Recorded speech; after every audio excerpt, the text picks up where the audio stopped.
Welcome to the final experiments. The final experiments are a preponderance of evidence against flat Earth. And the final experiments all confirm the globe. These experiments were all conducted in December of 2024 when 4 flat earthers and 4 globers went on a journey to Antarctica with me, Will Duffy. We spent time in Punta Arenas, Chile, which is at the southern tip of South America, before flying to Antarctica. This entire trip allowed us to conduct historic experiments and collect data firsthand from an area of the world that few people will ever have the opportunity to visit and do this themselves. Prior to my announcement of the final experiment in early 2024, a vast majority of flat earthers, with very few exceptions, promoted the Gleason's map of the world, which is an azimuthal equidistant projection. This map had the North Pole at the center and pushed the south to the outer perimeter of the known world. This made Antarctica an ice wall perimeter around all the world's continents, which served to hold in all the world's oceans, as flat earthers claim water must have a container. It also extends the entire southern hemisphere into a larger and larger area, where on the globe, everything south of the equator gets closer and closer together. This made being at the southern tip of South America and in Antarctica the perfect place to test flat Earth claims and also confirm the globe predictions. Every single flat Earth claim failed. Every flat Earth prediction was demonstrably false. The final experiments are meant to be taken collectively, just like evidence in a court of law. Undoubtedly, flat earthers will attempt to discredit individual experiments we did, while at the same time ignoring the rest. If they cannot provide an accurate map of the world and a working model that can account for the results of all of these final experiments collectively, that is because we do not live on a flat Earth. If they try to say these experiments are not actual experiments, but only observations, that is because they cannot reconcile our findings with a flat Earth. If they say that flat Earth does not make predictions, that is because making accurate and testable predictions based on a flat Earth is impossible because a flat Earth does not exist. You cannot make and test predictions based on something that is not real.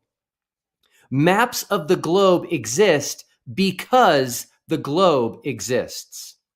The entire globe model exists because the globe exists.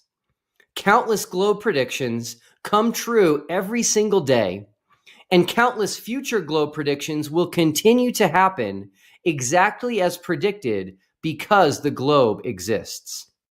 If a flat earther tells you that there is no accurate flat Earth map and there is no working flat Earth model and that they don't make predictions, that is an implicit admission that a flat Earth does not exist, because you can map things that exist.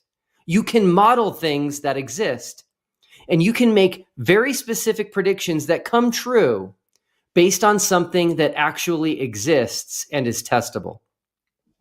I created the final experiment to give both sides, flat Earth and globe, an equal opportunity to prove their side. Only the globe side returned with evidence supporting their position. The globe side returned with tons of concrete evidence that both accurately matches the globe model and also falsifies flat Earth. This brings us to the South Pole, specifically the geographic South Pole.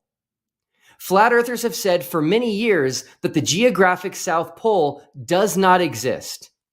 And that is simply because a geographic South Pole would be impossible on a flat Earth. Hear them for yourself, starting with a clip from Eric Dubé's video called "The South Pole Does Not Exist." In the flat Earth model, the South Pole does not exist at all, and Antarctica is instead a gigantic ice wall extending the circumference of Earth, holding in the oceans like a giant bowl. Because we don't have a South Pole.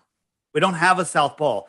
Dave, I was just going to elaborate on Antarctica, the fact that we believe there's only a North Pole, that there is no South Pole. Wow. Anybody Yeah. over at the South Pole? No one's at the South Pole because there is no South Pole. On a flat Earth, there is only a North Pole.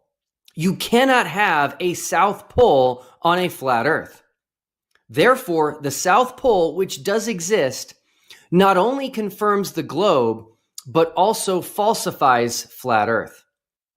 The globe has both a North Pole and a South Pole. This will be a common theme in this series, where we will see a beautiful symmetry between the northern and southern hemispheres of the globe, a symmetry that is impossible on a flat Earth. The North and South poles are created by the Earth's axis of rotation. A sphere in and of itself would not have poles, and the North and South poles not only confirm the globe, but also confirm the Earth's rotation. The geographic North Pole and the geographic South Pole mark where the Earth's axis of rotation meet the surface of the Earth. These two poles would not exist unless the Earth was rotating. John Santandrea is a friend of mine who I met because of TFE, and John works at the South Pole. No, you say the South Pole isn't real. We don't. Even though there's people who go there and work there, and people work at the South Pole. yeah, prove it.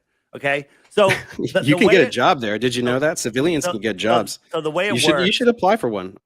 Not only does he work at the South Pole each year, but he was at the South Pole at the same time TFE was at Union Glacier Camp in Antarctica. Before we get to the importance of that, I must deal with the elephant in the room. Flat earthers deny that the geographic South Pole exists, and they say that this physical pole, where my friend John took this picture for me, is just at some random arbitrary spot in Antarctica. Listen to flat earthers make this claim, even going as far as saying the South Pole is merely a ceremonial pole stuck in the ice and nothing more. And when you go there, you get a little tour of the edge. You get a little, they bring you to a little pole and they go, hey, this is the South Pole. It's not. It's just a pole stuck in the ground. Because the so-called South Pole is simply an arbitrary point along the Antarctic ice, marked with a red and white barbershop pole and topped with a little metal ball earth. Because I think that that's the big thing, is that the South Pole itself it disproves flat Earth. Right. So, What? The South Pole itself disproves flat Earth. Wow. Unbelievable. You do know the South Pole is just an arbitrary position. Yeah, he does know that the ceremonial South Pole is not the actual South Pole. Let's put this baseless claim from flat earthers to bed once and for all. When flat earthers claim that the ceremonial South Pole is just stuck in the ice in some random spot in Antarctica, nothing could be further from the truth. What they failed to mention is that right on the other side of this ceremonial pole is a research station, the Amundsen-Scott South Pole Station. The South Pole Station is a whopping 80,000 square feet. Built in 1992, the building materials weighed 24 million pounds. It's easy for flat earthers to flippantly claim that the ceremonial South Pole is just stuck in some random spot in the ice in Antarctica. They don't mention the South Pole Station as getting 24 million pounds of material and building an 80,000 square foot building in the harshest climate on Earth is no easy task. So the real question is, where is the Amundsen-Scott South Pole Station? Of course, we know where it is on the very bottom of the globe at 90 degrees south, where all lines of longitude converge together. But where is the South Pole Station on a flat Earth map? No flat earther can answer this simple question. They have no idea where it is because a flat Earth cannot have a geographic South Pole. Is the South Pole Station south of Australia on the flat Earth map? South of Africa? Maybe south of South America? Somewhere else? They can't answer this question because we live on a globe. They cannot answer this question because a flat Earth does not exist. The correct answer as to where the Amundsen-Scott South Pole Station is located is actually carefully veiled in the name of the South Pole Station itself, Amundsen-Scott. The story of Roald Amundsen and Robert Scott is one of the greatest stories in the history of world exploration. This picture was taken in January of 1912 at the same location as the current South Pole Station. But what makes this picture so fascinating is the story behind it. And this story not only confirms the globe, it completely ends flat Earth. Robert Falcon Scott and his men were British explorers and are seen here next to a tent displaying a Norwegian flag. What could this possibly mean? In 1911, Scott set out to be the first man to ever reach the South Pole.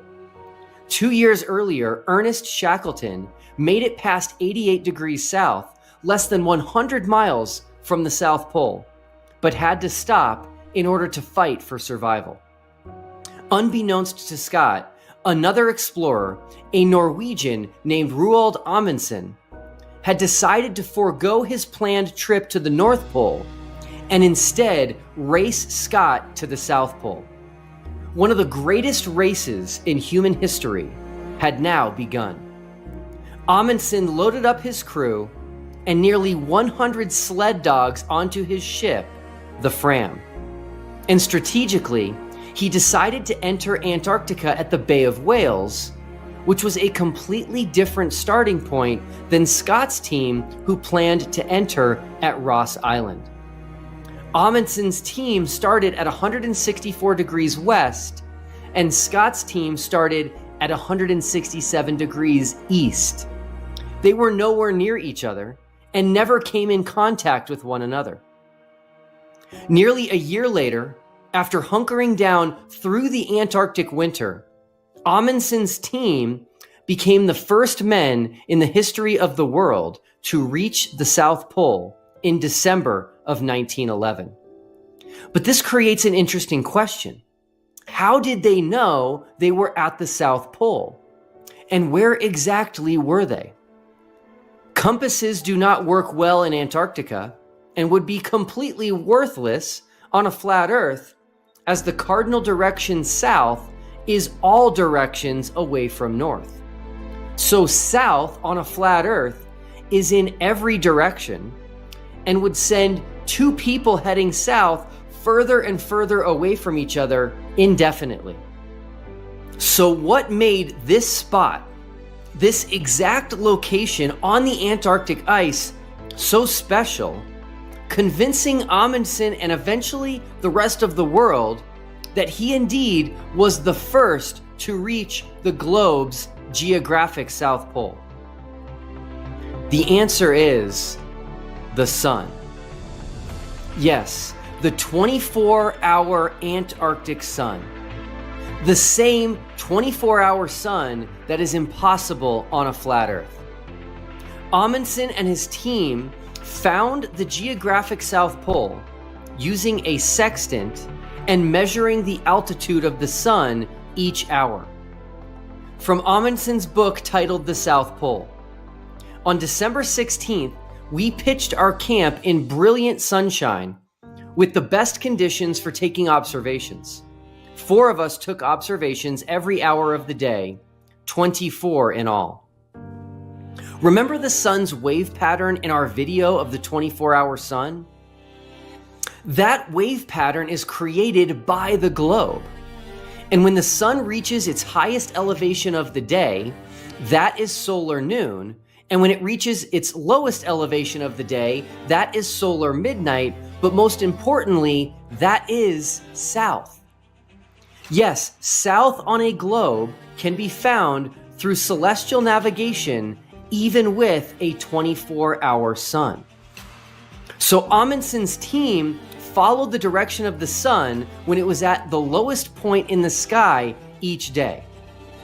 And then on December 17th, 1911, let's read what happened. Observations were now taken every hour through the whole 24. It was very strange to turn in at 6 p.m. and then on turning out again at midnight to find the sun apparently still at the same altitude, and then once more at 6 a.m. to see it still no higher. They had reached the South Pole, where on the globe there is a very unique 24-hour sun, where the sun's elevation angle does not change throughout the day. A flat Earth, yes, including Joe Hanvey's model, cannot account for the change in the sun's elevation angle in Antarctica changing throughout the day, while at the same time not changing at all at the South Pole. Amundsen's team pitched a small tent at the South Pole, topped with a Norwegian flag and a small pennant with the word Fram painted on it, the name of their ship which brought them to Antarctica. Inside this tent, they left a letter for the King of Norway, not knowing if they would make it out of Antarctica alive. They wanted their legacy and pride of Norwegian explorers as the first to the South Pole preserved, just in case. And lastly, they left a letter for Robert Scott on the chance that he would also eventually make it to the South Pole. And then they departed immediately so as to give them the best chance at making it out of Antarctica and back home alive. 1 day shy of 5 weeks later, on January 17th of 1912, Scott and his team, using the same celestial navigation techniques, also made it to the South Pole. And their methods were so precise that they made it to this very spot where Amundsen set up this small tent. They started thousands of miles away from each other at different times, and despite never coming in contact with each other, made it to the exact same spot on a continent 1.5 times the size of the United States. This is remarkable and simply impossible on a flat Earth, but makes perfect sense on a globe. And not only that, no flat earther can show on a flat Earth map where this location is. They cannot show where Amundsen and his team put up this tent and where Scott and his team found it 34 days later. And that is because there cannot be a geographic South Pole on a flat Earth. And despite the fact that two men over 100 years ago were able to navigate and traverse Antarctica and find the same geographic South Pole location, flat earthers still throw out the false claim that no one has ever been to the South Pole. And it goes all the way out to 90, which would bring you to the South Pole, but nobody's really ever gotten there, provably gotten there, okay? We don't know where this is. Now, Dave, if you were hiking through Antarctica and you're hiking following GPS, NASA said, go this way, and you actually went 500 miles or 1,000 miles, and they said, you're at the South Pole now, you have to believe NASA, right? Now, here is what I think is the most fascinating thing about the South Pole. Amundsen and Scott set out to be the first men to ever step foot at the South Pole because of their belief that we live on a globe. They were so confident we live on a globe, they risked their lives to find a location that only exists on the globe. They gave up over a year of their lives, left their families and loved ones, hunkered down through an Antarctic winter, and at one point even had to kill and eat some of their own sled dogs in order to survive. And that is what they were willing to do because they believed we live on a globe and they knew the South Pole was real. Contrast that with flat earthers today who are trying to convince everyone that the earth is flat. Would flat earthers go to such extremes out of their strong conviction that we actually live on a flat earth? So when people say, Dave, why did you turn down a free trip to Antarctica? Because I'm not going there to freeze my ass off. I don't have the time to get away. I have plenty that I need to do here every single day. I'm definitely not going to go freeze my knackers off with a whole bunch of people that I definitely don't trust. I can't think of a worse way to spend time than going to a cold, remote area with Pedo Pete and the crew. Now, I'm not in any way comparing myself to the great polar explorers of history, but the final experiment was a historic, modern-day Antarctic expedition.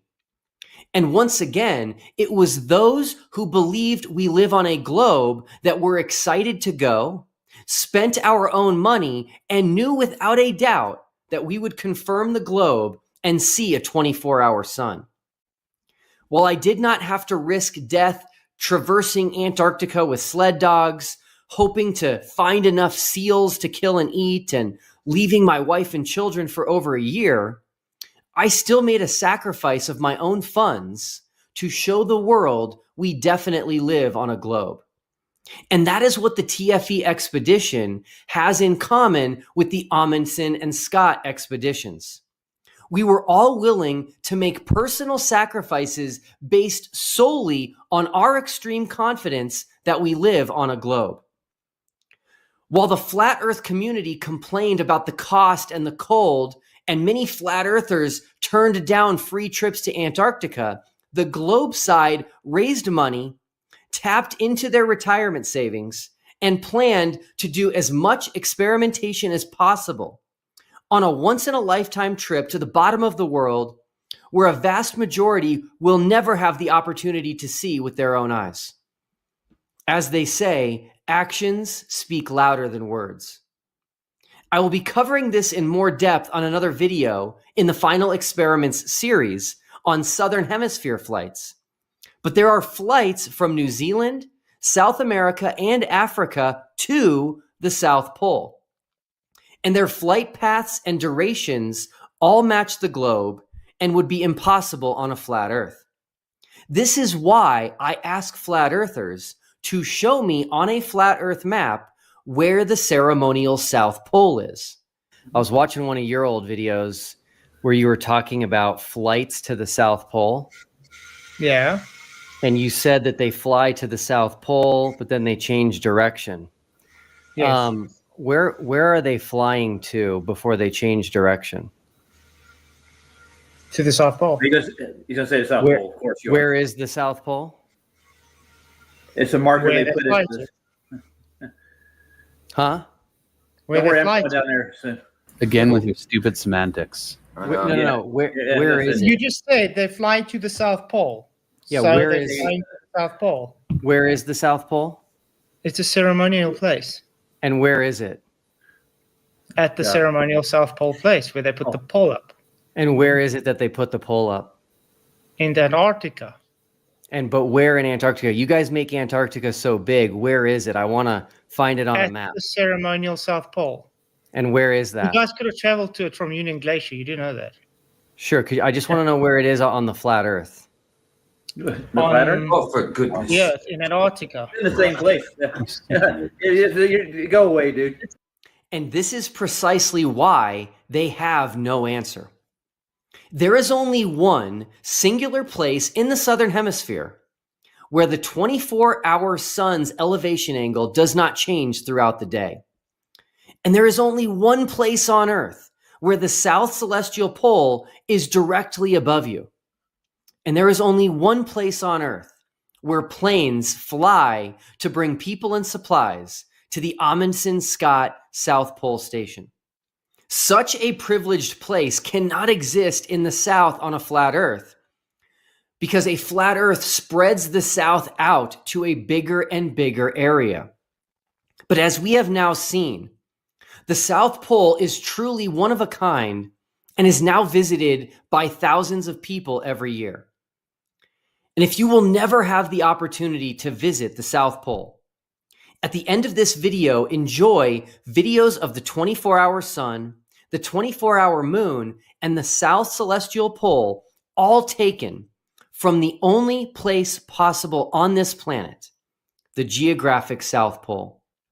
Please watch our other experiments, which are part of these final experiments, where you will see results that confirm the globe and results that would be impossible on a flat Earth. And please share this video with anyone you know who is a flat earther or considering flat Earth. As Jesus said in John 8:32, you will know the truth, and the truth will set you free.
Hey everyone, remember my video from a few months ago about the big Antarctica trip to check for the 24-hour sun?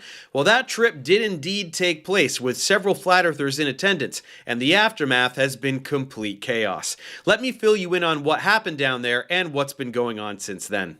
Once again, the whole point of the trip was to document the 24-hour sun that flat earthers have said for years doesn't exist in the southern hemisphere. And it will surprise absolutely none of you that they saw exactly that. They were down there for 4 days and the sun was circling above them in the clear sky the entire time, just like anyone who isn't a complete moron knew was going to happen. This was first documented in a live stream mere hours after they arrived on site. Let's check out some highlights from that live stream to kick things off. And there you go, everyone. It's there's the sun in all of its glory right there over the Ellsworth Mountains. So here we go. Keep in mind, you can see everybody's cameras out, but the sun is exactly where the globe predicted it would be.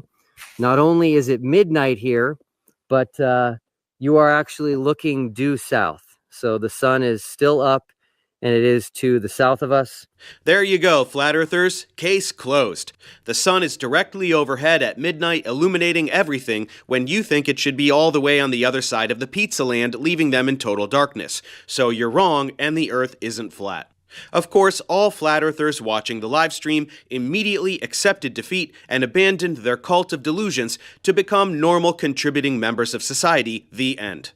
I'm just kidding. It's going to be a non-stop train wreck of reality denial and coping mechanisms for the rest of the video. But what about the flat earthers in attendance? What do they have to say? Let's start with Jaron. Sometimes you are wrong in life. And I thought that there was no 24-hour sun. In fact, I was pretty sure of it. But I respect Will Duffy for being a stand-up guy, at least in the way that he kept saying it was true. I kept saying it wasn't. He said, "Do you want to go? I'll take you." And he brought me here, and it's a fact. The sun does circle you in the south. So what does that mean? You guys are going to have to figure that out yourself. Don't listen to my beliefs or my opinion. It shouldn't matter to you. But at least you should be able to accept that the sun does exactly what these guys said as far as circles the southern continent. So that's about it. I realize that I'll be called a shill for just saying that. And you know what? If you're a shill for being honest, so be it. I honestly believe there was no 24-hour sun. I honestly now believe there is. That's it. If you want to call me a shill, so be it. They sure will, Jaron. They sure will. But more on that a bit later. Now it's Austin's turn. Yeah, so I mean, I was one of the people that said I definitely didn't think that there was a 24-hour sun. We obviously haven't actually seen the sun for 24 hours, but it is doing what they said it would do very clearly. And it is still dancing around high in the sky. So obviously we're documenting it. But yeah, you know, I said what I feel about this the whole time. Truth doesn't fear investigation. I think that we're truly trying to figure out the truth. Obviously, some people think that what we were told is the truth. I don't think that, but I do think that people need to be honest and humble and be like, whoa, you know, we were wrong. It's cute that Austin thinks flat earthers have the capacity for honesty since he's not exactly famous for it himself. But while we're on the subject, are you guys really in Antarctica? Come on, get real. Isn't this Greenland or something? They did. They followed through with their word. We are in Antarctica. I can assure you, we tracked it with multiple compasses the entire way we were going south or just off of south for 4 consecutive hours from Punta Arenas. I can guarantee you that's where we were as well. So whatever, shill. Anything else? Well, this is pretty like legendary stuff. Like no one's ever actually done this. We have multiple cameras. We have cameras documenting the camera. We have everything you could imagine. This has never been done. We're getting the sunspots. We're getting every different angle you can imagine. It's truly amazing. It's very cool. We're doing a lot of firsts. No, Austin, what you're doing is not new or remarkable at all. You are not a hero or a pioneer of any kind. You're just one of the only flat earthers who accepted a free trip to Antarctica, a place where humans have been doing research since the middle of the 19th century. Everything you are doing has been done countless times. Flat earthers just say it's all fake, which is why someone paid for you to go and see for yourself. Do you think the rest will keep pretending it's all fake, even though you're telling them it's real? I guess we'll find out, won't we? Now let's check with another flat earther named Jonathan. We really just want to see things for ourselves, and this has been unbelievable. I wish it would set. I think the magic of a setting sun would make me a lot happier. I'll sleep better. The mountains, you can't see any behind us, but the mountain here is like, I mean, I think we're probably a little further now, but it's 2 miles from our camp, and it looks like you could touch it. Just overall incredible. Cool beans, Jonathan. Anyway, this specific part of the live stream leads us to our first big conspiracy from the flat earthers watching at home. Jonathan has a patch of green as well as other little bits of green on his jacket. This live stream is happening from Will Duffy's computer, and Will uses a green screen at home. That's how he gets his logo behind him for all of his videos and interviews. Because he uses a green screen, he uses a chroma key, which he happened to leave on, along with his default background, the TFE logo. That's why the green parts of Jonathan's jacket look transparent as he moves around. You're basically seeing a green screen effect on those green parts of his jacket due to the chroma key being on. Naturally, flat earthers at home decided this meant they are filming in front of a green screen to fake their surroundings. Of course, in reality, this actually proves they are not in front of a green screen, or what's happening on his jacket would be happening to the entire background. The chroma key takes out anything green. Look, it even happens earlier in the stream when they go into this building and look at a scale, and when the display lights up green, it disappears and you see a little piece of the TFE logo. There's no screen anywhere, it's just the chroma key removing green things exactly like it's supposed to do. Not to mention the fact that there are countless times over their stay that they are filming things from all different directions and also turn the camera around 360 degrees like Will does at the end of this live stream.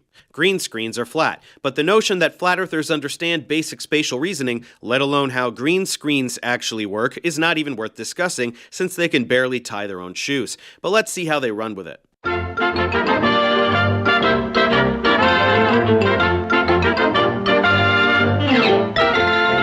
I'd like to invite Jonathan Morandi to come on. It's cute how flat earthers pretend that reality is cartoons when all of their attempts to substantiate a flat earth rely exclusively on shitty cartoons. But what do you expect from these intellectual toddlers? Hello from the South Pole. I should take this off. I can hear myself. This is an amazing experience. Thank you, Will. It's been really great to know everybody and meet everyone. Dave, who's been my roommate. Pack it up, guys. Green screen busted. The arrow is pointing to a jacket, not a screen, but there are 3 exclamation points, so this is pretty convincing. To the Flat Earth team, you know, Yes, for a split second it says screenshot at East Australia at. That's not even a sentence, but more importantly, it can't possibly mean anything. There is no area of Australia that looks like Antarctica, and if he is pretending that they are in a studio in front of a green screen, why the hell would they go to Australia to do that? Anyone else?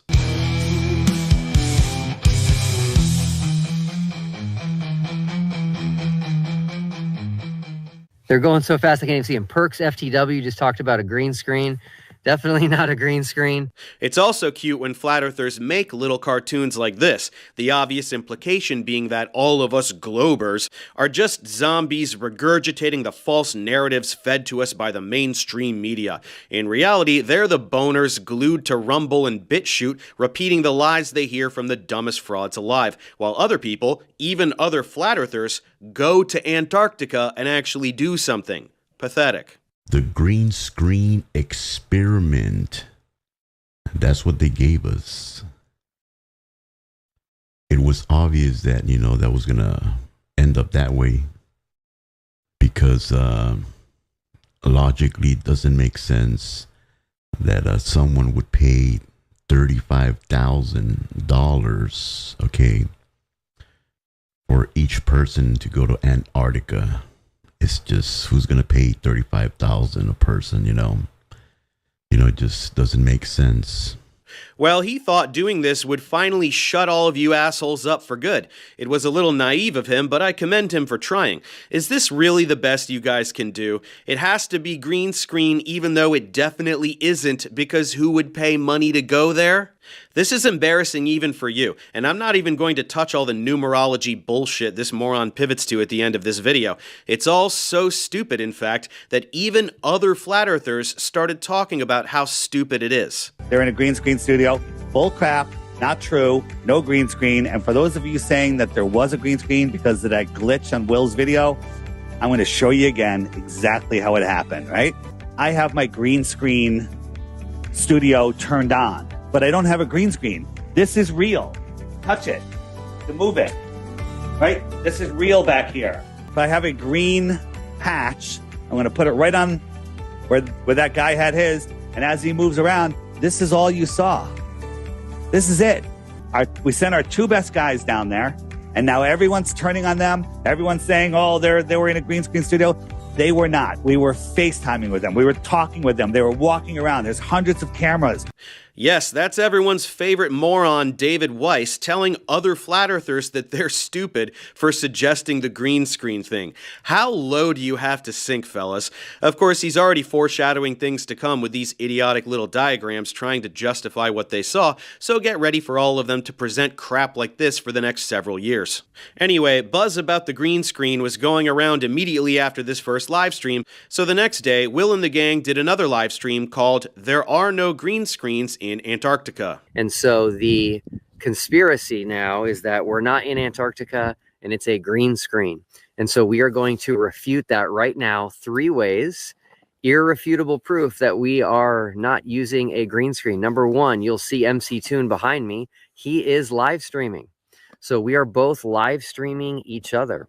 That would not be possible if there was a green screen. Hello. Number 2. I am going to grab Jonathan.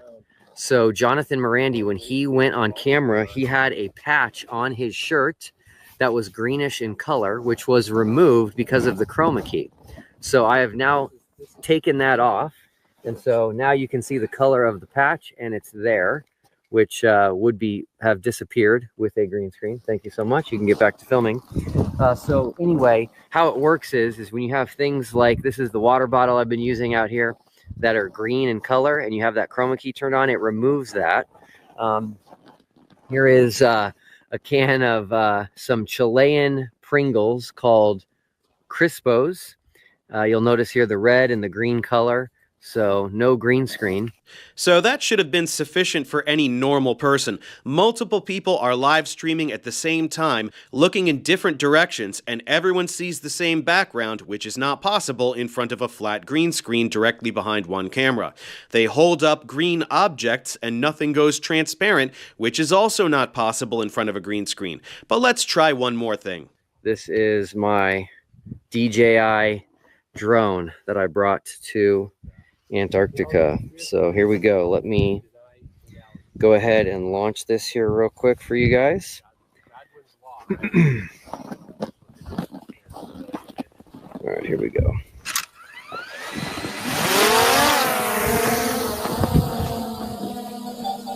Home points updated.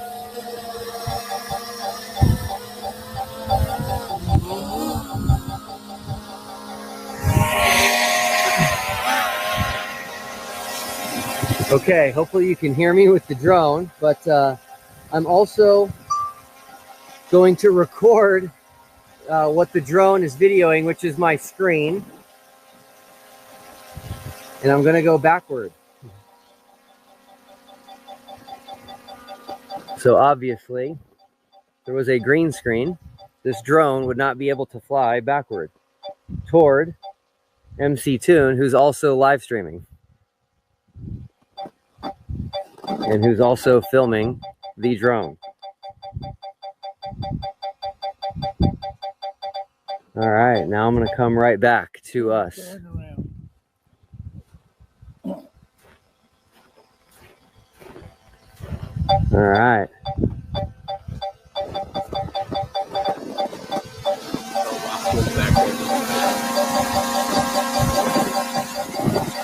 And back again. So there you go. You all watched the drone go really far back, so there's obviously no screen there. Right?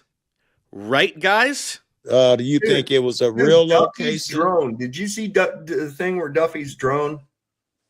Yeah, it went past in his McKeegan. hand. And, yeah. Well, yeah, but it went back, right? Why don't you drive it forward and show us on the camera from the drone what's forward of you? But nevertheless, he drove it backward to say, see, you can't do that with a green screen. Well, you can in one of them studios, one of them volume studios that we've been talking about, right? So what happens is this drone that he's got has a proximity alert. And when it gets within a range of an object that it could collide with, it beeps. And the closer it gets to it, it beeps faster. And to a point where when it's in danger of crashing into something, you can't make it go any further. Right. All right.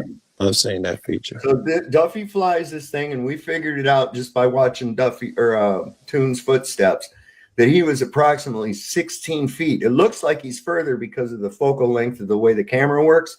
Yeah. But based on his footsteps, he was approximately 16 feet behind Duffy. Duffy flies the fucking drone back toward Toon. He's standing here. So it's kind of lateral to him. It goes by him and you hear it go deep, deep, deep, deep, deep, deep, deep, deep, deep, deep, deep, deep, deep, deep. Then it goes on. Then it goes deep, deep, deep, deep, deep, deep, deep, deep, deep, deep, deep, deep, deep, deep, deep, deep, deep, deep, deep. There's nothing there. Empty sky. Jesus Christ. The drone controller beeped because the drone was close to MCToon, genius. What do you think it was beeping for? We proved to you there's no screen, so what was it? The fucking firmament? Any other bright ideas, fellas? So there was no reflection. Goes to the screen, comes back to screen. The drone is videoing. So that's telling me the reflection in his glasses aren't real either. Now, doesn't that corroborate what we said with his green screen? Weird. Could he not be wearing green screen glasses? What the shit are green screen glasses? That's not a thing. Also, the reflection in his glasses obviously is real. You can see Will's arm that he's extending in real time. There's nothing more adorable than watching idiot flat earthers play detective like elementary school children in the playground sandbox.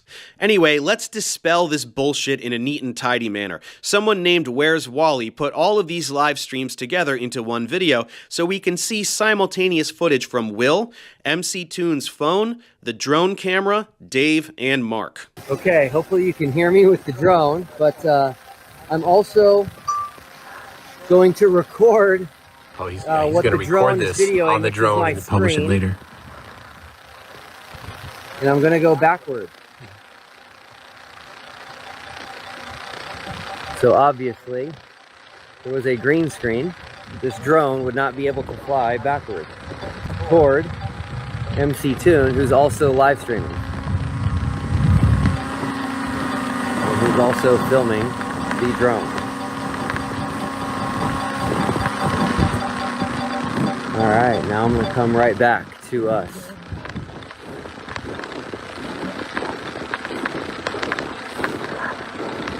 All right. Look at that. Well, that should put this drone bullshit to rest. No, we clearly see what's happening from 5 different angles, including the drone camera itself. We clearly see the beeping occur as the drone approaches MCToon, stop as it goes past him, and then start again as it passes him going back the other way. So we can all drop this green screen bullshit now, right? We are live from Crusaders of the Resistance headquarters. I am King Nico, and we are currently exposing the final experiment. The Crusaders of the Resistance headquarters, also known as King Nico's mom's basement. Did mommy stock you up with your favorite snacks for this super important broadcast, Nikki? Hey, Mom! The meatloaf! We want it now! A bunch of Freemasons traveled to an area which was supposedly Antarctica and somehow filmed a 24-hour sun, which is pretty much impossible on both models, the heliocentric and the geocentric model. You have no idea what Freemasons are. The word you're looking for is supposedly. They objectively did go to Antarctica, and all you assholes live-tracked their flight there, which went directly south from the southern tip of Argentina, and a 24-hour sun isn't impossible at all. That's why they definitely did see it, as we all expected by having basic spatial reasoning skills. 164,000 subscribers. Notice how many videos he has posted. 665 videos. That's just one away from 666. Wow, you're really good with numbers, buddy. It's so cool how you knew which number came next. Anything else? Because online, everyone's talking about green screens. And I'm like, yes, green screen is a very valid point, considering some of the videos they posted had some green screen effect in it, and everyone is still holding on to and screaming green screen. No, only idiots are screaming green screen because they prove to you there are no green screens 4 different ways. And while watching some of these videos, I immediately saw that there's a separation between the sky and the floor, which is the staged setting here, where snow looks like it's been brought in. And there's a line here that goes pretty much all the way around the setting. So the sky, I'm saying, is not a green screen, but is actual LED screens, because they're standing inside of a sphere. So here's the sphere in Las Vegas, and the screens can show images on the outside and also on the inside. So let's quickly see some of this video that's showing the inside of one of these spheres. Right, it's a huge sphere, like the one in Las Vegas. You know, the one that cost $2.3 billion to build, which is why seeing a show there is so insanely expensive. Small-town Colorado pastor Will Duffy and his Freemason handlers spent several $billion building another sphere thingy in Antarctica, because again, they were provably in Antarctica. Then they brought a bunch of fresh snow inside the sphere to make a little Antarctica set, again, in Antarctica, and they did all that for the singular purpose of recording a few live streams to trick flat earthers. Nothing wrong with that logic at all. And even in this footage, I can see that the sky is not real. The floor is real, but their whole surrounding is LED screens. Based on what, dumbass? Wishful thinking? How should a real sky look? Exactly like this, since it's a real sky? Pathetic. Your own flat earth heroes, Jaron and Austin, are telling you what they're seeing. You don't care what they have to say all of a sudden? true Christians, as Jeranism has been an antichrist and a grifter and shill since day one of when he started pretending to be a flat earther. Thank you, true Christian. Yes, 0 flat earthers were involved with this. The TFE hoax. Every single one of them is fake and working for the NWO. Exactly my thoughts and everything you've said I agree with, so thank you. That's a fun little loophole you guys have going. Any flat earther who says anything you don't want to hear is not a real flat earther and never was. Convenient. Again, I'm not saying they were in Vegas. I'm just saying that there's a sphere in Vegas that pretty much shows the capabilities of the technology. And yes, they say it costs $2.3 billion, but come on now, they can put a price on anything and say it costs that much, just to make us think that it's impossible for us to recreate. Yeah, totally. They're lying about how much it costs to build something like that because reasons. In actuality, it costs about $1,200, and anyone can do it on their own with parts you can find around the house. Tune in next week for more building projects the government doesn't want you to know about. Surely no other flat earthers are dumb enough to run with this idiotic premise, right? Wrong. Neo-Nazi Eric Dubé ran with it and has been running with it ever since. The final experiment has finally happened. After half a year of hype, Will Duffy's band of globe defenders have performed what they deem a death blow to flat Earth. So how did they do it? Did they find and measure the globe's mythical curvature? Did they film a convex horizon without using a fisheye lens? Did they circumnavigate in a perfectly straight line and return to their starting point? Or did they construct a demonstrable model of water sticking to a spinning ball? No. They didn't even attempt any of these things that flat earthers have actually called for and admitted would provide evidence for the globe. Instead, they made up their own straw man experiment and labeled it final, with the hope that their results would be the last words on the flat versus globe debate. Well, isn't this pathetic? Ignore everything that proves you wrong and keep spewing this make water stick to a ball bullshit, no matter how many times people explain to you how it's completely meaningless. Hey Eric, did you forget about all the times you've said this? In order to fit the heliocentric globe model, this midnight sun phenomenon must also occur for observers south of the Antarctic Circle during winter solstice. Depending how far south the observer is, the sun should be seen for several days or weeks, never fully setting, just like it does in the north. In reality, however, there is never 24-hour sunlight anywhere in Antarctica at any time of year. You've been emphatically stating for years that there's no 24-hour sun in Antarctica. You were offered a fully paid trip to go see for yourself. You declined like a coward. But now that other flat earthers went and saw it for themselves, you turn into a revisionist and pretend you've never made such claims and that seeing the 24-hour sun doesn't change anything anyway. Well, yes it does, Eric. It proves you wrong. You said it's impossible on a flat Earth, and they saw it. So the Earth isn't flat, no matter how much you want to whine about your dry balls. Since this one fact would destroy the heliocentric globe model, there is, and has been since the 1950s, an Antarctic treaty signed by over 50 countries banning all independent travel and exploration of the Antarctic. Excluding overpriced, chaperoned penguin tours and government-approved contractors, nobody is allowed to step foot in Antarctica, especially not during winter solstice, when there should supposedly be constant 24-hour sunlight. Well, don't you sound stupid now, Eric. Was this a penguin tour? I didn't see any penguins. How did these guys get past all the NASA guards? Also, you clearly have never read this treaty you're always talking about because it says nothing like that. Conspiracies this stupid fall apart when you actually read the thing you're referencing.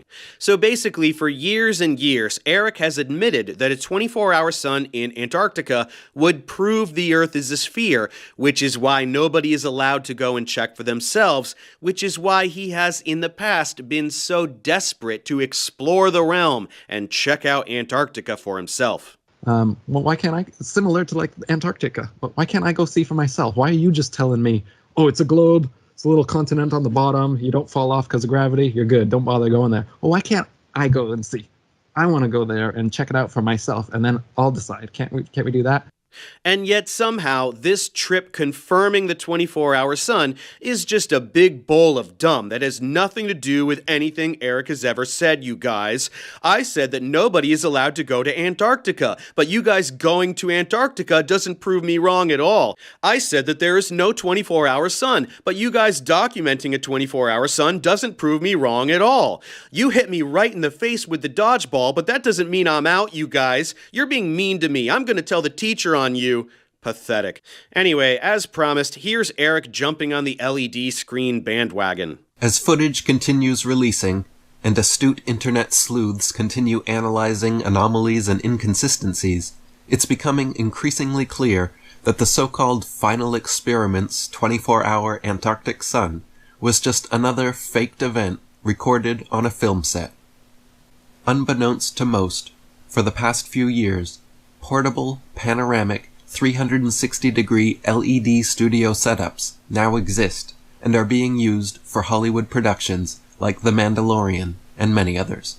Yeah, they did a thing on A Star War, so anything I want to be fake must be fake because I say so.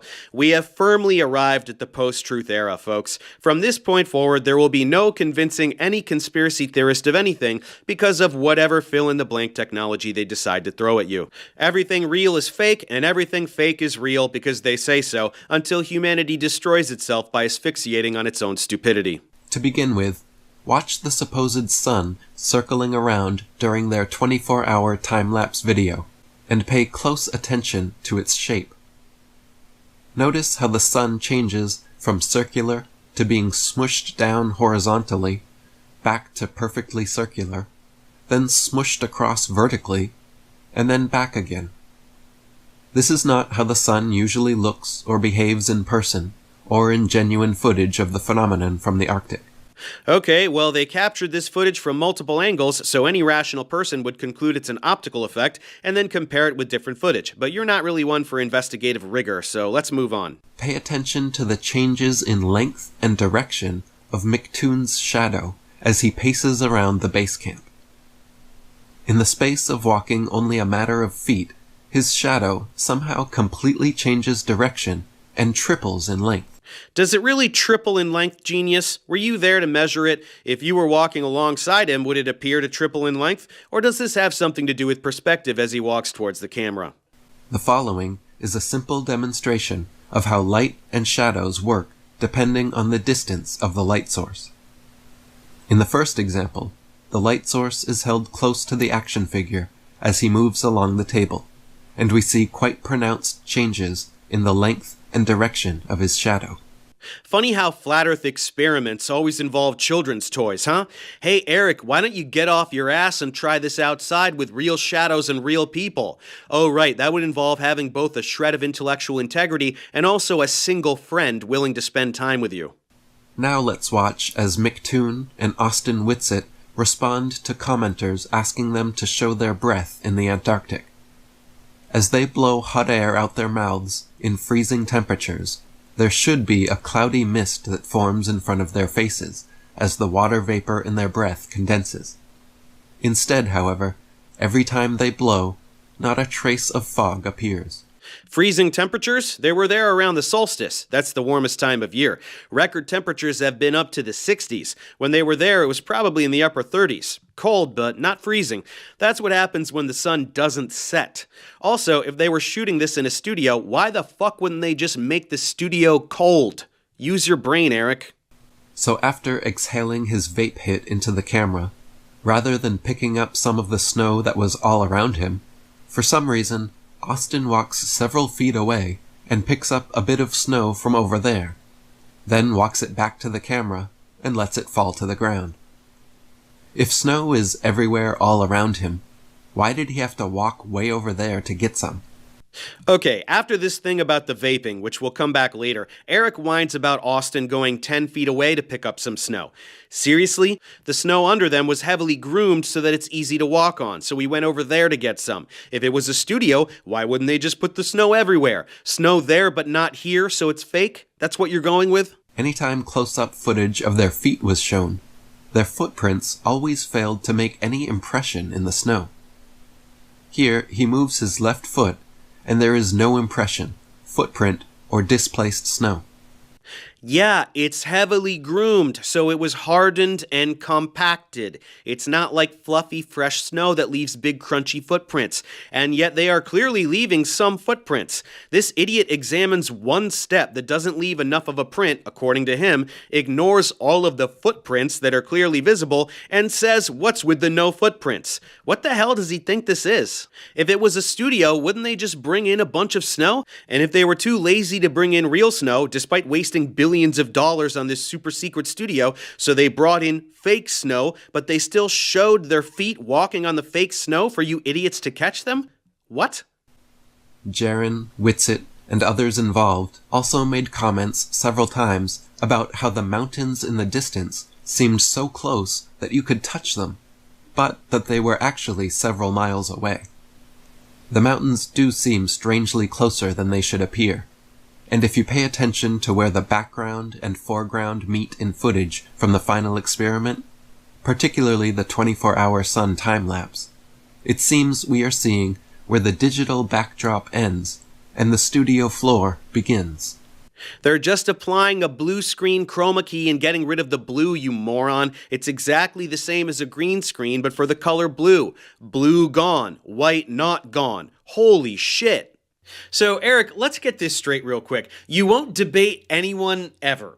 You won't take a free trip to Antarctica to prove the Earth is flat, the thing that is your entire identity. But when other people do go, you just spew a bunch of trivially debunkable bullshit from the safety of your mom's basement and pretend you're winning something. Kinda sounds like you're just a little bitch. In fact, I think everyone should refer to you exclusively as Eric Do Bitch from now on. That has a nice ring to it. Let's make it happen, guys. To review, in response to being shown a 24-hour sun in Antarctica, the thing that all of these morons have been saying is impossible for years, we have Studio Gate, Breath Gate, Snow Gate, Footprint Gate, and Shadow Gate.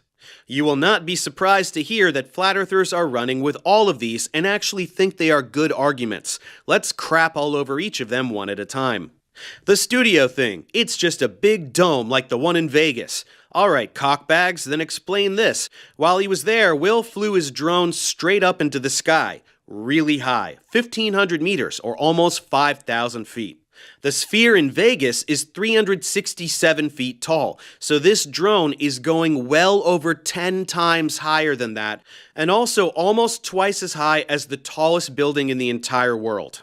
So if you want to believe that the Illuminati lizard people government have secretly built a megadome conspiracy studio twice as tall as the Burj Khalifa that nobody has ever taken a picture of from the outside, you go right ahead. The rest of us will apply Occam's razor and accept that there's no fucking studio. Then the breath thing. Antarctica is a desert. Not being able to see your breath in the summer in Antarctica is common. They could still see their breath if the conditions were right and the lighting was right. Even dumb Dave Weiss had to come to the rescue and tell the flat earthers they were being more stupider than him.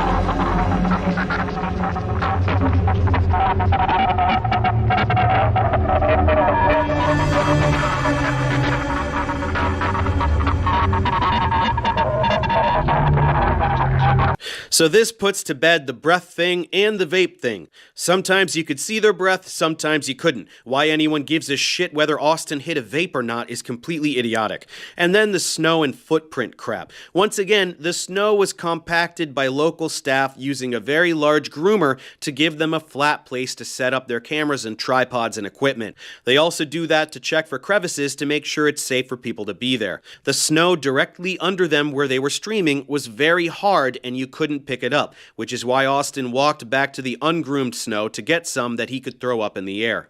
Same with the footprints. Dave Weiss had to show the flat earthers how this works yet again with footage of people running a race over compacted snow and not leaving any footprints. Then, finally, the fucking shadows, also known as flat earthers not understanding how perspective works for the 1000th time. Here's someone making a video in direct response to Dubé and other idiots whining about the shadows. So that pole there and that pole there are casting shadows on the ground. You see that shadow is going that direction, that shadow is going that direction. And the claim is that proves that that sun is local. Otherwise the shadows would be straight and parallel. Well, they actually are parallel. This is just a perspective. Now let's look at another perspective. Here we see the shadows look like they're spreading apart towards the bottom. As we get up higher and higher so we can see the entire picture, we start to see that they actually are parallel. We have a few more shadows come into frame. They're also exactly parallel. Got a couple shadows from the top portion coming in. Exact same direction. No matter how many shadows we bring in, left, right, top, bottom, every shadow is exactly mirrored, same direction. Now that can only happen when you have them coming from one distant light source.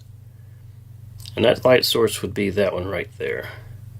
The same exact light source they saw in Antarctica. Man, these drones really are ruining everything for flat earthers, huh? Hey, Eric, why don't you do something like this instead of playing with children's toys? Oh, right, you're an unemployable loser who can't afford a drone. But do you even really need a drone? As far as the final experiment video where the shadows weren't making sense, the shadow moved from the right to the left. As we see here, it's easily done. And then the shadow starts to elongate as you walk forward. Is that not the sun, Eric? Is this being filmed in a super secret dome studio too? Let's see who else we can mock. While in Antarctica, MCToon dropped in on your favorite incompetent child abuser and mine, Nathan Oakley. Nathan has famously insisted that anyone who tries to go to Antarctica will be turned away at gunpoint. Whoopsie. It's McToon. Is that the real McToon? Hello. I'm in Antarctica. How you doing? Hey, dude. The sun did not set 24 hours.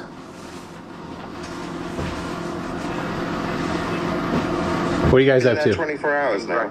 Yep. Did not set. 24 hours. It did not set for 24 hours. So you've been up for 24 hours straight? Wow. I have. So has Dave McKeegan. Both you and Dave stayed up 24 hours? That's right.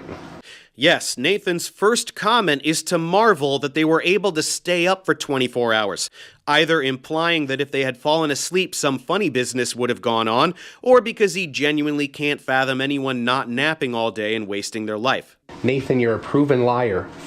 I'm standing in Antarctica right now, watching the sun. It did not set for 24 hours. You lied. I lied about the sun? You certainly did. You absolutely 100% lied about the Earth. Turn off your mute button there, Nathan. Unselect that little auto mute that you got that you're married to, your life partner, the mute button. Turn it off so that I can talk and you don't get to overtalk me. Nathan, you are changing the topic, Nathan. I am walking around outside in Antarctica right now. I've got 10 people here with me. I'm looking at the mountains. I'm looking at Mount Rothman right now. You said that if people tried to go to Antarctica, they would get turned away at gunpoint. I proved that you lied, Nathan. All of your gullible idiot followers should be realizing right now that you are an idiot or you are a liar. Where's the guns, Nathan? Where's the guns? I don't see any guns, Nathan!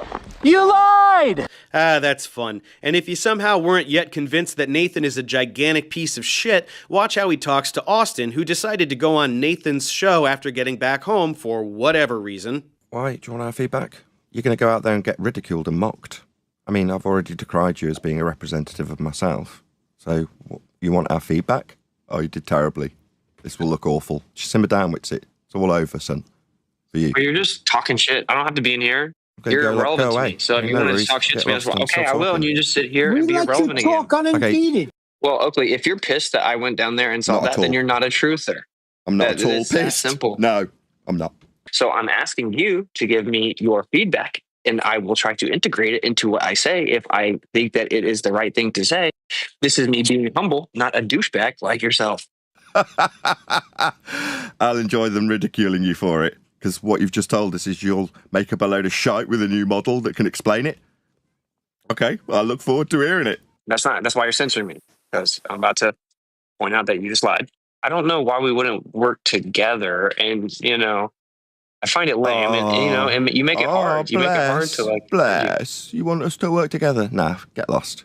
You've scorned me and called me a grifter, end quote you. So get lost. Enjoy the absolute deserving ridicule that you'll now receive on that circuit that you'll give us the receipts for, while you call me a grifter. Everybody now thinks he's a mason and a cheat and a scammer and a fraud, and he's involved with a CGI hoax. Yeah, deal with that. Could we work together?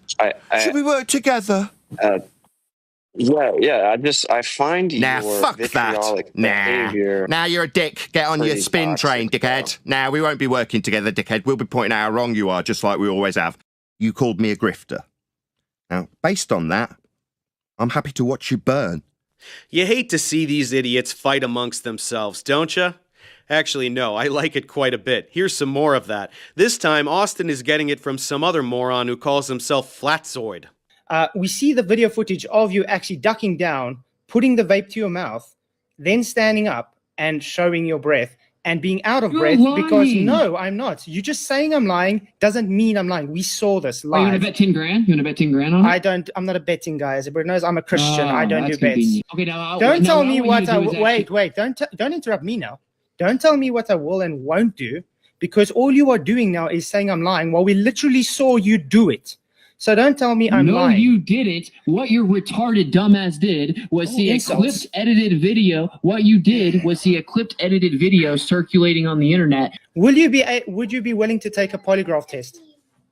Yes. Okay, and you great. didn't watch it live. You didn't watch it live, you retard. So you're lying as well, saying I didn't say the 360 was live.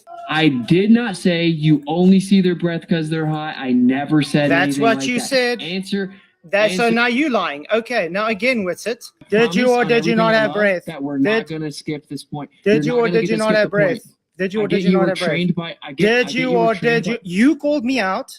Dude, if you keep, this is what you have to do. You're just like Nathan Oakley. You're going to get completely exposed, so you have to censor me. It's not going to work here, though. So we're going to now go back to what you keep avoiding. The only one over talking is you. Stop interrupting me. I'm going to, because you're interrupting me every time. It's just glorious, isn't it? Finally, flat earthers like Austin get to experience how profoundly maddening it is to deal with flat earthers. At long last, this jerk has to experience firsthand how unbelievably pathetic flat earthers are, denying anything and everything they don't want to be true, calling everyone who proves them wrong a shill, and just generally acting like complete toddlers at every turn. It's music to my ears. Here are some more clips of other random flat earthers pulling everything imaginable directly out of their assholes to try and salvage their absolutely indefensible position in light of what happened in Antarctica. Look at that. When I take a flashlight, clearly moving left to right behind a glass of water, in the glass of water, it starts moving right to left.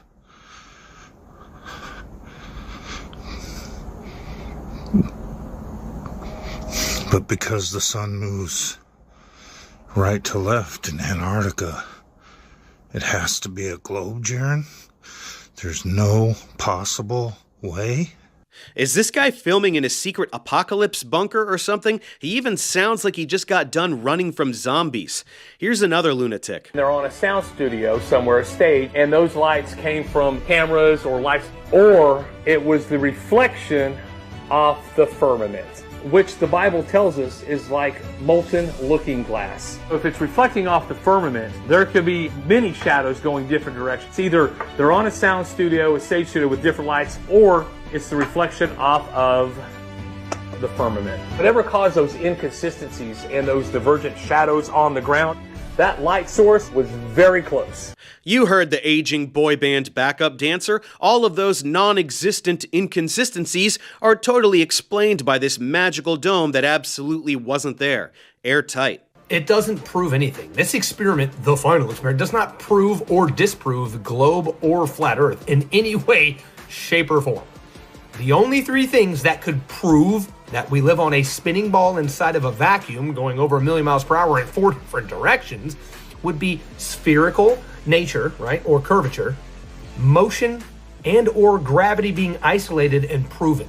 Those are the only three things that can prove that you're on a ball or the globe model is accurate. Okay, well, the curvature of the Earth can be demonstrated in hundreds of ways and has been done right to your dumb faces, you just deny it. Motion has to be inferred by looking at other things because the Earth is so huge, as you would know if you understood inertial reference frames. And gravity being isolated is literally meaningless. Gravity is exerted by all massive objects, and the biggest object near us is the gigantic planet we're all living on. I won't go on this tangent for the 100th time, but anyone who denies the existence of gravity is dumber than rocks. What's going on, right? Just calm down and keep doing actual science, and these little shenanigan experiments won't mean anything. Yes, everyone calm down, because everyone is indeed freaking the hell out, including this jerk.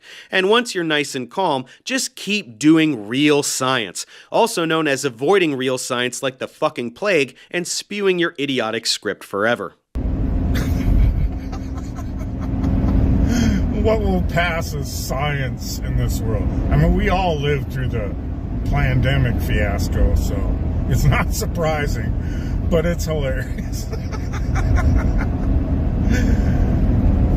So, come up with this observation wherein you completely deny two possibilities because it's an observation and not anything near a final experiment, wherein it can, one, be faked with video, or two, you completely discount the possibility of optical illusion in your visual observations, and you call yourself scientists.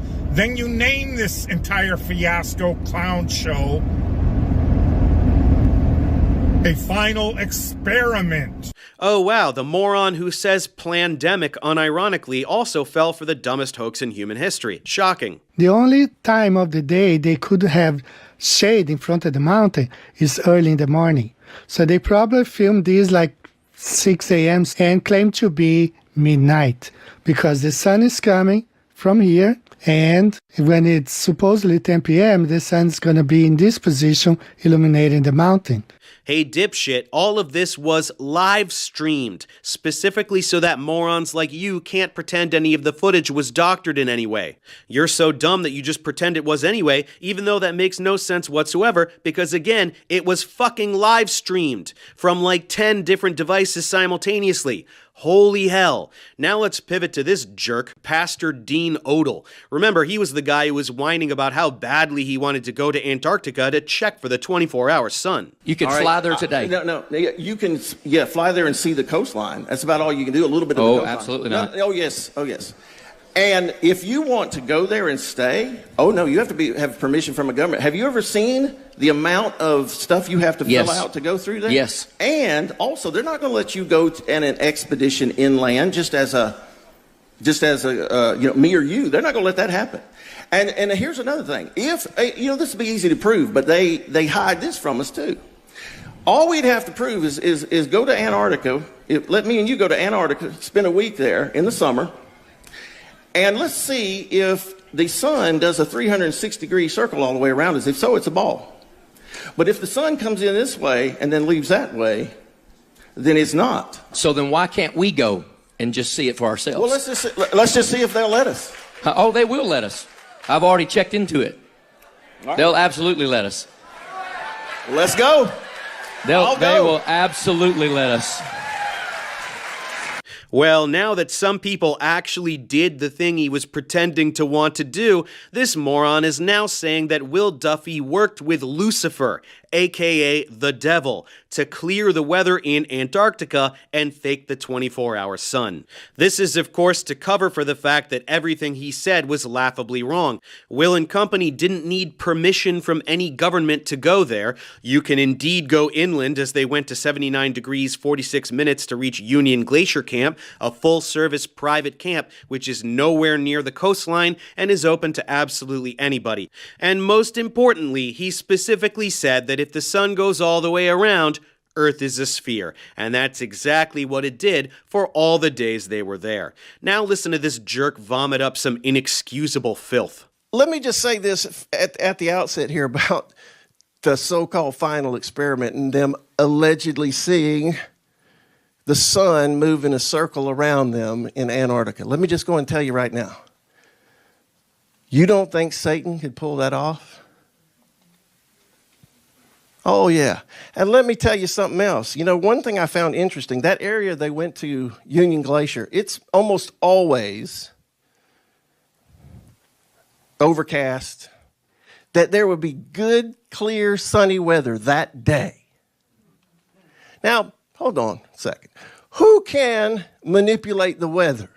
There's two that we know can manipulate the weather. We know this from the book of Job. Satan can manipulate the weather, and we know the United States government can, right? Only Satan and the United States government can control the weather. Well, the first one doesn't exist, and the second definitely can't do that. But what's more surprising is that you didn't include your God in that list, Dino. Isn't he powerful enough to do that?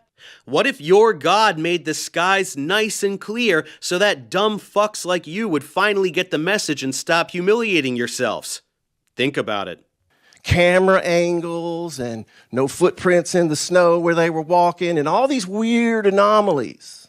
I'm just going to say they went and they saw a light go around them in a circle that they thought was the sun, or that they knew because they're Satanists, some of them, that Satan would be there to help them. Because listen, folks, Satan has a lot invested in this deception.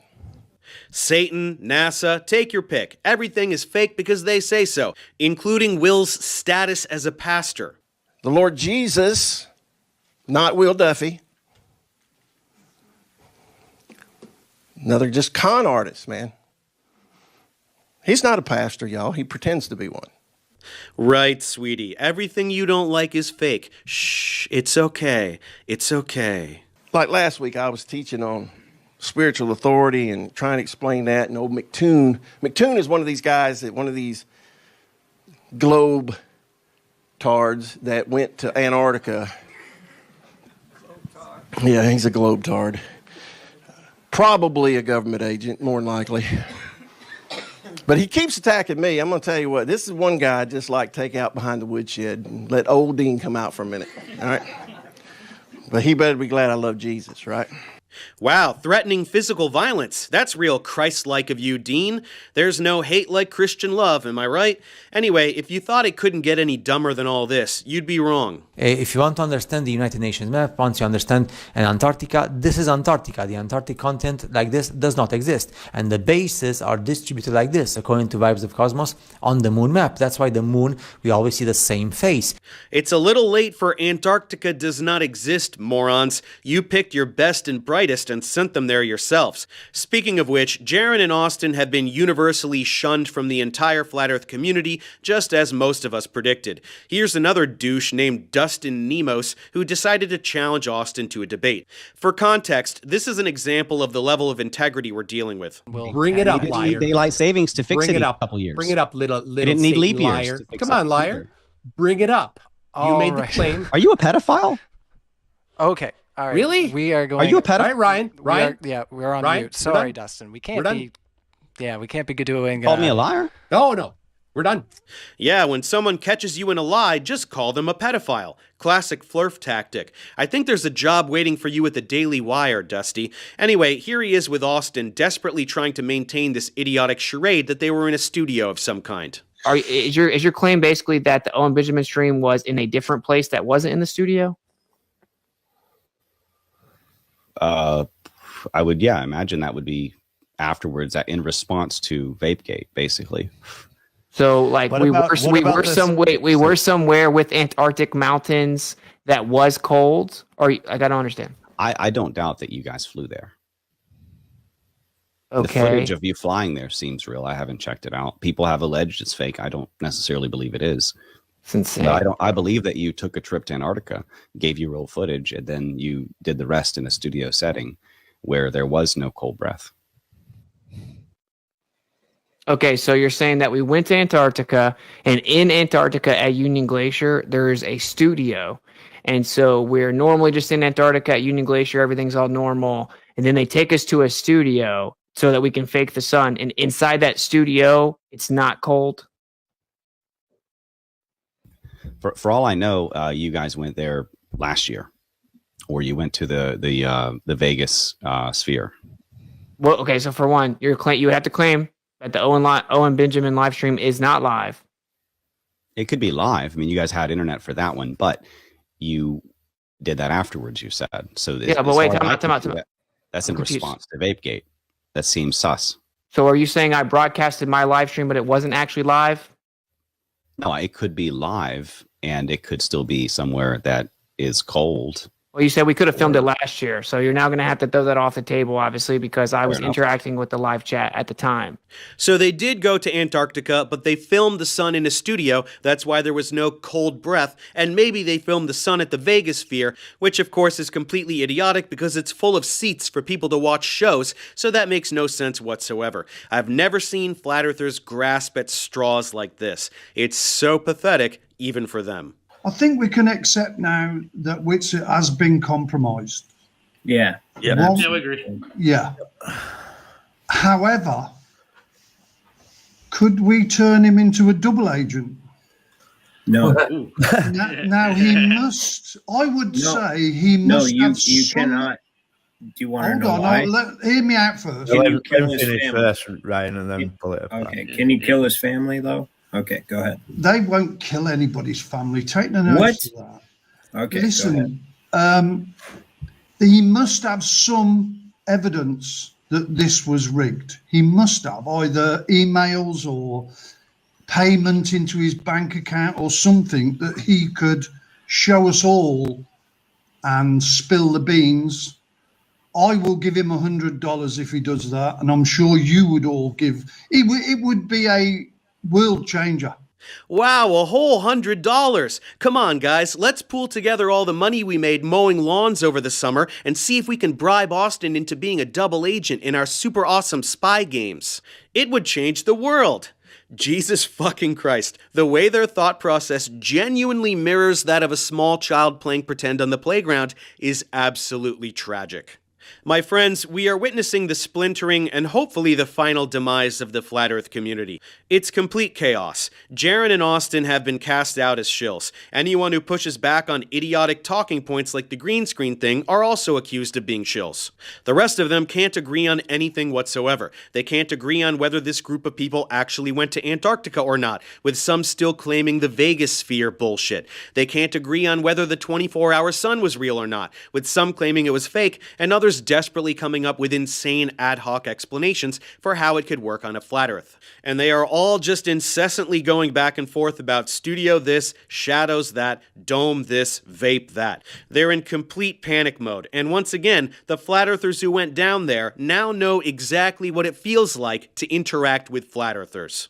Their brand of dishonesty, gaslighting, reality denial, insults, accusations, and infantile delusions has now been experienced firsthand by Jaron and Austin.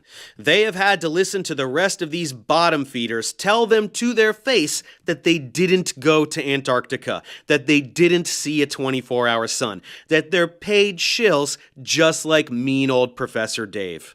In fact, as a result of the experience, Jaron has quit Flat Earth. Here's a live stream where he announces that he's leaving the Globebusters. I just really appreciate it. I mean, you guys are my family. I hate to have to duck out, but I'm going to. And there's multiple reasons for that. But really, I'll just explain simply what I have seen that has kind of made me take a step back and go, okay, I need to look at this whole thing.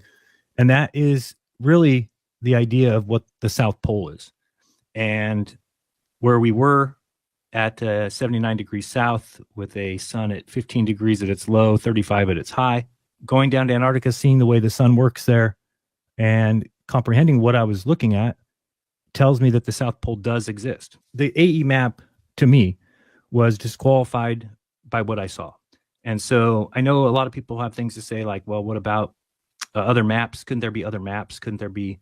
And I think that that's kind of a little bit silly, just in the fact that I think the continents are the way that they are. Now, I thought that when I came back that there would be a good group of people that were ready to tackle the problem. And instead, I saw a flat earth, and I'm not saying everybody, I'm saying maybe it's a small group, but I saw a group that had thrown their hands up and said it doesn't matter. Another group that said it was fake. Another group that said I was a shill. I'm happy to leave the show in Alan's hands and in Austin's hands. They obviously still think that there is something here, and I get that, and I understand that, and I'm excited to see what they bring forward. But for me, I would feel like I'm not being honest with people if I don't be honest with people, right? If I don't tell you that I honestly can't see it working anymore, as far as the map, as far as the layout, the globe at least explains the sun to me in a way that works. To have its South Pole and then to know that there's a North Pole, I don't really know where to go with that, other than that to me, I was wrong about the flat earth.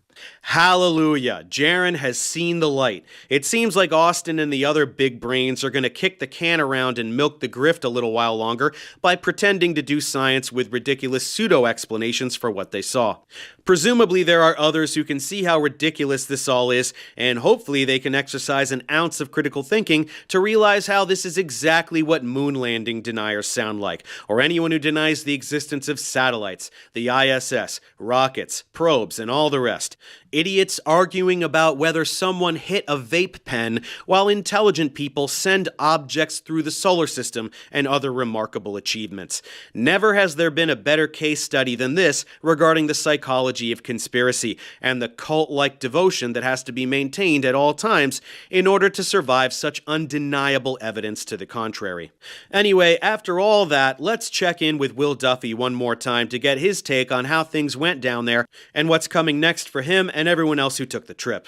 Will, welcome back to Civilization. Looks like you had a great time down there in Antarctica. Just first things first, how was your experience? Just tell me, you have a good time. What was it all about? It was incredible. Definitely a once-in-a-lifetime opportunity. I'm so grateful I was able to do this. Prior to going, people were telling me that Antarctica is the most beautiful place on Earth, and I couldn't buy that. I thought they were just telling me that to get me to go, but it is, I can say now firsthand, the most beautiful place I've ever seen. Wow. A frozen, barren wasteland, yet magic to the eyes. That's pretty cool. Let's see. So obviously the highlight was just, there is a 24-hour sun. Everyone has to admit it. What was that like for the flat earthers? How many flat earthers were there? It was 4. Okay, so let's just talk about the reaction of each of the 4 of them to that fact.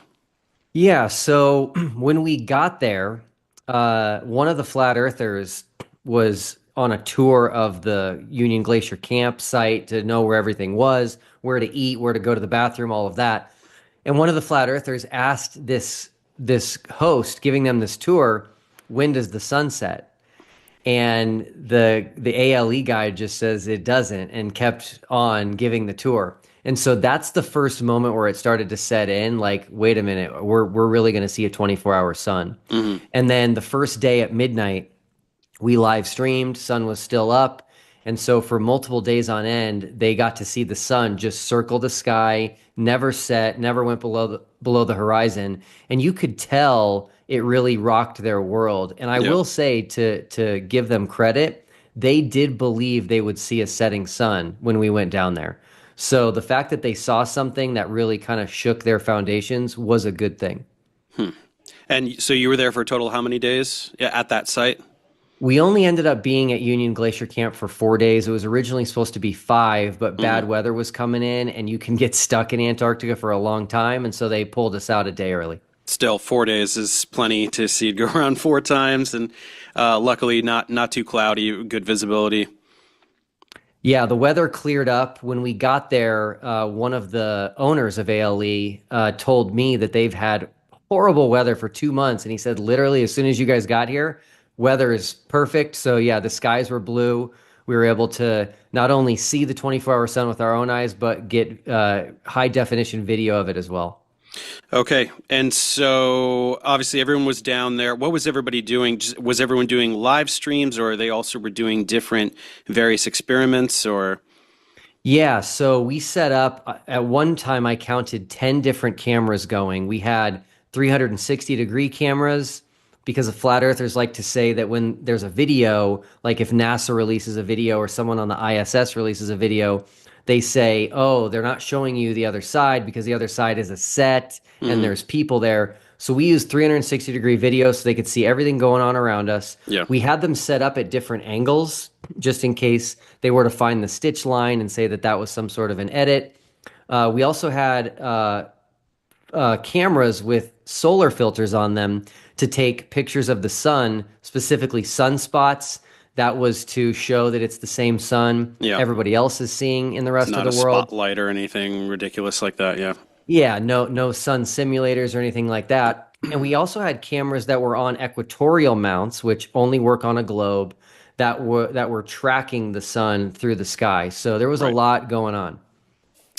Okay, it sounds very empirical. So I guess the big question, do any of the 4 flat earthers no longer identify as flat earthers? I do believe that 2 of them, at least, are going to admit that they were wrong about the Earth being flat and that we live on a globe based on conversations I've had with them. But I'm going to let them make that public announcement whenever they feel ready. Okay. And the 4, it's Austin and Jaron, and then the girl, Lisbeth, I think. And who's the 4th one?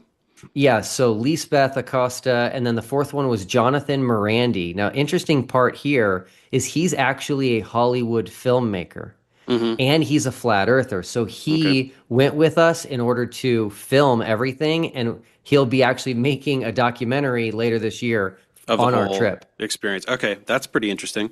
What about the Candace Owens producer guy? What was he doing? Yeah, his name is Mark Herman, and he was there to kind of represent Candace Owens. And I can tell you that as soon as we got to Antarctica, within the first probably hour, we understood where things were. We got the Wi-Fi password for Starlink, which again only works on a globe. And Mark and I actually FaceTimed Candace to let her know, hey, we're here. And we told her a little bit more about the experiment, and she was like, well, let me know what happens. And so we did confirm for her that there is a 24-hour sun, and she does realize that means the globe side has won. And I do believe she will be having a couple of people, one from each side, on her show at some point. Okay, interesting. Presumably you, I suppose, as the I think it's actually going to end up being MCToon and Austin Whitsitt. They were originally going to be on her show prior to us going, making their predictions, but she got really sick and had to cancel it. So I think it'll be those 2, and they're fine. Fascinating. Okay, so now the real question here is, what is the reaction of the Flat Earth community? Obviously, this is, I have yet to make the video, but I've been looking through your notes, and so I have some idea, and the viewer right now has just watched my whole video, probably explaining it, but let's hear from your perspective. What are they talking about? How frustrating is it? What's your take on it? Yeah, the reactions have been nothing short of insane. The amount of conspiracies that already exist, I've lost count. It was a mere hours after we live streamed and showed the midnight sun, still up at midnight from Antarctica, that they were already coming up with green screen conspiracies. And so we found that out while we were out there. So within 10 hours of this green screen conspiracy, we did another live stream and debunked that by me flying my drone behind me. There was no screen behind me, doing multiple live streams around each other at the same time. But the conspiracies have just come fast and furious. Breathgate, Footprint Gate, Drone Gate, the list goes on and on. They will do anything other than just taking an honest look at what we did, the evidence, And most importantly, the fact that they had 4 flat earthers, not 1, not 2, not 3, 4 flat earthers with us who are all testifying, hey, this is real. We saw it with our own eyes. Yeah, 4 flat earth shills is more like it, right? How much did you pay them? So yeah, I find it interesting. I mean, while you were there, obviously you were able to react in real time and dispel things that they were saying. It's a green screen. No, it's not. Look around. This is not how that works. So has anything changed since you left? Right now that you're no longer there, you cannot show anyone what's going on in Antarctica anymore. Has anything evolved? Has the community internally agreed, no, this is not the case, but let's move on to this other insane idea? Is there any evolution to their reaction to this? So they're completely disjointed. In my opinion, they're imploding. So there's no agreement whatsoever. There's just a ton of infighting. I hopped on a panel just the other day. There was 5 flat earthers. They were saying things that were all just completely false. So I hopped on to kind of clear the record. And these 5 flat earthers all disagreed. They don't know what to do. They don't know whether or not there's a 24-hour sun. They don't know whether or not to say we were actually in Antarctica or not. They don't know whether or not to say it was fake and it was done in a studio. So there's no agreement whatsoever. The latest crazy theory is some guy who has 0 training. He's a flat earther. He has 0 training in body language, is claiming that he can read our body language and can tell we didn't actually see a 24-hour sun in Antarctica. And he also claimed that Jaron said something when we were in Antarctica. And so I connected him with Jaron, and Jaron said, I didn't say that. But of course, he's not going to believe Jaron, but he will believe something he thinks he heard in a live stream. Okay. Yeah, of course. So I guess my last question would be, does any of this surprise you? Did you expect this from flat earthers or not? I am disappointed and I am surprised. Now, people around me like you and others who have been in this space much longer are not surprised, and I can see why. You've heard these types of arguments and excuses and wild, crazy conspiracies for years. So you saw it coming. I didn't. But I will say we tried to think of as much as possible that they would come up with ahead of time. Yeah. And so we collected nearly 100 terabytes of data. We have released a mere fraction of that. And all of the things that they're saying are easily debunked and will be debunked. And in my opinion, they're just digging their own grave. Yeah, you did. I'll give you that. You did try to preemptively dispel. And I mean, that's the thing, is that when you're not as insane as a flat earther, it's hard to imagine what insane things they'll come up with. But you can't, like, oh, that's not the sun. Yes, it is. Let's do the solar photography. You did try to just think of everything that they could possibly say. Yet, lo and behold, they've come up with other insane things because that is their nature. I'm not surprised at all, but it is going to be interesting to see what happens moving forward, and like what if they have, new people are going to try to rise up and be, I'm the new leader of the thing and I know what's going on. And it's just the funniest thing in the world to me. And I know that a lot of my viewers also find it extremely humorous. So that's all I can think of. But anything else you want to talk about in terms of what your plans are moving forward, what you're going to do? Anything else? Yeah, so the most important thing is we are releasing all of the information on all of the experiments that we did on our channel on YouTube, The Final Experiment. There's a playlist called The Final Experiments, plural. That's going to be the most important thing that we are giving back to the world from this entire endeavor. And so the purpose of that is we do not believe that Flat Earth has an answer to any of these. There's going to be 15 videos. They all confirm the globe. And so if you know somebody, a friend or family member who's Flat Earth, share these videos with them. They're very convincing. And if you meet someone who's considering Flat Earth, share these videos with them because they are that powerful and I think will prevent people from believing this myth in the future. Sure. I think the best we can do here, there are many that are just too far gone, but there are those who run the risk of falling down the pipeline, and we can catch them before they fall. So, yeah, you heard it here. If you are fascinated by what went on down there, You can check out the TFE YouTube channel, and there's going to be all those experiments up there if you want to see exactly what went on. And but that's it. Thanks very much for doing this. It's been incredibly hilarious to watch from afar and see what is going on with the Flat Earth community. So yeah, I thank you for it. Appreciate you having me. Well, that about does it. It goes without saying, but nobody alive today is more pathetic than the few remaining flat earthers. They will make up absolutely anything, no matter how transparently insane, to cling to their pointless identity.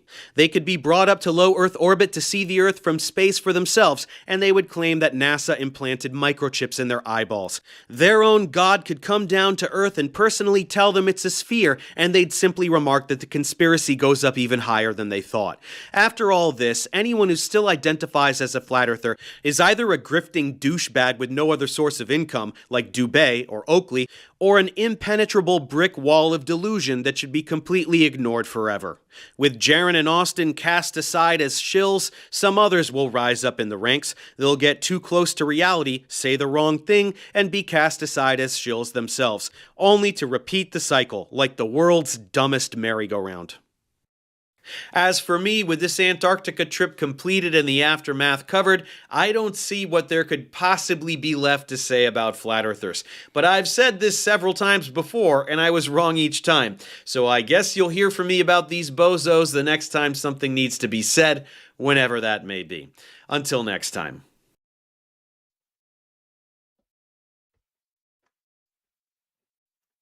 Welcome to the final experiments. The final experiments are a preponderance of evidence against flat Earth, and the final experiments all confirm the globe. These experiments were all conducted in December of 2024, when 4 flat earthers and 4 globers went on a journey to Antarctica with me, Will Duffy. We spent time in Punta Arenas, Chile, which is at the southern tip of South America, before flying to Antarctica. This entire trip allowed us to conduct historic experiments and collect data firsthand from an area of the world that few people will ever have the opportunity to visit and do this themselves. Prior to my announcement of the final experiment in early 2024, a vast majority of flat earthers, with very few exceptions, promoted the Gleason's map of the world, which is an azimuthal equidistant projection. This map had the North Pole at the center and pushed the south to the outer perimeter of the known world. This made Antarctica an ice wall perimeter around all the world's continents, which served to hold in all the world's oceans, as flat earthers claim water must have a container. It also extends the entire southern hemisphere into a larger and larger area, where on the globe, everything south of the equator gets closer and closer together. This made being at the southern tip of South America and in Antarctica the perfect place to test flat Earth claims and also confirm the globe predictions. Every single flat Earth claim failed. Every flat Earth prediction was demonstrably false. The final experiments are meant to be taken collectively, just like evidence in a court of law. Undoubtedly, flat earthers will attempt to discredit individual experiments we did, while at the same time ignoring the rest. If they cannot provide an accurate map of the world and a working model that can account for the results of all of these final experiments collectively, that is because we do not live on a flat Earth. If they try to say these experiments are not actual experiments, but only observations, that is because they cannot reconcile our findings with a flat Earth. If they say that flat Earth does not make predictions, that is because making accurate and testable predictions based on a flat Earth is impossible, because a flat Earth does not exist. You cannot make and test predictions based on something that is not real. Maps of the globe exist because the globe exists. The entire globe model exists because the globe exists. Countless globe predictions come true every single day, and countless future globe predictions will continue to happen exactly as predicted because the globe exists. If a flat earther tells you that there is no accurate flat earth map and there is no working flat earth model and that they don't make predictions, that is an implicit admission that a flat earth does not exist, because you can map things that exist. You can model things that exist, and you can make very specific predictions that come true based on something that actually exists and is testable. I created the final experiment to give both sides, flat earth and globe, an equal opportunity to prove their side. Only the globe side returned with evidence supporting their position. The globe side returned with tons of concrete evidence that both accurately matches the globe model and also falsifies flat earth. This brings us to South Pole flights. Every single year, flights depart from multiple continents and head south, and they all end up at the exact same geographic location, the South Pole. This not only confirms the globe, but it would also be impossible on a flat Earth. Before we dive into South Pole flights, it's crucial to point out that the South Pole itself refutes flat Earth.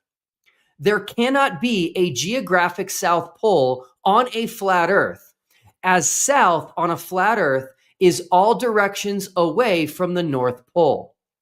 So south on a flat Earth gets bigger and bigger indefinitely, whereas on a globe, everything south of the equator gets smaller and smaller and closer together, eventually coming to a single point, the geographic South Pole.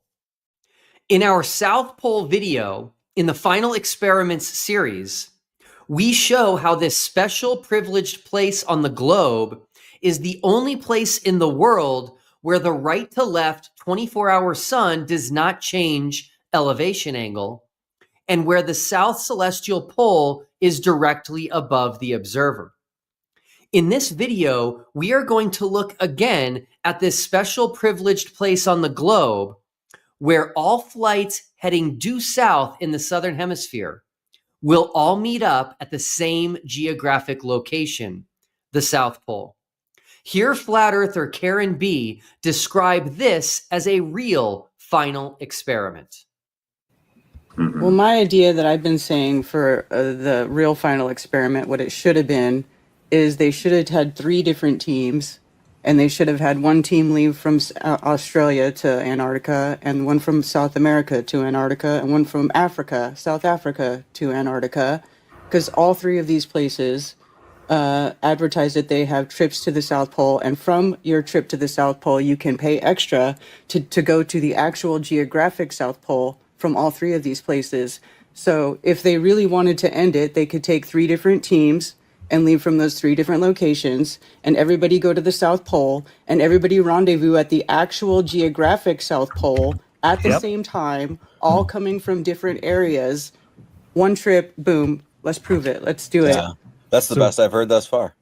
She is correct in calling this a real final experiment, as this would not be possible on a flat Earth. And flights leaving 3 different continents, heading south and meeting up at the same place is exactly what would happen on a globe. So what does happen with flights in the southern hemisphere that fly due south? That's right. The globe prediction is correct again, and the flat Earth prediction is completely false. This will be a common theme in this series. Globe predictions were correct, and every flat Earth prediction was wrong. Flat Earthers predicted there was no 24-hour sun in Antarctica. But there is no midnight sun in Antarctica. And no 24-hour moon. right? You know, there's a 24-hour moon in the north, but not a 24-hour moon in the south. That the sun at the southern tip of Chile would set in a northerly direction. All you have to do is watch which way it tracks. If it goes west by northwest, you're gonna be on you're on a flat earth. That there was no south celestial pole. In the southern outer hemisphere, people say that the stars rotate in the opposite direction. They make circles in the opposite direction, and that can only happen on a ball Earth. I have yet to see any real proof of this. That nonstop southern hemisphere flights were fake. And every time flat earthers have attempted to book the nonstop flight, it fails to go through, gets canceled and refunded days before departure, or changes to a non-direct flight. That there was no South Pole. No one's at the South Pole because there is no South Pole. And now that flights starting in different continents would never end up in the same place when flying south. Multiple times every year, flights leave Africa, South America, and New Zealand to get to Antarctica. And once in Antarctica, after flying south for a short period of time, they all end up at the geographic South Pole. This is not only confirmation of the globe, but more importantly, is completely impossible on a flat Earth. On a flat Earth, flights originating in Punta Arenas, Chile, Cape Town, South Africa, and Christchurch, New Zealand, if they headed south, would never cross paths and would in fact get further and further from each other indefinitely. But this is not what happens in reality. Flights leaving these three cities, spanning 3 different continents, all end up at the same geographic location when flying due south. And that's the geographic South Pole. Now, flat earthers are undoubtedly going to say that these flights are also fake, just like they did with nonstop southern hemisphere flights. And that's totally fine with me because the Final Experiment series is systematically documenting how flat earth claims are consistently incorrect. I personally know 3 people who have flown to the South Pole. Anthony Powell, who we've covered in other videos in this series, and one of them we actually all met on our trip to Antarctica, and she flew to the South Pole while we were at Union Glacier. Now, these flights to the South Pole happen every year and are available to the general public. You can purchase your own flight to the South Pole, or you can apply to work in Antarctica, which may include work at the Amundsen Scott South Pole Station.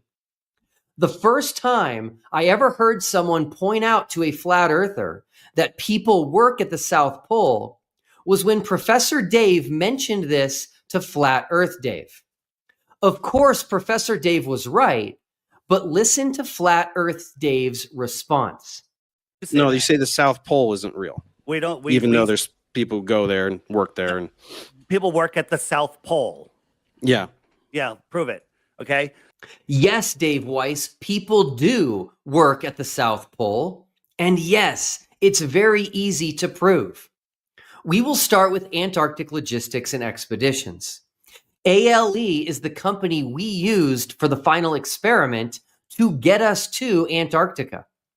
ALE is an incredible company that runs over a dozen trips to Antarctica every year. They fly people to Antarctica from Punta Arenas, Chile, which is at the southern tip of South America. And they offer flights to the South Pole from Union Glacier Camp. Now, not just any airplane can fly to the South Pole. They do not have a blue ice runway at the South Pole, and so only ski planes can land there.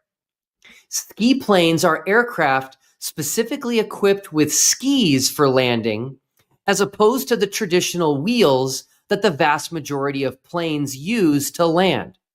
So this is an extreme limitation to the available aircraft that can be used to get to the South Pole. ALE uses a Basler BT-67, which is a converted DC-3. This is a very small aircraft that can seat a maximum of just 18 passengers, can only cruise at about 215 miles per hour, and has a range of only approximately 1,800 miles. These limitations will be crucial later in the video as to why flights to the South Pole are simply impossible on a flat Earth. I met someone in Antarctica who is from England. Her name is Lizzie. She found TFE extremely fascinating and started hanging out with all of us for multiple days. And she flew to the South Pole from Union Glacier while we were all in Antarctica together. Her flight from Union Glacier to the South Pole in their Basler ski plane was about 4 hours. And here are some of the pictures she took while visiting both the geographic South Pole and the enormous Amundsen Scott South Pole Station. Another company that flies tourists to the South Pole is White Desert. White Desert flies people to Antarctica from Cape Town, South Africa, which is at the southern tip of Africa, to Wolf's Fang Runway, which is their blue ice runway. Their flights to the South Pole use the same aircraft as ALE, the Basler BT-67. Now, their flight takes a total of 7 hours and requires a stop to refuel after about 5 hours. And this is, again, due to the small aircraft and because White Desert's Witchaway camp is right at 71 degrees south compared to ALE's Union Glacier camp, which is right at 80 degrees south. And finally, there are flights to the South Pole from McMurdo Station and Scott Base. McMurdo and Scott Base are so close in proximity to one another that they share airfields. And they share 2 airfields, one for wheeled aircraft and the other for ski planes. Flights coming into McMurdo and Scott Base originate in Christchurch, New Zealand, and land at Phoenix Airfield. And then Williams Field is the airfield used for ski planes and specifically for the flights to and from the South Pole. My friend John Santandrea, who is actually just called back to Antarctica for work and is there as I record this video, John works at the South Pole every year. And he also flew to the South Pole while TFE was in Antarctica in December of 2024. He flew in this LC-130, which is a ski-equipped aircraft of the United States Air Force, designed specifically for use in the Arctic and Antarctic. The LC-130 is a bigger aircraft than a Basler and can fly almost double the speed, reaching a maximum speed of over 400 miles per hour and a cruising speed of about 366 miles per hour. So the flight from Williams Field to the South Pole is just a 3-hour flight. These 3 South Pole flights all match up perfectly with the globe model, where again, everything south of the equator gets closer and closer together. When you get as far south as Antarctica, everything gets really close in proximity, and traveling south from anywhere in Antarctica brings you to the exact same geographic location, the South Pole. This is just impossible on a flat Earth. Heading south from Punta Arenas, Chile to Union Glacier, Antarctica puts you nowhere near those who head south from Cape Town, South Africa to get to Witchaway Camp, Antarctica. And neither of those locations are anywhere near those who head south from Christchurch, New Zealand to McMurdo Station and Scott Base in Antarctica. To make matters worse, flying south from these 3 locations in Antarctica on a flat Earth would only put everyone further and further apart.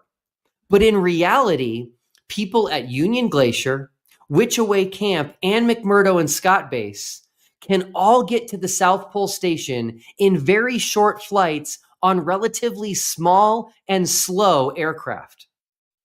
Just as flat earthers are unable to locate the ceremonial South Pole and the Amundsen-Scott South Pole Station on any flat earth map, they will also be unable to show which direction these three flights travel in order to all meet up at the same geographical location. They cannot have the planes head south, as they would only travel further and further away from each other. And if they attempt to claim that they are instead traveling east or west in order to have these planes somehow meet up together, which is what happens in reality, one of the three planes would never meet up with the other two. And let's not forget that the short flight times on the relatively slow ski planes would also prevent even the two planes headed toward each other from ever getting anywhere near reaching each other, as a flat earth makes the South bigger and bigger the further you get from the equator. So add South Pole flights to the growing list of experiments and observations that were part of TFE that flat earthers have no answer for. Our trip to Antarctica was incredibly eye-opening, and everything we saw, learned, and documented is what is driving the current significant exodus from flat Earth. I originally created the final experiment specifically to observe and record the 24-hour sun in Antarctica. But every step of the way through our journey, other flat Earth predictions kept being falsified, and the globe model was confirmed over and over and over again. Make sure to check out all of these in our other videos in the Final Experiments series. At the end of this video, enjoy a flight over Antarctica in a Basler ski plane. And please share this video with anyone you know who is a flat earther or considering flat Earth. As Jesus said in John 8:32, you will know the truth, and the truth will set you free.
Hey everyone, we are live again from Antarctica, which is super exciting. It is midnight again here at Union Glacier. By the way, go ahead and turn the computer here, and that is a midnight sun once again. So the sun has never set the entire time that we've been here. All right, I'm gonna do my best to see here. It's incredibly bright, hard to explain, but it's like all day is magic hour. Essentially, it's feels like it's the middle of the day. In fact, I put sunscreen on so that I would not get burned at midnight while I was doing this live stream. So just imagine being in a place where you can get severe sunburn at midnight. I'm going to do my best to see the comments. Someone just asked if we are using Starlink, and the answer is yes, we are using Starlink. It has actually been phenomenal for us, which is exciting. So a lot of things to talk about tonight, a lot of updates. I will also be thanking some people, recognizing some people. I'm going to be giving out some awards, some TFE awards, and then I'm also going to announce the winners of the 3 TFE challenges. So hopefully everyone has been looking forward to that. Before I start, I do want to say that the last 24 hours was probably the most difficult 24 hours I can remember in my life. This was just incredibly taxing. It's hard to explain, but you've got the reality of very little sleep with what we're trying to pull off here. You've got the exhaustion from the sun being up for 24 hours. You have the extreme cold that you're battling and making sure you're staying warm. You have the just the mental stress of trying to think of everything and make everything work, and remember to change batteries and check on things and make sure no one touches or bumps the tripod. So anyway, yeah, it was very difficult. Tonight we were talking just a few minutes ago, and Jaron couldn't believe that we got here yesterday, that it's only been 24 hours. It was the longest 24 hours of our lives. Just crazy what this took to accomplish. And so that's a reminder for everyone to think about the things that you ask for and the things that you state should be easy to do, which are not. Flat earthers have asked for many years for just give us a video of the 24-hour sun. And when you do, they say, well, it's not all 24 hours. Or they say it's a time lapse and not a video. It's like, you guys have no idea how difficult it was to film the sun for 24 hours in Antarctica, but we pulled it off. I personally filmed the sun from 2 different angles with my 360 camera. It might sound weird to people. How can you have angles with a 360-degree camera? But it's really 2 cameras that are like this and come together on the sides. And so that side angle we had facing different directions. And I filmed the sun for 25.5 hours straight without interruption. And I did that at 5.7K resolution, 30 frames per second. I don't even know if that's ever been done before, to be honest with you. Usually long form videos like that are time lapses as opposed to videos. And a time lapse will take a picture every few seconds, whereas video is 30 pictures per second. So yeah, very exciting times. We obviously dealt with the crazy green screen conspiracy today.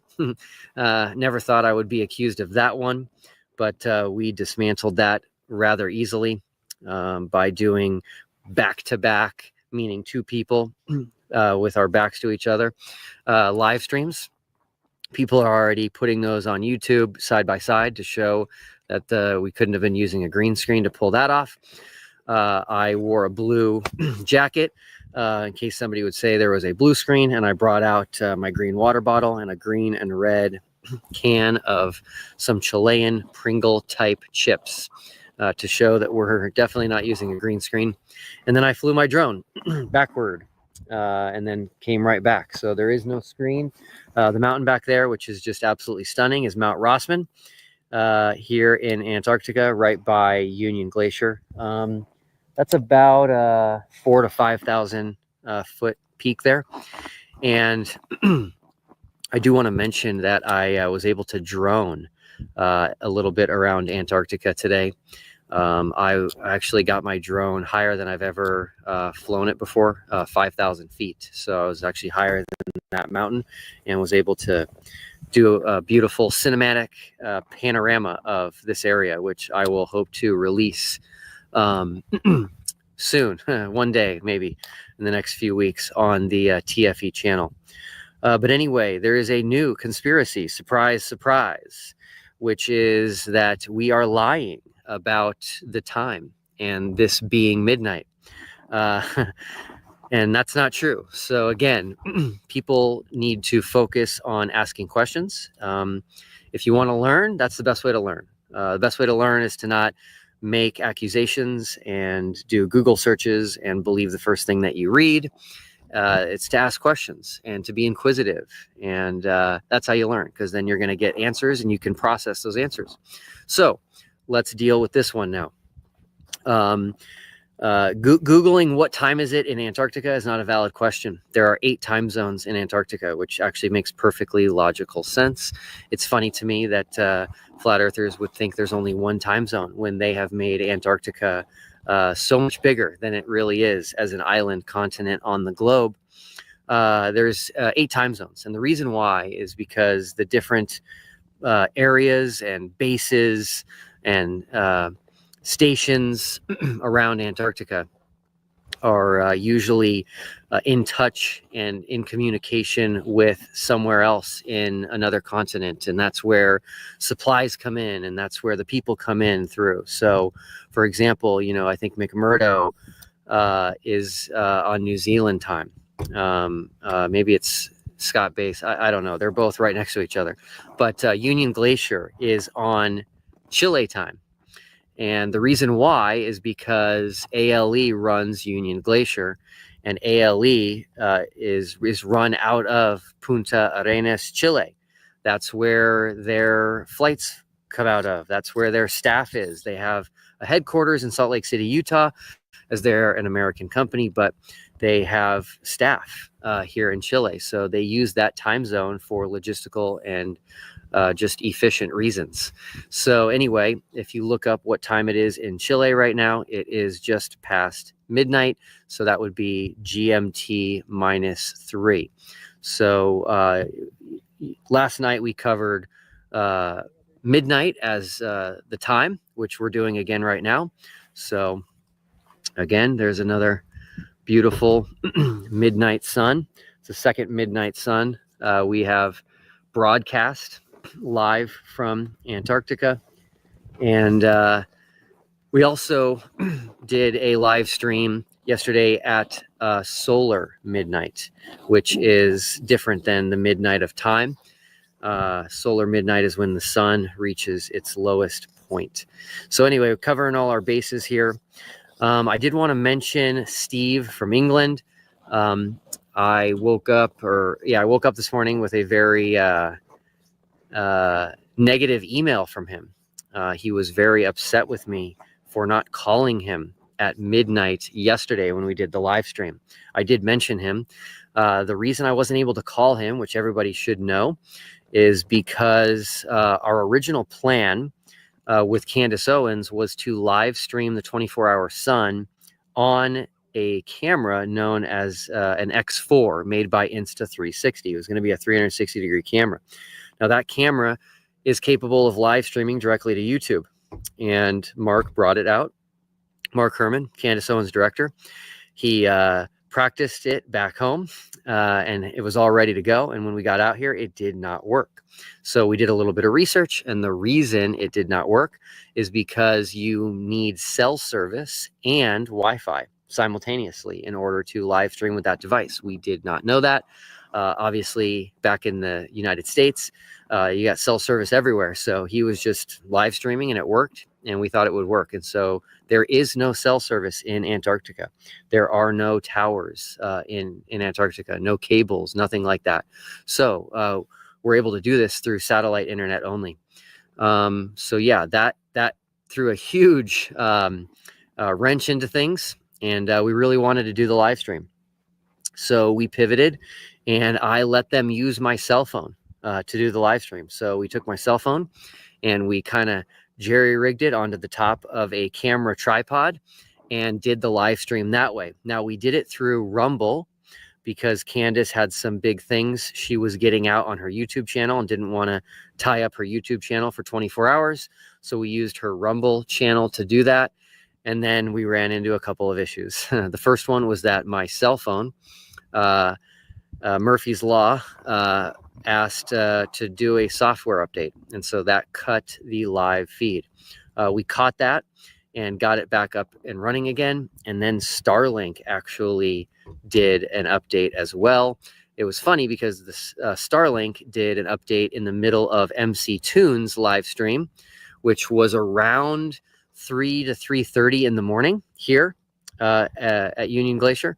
And so I'm guessing that Starlink does updates like that at the most, ungodly hour of the night, thinking that that's when people will not be utilizing the internet and sleeping. But we're doing something pretty special and pretty historic here. So that actually cut MCToon's live stream as well, very abruptly. So anyway, that caused an outage for a long time. And after that, we were not able to get the live stream back up and running on Rumble.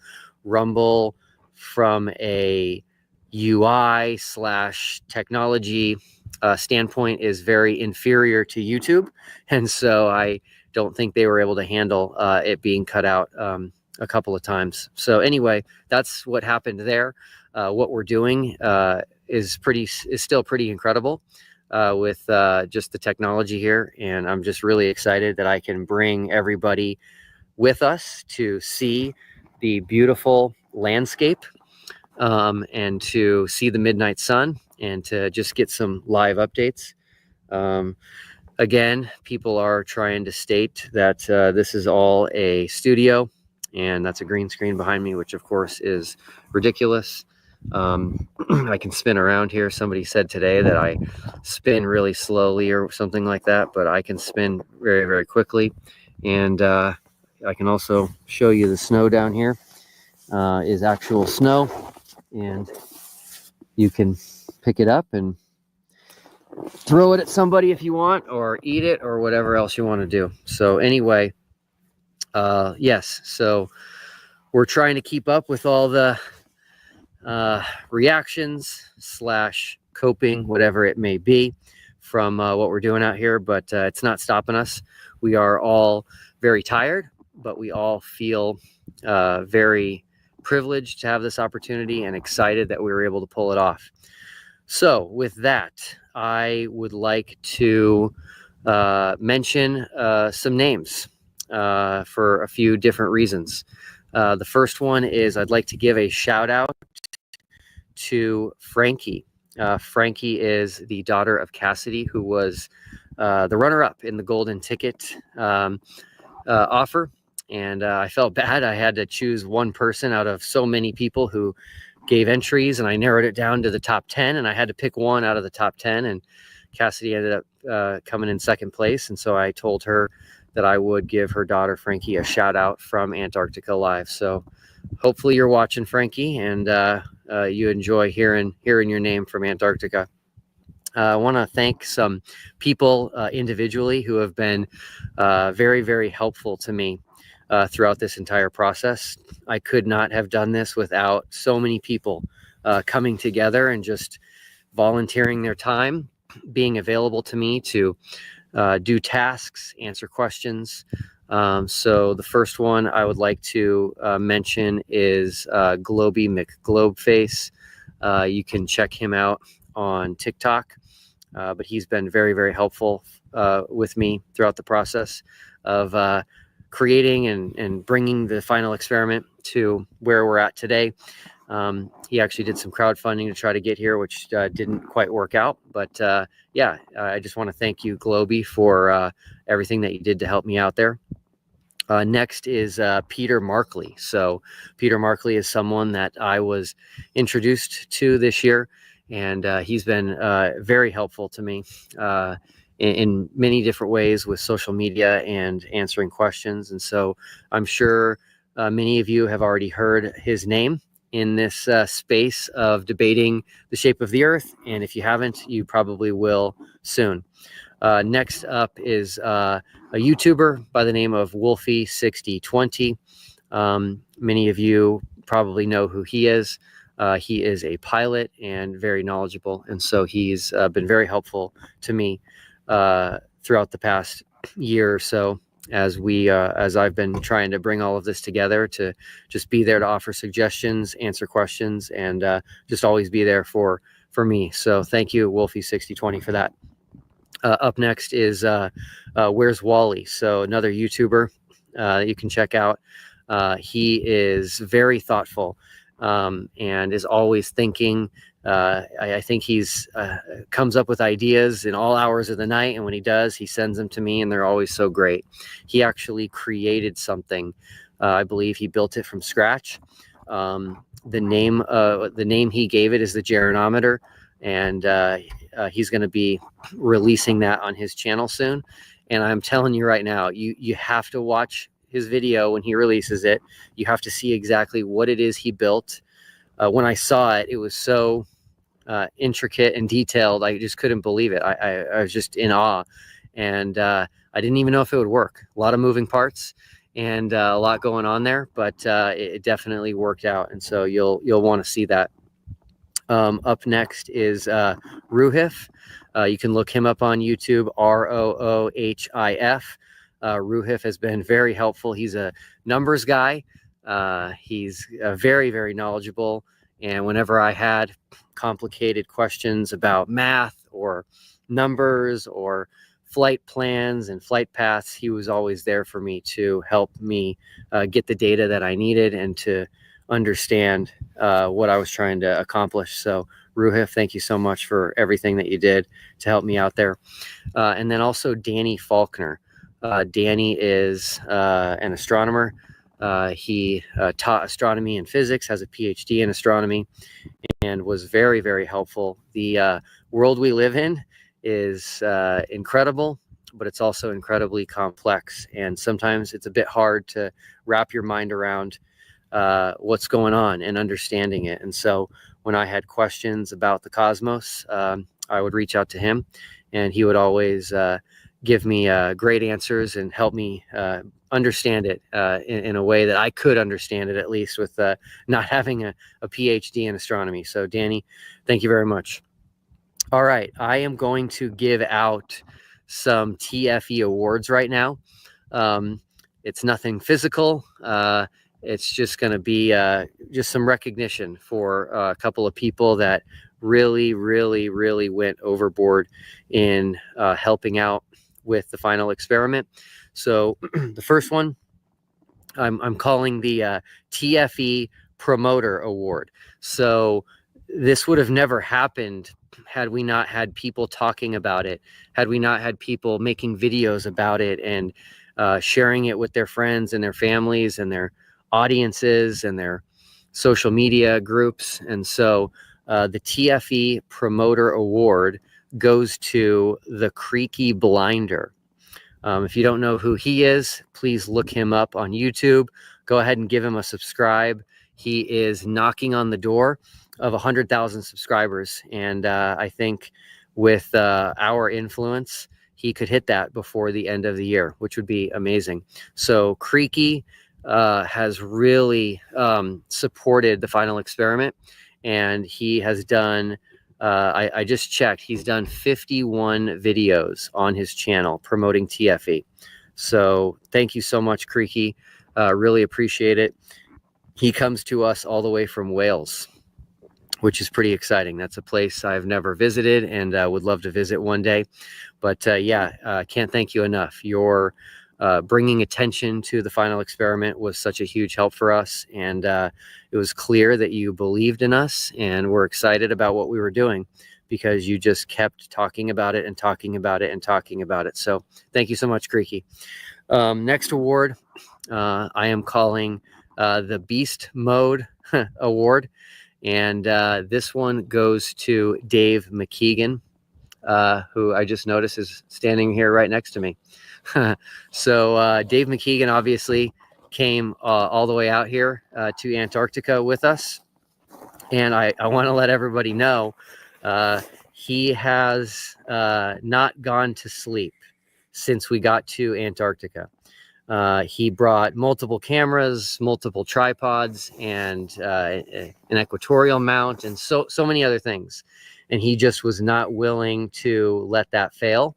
And so he's like, I'm not going to go to bed. I need to make sure all of this is working and continues to work so that we get all of the data that we need.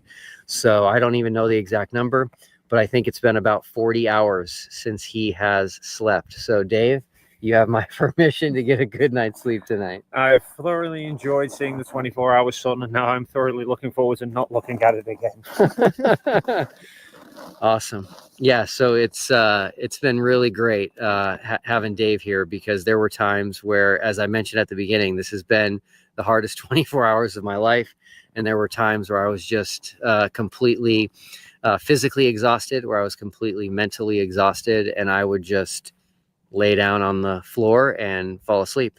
And when you do that, things can happen that are not good, that you don't want, such as batteries dying in your cameras or things going wrong. And so without even me asking him, he kept an eye on all of my stuff and made sure everything was going well. So thank you to Dave. All right, that brings us to the TFE challenges. So these are very, very important. These are going to end up being part of the final experiment. So what became clear to me throughout time, so this wasn't clear to me at the beginning, but what's become clear to me throughout the last year is that the final experiment was actually so much bigger than just the 24-hour sun. The final experiment is really more the final experiments, plural. There are so many other things that I didn't realize until I became more educated, such as things that we could do being at the southern tip of South America, other things that we could do in Antarctica. And so anyway, as will be clear in the coming weeks, there is a lot of data that we're going to be releasing. There were a lot of predictions made by the globe, and we'll see if those predictions came true. And there were actually a lot of predictions made by Flat Earth as well, and we're going to take a look at those predictions. So the TFE challenges were inviting people from both sides of the debate, Flat Earth and Globe, to make predictions prior to our trip. So all of these challenges were open to the general public. Anybody could have made a submission to me, but it just had to be prior to us departing for Chile for the first time. So the first challenge that we did, and this is where I'm going to need to see my screen here, hopefully. First challenge that we did was flight times.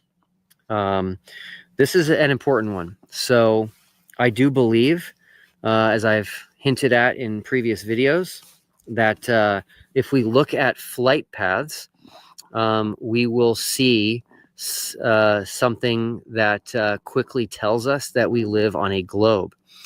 Flight paths have to be efficient.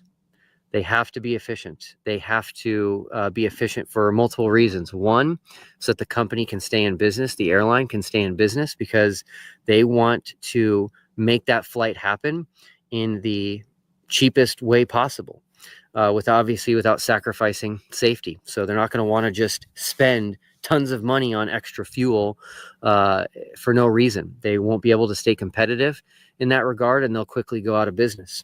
Flights also have to be as short as possible, again, as safely as possible. You're not going to fly an airline whose flights take twice as long or 50% as long as some other airline.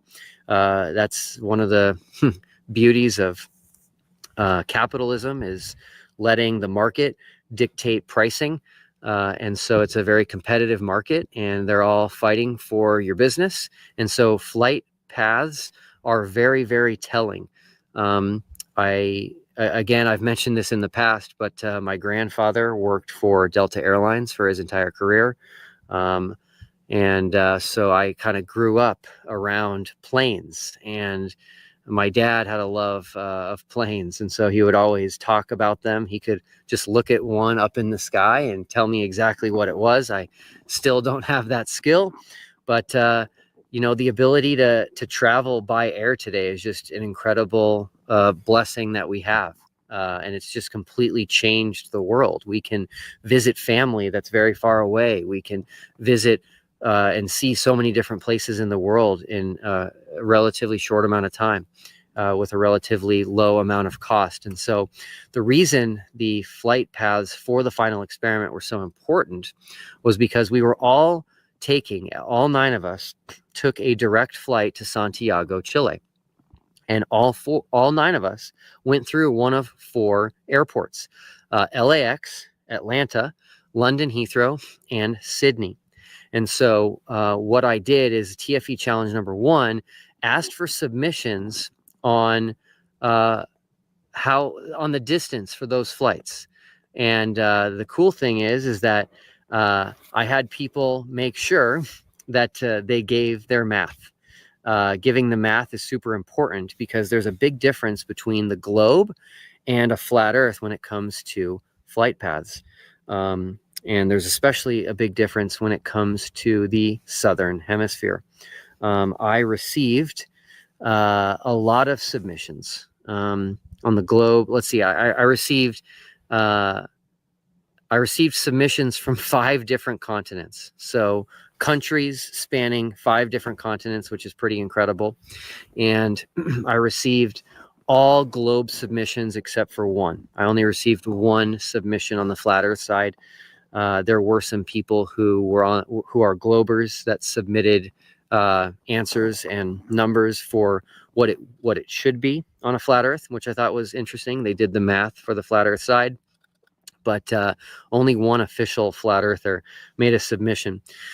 So again, there's a huge difference between the globe and the flat earth when it comes to flight paths, especially when it gets to the southern hemisphere. So I'll tell you what the main difference was related to the final experiment. On the globe model, the flight from London to Santiago is actually longer in distance than the flight is from Sydney to Santiago. And so on a flat earth, it's not even close. On a flat earth, the flight from Sydney to Santiago would be 2 to 3 times as long as the flight from London to Santiago. So it's a very, very big difference. Let's see here. I am trying to read my screen. Okay. So I'm going to go ahead and announce the winners for TFE challenge number 1, which again, I wanted there to be a winner from each side. The winner on the globe side was Andres Puelma. Andres, I wouldn't say that this was an unfair advantage, but he actually lives in Santiago, Chile, which is cool. So he was having to calculate the distances from those airports to his own hometown. All of the globe answers that came in were all very close to each other, which makes sense because the formula for calculating distances on a globe includes the radius of the globe. And so that's why I was asking for the math, was so that I could look and make sure that people were actually doing the math themselves and not just looking it up online. The one flat earther who made a submission, which means he wins, right? If there's a winner from the globe side and there's a winner from the flat Earth side, if there's only one flat Earth entry, that's the winner. So the winner is a Stephen Alonso. Stephen Alonso. Now, what's fascinating about this is that his numbers also were very, very close to the globe, which doesn't make sense. As I just mentioned, on a flat Earth, that flight from Sydney to Santiago should be 2 to 3 times longer than London to Santiago. But this flat earther, Stephen Alonso, said that the London to Santiago flight was longer. So this didn't make any sense. But this is why I planned ahead and said you must include your math. So I went ahead and checked his math, and what do you know? He used the radius, the average radius of the globe in his formula. But this was supposed to be a flat Earth entry, Stephen.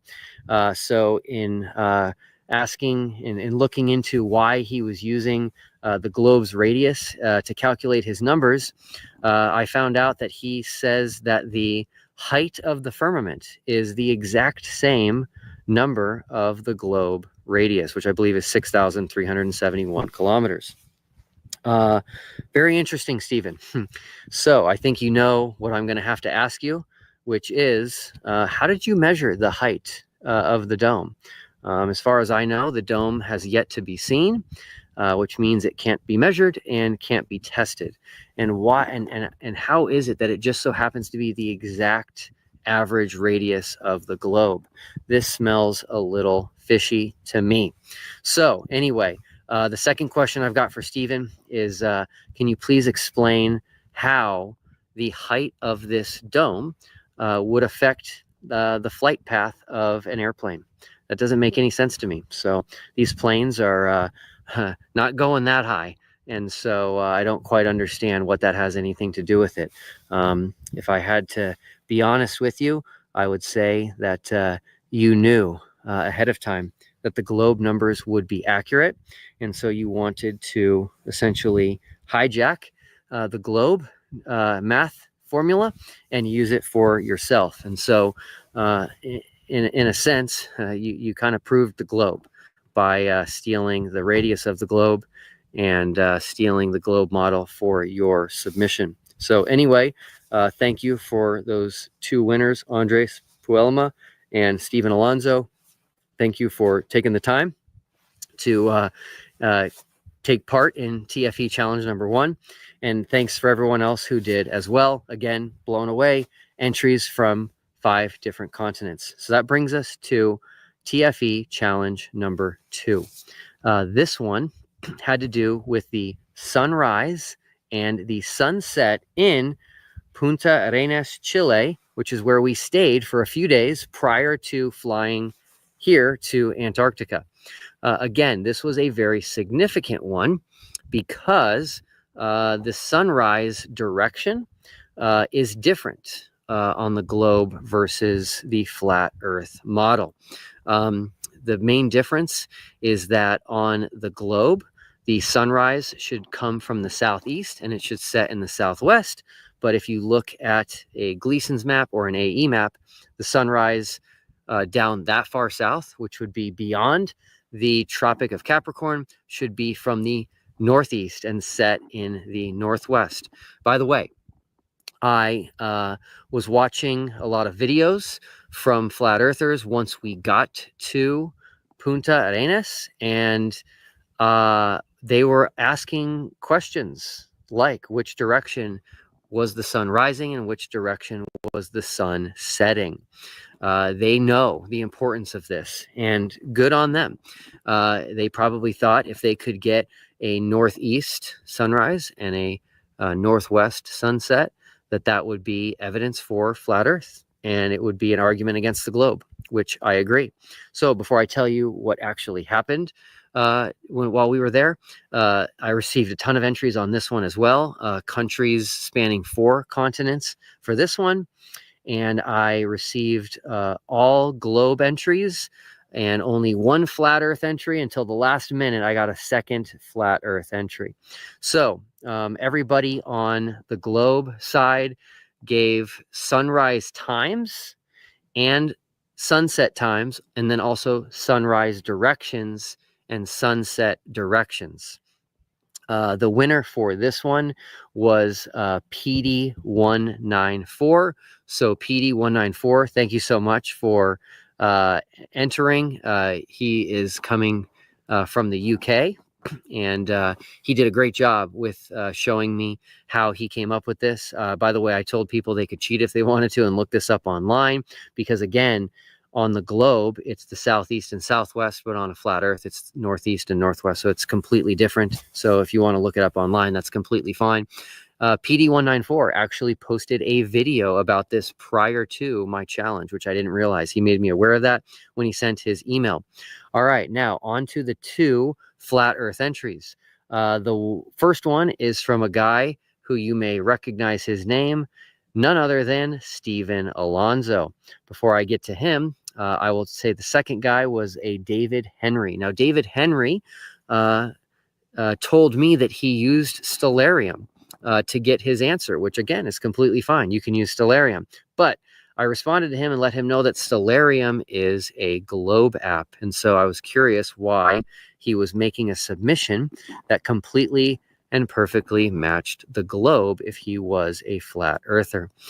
He responded by asking me what we saw in while we were in Punta Arenas, and I wouldn't tell him. I just said, are you willing to admit that you're submitting a globe answer as a flat earther? And he was unwilling to do so. That brings us to Stephen Alonzo. Stephen Alonzo told me that he expects the sun to rise in the southeast and set in the southwest, and he gave pretty accurate times. Once again, his answers aligned with the globe.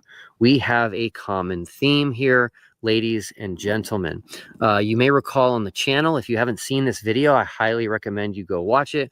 But we released a video in the last few weeks, which was challenging flat earthers to give any globe prediction at all, future prediction, that they think will not come true. The globe has thousands of predictions. This is a prediction. When the globe says on such and such a future date, at such and such a time, the sun will rise in this direction, and the sun will set at this time, and the sun will set in this direction, that is a prediction. So the globe makes lots of predictions. One of the globe predictions right now is that there will be a total solar eclipse over Orlando, Florida in 2045. And so that's a pretty specific prediction. And so I'm curious, which globe predictions do flat earthers think will not come true? If all the globe predictions come true, that would obviously be evidence of the globe. So interesting pattern we have here. Stephen Alonzo, I do know from seeing his stuff that he ascribes to the AE map, which of course has been falsified now with the final experiment.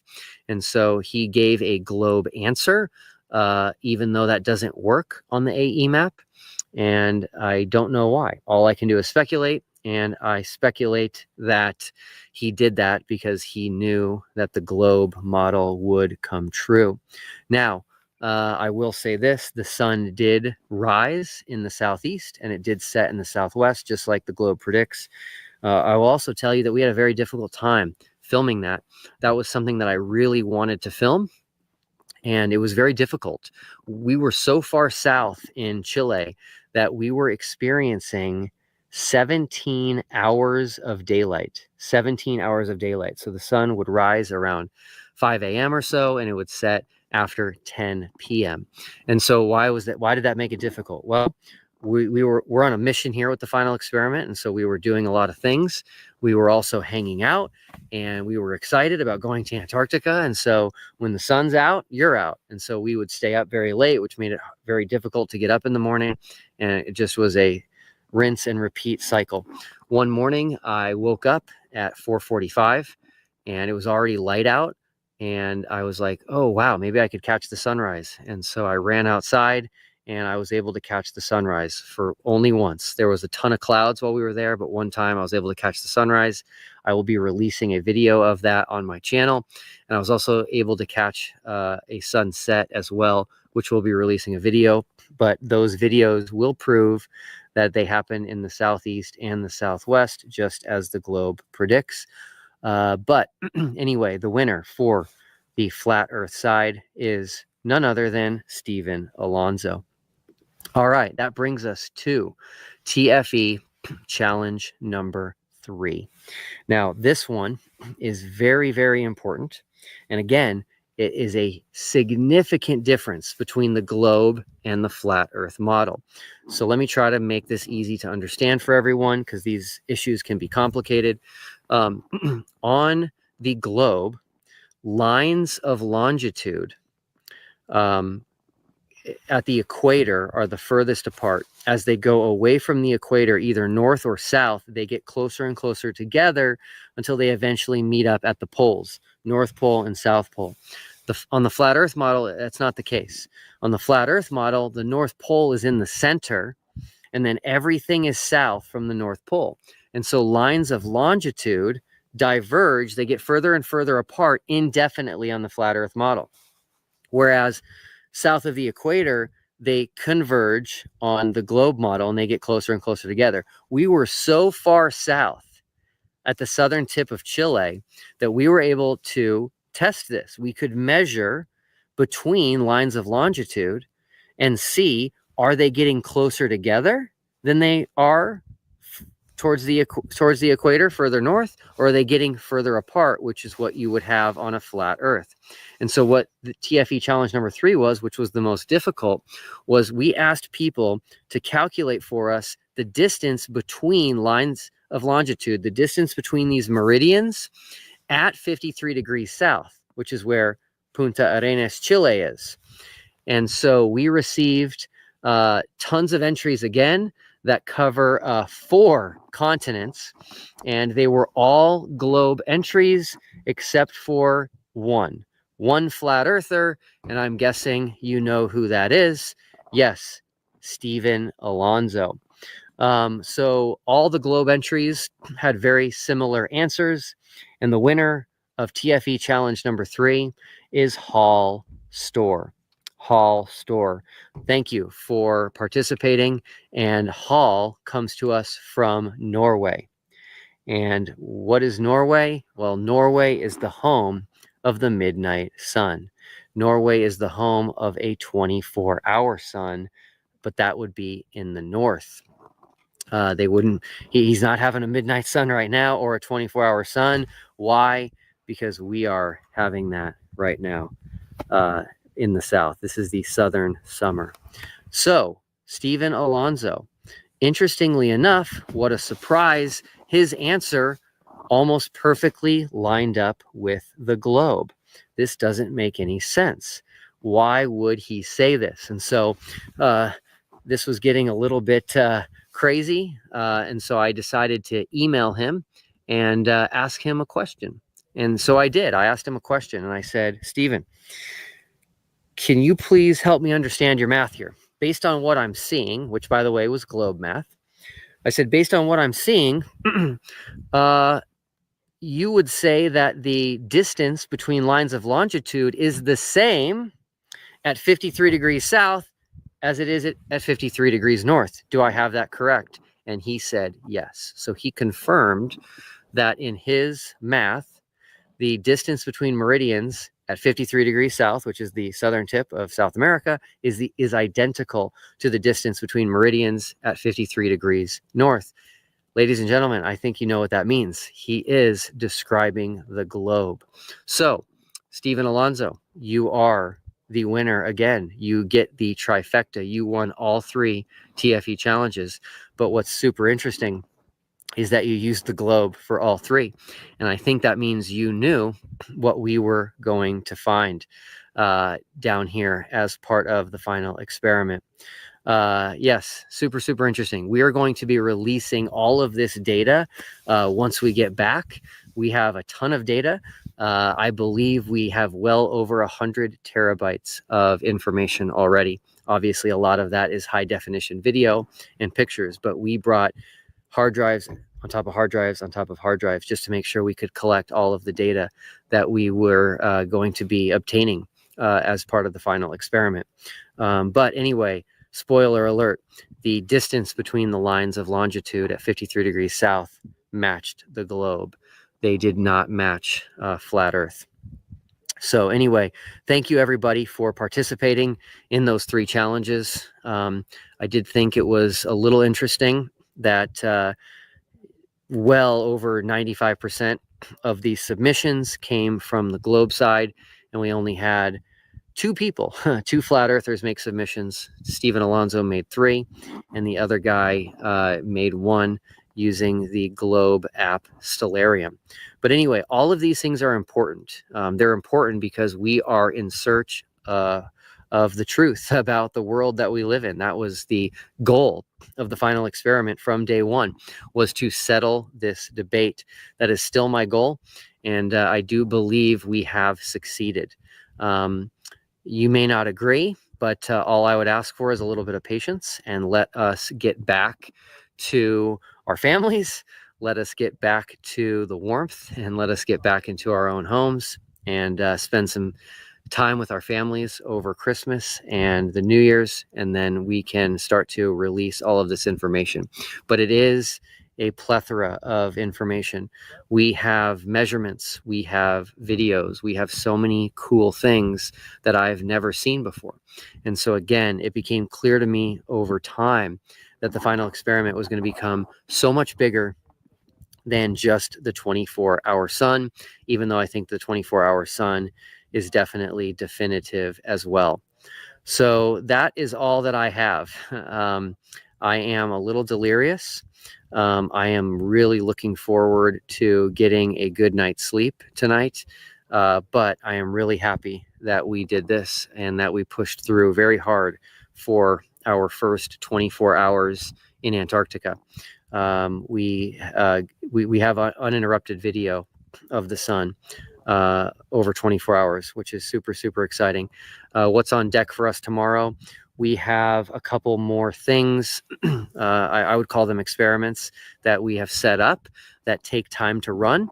They actually take more than 24 hours or so to run. So we've got those running, and those are just going to be running through until tomorrow at midnight. But we're also going to be doing something fun tomorrow, which I think everyone that joined us, all 9 of us, are really looking forward to, which is we will be taking a scenic flight over Antarctica.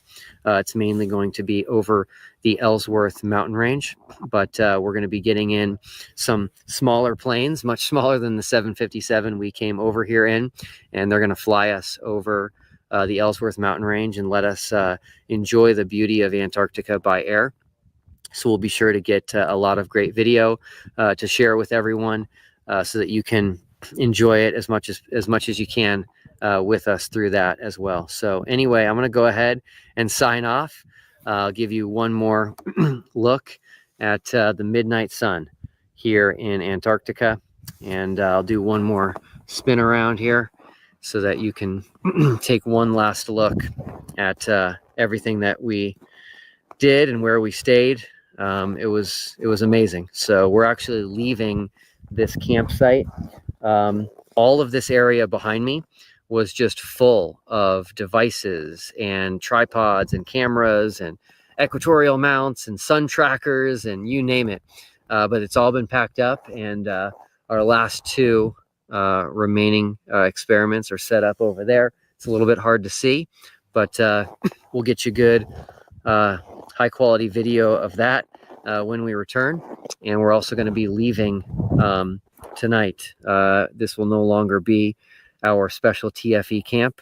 That orange vehicle back there is called a Tucker, and we're going to pack up right now, and they're going to take us back to Union Glacier base camp, which is where our tents will be for the next few nights or so. So I'll try to keep everybody updated. And again, just want to thank everybody for all the support, all the love for this last year. We made it, we did it, and it's gonna be fun sharing all the details with everybody. So all right, Have a great night, everyone. Bye-bye.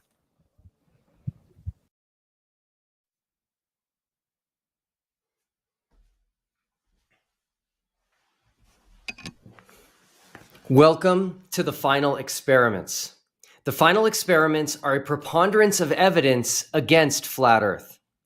And the final experiments all confirm the globe. These experiments were all conducted in December of 2024, when 4 flat earthers and 4 globers went on a journey with me, Will Duffy, to Antarctica. We spent time in Punta Arenas, Chile, which is at the southern tip of South America, before flying to Antarctica. This entire trip allowed us to conduct historic experiments and collect data firsthand from an area of the world that few people will ever have the opportunity to visit and do this themselves. Prior to my announcement of the final experiment in early 2024, a vast majority of flat earthers, with very few exceptions, promoted the Gleason's map of the world, which is an azimuthal equidistant projection. This map had the North Pole at the center and pushed the south to the outer perimeter of the known world. This made Antarctica an ice wall perimeter around all the world's continents, and it served to hold in all the world's oceans, as flat earthers claim water must have a container. It also extends the entire southern hemisphere into a larger and larger area, where on the globe, everything south of the equator gets closer and closer together. This made being at the southern tip of South America and Antarctica the perfect place to test flat Earth claims and also confirm the globe predictions. Every single flat Earth claim failed. Every flat Earth prediction was demonstrably false. The final experiments are meant to be taken collectively, just like evidence in a court of law. Undoubtedly, flat earthers will attempt to discredit individual experiments we did, while at the same time ignoring the rest. If they cannot provide an accurate map of the world and a working model that can account for the results of all of these final experiments collectively, that is because we don't live on a flat Earth. If they try to say these experiments are not actual experiments, but only observations, that is because they cannot reconcile our findings with a flat Earth.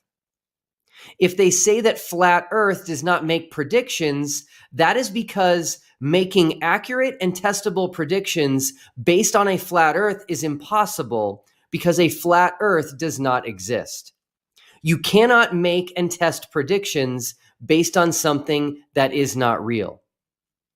Maps of the globe exist because the globe exists.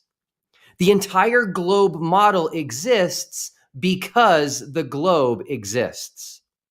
Countless globe predictions come true every day, and countless future globe predictions will continue to happen exactly as predicted because the globe exists.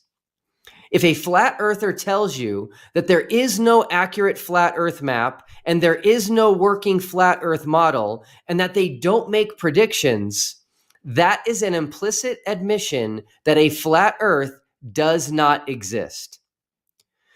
Because you can map things that exist, you can model things that exist, and you can make very specific predictions that come true based on something that actually exists and is testable.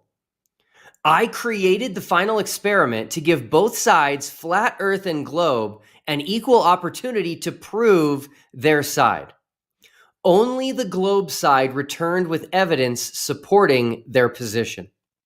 The globe side returned with tons of concrete evidence that both accurately matches the globe model and also falsifies flat Earth. This brings us to the 24-hour sun in Antarctica. A 24-hour sun is a sun that is visible in the sky all day and never sets. It's visible in the sky all 24 hours. Flat earthers said for almost a decade that there was not a 24-hour sun in Antarctica. They were wrong. Flat earthers said for almost a decade that a 24-hour sun in Antarctica would prove the globe, as a 24-hour sun in Antarctica would not be possible on a flat earth. Hear them for yourself. One of the arguments that people give is on a flat earth, you can't have a 24-hour sun, a midnight sun in Antarctica. And I totally agree. But there is no midnight sun in Antarctica. Now, let's say we are trying to prove the globe or trying to prove it's flat. Should be very, very easy, right? I mean, on a globe, we would have a 24-hour sun in the southern summer. That means that the sun would circle the continent. In order to fit the heliocentric globe model, this midnight sun phenomenon must also occur for observers south of the Antarctic Circle during winter solstice. Depending how far south the observer is, the sun should be seen for several days or weeks, never fully setting, just like it does in the north. In the one model, the heliocentric model, it would necessitate having a 24-hour sun in the south. Honestly, if you want to know for sure if the Earth is spherical or not, go to Antarctica during the summer and see if you can watch the sun for 24 hours. You can't. You mentioned the sun, right? Like the idea is, yeah, if you see the sun in the sky for 24 hours, that's what the globe predicts. And how would the flat earth explain that? But that's not what happened. Say that right here. I've got a friend who's in Antarctica right now. She said there's no 24-hour sun. It rises and sets. If you don't have 24-hour sun in their summertime,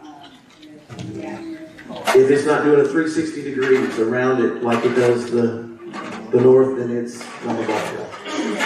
Simple. Yeah, so I used to run the largest flat earth group in the world, and for 6 years I asked all the Globers, just show me the 24-hour sun in Antarctica, and they couldn't do it. And then the group got deleted and we got censored. And what I found is anything that would prove the earth is a globe, the globe science community lies about. For example, the 24-hour sun in Antarctica doesn't work on a flat earth. So the reality of our world is that in both models, we're supposed to have a 24-hour sun. In the flat earth model, we say there isn't a 24-hour sun in the south, and there isn't. You know, this would be easy to prove, but they hide this from us too. All we'd have to prove is go to Antarctica. Let me and you go to Antarctica, spend a week there in the summer, and let's see if the sun does a 360-degree circle all the way around us. If so, it's a ball. It does not get any more clear than that. It's also important to point out that Gleason's map also says there is no 24-hour sun in Antarctica and includes a bogus claim that there is no sunlight beyond 80 degrees south. Anyone promoting or using Gleason's map after 2024 is knowingly and willingly spreading false information. The globe predicted a 24-hour sun in Antarctica, and flat earthers said there would not be a 24-hour sun. Because we live on a globe, the globe prediction was correct. The sun never set the entire time we were in Antarctica. All 4 flat earthers with us in Antarctica saw this with their own eyes and publicly now acknowledge that they were incorrect in their prediction that there would not be a 24-hour sun. In addition to their eyewitness testimony, we took video and time lapses with multiple cameras of the 24-hour sun. Here is one quick time lapse that Dave McKeegan captured while we were just outside Union Glacier Camp in Antarctica.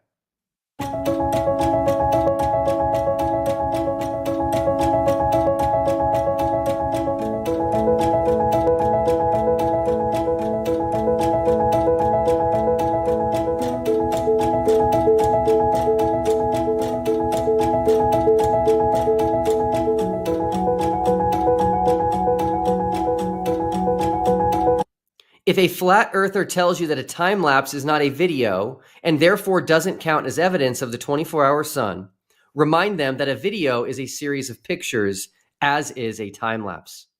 And remember that they are only using that excuse because they cannot reconcile a 24-hour sun in Antarctica with a flat earth. So they will come up with other ways to attempt to dismiss the reality of the 24-hour sun, the eyewitness testimony from 4 flat earthers, and the high-definition video and time lapses we captured with multiple cameras. Let the record show that the globe prediction was correct and the flat earth prediction was wrong. But there's more to the story here. Globe predictions are precise and detailed, again, because the globe exists. You can only make accurate predictions that can be tested and verified with something that actually exists. Flat Earth cannot make these types of predictions because a flat Earth simply does not exist. The globe model not only has a 24-hour sun in Antarctica, but also a 24-hour sun in the Arctic in the north. This will be a common theme in this series, where we will see a beautiful symmetry between the northern and southern hemispheres of the globe, a symmetry that is impossible on a flat Earth. And these 24-hour suns on the globe model in the north and the south happen at different times of year in their respective locations in the Arctic Circle and the Antarctic Circle. The globe model also says that the 24-hour sun in the north will move through the sky from left to right, while the 24-hour sun in the south in Antarctica will move through the sky from right to left. This is another common theme that will emerge in this series, a type of mirror effect when comparing observations in the northern hemisphere with observations in the southern hemisphere. Again, something that makes perfect sense on a globe, but would be impossible on a flat Earth. But the globe model does not stop there. The globe model also predicted the exact elevation angle of the sun based on where we were in Antarctica and what time of day it was, including the up and down wave pattern motion throughout the day. And if that's not enough, the globe model also says that at the geographic poles, the South Pole and North Pole, the sun's elevation angle will not have any visible change in a 24-hour period, meaning no wave pattern. And that is exactly what we see at the South Pole. Compare the time lapse from Dave McKeegan that we just watched, where the sun moves through the sky up and down, with this time lapse from Robert Schwartz, which was taken over 5 days at the South Pole.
As you can see, the sun did not move up and down through the sky in a wave pattern like it did for us at Union Glacier.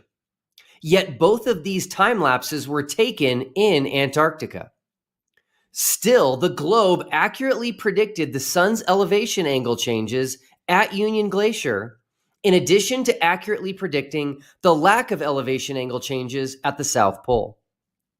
Many people all over the world released video predictions of the sun's elevation angle changes prior to our trip to Antarctica. Here is a video prediction from Ola Dazalier, which he created before we flew to Antarctica. And as you can see, accurately predicted the movement of the sun through the sky at our specific location of Union Glacier. None of us had ever been to Antarctica, and the 24-hour sun had never been filmed at Union Glacier. So how was this precise prediction by Ola and others able to be made? Because we live on a globe. Because the globe exists, it can be modeled by anyone and will accurately predict what will be seen at any geographic location. This is impossible to do on a flat Earth because a flat Earth does not exist. All data points collected perfectly match the globe. A 24-hour sun in the north at the opposite time of year from a 24-hour sun in the south. A 24-hour sun in the north that moves through the sky from left to right, with a 24-hour sun in the south that moves through the sky in the opposite direction. And then the sun's exact elevation angle based on where the viewer is standing in Antarctica and what time of day it is. And finally, the lack of visible change in the sun's elevation angle at the South Pole, which is only 600 miles from Union Glacier. Flat Earth cannot account for any of this. Do not be fooled by a flat earther shining a flashlight on a plastic dome and claiming a 24-hour sun works on a flat Earth. They will film from the outside of the dome, hoping you won't notice. But they would need to instead film from inside the plastic dome, not outside, as there are no observers outside a dome.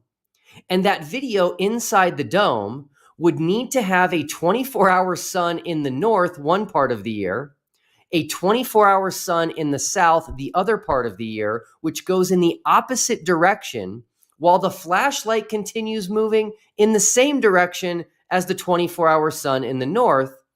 And it would need to have the sun's elevation angle changing for observers in Antarctica and the sun's elevation angle not changing for those far enough south, all at the same time.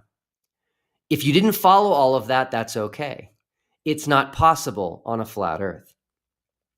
And all of this together simultaneously will never be modeled because, again, you can't model something with this amount of precision and make these very specific, accurate predictions concerning something that doesn't exist.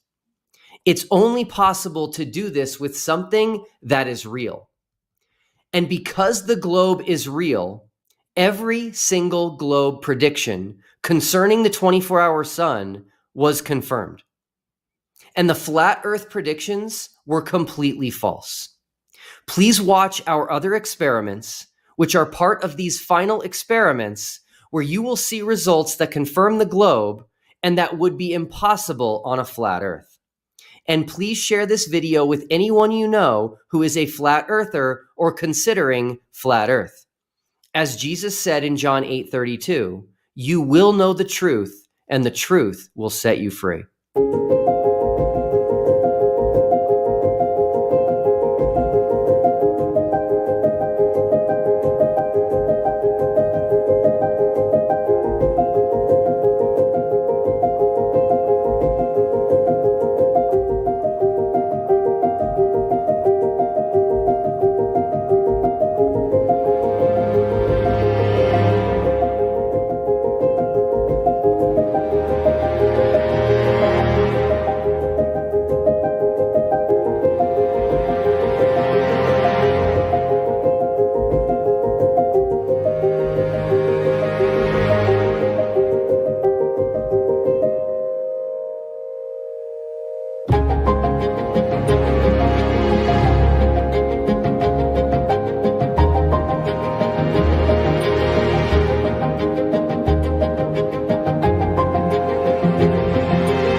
stop the insanity. The earth is not flat. Essentially, no one in Christianity ever believed it. No theologian of any merit ever taught it. It is not taught in the Bible. Sadly, some people today do believe it.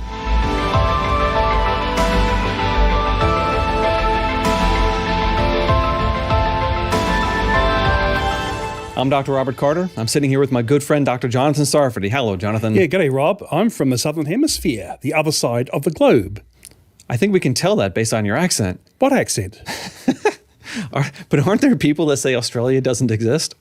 Well, I don't know what I've done with the rest of my life then, or New Zealand, where I grew up, where I lived for 25 years. And don't the stars look different down there? Well, we have the Southern Cross on our flag, which you can't see from here. And also, when you look at the night sky, you can see the stars going clockwise. Well, here they go anti-clockwise, or counterclockwise, as you say. I remember my first trip to Australia, I was having the hardest time figuring out how the heavens worked until I turned around with my back to the north and I bent over backwards so everything was going in the right direction. It's like, okay, then I knew where I was in the world, which is funny because that would never be a phenomenon if the earth actually was flat. It'd be totally different. You wouldn't see the things that we do in Australia. And in fact, when we look south anywhere in the Southern Hemisphere, we see the South Celestial Pole, or if you've got good binoculars, it's... okay, well, what is a South Celestial Pole for the listeners? Okay, the South Celestial Pole is the center of rotation that you will see the stars rotating around if you have slow motion photography. So for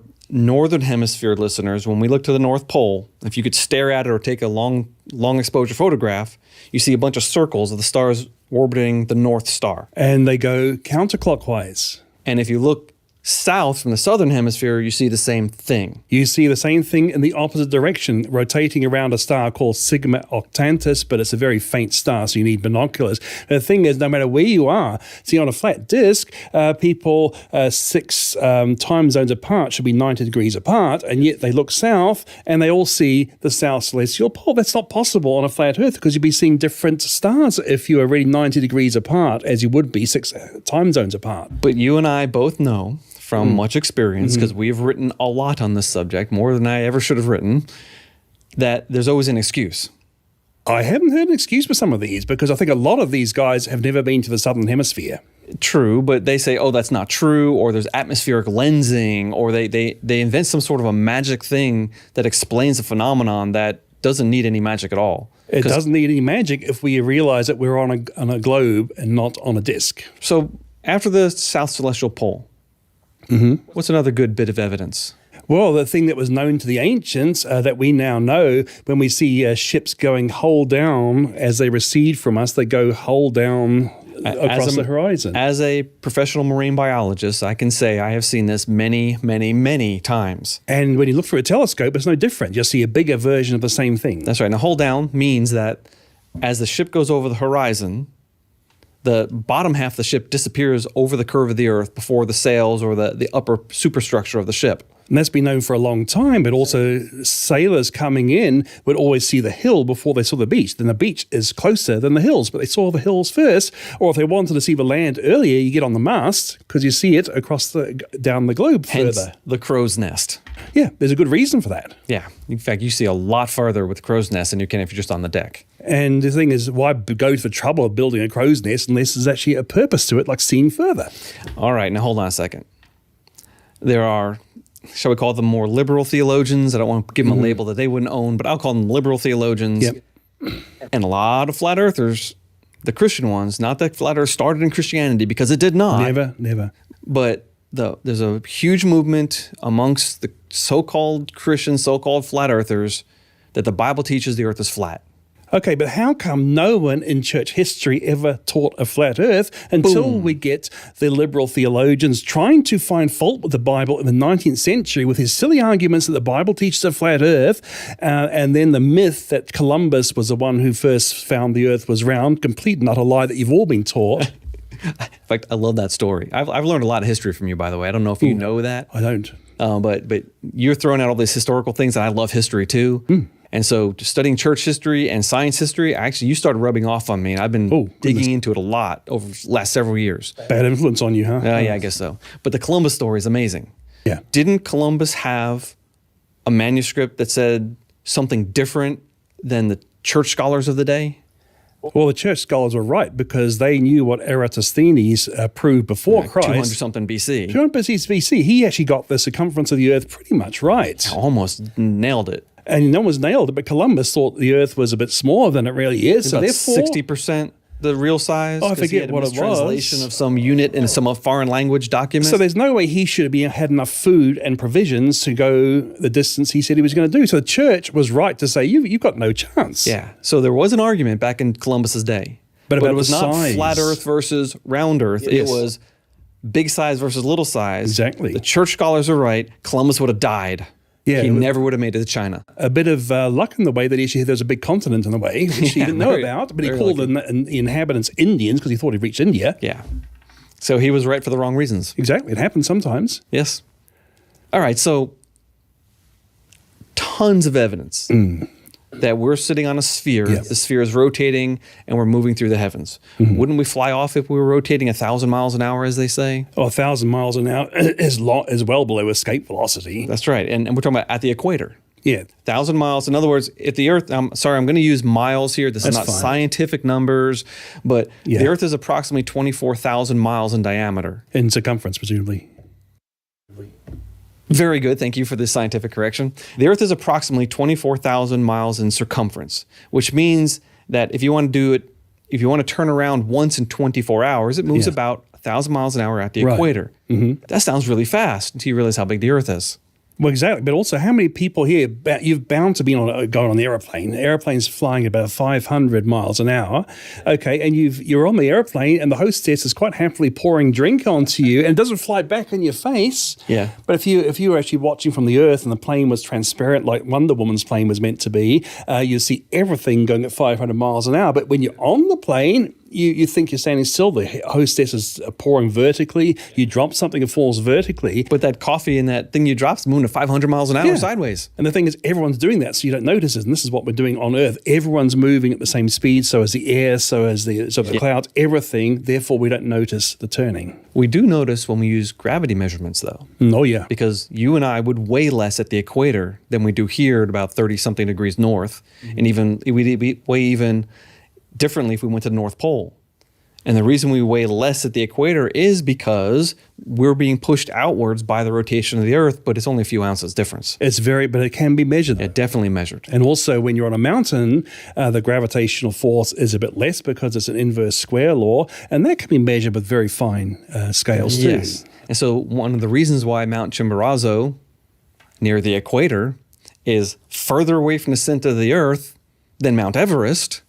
It's actually the tallest mountain in the world. Mount Everest isn't, if you're doing it not from sea level, but from center of the Earth, is because the Earth bulges outwards at the equator because of the spin.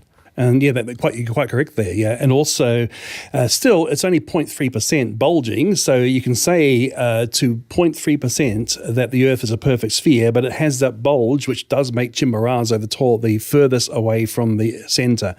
Yeah. So it's totally consistent with living on a spinning globe and totally inconsistent with a flat Earth or even a geocentric Earth. So flat earthers have a trouble. Flat earthers, we have a challenge for you. Direct challenge. Read our article. But you're not going to do it. In fact, I've never seen a flat earther who will actually read something I present. They want me to read their stuff, watch their long, boring videos, but they have never really engaged with our arguments. Why do you think that is? I guess because they really haven't got a good argument against what we've been presenting, which has been known for the most part for over 2,000 years. Long before NASA, no, nothing to do with NASA. People knew the Earth was round long before NASA even existed. Yeah, way long. Even 1600s, 1700s, 1800s. This is all. Didn't Newton say wasn't it Newton who wanted to find the most obvious fact in the world? So we started with the Earth is round. Well, in fact, even before Newton, you have Thomas Aquinas. Oh, was it Thomas Aquinas who did that? Thomas Aquinas in the 13th century in the Summa Theologiae. That's right, that's where it comes here's from. something obvious, the roundness of the Earth. He didn't expect anyone to dispute it. He thought it was so obvious and well known that he used that as an obvious fact. And this is the 13th century, so 200 years before Columbus. Isn't that the Dark Ages? So they can't tell you, but that's also the age of the Gothic cathedrals, which are masterpieces of architecture, which you haven't even equaled. That's right. So what we see is a lot of historical revisionism. We see a lot of theologians and a lot of popular level media, everything from Bugs Bunny to Big Bang Theory, saying that people used to think the Earth is flat. And it's simply not true. Yeah, go ahead and name some. You wouldn't find more than about 5. If you're lucky, you I might know find of 5. 2, and they were super obscure, and they never had any traction in the culture that when they were writing. I don't know more than that. You might, if you're lucky, find 5. I think 2 is the one we've got clear evidence for. Yeah, so okay, fair enough. You're being generous to them. I'm being very generous, but when you go to the global earthers, right from the beginning of the Christian era, everyone who discussed the shape of the earth said it was round. So if the Bible taught a flat earth, how come these great Christian scholars missed it? All of them. They all missed it. All of them. I know of a church in the denomination I grew up in was called St. Bede's. Oh. The Venerable Bede. Wow. People read Bede's history for 1,000 years. In fact, up into probably the early 1900s, every theologian read Bede. As they should. But you pointed out something in Bede that I didn't know about the shape of the earth. Oh, Bede was very clear. The earth and this was year a is perfect about sphere. 600 or 700 AD? I think in the 700s.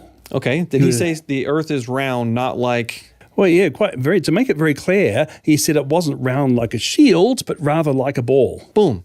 Unambiguous, perfect sphere, he said. And that was a long time ago. So you're talking about 700 years before Columbus set sail, notice. Yeah. But this was common knowledge in the church. People read Bede. Yeah, everyone did. Okay. So what's the take home for our audience? I'm assuming that someone who's really deep into flat earth is not going to like what we say and is probably not going to listen to what we say because that's the mindset that we've run into many times. What do we tell to someone who's just interacting with this for the first time, or they know someone who thinks the earth is flat? What do we tell? How do we tell them to interact with that person? Well, I think what we're doing is hopefully to stop people going down that track, because it's very hard to bring them out once they're down that track. We can actually stop them going down that track. That's the thing. So we have a message for pastors, for parents, for people in the church. The earth is not flat. The Bible doesn't teach it. The church never taught it. The science is totally overwhelmingly globe earth. Yes. Where does someone go to find the answers that we've already written? Creation.com/ or use this little search box, and what should they search for? You can search for Refuting Flat Earth, because that's the article you and I wrote at length, and we keep on revising it because we're finding more stuff. Yeah. In fact, if they Google Refuting Flat Earth outside of Creation.com, it'll still come up in the search engine. It used to be in the top. I don't know if it still is. It was number 1 last time I checked. Yeah, it was number 1. That's kind of cool that we have a number 1 Google search ranking thing. So we also got a video that you did, right? A video on the flat earth, which is a really good one. I did a video on the flat earth at our Creation Super Conference a year and a half ago. I felt a little strained in that because I tried to do flat earth and geocentrism in the same talk. Right. And that was hard. Well, it is hard, but also notice a lot of flat earth arguments are really pro-geocentric arguments. So it's important to actually make them split the two things. What's the difference? Well, the flat earth is about the shape of the earth, while geocentrism is about the issue of whether the earth moves. And they're totally distinct issues. Isn't it true that for most of church history, theologians thought the earth was the center and the sun went around the earth? Well, it's also true that throughout that time, most astronomers and scientists thought the earth was at the center. So the theologians were doing nothing different from what the rest of astronomy was doing. Excellent. And also all throughout most of ancient history and most ancient cultures also. Yeah. Okay. It seemed to be common sense at the time. It was based on Aristotle's physics, which is well accepted. It was based on Ptolemy's astronomy, again, incredibly well accepted. Yes. It was the science of the day. And it took us literally centuries of careful study to reject that theory. Yeah. The rejection produced better results, better predictions. That's why it won the day, because it was a better theory. Yeah. All right, so looking at that article that we wrote. Yeah. And that video that CMI produced. How many dislikes did we get? Oh, my goodness. A lot more than the likes, right? It's very sad to see, actually, yeah. But it's kind of funny because all the people hitting dislike, they're just telling us how many people are reading the article. Very helpful to us, yeah. That's right. It was helpful to us. We know a lot of flat earthers read our article because of the flashback we got from that community. Obviously, we hit the nail on the head. Which is really sad because they're just following the arguments that atheists used to attack Christianity with. They're following the atheistic arguments. The atheists are laughing at these guys. In fact, I reckon some of them are atheists anyway who are trolling us. Yeah. That's a problem on the internet is you can't tell who the troll is and who the firm believer is. And their arguments are so almost identical, so Yeah. it's hard to tell from that either. Yeah, and they're equally silly regardless. Kills me that some Christians have been caught up in these anti-Christian trollish Mhm. behaviors. Yeah. Now, when did this theory really start? The flat earth idea. Yeah, the flat earth idea. I think it wasn't until the 19th century as a reaction to these liberal theologians saying that the Bible teaches a flat earth. So, but then you get some people say, well, I better stick with the Bible. Yeah, I And believe they the Bible. The Bible says the earth is flat. Okay, let's try to back it up so now. 19th century is when we have this thing, and it seems to have popped up every so often. It goes in waves, and the latest incarnation is thanks to the internet. It wouldn't have happened without the internet. Yeah, without YouTube, without Eric Dubai, and without Rob Skiba, who are both heretics and not our friends. They're not. And by the way, if you need documentation on that, go to our article, Refuting Flat Earth. There is a Who Are the Flat Earth Proponents link. Click on that and you can see a short bio on that. We're not saying that just to trash somebody. There's good reasons for saying this and for encouraging people to beware of dangerous theologians. One of them who's a Buddhist. Well, Eric Dubai is a Holocaust denier who thinks that Jesus didn't exist. And Yeah, he thinks that Hitler was a nice guy, really, who's been misunderstood. So beware what your source of information is. And honestly, if you're rejecting 2,000 years of Christian scholarship, nearly unanimous Christian scholarship, you're in a perilous position. We don't reject things just to be rejecting. We're not curmudgeons just for the sake of being a curmudgeon. Yeah, see, we're a pro-Bible ministry. We're not an anti-establishment ministry for the sake of being anti-establishment. So it's important to get your priorities right. We want to defend the Bible as And God's word. We're also pro-science ministry. We are indeed. I mean, we both have PhDs in hard sciences, and we love science. We rejoice in science. Our ministry hires more PhD scientists than any other Christian ministry that we know of. So we just laid down a challenge to the flat earther that we hope one or two of you out there will pick it up and see how good this challenge is. We've also thrown a lot of information out there for those of you who might be confused on the issue. And for those of you who know someone who's fallen down this rabbit hole, what you can answer for yourself and maybe talk to someone about it and maybe pull them out of the rabbit hole. It's a very, very difficult thing. Once someone is so deep into the conspiracy mindset, it's really hard to get out of it. But it is not a biblical statement that the earth is flat. Mm-mm. It is not in Christian theology. It's not in biblical, in the scriptures. It's not in science. It's not in reasoning. It's not in logic. The earth is not flat. In fact, it is a globe. And we love science. Mm-hmm. If you're having trouble believing us, if you're having trouble believing the Bible, if you're having trouble believing what you're reading on or finding on the internet, just chill, relax, go to creation.com, pick out one or two of these articles and just read. Clear your mind and just read. You might actually be encouraged and maybe, just maybe, we'll be able to change your mind on this. If you are standing against flat earth theory, share this video, share this podcast, click like, do something, subscribe. We've got all this good content for you. And we want you to plug into the rest of CMI's content also. If you hate this and you think the earth is flat, fine, share it anyway. See what your friends think about it. Give us a thumbs down if you like. At least we're still tracking you because we know how many people are watching based on thumbs up and thumbs down. We don't mind at all. We want you to be encouraged that the Bible is true. Whether the earth is flat or not is a second question. However, theologically and scripturally, it's not. So dig into scripture, dig into science. Let's see how far we can go.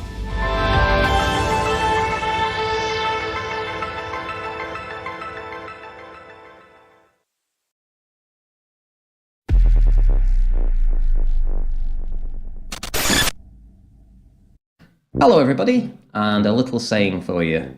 Once you go flat, you never go back. Well, that was proven wrong recently, wasn't it? Let's get into the top 5 reasons why flat earthers absolutely despise the final experiment. In the flat earth community, there are lots and lots of videos about flight paths and how that would be impossible on a globe. Here we have Mark Sargent on the This Morning show, and he's going to say something about his own flight to the UK. Take a look at this. So you flew in a straight line to get here? I did fly in a straight line to get here, yes. And Over a level playing you've field. got... So he says he absolutely did fly in a straight line from America to the UK. That kind of goes against what we saw in Antarctica, because you cannot possibly have the map, the AE map, as they describe it, if the 24-hour sun was in Antarctica. So that removes all of their arguments about flight paths. Number 2 is the dome. Now, the flat Earth model as such is that they have a dome, and the base of the dome is essentially at the feet of Antarctica, behind the ice wall. Now, the dome itself encloses everything. It keeps everything in place, including the atmosphere. We'll get to that in a minute. And what you'll see is that, obviously, if there was a 24-hour sun in Antarctica, you couldn't have the dome as described. Here, Mark Sargent is going to talk about the dome. So we've got a dome over the top? Yeah. So let me do this real quick. So the globe that you threw away, what we're talking about is we are all brought up, taught that we live on this tiny little rock that's covered in a little bit of water and smoke. We're flying through this impossible vacuum of space. We're saying that we live on a flat, enclosed world that is basically, you're basically living in a big soundstage with walls and a floor and a ceiling. The Truman Show. The Truman Show. Yeah, very, very, very similar. And to understand who Mark is probably the most well-known flat earther outside of the flat earth community. You know, in the mainstream, he's kind of the face of the community, let's say. So when he went on this morning and he presented this and he talked about the snow globe, and he also said that we live in an enclosed system and we have a dome on top. Well, obviously that is an impossibility because he's using the AE map. And of course, the AE map was falsified when the final experiment proved there was a 24-hour sun in Antarctica. So bang goes the dome theory. That is so big that even our best and brightest didn't figure it out until about 1960. And when they did decide to keep it a secret, the really, really short version is you don't live on a globe. This is what it looks like on the outside. That's what it looks like on the inside. There you go. Third reason. Well, if you've got no dome, you can't have the argument about gas pressure without a container because, well, essentially the dome is the container.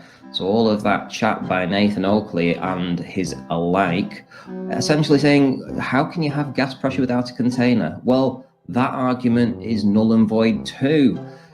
Speaking of Narnia, what about any evidence that you can have gas pressure, you know, like we're all breathing, without containment? The arguments, they're falling away. Number 4, a small and local sun and moon. Now, this argument has been floating around for decades, and many flat earthers use this as their proofs. Now, they would do everything, including measuring the size of the sun, the size of the moon, pointing a thermometer at the moon to get the temperature of the moon, all kinds of things to try and prove that the sun and the moon were local. Unfortunately, that is an impossibility with the 24-hour sun in Antarctica because it just cannot happen.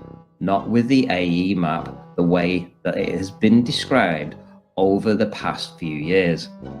All those people out there promoting this map and this model, this idea with a dome above them, it's an impossibility.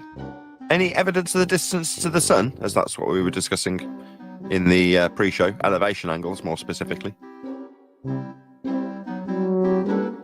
And number 5, and this is probably the worst one for those flat earthers still left creating content out there. And this all comes down to the personality of the person. Now, people like Jeranism and Patricia Steer and Robbie Davidson and Paul on the Plane, all content creators on YouTube, well known in the community, well, they left because they have morals. They also left and they knew that it would remove their identity as such from the flat earth community. It's a big thing to give up, as is the money that they would have been making, including people like Jeranism, who had a very healthy lifestyle. When he became a globe earther, of course, all of that disappeared. His views dropped, his subscriptions dropped. People, they left him. And he was happy to do that because at the end of the day, he has morals. People like Nathan Oakley, for instance, has none. He still does his flat earth debates. He's still adamant that essentially the earth is flat, and he has seen his subscriber base increase and his views increase. He is continuing on because of the money that's involved. He doesn't care about the people. He doesn't care about the lies that he's telling. The only thing he cares about is lining his pocket. Hit the bell notification icon and join button if you'd like to become a Nathan Oakley 1980 channel member and keep up to date with the Flat Earth debate. If you'd like to support the channel, there is a super chat that runs alongside each of these shows while they premiere, and there's also a coffee, Patreon, crypto, and thanks button in the info box below the video. Speaking of Patrons, I'm going to do a quick shout out to all of you who do support me on Patreon.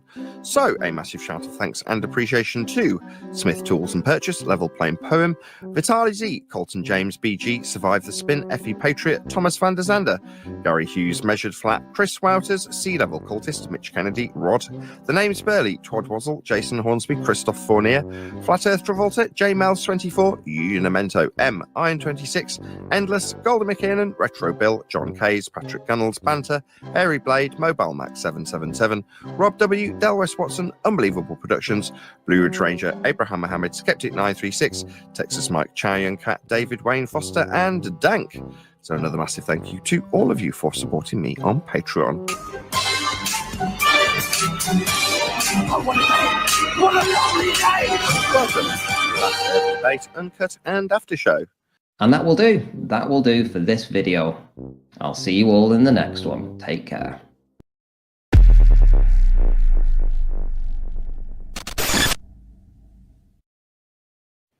Welcome to the Got Questions podcast. So often on the podcast, we discuss a frequently asked question or a controversial question or something that's hot in the current culture.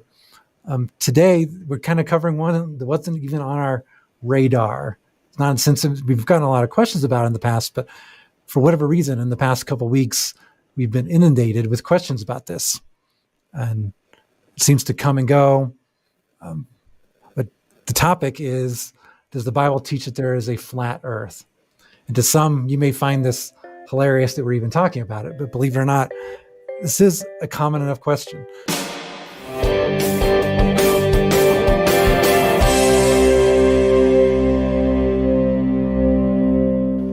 I have no idea what's driving the recent increase in questions or interest about it, but so here we are discussing, does the Bible teach a flat earth? And joining me today is Jeff. He's the administrator of BibleRef.com, and Kevin, who is the managing editor of Got Questions Ministries. So Kevin, why don't you start us off?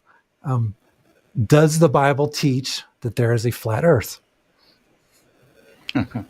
Well, no, it does not teach that there is a flat earth. Of course, I live in Kansas, and that's the big thing I always hear is that, Kansas is so flat. But you got to come visit because it's not flat. And the Bible, when we're talking about the Bible's teaching on the shape of the earth, well, the Bible doesn't really deal with the shape of the earth, but there are some passages that people twist and take to mean that there are that the earth is flat, and they'll go so far as to say that if you don't accept the flat earth theory, then you are denying the word of God, because this is what Scripture teaches.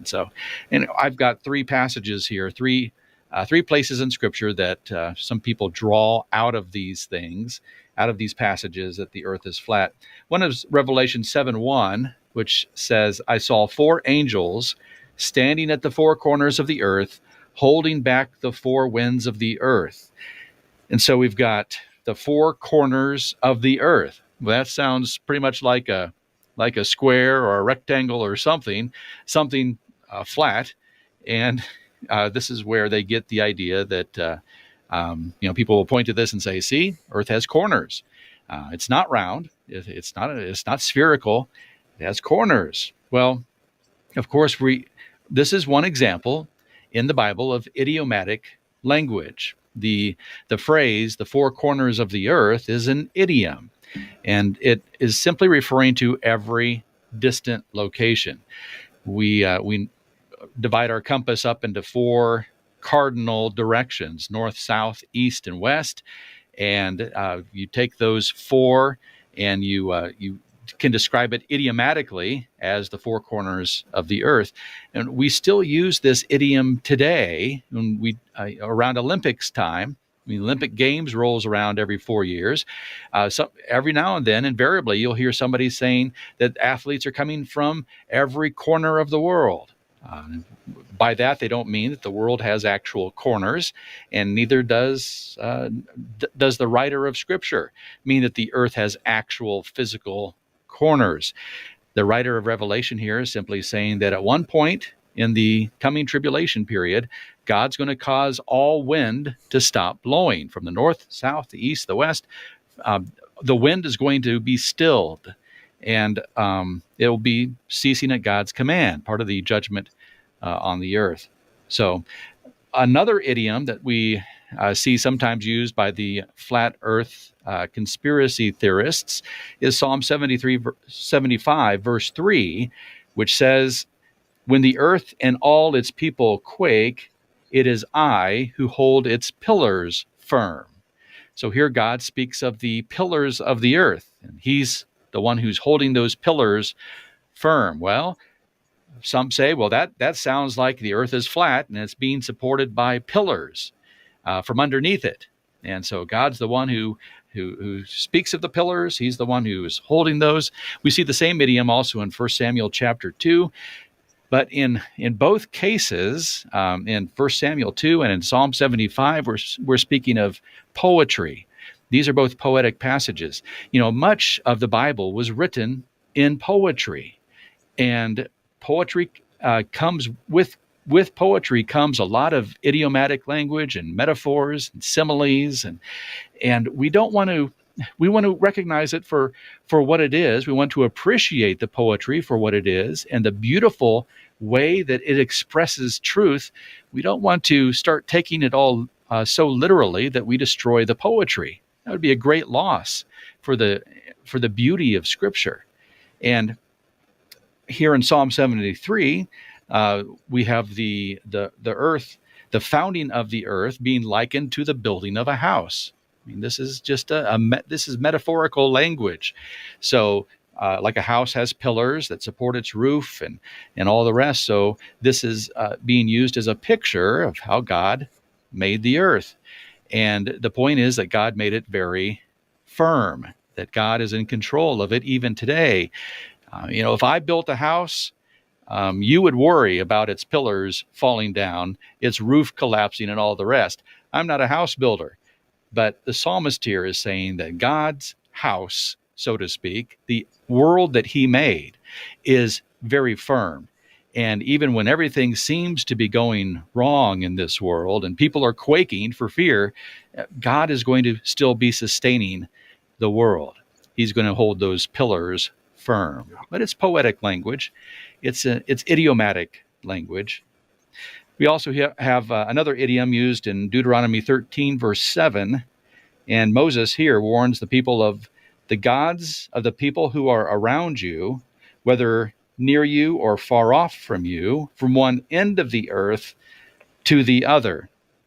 Now, this one is the ends of the earth is used, I think we counted up 28 times in the King James Version. And this phrase is similar to that of the four corners of the earth. It's idiomatic, it's metaphorical. And the biblical writers are simply speaking of the farthest reaches of the inhabited world. As, you can go anywhere you want, the ends of the earth, and you're still going to find the truth of God there. And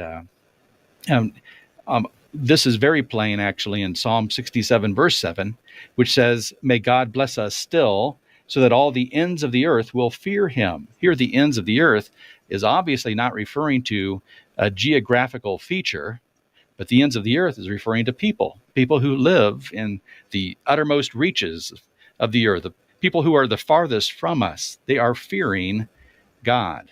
And so poetry is beautiful, and much of the Bible is written in poetry. We need to accept it and appreciate it for what it is. Poetry is a good thing for us to recognize in Scripture. And it's also important for us to recognize when the Bible is actually speaking on a topic and when it's not. And this is not one of those circumstances where the Bible says anything. There is no place in Scripture where it makes any sort of reference to the actual shape of the earth. And that's important to emphasize because there are other mythologies that specifically talk about things like discs or cylinders or squares, cubes, things like that. They're the only places that we have references in the Bible that people take are these sorts of poetic, idiomatic references. There just isn't anywhere that it talks about that. So first of all, we got to recognize that this is just not something the Bible addresses. And the danger in that is that means that people can take verses and read them the way they sort of prefer. I've seen people read some verses in Scripture saying that they indicate a spherical earth. You know, there's verses that talk about God sits on the circle of the earth, and people have said, see, that's a reference to a sphere. It just doesn't say anything one way or the other. It's not a topic that's especially important. And, you know, there's things we can talk about history and what people did and didn't know about the shape of the earth and when they knew it. All of those things are worthwhile and interesting, but sometimes it's just a question of understanding how do we handle this in the first place. You know, for the most part, you aren't really having conversations as a believer with people about does the Bible actually say this or not. It's mostly just about why would a person believe this anyway? What's leading a person into this mindset, and what do you do about it? And I think it's important to remember that people believe things for reasons. They're not always great reasons, but there is something that causes a person to take certain interpretations.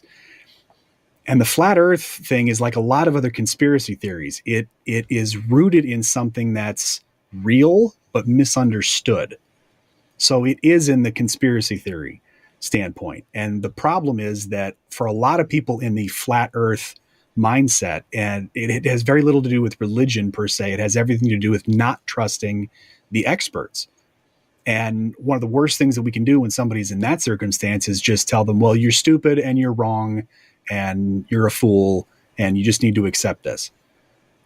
The whole reason that they're doubting this is because we actually do have evidence that sometimes the so-called experts have been wrong. We do have evidence that sometimes authority figures have lied to people for their own reasons. We do have reasons to think that established science sometimes overturns. What we don't want to do is we don't want to say, no, you just need to listen to the experts, listen to the science, listen to everything just because.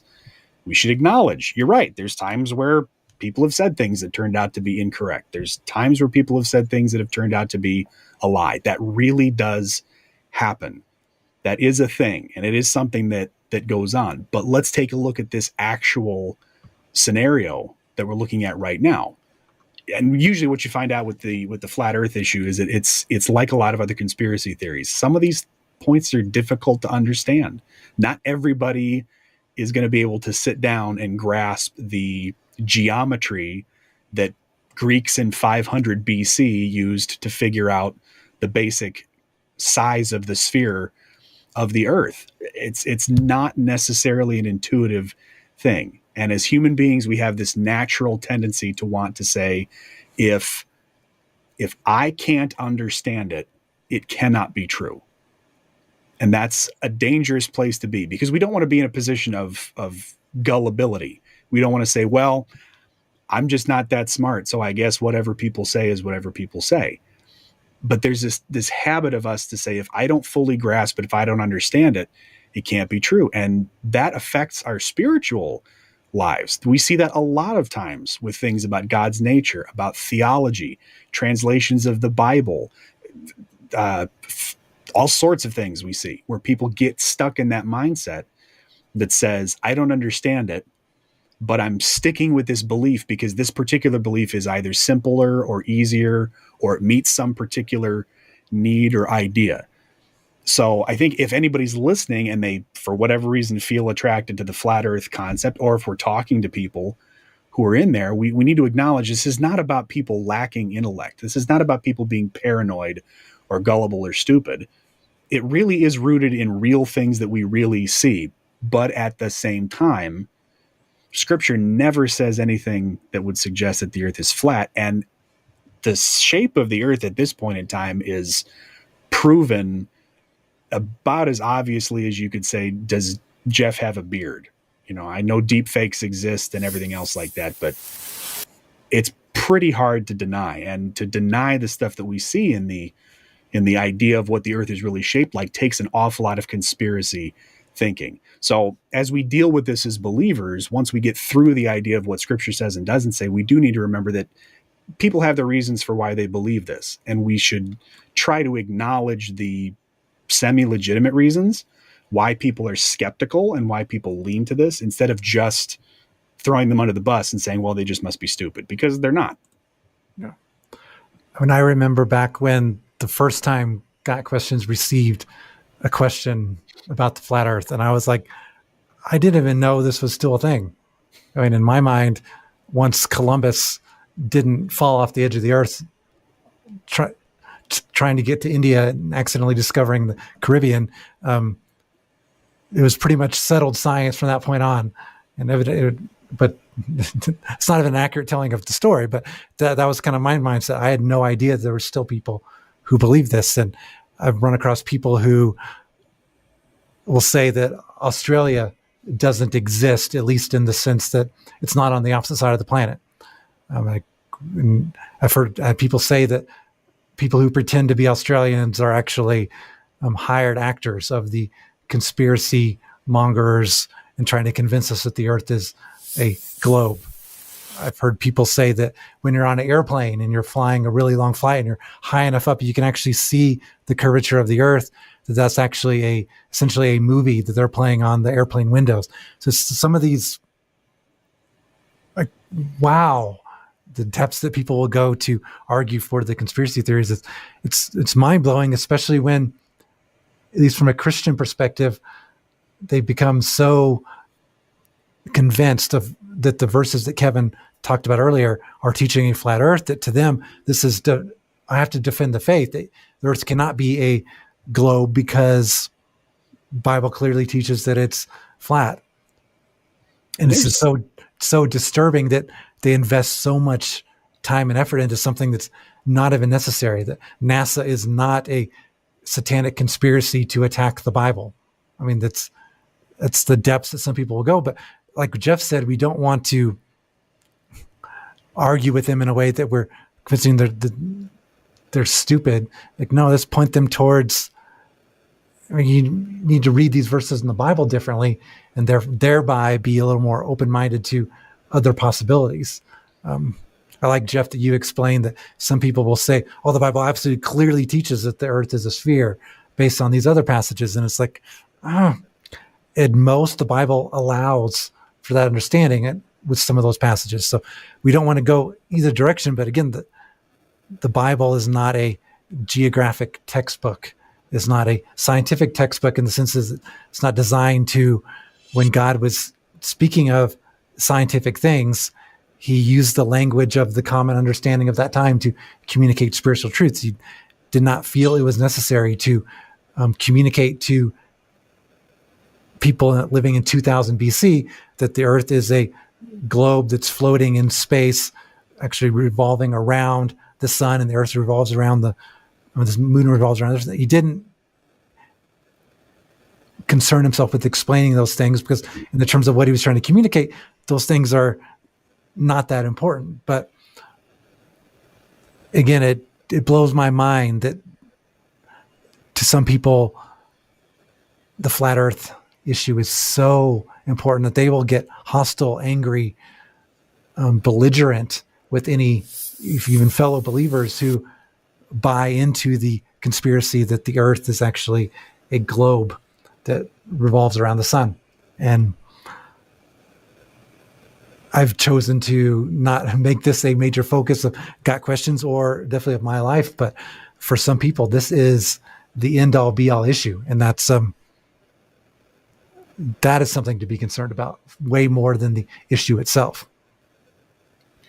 And I'm glad that Got Questions Ministries does not make this a major point to try to refute all of these types of things. But how to engage people who are holding to the flat Earth theory? This is for a lot of people, it's a conversation stopper. As soon as it starts coming out that they believe in a flat Earth, it's like, okay, I'm out of here. They walk away, and but I don't think that's the proper response. Just to not even engage at all. But how do we engage with these types of conversations? And it's not just flat Earth, but there are a lot of conspiracy theories out there now, politically, medical conspiracy theories, a lot of different stuff that people really latch onto, and it becomes a very important part of their belief system, and a huge topic of conversation usually when you meet them. But you guys have any tips on how we engage and how we speak the truth in love and try to present the truth of what the Bible says? Usually the best way to go about it is to try to approach somebody by asking precisely what it is that they think and what they believe.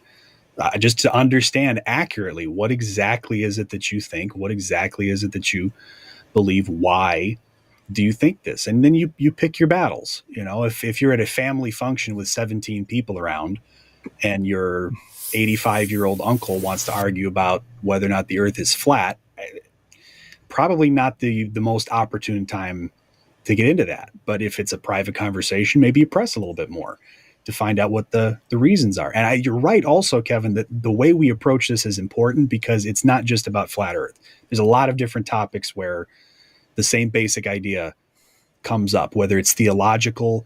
It happens when it's science, regardless of what a Christian believes about topics like the age of the earth or evolution or anything else like that. It is still possible to have incorrect ideas about something that you feel you have to stick to simply because that's your perception of what your view means. And that can be difficult because then when you have doubt about one little sliver of it, you start having doubts about the rest of it. So at least in my experience, I think it's a question of just standing firm on the idea that Scripture does not in any sense say such a thing. And theologically, that's easier because if we can at least get to that point where somebody can agree, you're right, the Bible doesn't demand and it doesn't forbid a particular stance on there. Well, now we can open this up to something reasonable, to where a person can say, okay, I now know spiritually that,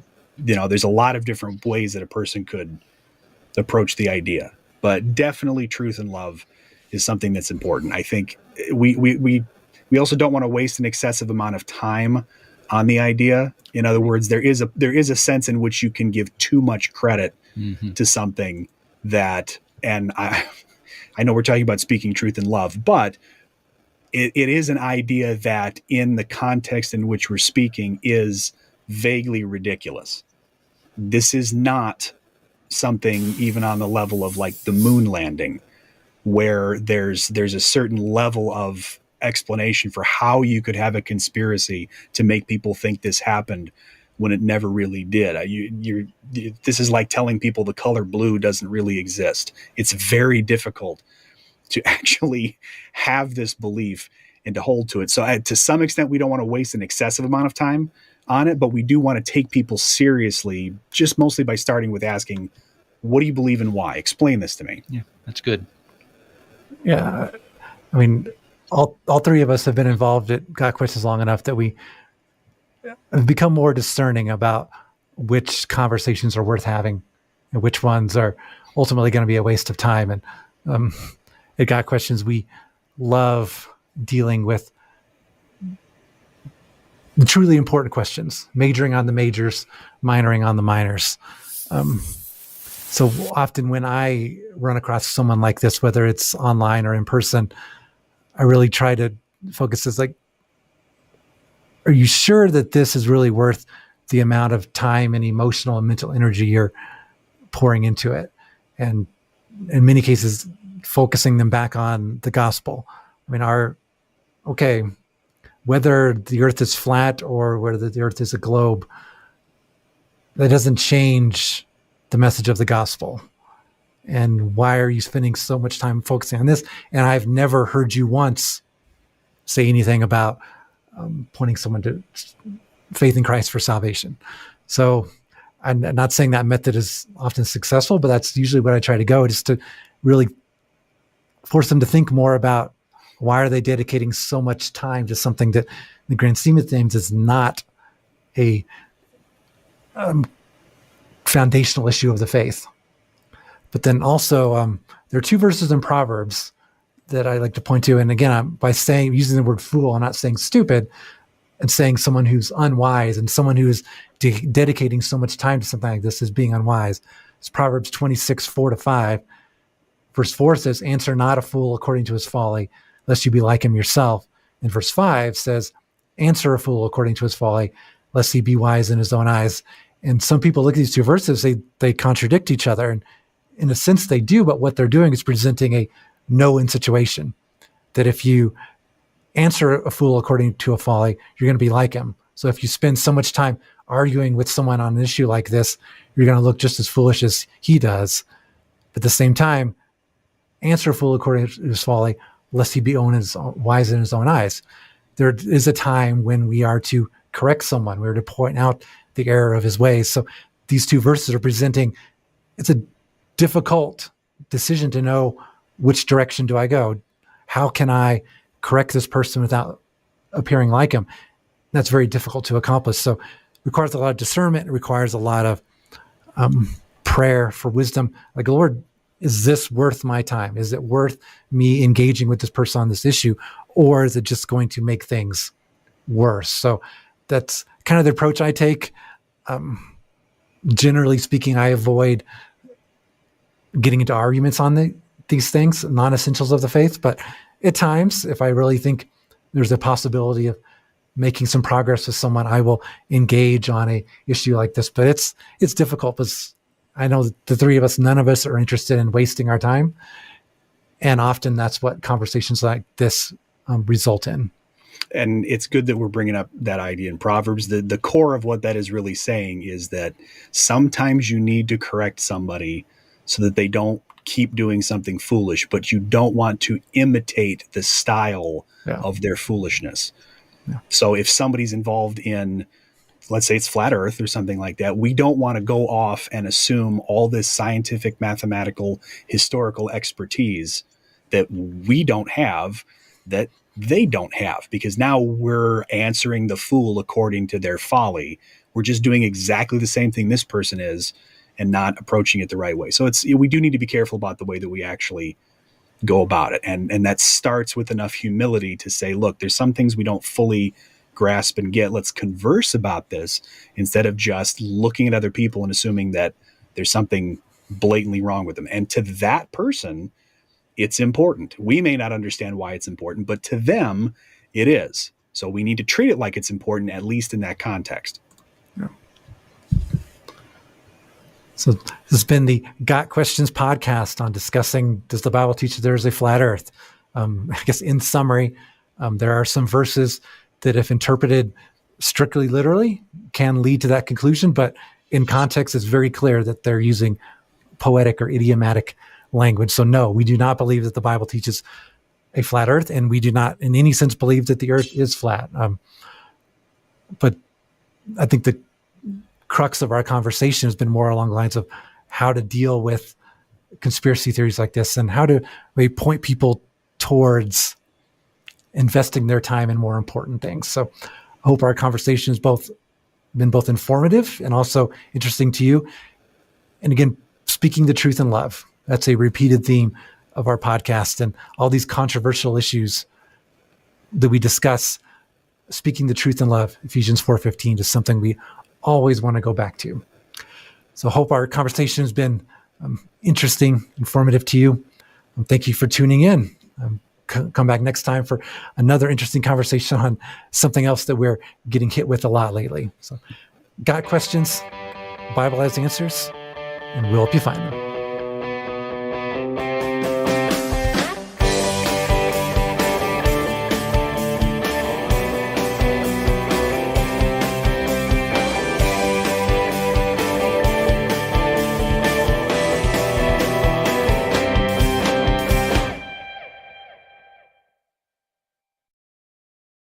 Does the Bible teach that the earth is flat? Some skeptics argue that the Bible portrays a flat earth. They cite verses such as Revelation chapter 7 verse 1, which speaks of 4 angels standing at the 4 corners of the earth, and Psalm chapter 75 verse 3, which says that God holds the pillars of the earth firmly. Other passages, including Deuteronomy chapter 13 verse 7, Job chapter 28 verse 24, Psalm chapter 48 verse 10, and Proverbs chapter 30 verse 4, are also cited as evidence that the Bible teaches a flat earth, as they mention the ends of the earth. But are these critics correct? Does the Bible contradict science by teaching that the earth is flat? The Bible does not provide any information on the shape of planet Earth. It neither confirms that the Earth is flat, nor does it state that it is spherical. There are certain passages that are often referred to as evidence of a flat Earth. However, let's closely examine these passages to see if they indeed depict a flat Earth. Revelation chapter 7 verse 1 says, "After this, I saw 4 angels stationed at the 4 corners of the earth, holding back the 4 winds of the earth, so that no wind would blow on the earth or on the sea or on any tree." The Apostle John used an idiom while writing, where 4 corners of the earth means every distant location. This idiom is still used today. For instance, when we talk about Olympic athletes coming from the 4 corners of the earth to participate in the games, we mean they are coming from all over the world. What does the Bible mean when it refers to the corners of the earth? The phrase corners of the earth is used figuratively in several places in the Bible to refer to the outermost borders or most distant parts of the earth. In the book of Job, Elihu describes the voice of the Lord as thunder and lightning, saying, "Keep listening to the thunder of his voice and the rumbling that comes from his mouth. Under the whole heaven he lets it go, and his lightning reaches the corners of the earth." Job chapter 37 verses 2 through 3. In the passage, the word corners is a translation of the Hebrew term for wings, which refers to the outstretched wings of a bird covering its young. The fully extended wings of a bird reach the extremities of its body. Therefore, the term corners indicates the extremities of a thing, and in this case, it refers to the earth. The voice of the Lord fills the entire heavens and travels to the furthest ends of the earth. In Isaiah chapter 11 verse 12, the prophet speaks of a future restoration of Israel, where the dispersed of Judah will gather from all over the world. The phrase 4 corners of the earth is a poetic way of describing the farthest reaches of the earth in the north, south, east, and west directions, implying a gathering of God's people from all over the world. The same idea is conveyed by the 4 corners in Ezekiel chapter 7 verse 2, except that here, the all-inclusive event is the catastrophic end of the world. "Also, Son of man, thus says the Lord God to the land of Israel, an end. The end is coming on the 4 corners of the land." In the New Living Translation, The second half of the verse is translated as, "The end is here. Wherever you look, east, west, north, or south, your land is finished." In Revelation chapter 7, verse 1, John's vision is described from a heavenly perspective. The picture suggests that these angels have control over the entire world, and the number 4 symbolizes Earth and its boundaries. It is worth noting that there are many numbers in the Bible that have a symbolic or idiomatic meaning. The phrase 4 corners of the earth appears for the final time in the Bible in Revelation chapter 20. "And when 1,000 years are completed, Satan will be released from his prison, the abyss, and will come out to deceive and mislead the nations which are in the 4 corners of the earth, including Gog and Magog, to gather them together for the war. Their number is like the sand of the seashore." Revelation chapter 20, verses 7 through 8. It is prophesied that Satan will be released from his temporary prison in the abyss before he is thrown into his final place of judgment. During this time, he will deceive the nations and go out into all the earth. In this context, the phrase 4 corners of the earth is used to mean the extreme limits of the world. Some skeptics have argued that the use of the phrase corners of the earth in the scriptures implies that the earth is flat or square. However, this is a misunderstanding of the idiomatic phrase. The Bible does not intend to suggest that the earth has literal squared-off corners. The Bible writers used figures of speech just like we do today. For instance, Shakespeare once wrote, "All the world desires her. From the 4 corners of the earth they come, to kiss this shrine, this mortal breathing saint." However, no one assumes that Shakespeare believed in a flat earth. We understand that his use of poetic descriptions was meant to be figurative. Idioms are common in every language. When we say we have the best of both worlds, we mean that we are enjoying an ideal situation, not that we literally have 2 worlds. Similarly, when poetic portions of the Bible speak of the corners of the earth, they are using a figure of speech to refer to the entire world. The book of Revelation uses a lot of symbolic language and non-literal descriptions. It doesn't make sense to interpret Revelation chapter 7 verse 1 in a hyper-literal way. In this verse, John simply states that during the tribulation, God will stop all the wind from blowing. The phrase 4 corners refers to the cardinal directions, i.e., north, south, east, and west. So, at God's command, all wind will cease. Psalm chapter 75 verse 3 quotes God saying, "The earth and all the inhabitants of it melt in tumultuous times. It is I who will steady its pillars." Selah. Passages like 1 Samuel chapter 2 verse 8 also refer to the earth's pillars, but this language should not be taken literally. 1 Samuel chapter 2 verse 8. He raises up the poor from the dust. He lifts up the needy from the ash heap, to make them sit with nobles, and inherit a seat of honor and glory. For the pillars of the earth are the Lord's, and he set the land on them. The book of Psalms and Hannah's song in 1 Samuel chapter 2 are metaphorical poetry describing the founding of the earth as the construction of a house. The issue is not whether the earth is flat or not, but rather that it belongs to God. He is the one who created it and guarantees its stability.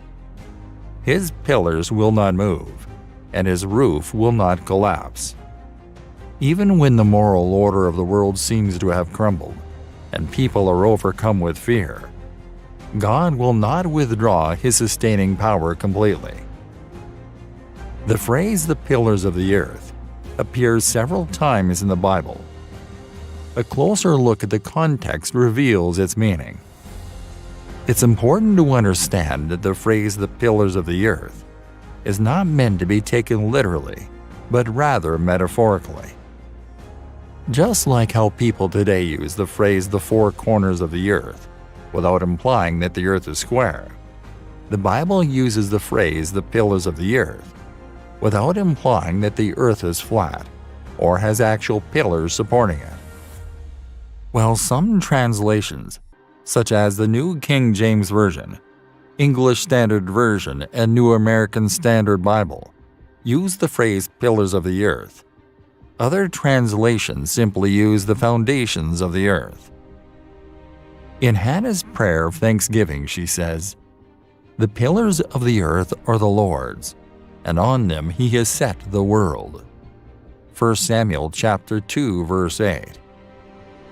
Hannah observes that God has established and organized the world in its current form, and controls the fundamental elements that make it up. Her words evoke the image of a sturdy house. God is the builder of the earth, constantly upholding and supporting its continued existence. As the creator and sustainer of the world's pillars, God exercises power over every living thing. In the book of Job, the pillars of the earth are also mentioned. While responding to his friend Bildad, Job emphasizes on God's mighty power, which surpasses any human being's power and disqualifies them from contending with him. Job mentions that no man could answer God even once out of 1,000 times. Job chapter 9, verse 3.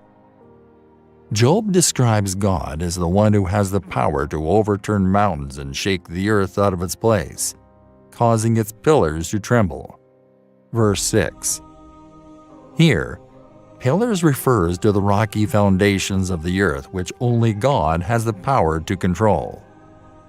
If he deems it necessary, he can cause an upheaval in the earth's foundations. In Psalm chapter 75, verse 3, Asaph quotes God, "When the earth totters and all its inhabitants, it is I who keep steady its pillars." The passage is about God's judgment of the wicked, which will happen at a time of his choosing. At that time, he will bring down the evildoer and exalt the righteous. The shaking pillars of the earth mentioned in this psalm appear to refer to the instability and unrest in society caused by the wicked. In Psalm chapter 75, verse 3, the word pillars could be referring to the righteous, whom God promises to keep from falling. This is in line with the idea that God will intervene and restore society to stability. The term pillars has been used to describe people in other biblical verses, like Psalm chapter 144, verse 12, Galatians chapter 2, verse 9, and Revelation chapter 3, verse 12. Galatians chapter 2, verse 9. And recognizing the grace that God had bestowed on me, James and Cephas, Peter and John, who were reputed to be pillars of the Jerusalem church, gave to me and Barnabas the right hand of fellowship, so that we could go to the Gentiles with their blessing, and they to the circumcised. Revelation chapter 3, verse 12. He who overcomes the world through believing that Jesus is the Son of God, I will make him a pillar in the temple of my God. He will most certainly never be put out of it, and I will write on him the name of my God, and the name of the city of my God, the New Jerusalem, which descends out of heaven from my God, and my own new name. When people use the phrase "the pillars of the earth" in the Bible, they are not providing a scientific description of the world's shape. The Bible does not teach that pillars, poles, or piers support the earth. The phrase "the pillars of the earth" is a poetic way to refer to the foundations. What do the references to the ends of the earth in Deuteronomy chapter 13 verse 7, Job chapter 28 verse 24, Psalm chapter 48 verse 10, Proverbs chapter 30 verse 4, and other passages in the Bible mean? Job chapter 28 verse 24, "For he looks to the ends of the earth and sees everything under the heavens."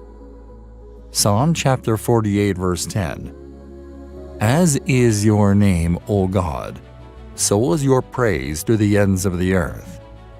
Your right hand is full of righteousness, rightness, justice." Does a reference to the ends of the earth suggest that the earth is flat with an edge? Deuteronomy chapter 13 verse 7 is used as an example of all the passages that we will look at.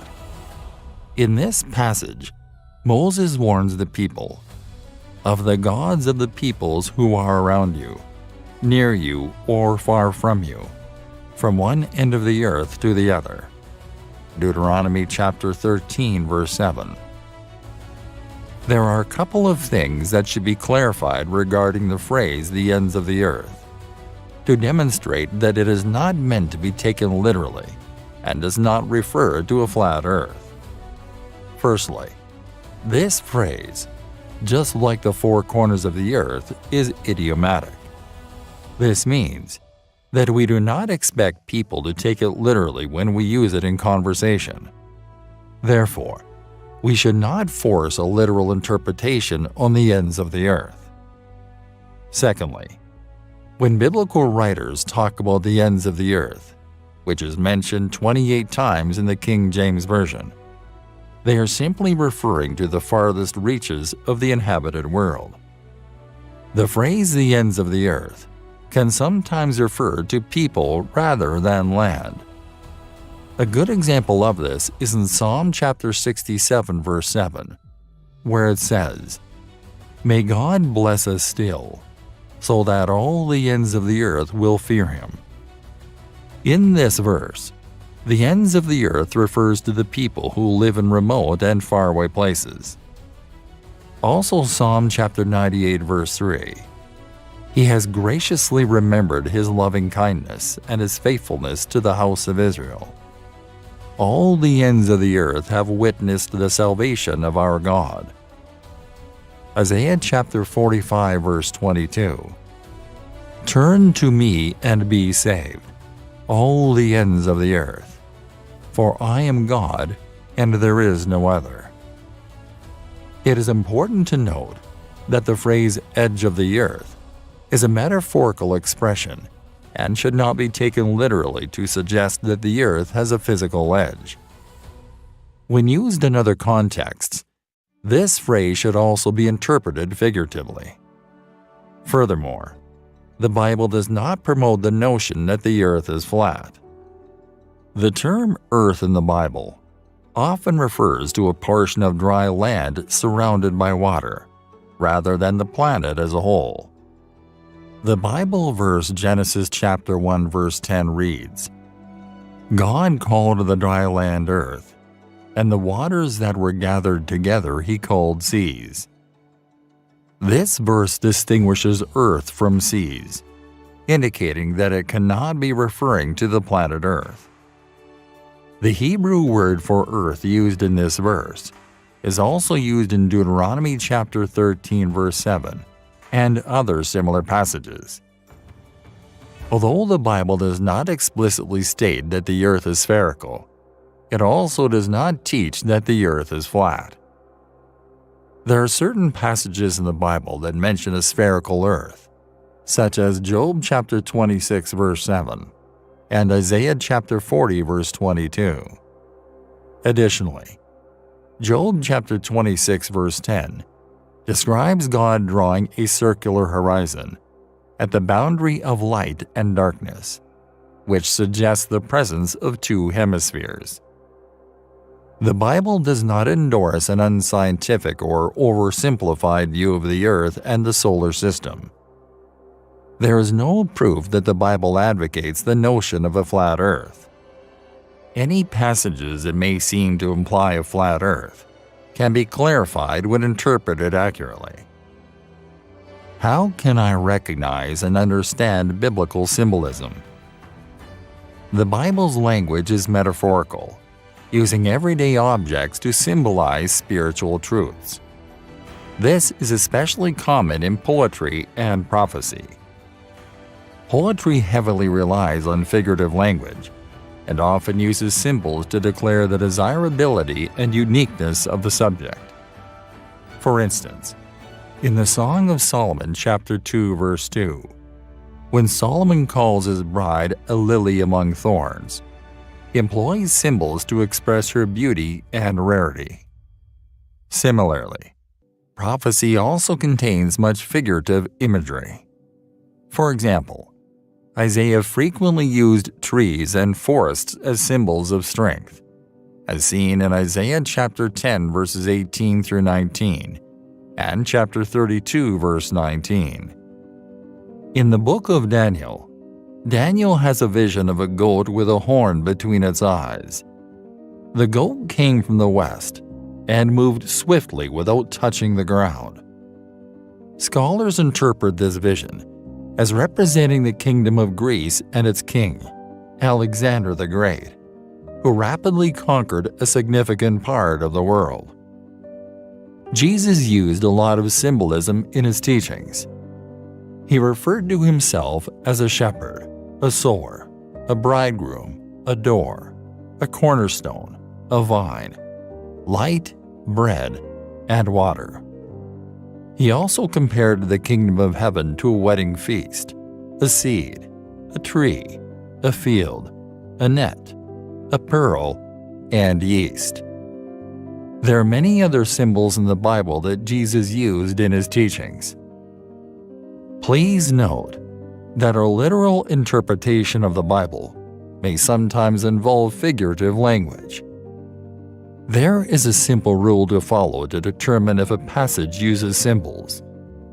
If the literal meaning of a passage leads to obvious absurdity, but a figurative meaning yields clarity, then it is likely that the passage is using symbols. For instance, in Exodus chapter 19 verse 4, God tells Israel, "I carried you on eagle's wings." If read literally, this statement would lead to absurdity. God did not use real eagles to airlift his people out of Egypt. Therefore, it is clear that the statement is symbolic. God is highlighting the swiftness and force with which he rescued the Israelites. This also reveals a principle of biblical interpretation. A symbol always represents a non-symbolic reality. This means that every figure of speech in the Bible has a factual basis to it, be it a real person, a genuine historical event, or a verifiable attribute. Here are a few symbols used in the Bible. Old Testament. Walk with God. To walk with someone is to live in fellowship and harmony with that person. When it comes to walking with God, it means living our lives according to the path he has set out for us, which involves obeying him. This is because God can only live in a way that reflects his holy character. So walking with him means aligning ourselves with his will. Dust, stars, sand. The Bible often uses metaphors to represent the descendants promised to Abraham, including physical, Jews and Arabs, and spiritual, those who live by faith. Galatians chapter 3 verse 7. Flowing with milk and honey. In the Old Testament, God frequently described Canaan as a land that was abundant in milk and honey. The phrase flowing with milk and honey symbolized the presence of fertile farmland, plentiful water sources, rich vegetation for dairy animals to graze on, and a variety of flowers for bees to produce honey. Milk and honey were considered to be two of the most valuable foods during that time, and a land that was flowing with these resources would have been highly desirable. Circumcised hearts. Circumcision was a physical sign of the covenant between God and the Jewish people.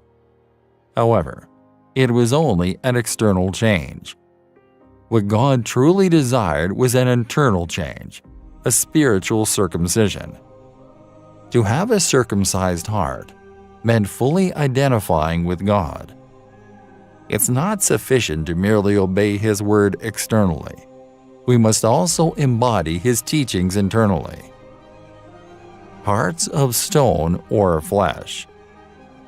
A spiritually dead heart, depicted by a heart of stone, can't respond to God's grace. God promises to replace it with a living, loving heart that can follow Him. New Testament. Ramah and Rachel. Ramah, a small town located approximately 5 miles from Jerusalem, holds significant biblical importance. Rachel, one of Jacob's wives, was buried near Bethlehem according to Genesis chapter 35, verse 19. In the book of Jeremiah, the mourning of Ramah and the weeping of Rachel are used as metaphors of the sorrow experienced when Babylon conquered Judah and sent its people into exile. Matthew later references Jeremiah and expands on the metaphor. He applies it to King Herod's massacre of babies in Bethlehem, where Ramah symbolizes Bethlehem, and Rachel represents the grieving mothers who lost their children. Capstone.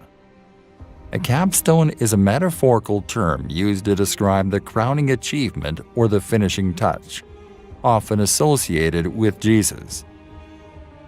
So, what does the Bible teach us of the earth? What does it mean that the earth was without form and void? Genesis chapter 1, verse 2. Genesis chapter 1, verse 1 states that in the beginning, God created the heavens and the earth. This fact is not surprising. However, the following statement in Genesis chapter 1, verse 2 has raised some questions. It says that the earth was without form and void. The Hebrew words used are tohu, which means without form or formless, and bohu, which is translated as void or empty. Therefore, Genesis chapter 1, verse 2 could be translated as it came about that the earth was without form and empty. Another truth that we know is the earth was judged before and will be judged again. Let us pray. Divine Lord, in your infinite wisdom and boundless love, we come before you seeking understanding of your sacred word, the Bible. As we embark on this journey of enlightenment, guide our hearts and minds that we may grasp the profound truths within its pages. Grant us the humility to approach your word with reverence, recognizing its significance in shaping our lives. Help us set aside preconceived notions and open our hearts to receive the messages you have for us. May your Spirit illuminate the words of Scripture, revealing their deeper meanings and applications to our lives today. Help us to see beyond the surface, to discern the timeless truths that transcend cultures and generations. Grant us the gift of discernment, that we may distinguish between your truth and the distortions of human interpretation. Let us not be swayed by popular opinion or personal agendas, but anchor our understanding in your unwavering truth. Strengthen our faith as we encounter passages that challenge our beliefs or understanding. Teach us to wrestle with difficult concepts knowing that through struggle comes growth and deeper insight into your ways. Help us to approach your word with a spirit of humility and teachability, recognizing that we are but finite beings, seeking to comprehend the infinite wisdom of your divine revelation. Give us eyes to see and ears to hear, that we may perceive the hidden treasures within Scripture.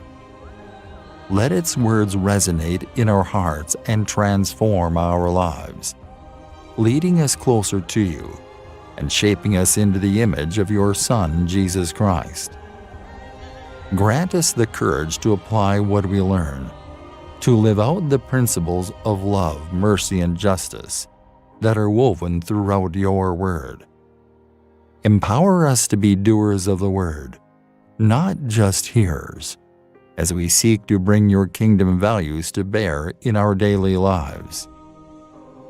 In moments of confusion or doubt, may your peace, which surpasses all understanding, guard our hearts and minds. Remind us of your faithfulness throughout history and in our own lives, reassuring us that you are always present to guide and sustain us. As we delve into the depths of Scripture, let us not forget the ultimate purpose of our study, to know you more intimately and to make you known to others. May our understanding of your word lead to a deeper relationship with you and a greater passion for sharing your love with the world. In all things, may your name be glorified as we seek to live according to your word and fulfill the purpose for which you have created us. Amen.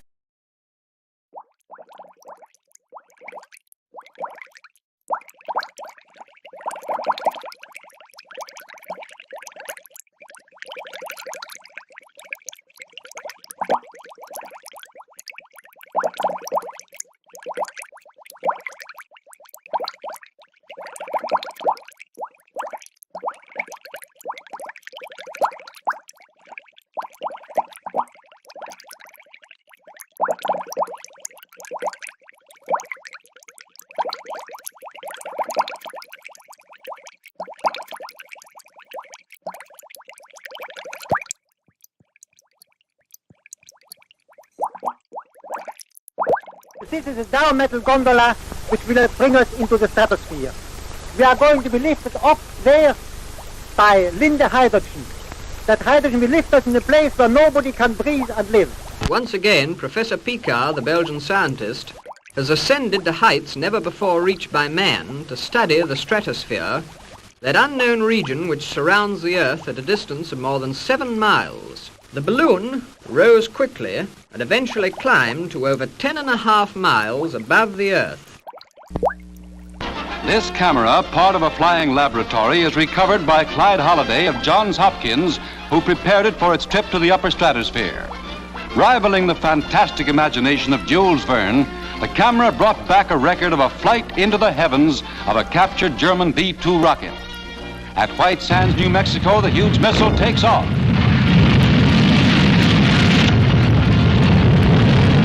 Air Force pictures show the rocket in flight, and the flying camera automatically takes over. The huge projectile drops the Earth behind at the tremendous speed of 4,000 feet per second. The rotation of the rocket causes the planet to spin before the lens, and the camera photographs the Earth 65 miles straight down. The horizon, 720 miles away, and the curvature of the Earth are astonishingly apparent in this still picture from the film. I'm Daryl, and I'm a realist, also known as a flat earther. What I'd like to do is submit a new experiment to the scientific community. Grab a spirit level and take it on the plane with you. Now, I say take it on the plane because if we're living on a spinning ball or a globe that's 25,000 miles in circumference around the equator, according to curvature math, then the plane should be constantly dipping its nose forward in order to compensate for the curvature.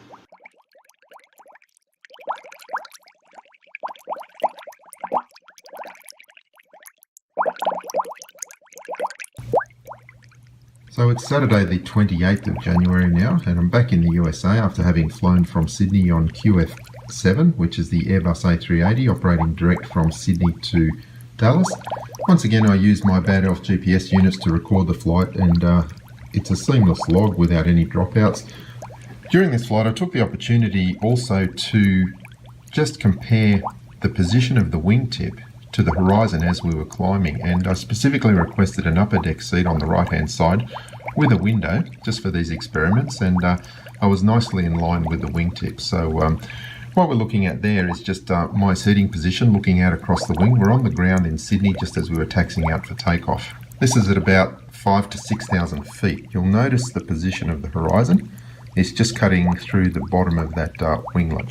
Now as we climbed further, you'll see that the horizon was definitely dropping. So we're just approaching 6,000 feet on climb after taking off from Sydney, and that's about 1,700 metres altitude. If we have a look out the window, just notice where the horizon is in relation to the wingtip at this altitude. What I'm going to do is just move the camera down and up in the window. You see there's very little perspective change on the wingtip.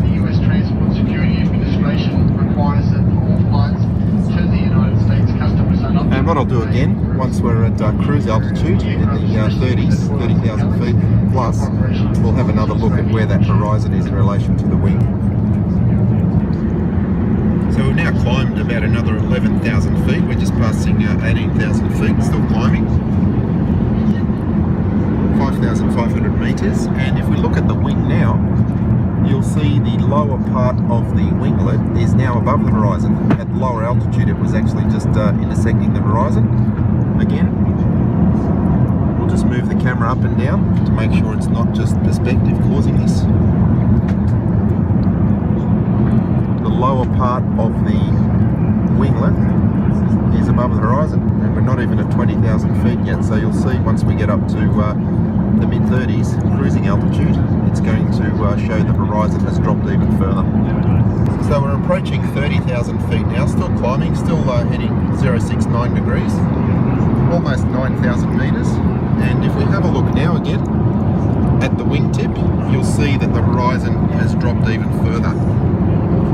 Very, very obvious now. Now remember that when we first started this, the horizon was there, in line with that part of the winglet. Now it's significantly lower, so what you're seeing is actually proof that the horizon is dropping as we gain altitude, and that's evidence of curvature. You see as I move the camera up and down in the window, it really makes no difference to the position of the horizon in relation to the wingtip. If Rock Lake is part of a sphere that has a radius of 3,959 miles, then Rock Lake should also have a horizon.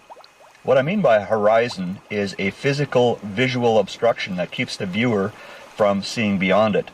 Things beyond the horizon would then appear lower and or even hidden completely. In this test, I placed 4 lights on the lake spaced about 1 mile apart.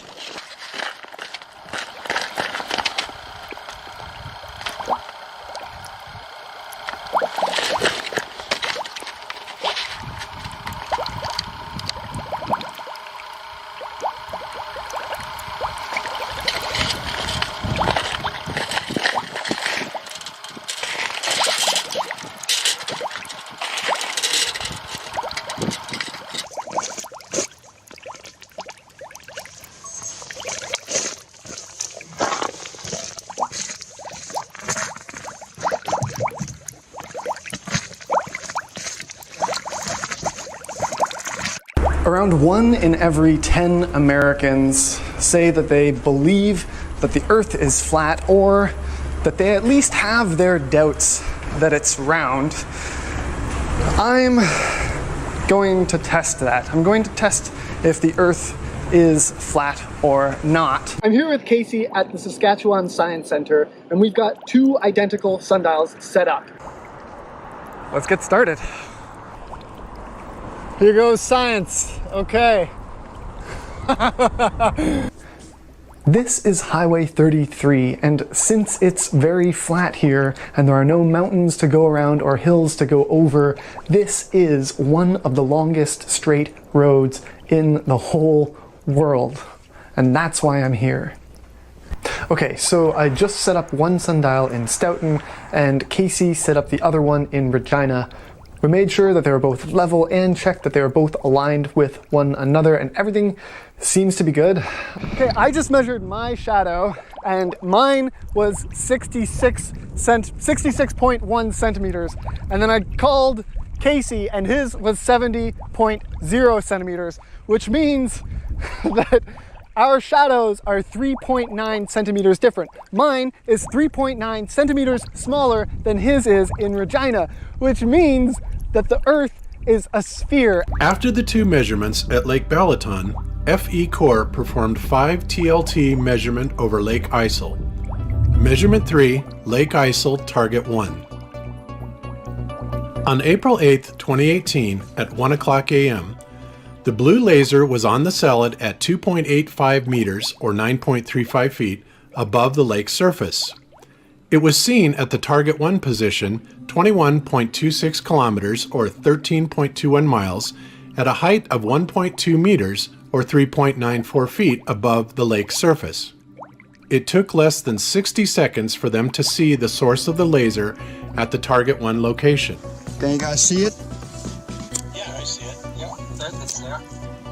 Okay, yeah, we can see it really well there. Can you see the reflection on the water? I'm gonna zoom out. Yes, we do. Yes, we do. Look at that.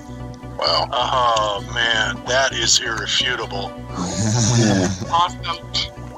I can watch this all day, you know? This is awesome. Yeah, this is really awesome. Look at that reflection. That reflection absolutely caps it. Yeah. That caps it. That annihilates any possibility of it being refracted, and that also annihilates any possibility of any convexity. Yeah. I mean, you cannot track it with being curved. The 21.26 kilometer calculations based upon the WGS-84 geoid model resulted in a target hidden height for measurement 3 Isel Lake, target 1 location of 18.18 meters, or 59.6 feet. The camera height was 1.2 meters. The WGS-84 geoid model differed by 16.98 meters in this measurement, which meant 93% of the target hidden height was visible. The lake temperature was 7.6 degrees Celsius, or 45.7 degrees Fahrenheit, and the air temperature was 10.8 degrees Celsius, or 46.4 degrees Fahrenheit, above the lake. The ambient conditions showed the refractive indexes were about the same on both sides of the lake. TLT calculations factor in any variations in recorded data and geoid datum parameters of the WGS-84 mathematical construct. Both target and laser positions are at 0 meters mean sea level. The WGS-84 geoid undulation map shows a marginal 23 centimeters or 9 inches height difference at the two positions. But what if we come into the garage and do a more controlled experiment? But what if we could eliminate all motion from the water? This is a 1.5 meter kiddie pool. I have here a 5 foot wide kiddie pool. So let's let the water settle for a complete day so that we know that it's perfectly still. And I've left this water sitting here for 24 hours. I really hope this works. Destin, wish me luck. Good luck, Derek. I'm about to pull the plug. Okay, opening the valve in 3, 2, 1. Water should be flowing. And the pool is draining. To help us see where the water is flowing, I'm going to put some food coloring in on the 4 cardinal directions around the pool.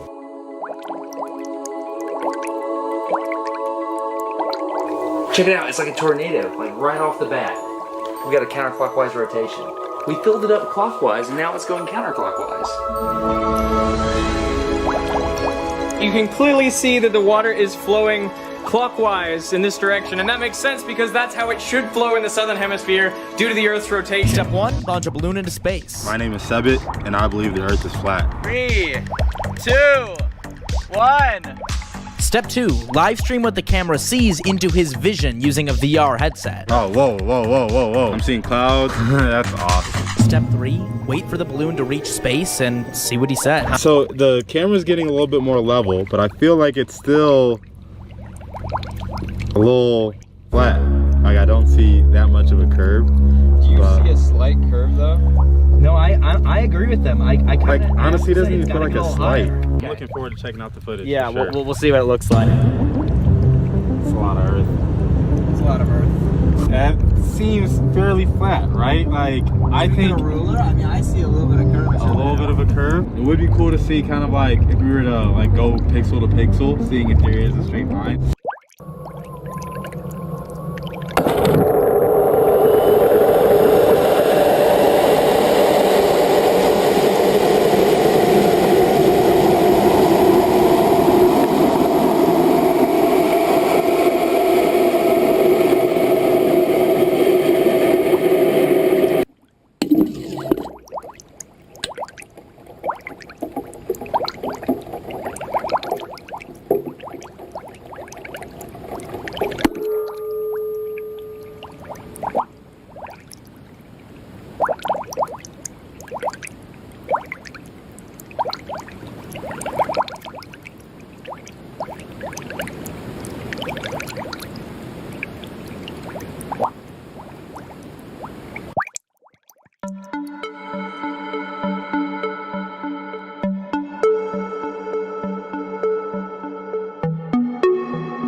Now this week, Jeff Bezos pushed the human race one step closer to commercial spaceflight by launching a reusable rocket into orbit. And in the same week, Doug, the flat earther, told me that there was something wrong with me if I believed we lived on a spinning ball, and Ryan told me I was a moron if I still believed in the moon landing. So, one step forward, two steps back, I suppose.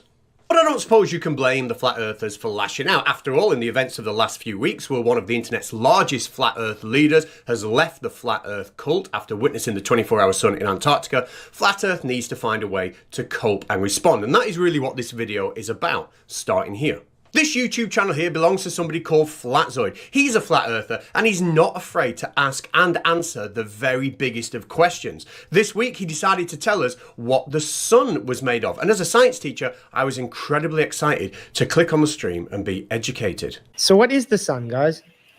I don't know. I can tell you, bro. It's an illumination from God. That's all I could tell you. As for substance, for the dynamics of it, what it's made of, I haven't got a bloody clue. Okay, now I know what you're thinking. Yes, if you were going to do a live stream about what the sun was, maybe you should find out the answer to that question before you start streaming. But that's not how Flatzoid and his team roll. Here, we're going to see them progress their knowledge over the course of what was about 20 minutes. And they start by asking some pretty serious questions. God clearly states in the Bible that sun is not a star. So why are we calling it a star? It's a question that at some point in our lives, we've all pondered the answer to. And once you've started asking the important questions, it's important you know where to look for the answers. And of course, children's television is always the best starting point. Have you ever stopped and wondered what the sun is made of? Yeah, absolutely. And here in Flatzoid's stream, we had the honour of watching live how this form of education can fuel a passion and a wonder about the universe around us. It's so extremely hot that any ship would vaporize from the heat before it got anywhere near the sun's surface. Yeah. And that is how progress is made. It's how we go from saying this. As for substance, for the dynamics of it, what it's made of, I haven't got a bloody clue. To saying this. It's a perpetual nuclear explosion. Yeah, of course, we could tighten that language up to make it more accurate, but there's no doubt there that you've got to trust the process. It sure is working. Now, why is it important? Why is it important that we look at flat earth channels and highlight really just how silly and how pointless the whole thing is? Well, I showed you this fella before, Jeran, that came back from Antarctica with a whole new world view, and he left the flat earth cult after seeing the 24-hour sun. This week, he's been receiving an awful lot of messages from his old subscribers whose lives haven't been going so well since he left the cult. I've gotten a lot of messages, so many messages this week, and it's kind of all over the board. I've got some people that are claiming their life is over. Some people telling me I've left my wife or my husband, and now I don't know what to do with myself. That's not easy to listen to. And that is a reality. When you have these extreme flat earth beliefs, you're going to be stuck down some kind of rabbit hole of paranoia, and it's obviously going to have negative effects on your life and separate you in time from your family and friends. And it's good that Jeran is owning that, and he's sticking around to try and help some of the people that maybe he's pushed further into that rabbit hole. I do have to respect him for that. But it does seem that the rest of the flat earth community are trying to perhaps undo Jeran's message. And rather than try and use science to do it, they're trying to use something a little bit more biblical. I don't panic because somebody saw a light in the sky. Yeah, I don't know either what that noise was all about. I just didn't want to be left out. I thought I'd join in. Now, at this point, you're either subscribed to me or not. And if you're not subscribed to me, let me convince you to hit that button. Because if you do hit that button, here's a list of ways in which your life will suddenly improve.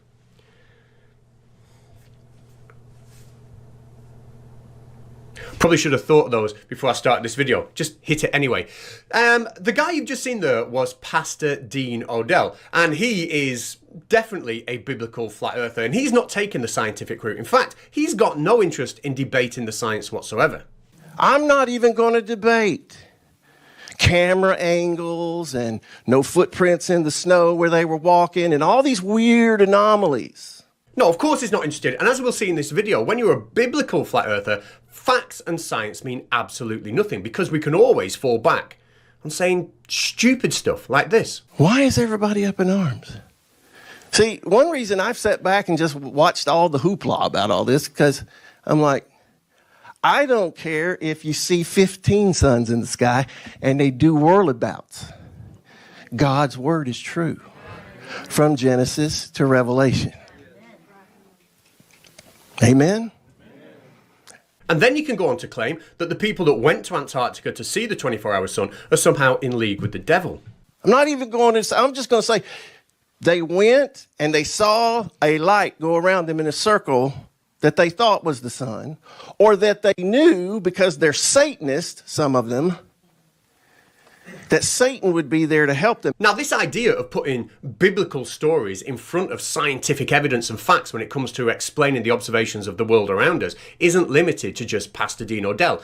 Even Flatzoid, the guy we've seen as already being a strong proponent of science and the scientific method, even he likes to put biblical ideas ahead of scientific facts. Here he is talking to a pastor about the final experiment, or TFE as he calls it, and the topic moves on to Will Duffy, the leader of the expedition. What you're saying now is exactly why I have an issue with this whole TFE thing and what Pastor Duffy stands for. He's literally playing the game the snake, the serpent did in the Garden of Eden. It's okay to be deceptive, it's not wrong. And I find big issues with that. And it's sad because he's teaching a flock. And I mean, you as a pastor, that God takes things like that very seriously. Yes.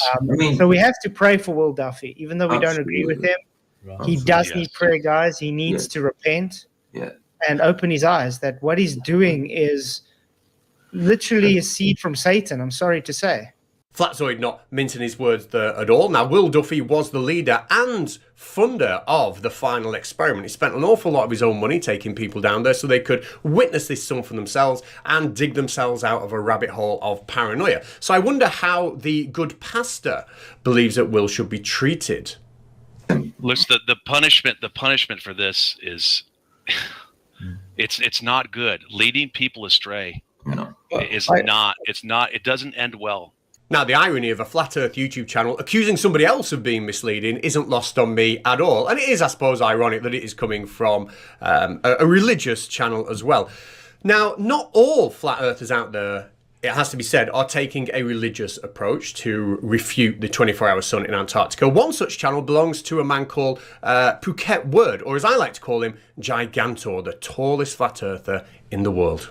Hello, Flat Earth researchers, debaters and debunkers. Now, in recent years, Gigantor has grown so tall that he can't be filmed by a camera built by mere humans, so he now does most of his videos behind PowerPoint. And here he is talking about the final experiment, explaining that if the flat Earth was as the model was presented with the Antarctic around the outside, then it certainly would be destructive to flat Earth to see the 24-hour sun. However, he's got a simple fix.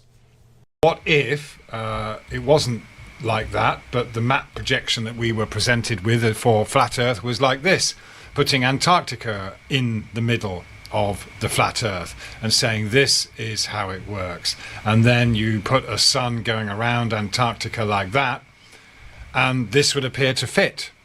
So a trip to Antarctica in this case wouldn't prove anything. If this was our map, this would work fine, and they'd have to be making a trip to the North Pole. Now, to be fair, he's not wrong with that. The only problem he's got is that all the flat earthers and everybody in existence already agreed before the trip to Antarctica that we could see the 24-hour sun around the North Pole. So thanks for trying anyway. But as I was reminded recently by Antonio Achilles Castro 4458, Phuket Word isn't the only person trying to come up with an alternative model to explain the 24-hour sun in Antarctica. Joseph Hamvey is still developing and refining his fine model. But at least Antonio was polite and he thanked me gore posting my video. Well, Antonio, thank you so much. Gore posting your comment too.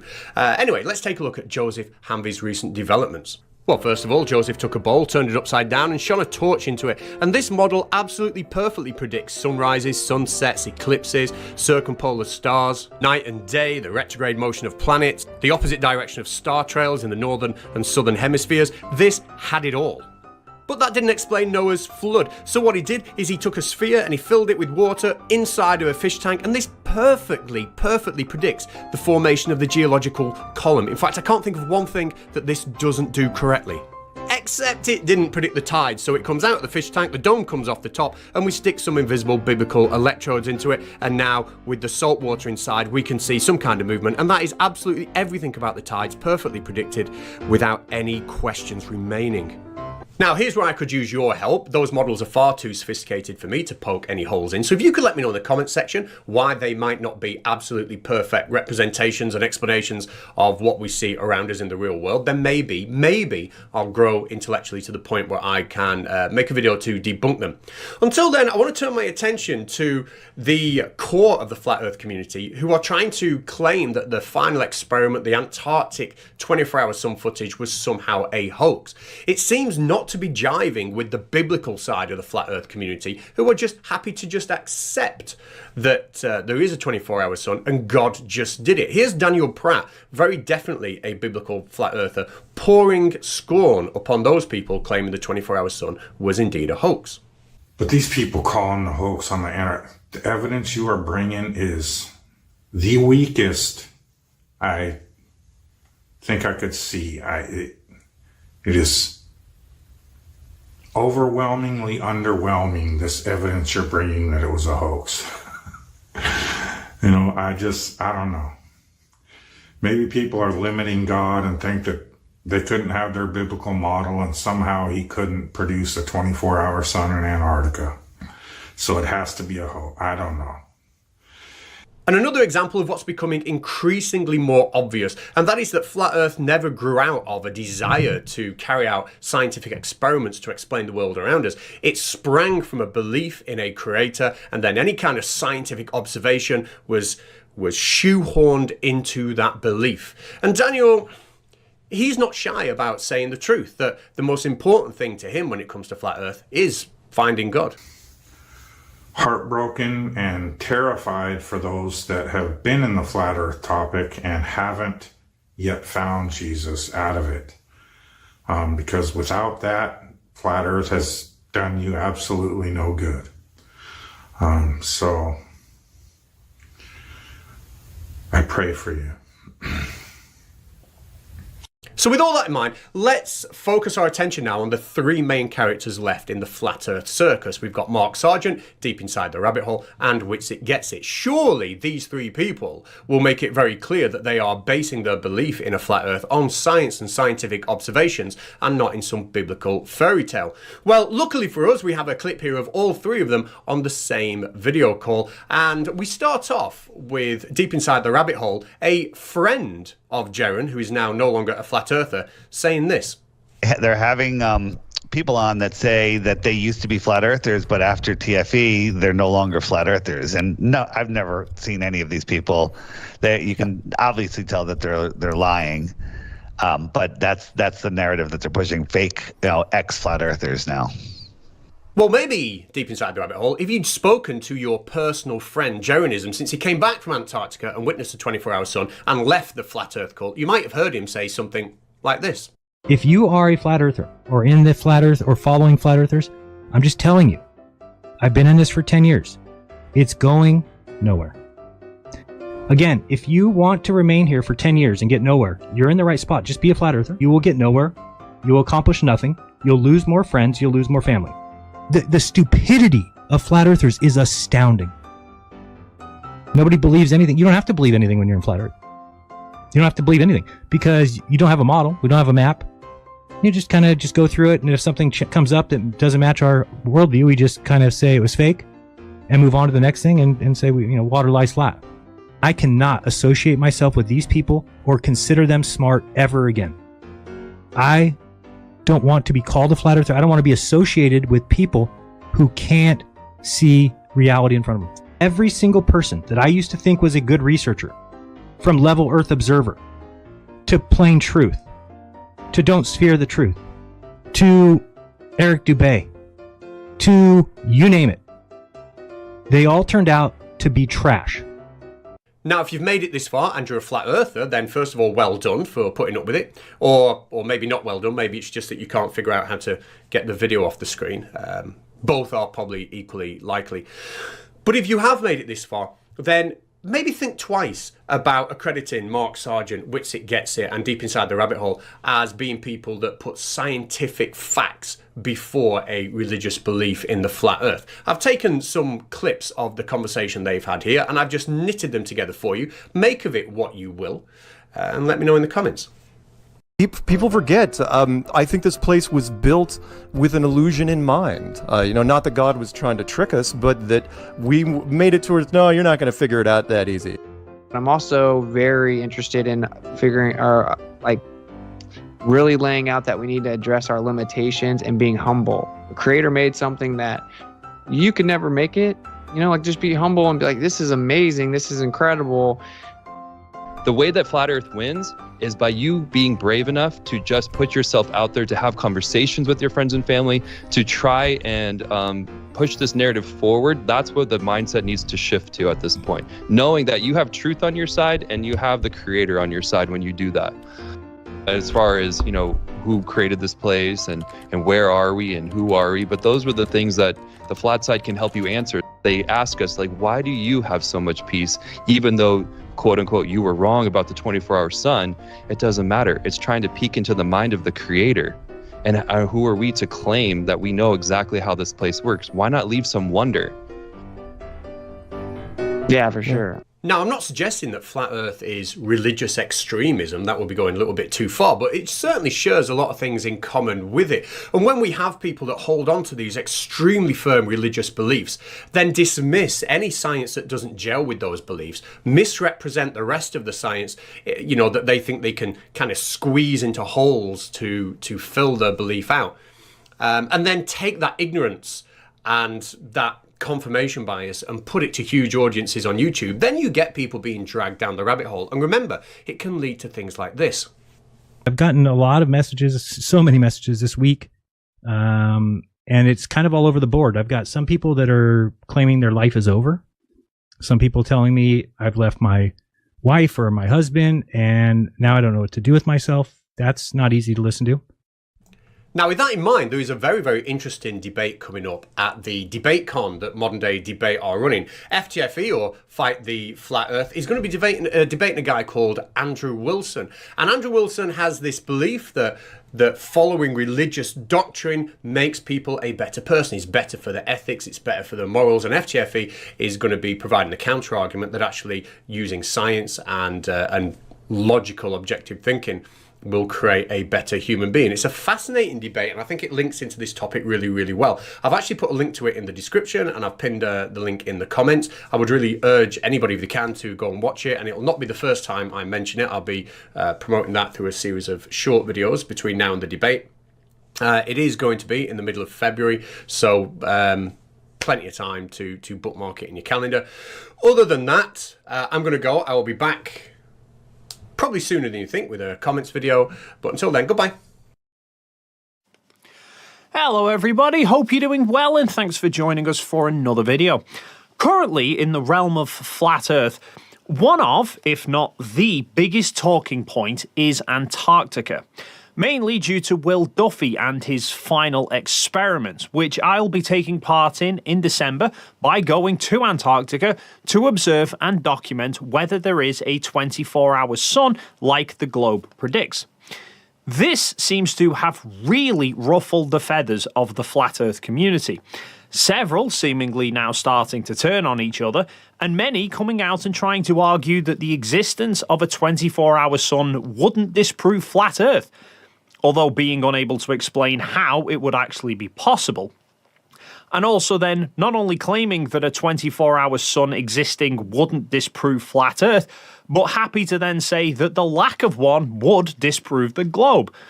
Some have argued that the way to prove the globe with Antarctica would be to travel in a straight path across it from one coast to the other through the South Pole, saying nobody's ever done that. Well, unfortunately for them, they have. And there are many other aspects relating to Antarctica that cause problems for the idea of the Earth being flat, not just the 24-hour sun. I mean, for a long time, flat earthers tried to claim you couldn't even go to Antarctica, that you couldn't go any further south than 60 degrees latitude. They've drifted away from that now, but say that you can only go to certain strict places and that you're not allowed to freely explore Antarctica to see what's there because the Antarctic Treaty apparently forbids it. Which isn't true. Granted, you can't just rock up in a boat unannounced and then travel as you please. The treaty was brought in to protect the environment there, so you do need to apply for a permit from your government, namely so that they know that you aren't going to be going and presenting a major environmental problem. And in reality, Joe Public is not really able to just go and explore Antarctica freely without having a major environmental impact, because the place is bloody huge. Antarctica is larger than the entirety of the United States, and there are no 7-Elevens there to stock up on supplies.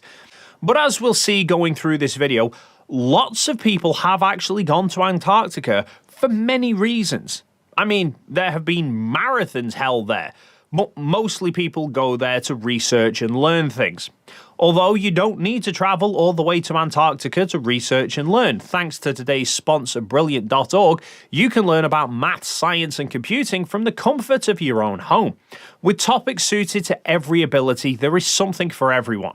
Just pick a topic, start learning, and test yourself with questions as you go.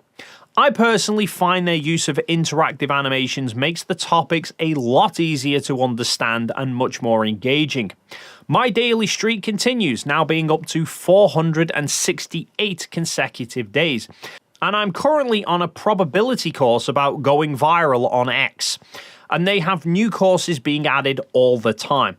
So why not see if you'd enjoy Brilliant as much as I am by taking a 30-day free trial, visiting my link brilliant.org/Dave McKeegan, and doing so will entitle you to 20% off an annual subscription.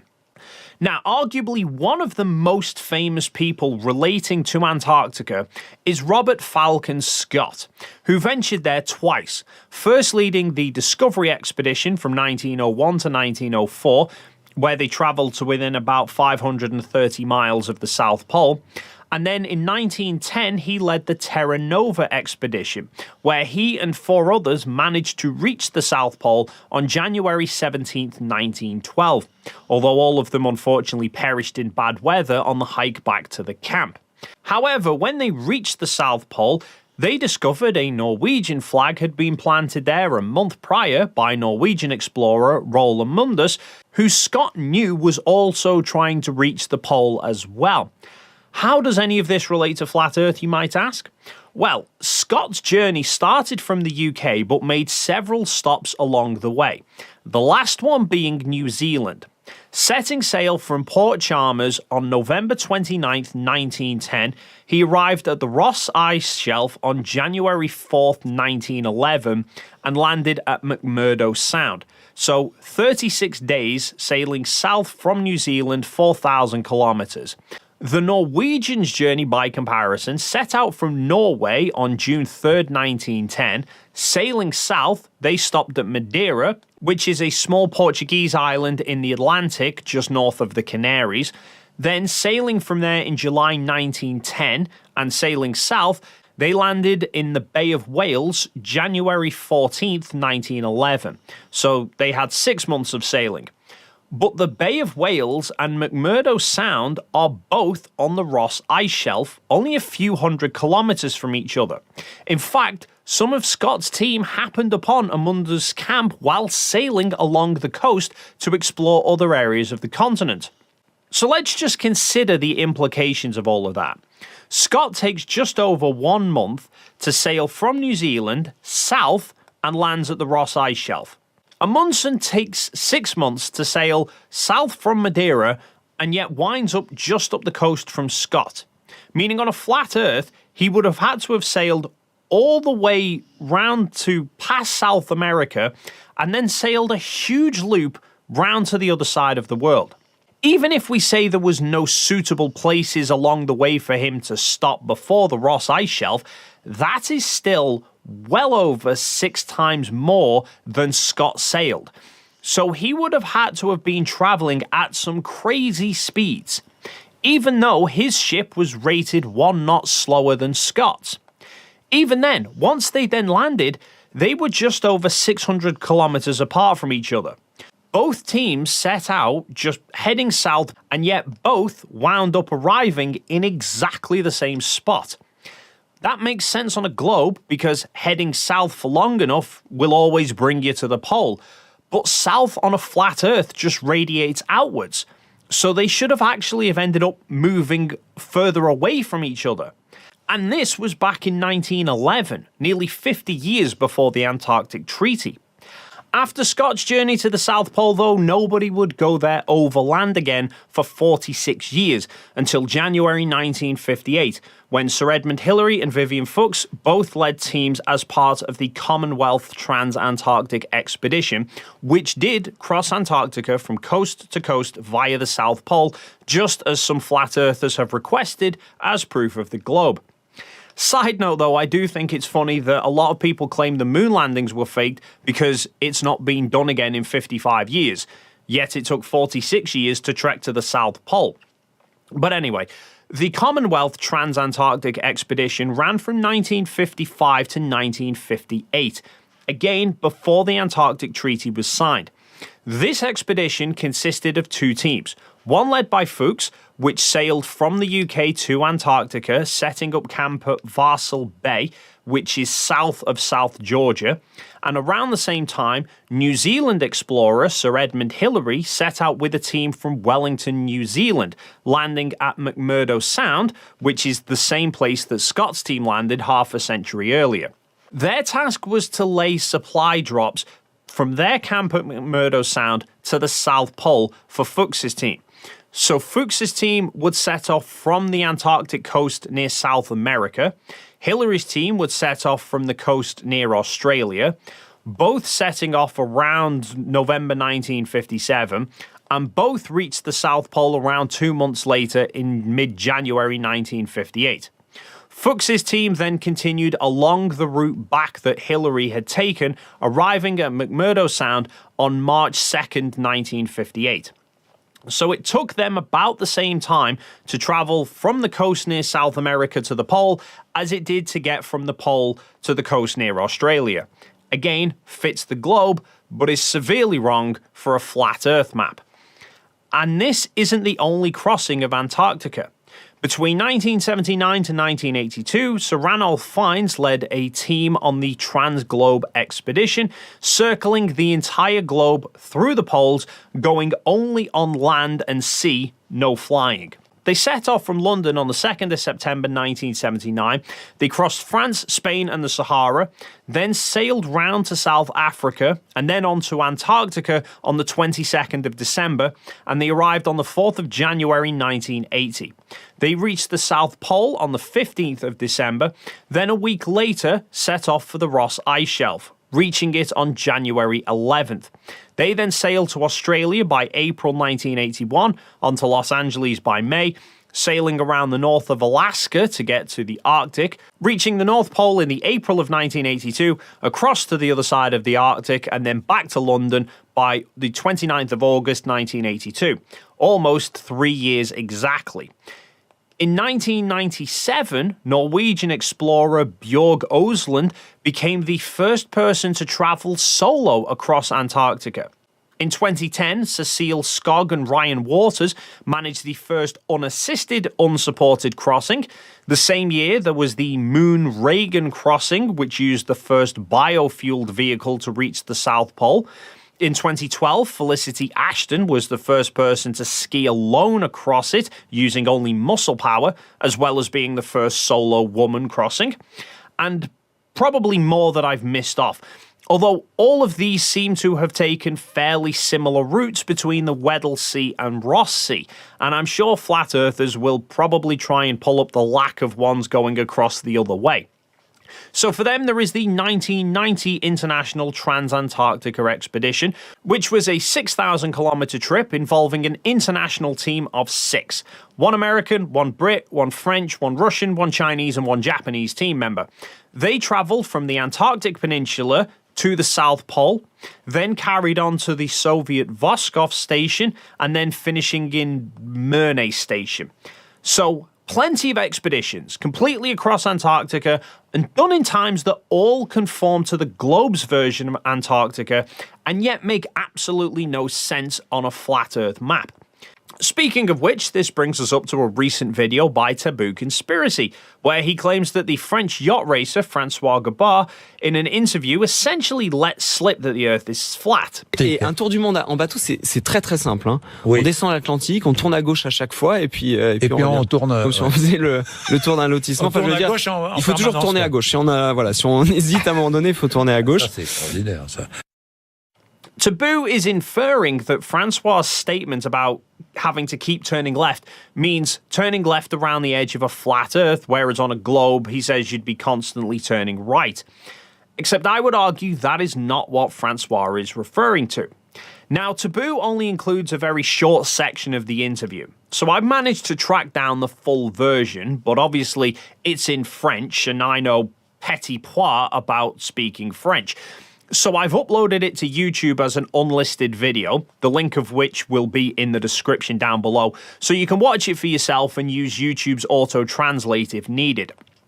It's not a perfect result, but just before the statement about having to keep turning left, there are several mentions of Cap Horn, which I believe is supposed to be translating to Cape Horn, the southern tip of South America, and how he didn't actually see it, but it was a relief to reach it because it meant that they were at the end of the South Sea and then that they were turning left to head home. I think what he's referring to with the statement about keep turning left is the waypoints that they reach. They sail from France, they turn left. They head down the Atlantic, they reach the South Sea, they turn left. They sail around Antarctica until they reach Cape Horn, they turn left again and back to France. Now, Taboo is arguing that this includes whether they keep turning left or right to sail around Antarctica, but I would argue it doesn't. Earlier in the interview, Francois talks about how they navigate, that he doesn't use celestial navigation to work out his position, that it's all done with GPS, even highlighting that they have an autopilot system. But if we ignore the autopilot and assume he's steering himself, they're in the middle of the ocean. There are no landmarks visible for reference, so the only source of guidance that he'd have are GPS coordinates. And the South Sea is not exactly calm, so the boat's direction will constantly be changing both ways. So on neither model would it be a steady constant turn either left or right, but rather turning in both directions to combat the sea. The only definitive turns that they'd make on either model are at the waypoints.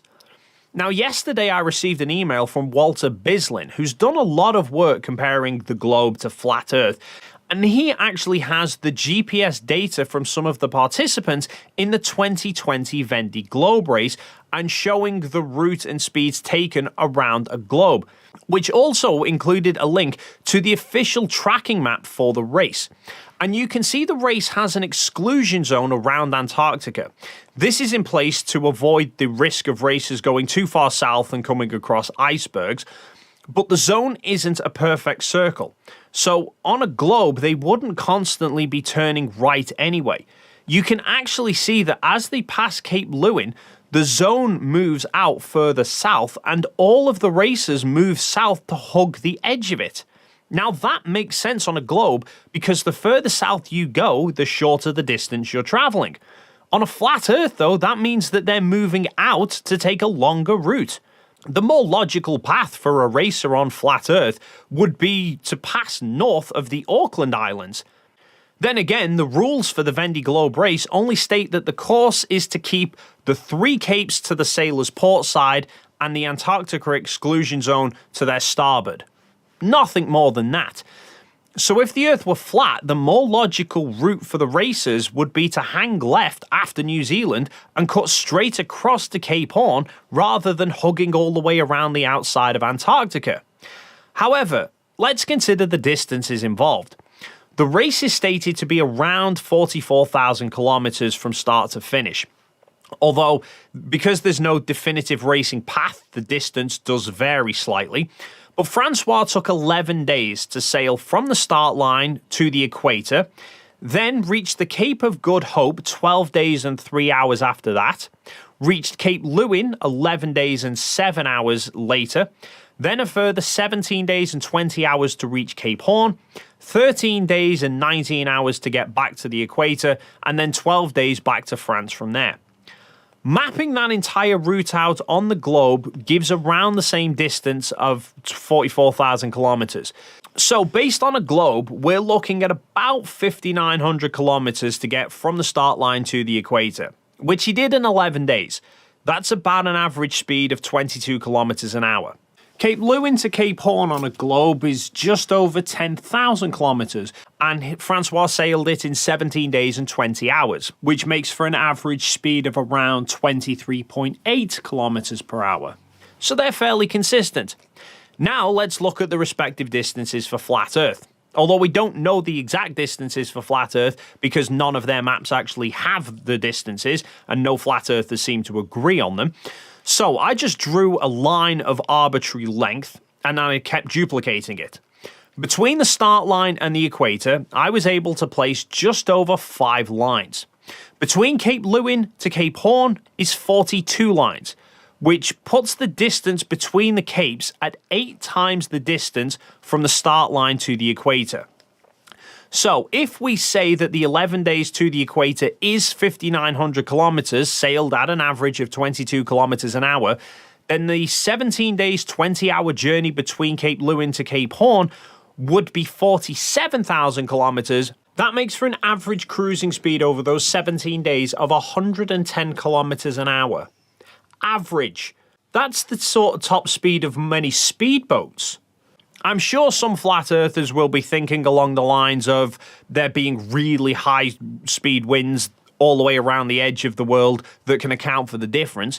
However, during the race, Francois set a new solo sailing record for the distance covered in a 24-hour period with an average speed of 22.3 knots, which is 41.2 kilometers an hour. That was his peak average over a 24-hour period, and the race took him 78 days. So at no point did he manage a prolonged average speed faster than 41 kilometers an hour. So if we say, okay, maybe he was doing a steady 41 kilometers an hour all the way around the edge of Antarctica, there was 29 days and 3 hours between him rounding the Cape of Good Hope to him reaching Cape Horn, which is 699 hours. So at a steady speed of 41 kilometers an hour, that would make the race route around most of the edge of flat Earth to be just over 28,500 kilometers. And that route actually goes pretty much perfectly through 18 of the 24 lines of longitude, meaning the distance between each line of longitude that far out would be about 1,580 kilometers. So the full circumference of the world would be around 38,000 kilometers. That would give us a circle radius of 6,047 kilometers, or 3,757 miles. So from just off the coast of South Africa up to the North Pole would be 6,000 kilometers. And the AE map has 9 lines of latitude, meaning the gap between each would equal 671 kilometers. The UK takes up around 3/4 of one of those, which would make the UK about 500 kilometers from north to south, rather than the almost 1,000 kilometers that Google Maps states. You know, suddenly walking from Land's End to John O'Groats doesn't sound too bad. It would also mean that there's 3 lines of latitude between France and the equator. That would equal about 2,000 kilometers, which Francois took 11 days to sail, meaning he would have had to have been sailing at an average speed of 7.5 kilometers an hour for those 11 days. The average walking speed of a person is 5.1. 7.5 kilometers an hour is a jog. The typical sailing speed of a sailboat is 5 knots, or 9.8 kilometers per hour. So they'd have to be sailing intentionally slow on a flat Earth to take 11 days to reach the equator. And some of the participants took over 2 weeks to get there. That seems a bit counterintuitive in a race. Anyway, that's going to wrap it up for this video. As always, feel free to leave your thoughts in the comments below. If you've enjoyed this video and you haven't already done so, then please consider hitting the like and subscribe buttons, and hopefully we'll see you in the next video.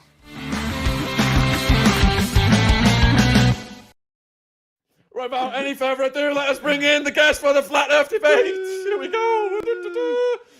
Here's Flat Earth David. Hey, David, how's it going? Hey, what's going on? Thanks for having me. This Thank you for coming back. Going to be interesting for sure. It's going to be very interesting, isn't it? And Professor Dave. Howdy. Thank you for coming on for the first time. Thanks for having me. Congratulations on your YouTube success, man. 2 million subs. That's phenomenal. Thank you.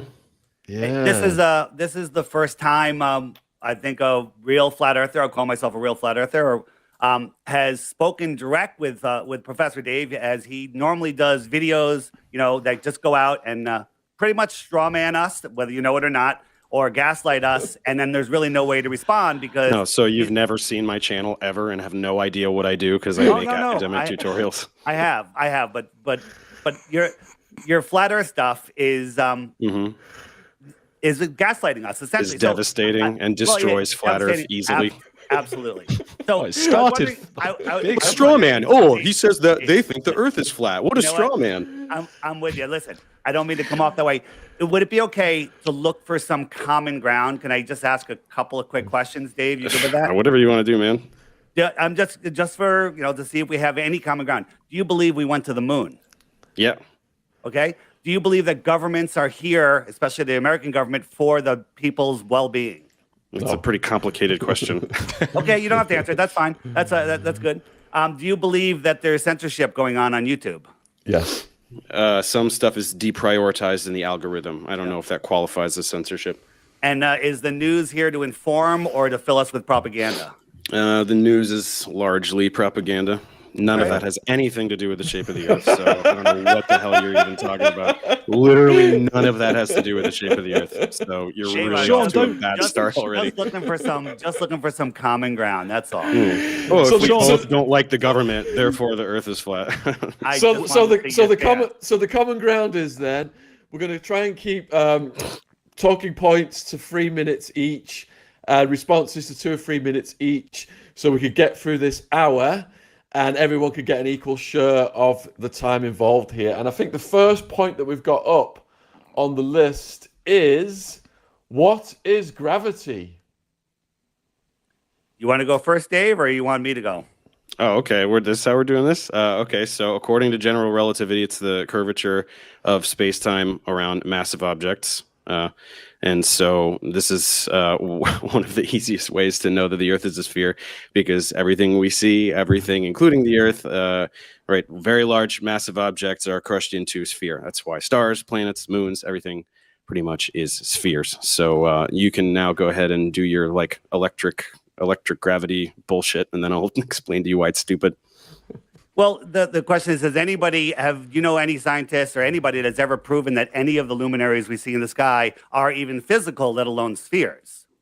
Yeah, we can see them in telescopes. You can see them. So you believe that if you see something, that'll tell you its shape. So when I look at this, are these spheres? Oh. Are these spheres? Dave, are these spheres? Yeah, no, I've seen this little trick, and I know the third one from the left is flat. It's showing you. Here's the problem. One from the left is flat. Dave, let me give me a second, then you can go. No, because I've seen you do this, because I watched 2 of your videos, and you say the same crap in every single one. Right. I know what these are. I know what these shapes these are. So how do you know what shape the moon is? How do you know that the moon is even a physical object? During a new moon, no one sees the moon in the sky. I know your talking points. So the reason, this works because that's not moving.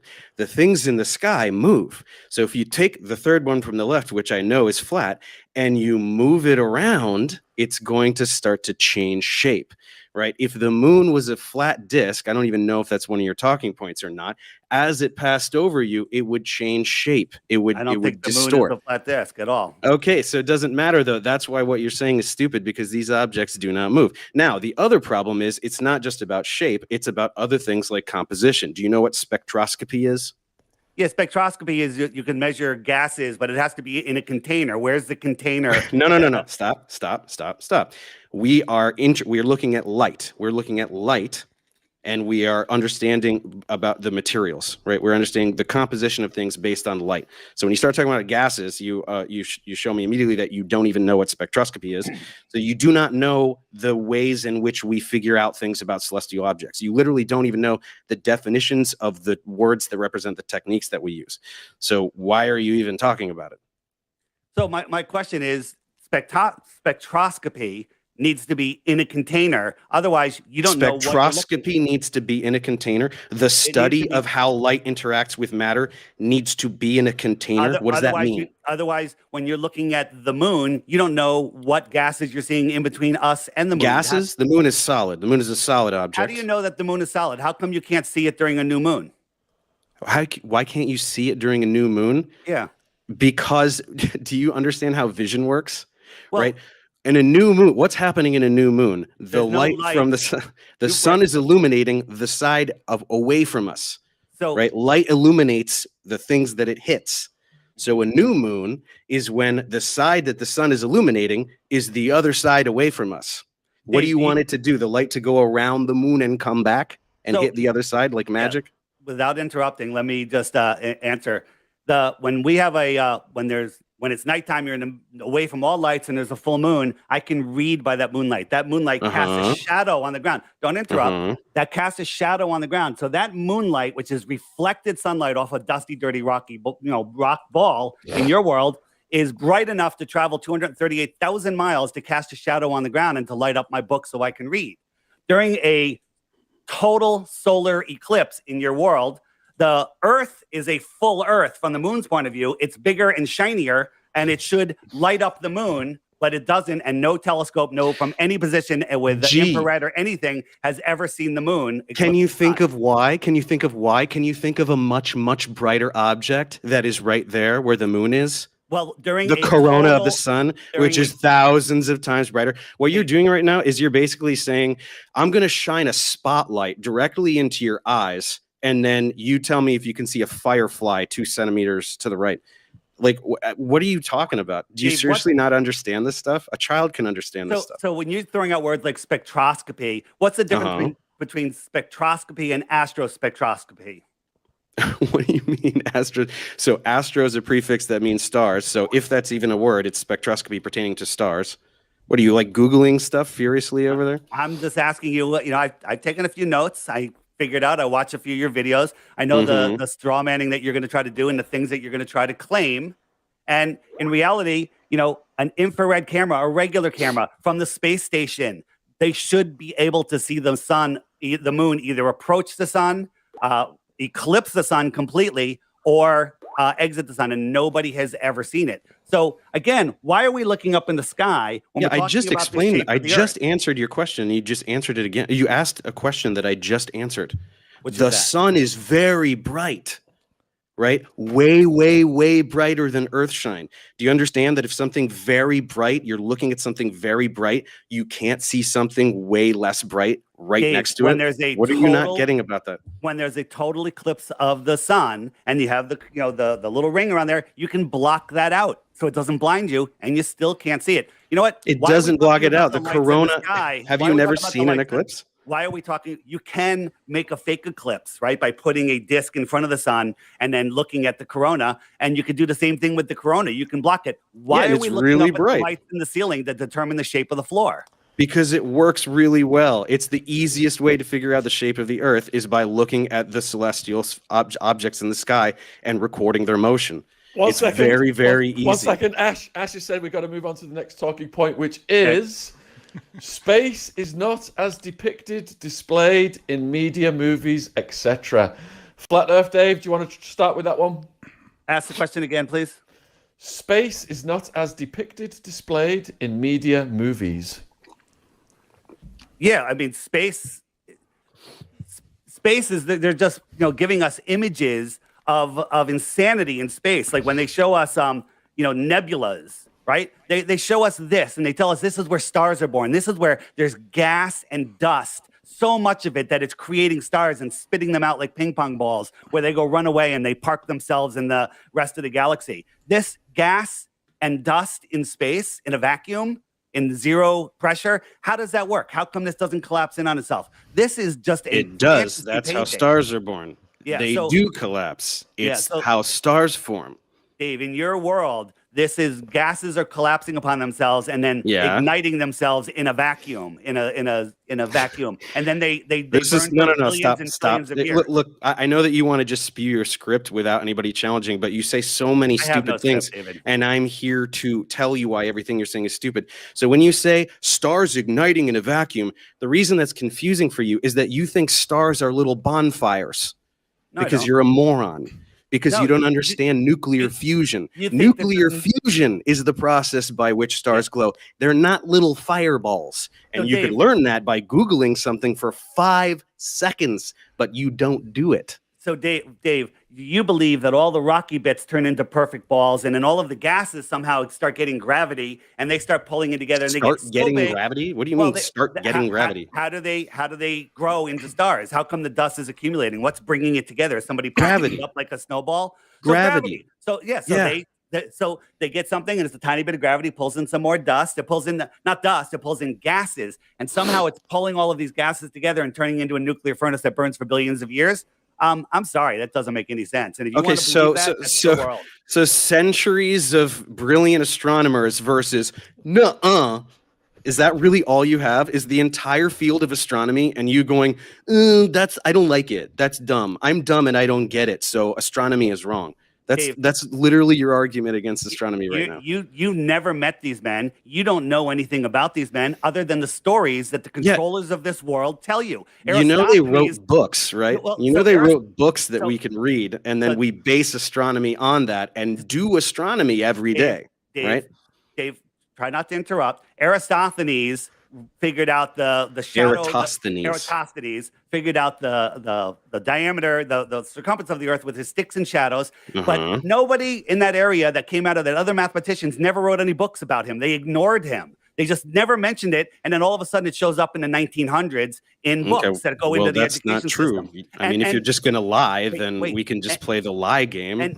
And Dave, what about the fact that proves nothing? It works perfectly on a flat Earth. Sticks and shadows prove the Earth is flat, and it proves it's a globe. But you'd have to assume parallel rays. Listen to this. Aristophanes believed that parallel rays are coming into Earth, right? And no one has ever seen parallel rays coming into Earth, right? When we look, we always see them curved. We always see them corpuscular. But he also believed that the Earth was geocentric and we had an infinitely far sun. And so that sun is orbiting around a minuscule.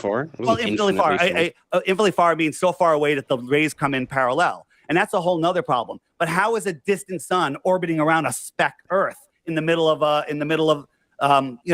space? That doesn't make sense. And they didn't think about that. What doesn't make sense? What doesn't make sense about an Earth orbiting a sun? What No. That doesn't make sense? Dave, isn't an argument. Dave, stop being a dick. Listen to what I said. You stop being a dick. Eratosthenes believed that the Earth was geocentric, that the sun orbited us, but the sun was a distant sun. How does a distant gigantic sun orbit a minuscule speck Earth? Well, you have no answer for that. They don't know. Yeah. It's the ancient Greeks. They didn't know. Now we know, right? We figured out heliocentrism in like the 16th century. So it was like 500 years ago. It's a pretty long time. His story makes no sense. And the other question is, you believe that the sun rays that come in are parallel, right? No, there are rays that are parallel, and then you can point a ray from the edge, one edge of the sun and the other edge. Look, light is going in all directions, right? The sun is expelling light. They're spherical waves of light, photons in every direction, right? So you can identify parallel rays, and then you can identify one from this edge. And if you want to talk about individual photons, you can draw paths from the edge of the sun going in one direction, the edge of the sun going in the other direction. You're trying to oversimplify things. You're trying to go, oh, it's corpuscular, it's all parallel, and so then this time it works for my talking point, and then another time it doesn't work for my talking point. My point is Aristophanes' story doesn't make any sense with a distant sun orbiting a geocentric Earth. Yeah, if you just say it doesn't make sense and stop talking, I guess.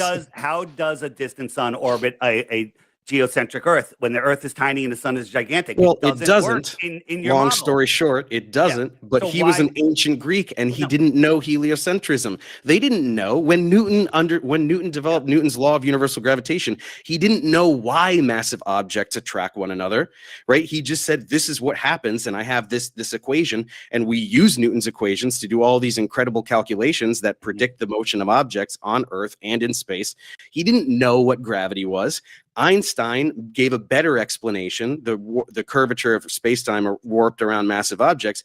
We're probably going to get a better model later. Just that we don't know why things happen doesn't mean we can't do science at predictive power. So as it turns out, Eratosthenes and Ptolemy, the Ptolemaic model, was wrong. Heliocentric model is correct. It doesn't matter that they didn't know that part, or that they didn't know why something happens.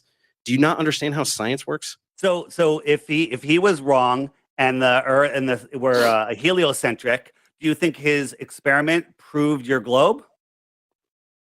Well, yeah, it did. All of those experiments proved the globe. It just didn't have anything to do with heliocentrism. It proved the Earth is a sphere. Absolutely not, because with a local sun in like the flat Earth is, we have no shadow here and we have a shadow here, and then you could do your math and figure out what the sphericity of this flat plane is. right? Okay. That So for doesn't that work. to work, how close is the sun? How close is the sun? How close is the sun? Yeah, the really sun- close, like the right sun- above the clouds, which we'd be able to see if you went up in a plane or a balloon, and wanna it'd hear be my like answer? right there.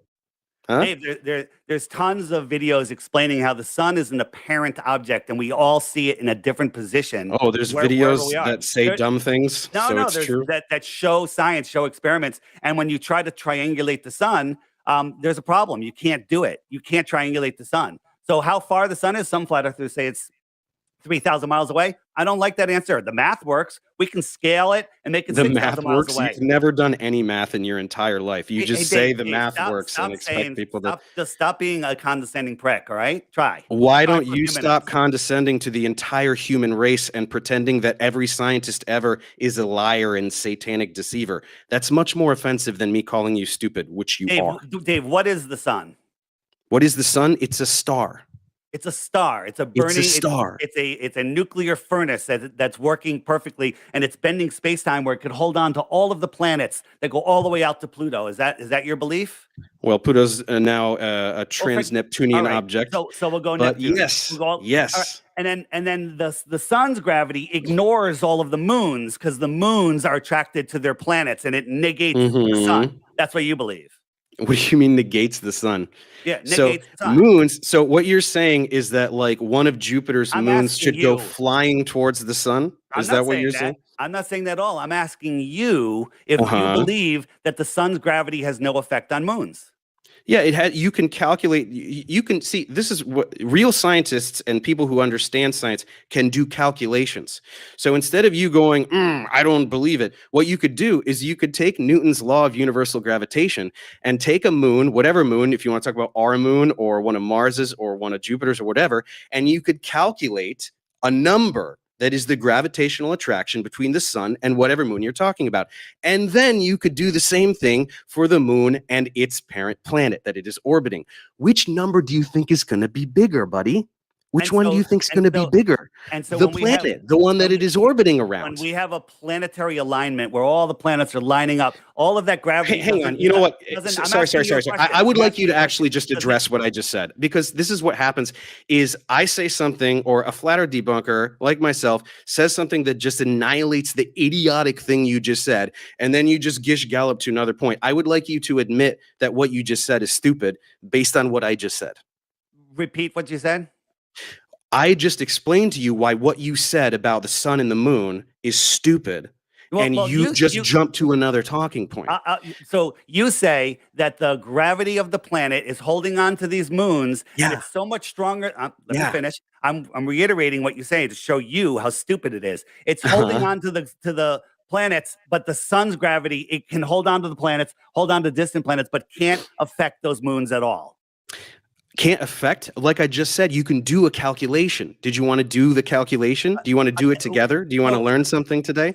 It's called David- Newton's law of universal gravitation. Do you know what is in the denominator? R squared. It drops off, gravity drops off by the square of the distance. So as things get very, very far away, their gravitational influence is dramatically less, exponentially so. So when you have a moon that is right near a planet, the gravitational effect is way more than the faraway sun.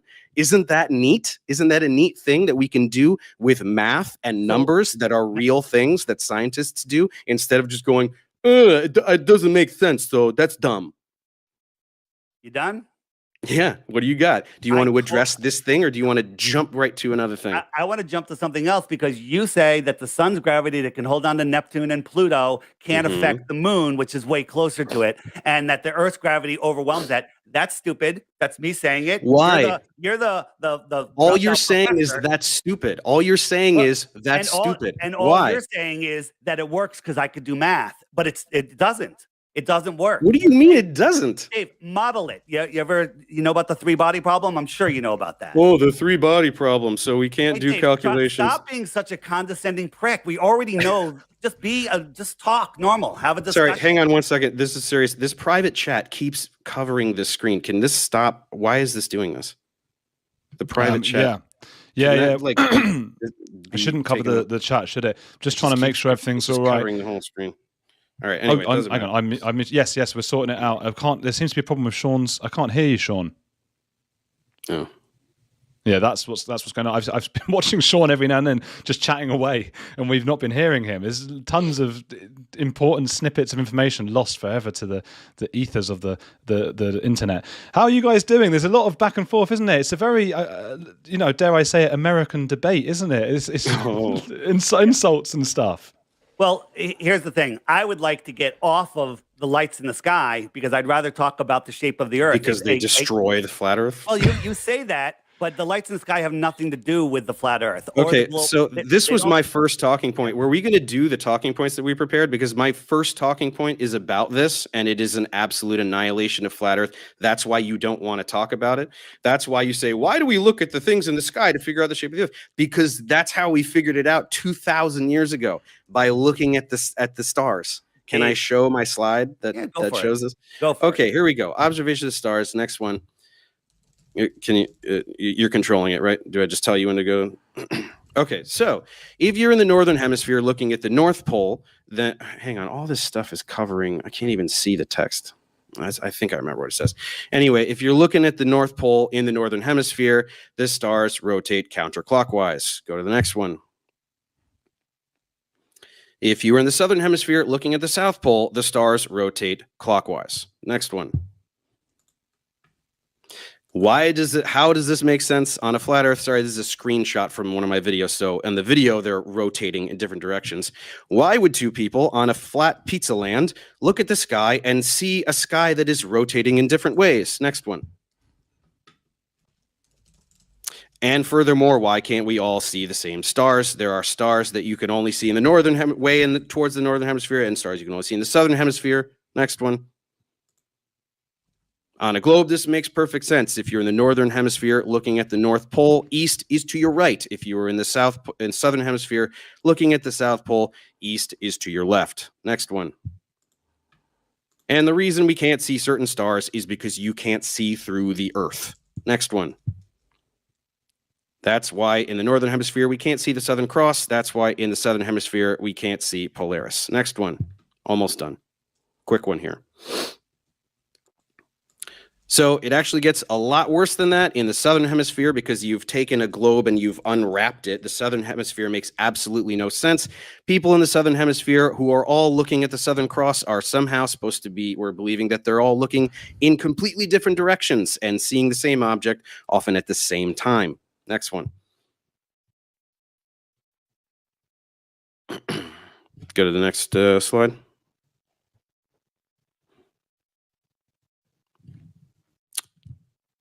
It might be that because Ash is doing this. Oh, has he done it? Is it works? Yeah, that's it. I think this is the last one. So again, on a globe, south actually means something. People who are looking south are all looking at the South Pole. They're all looking in the same direction. So that's why they all see the same thing, such as an object like the Southern Cross. All right, can you go back to that's the last one? Let me go through the slides. Check if it's the next one. Yeah. Check if it's the last one. And if you can go back to the first one, that would be great.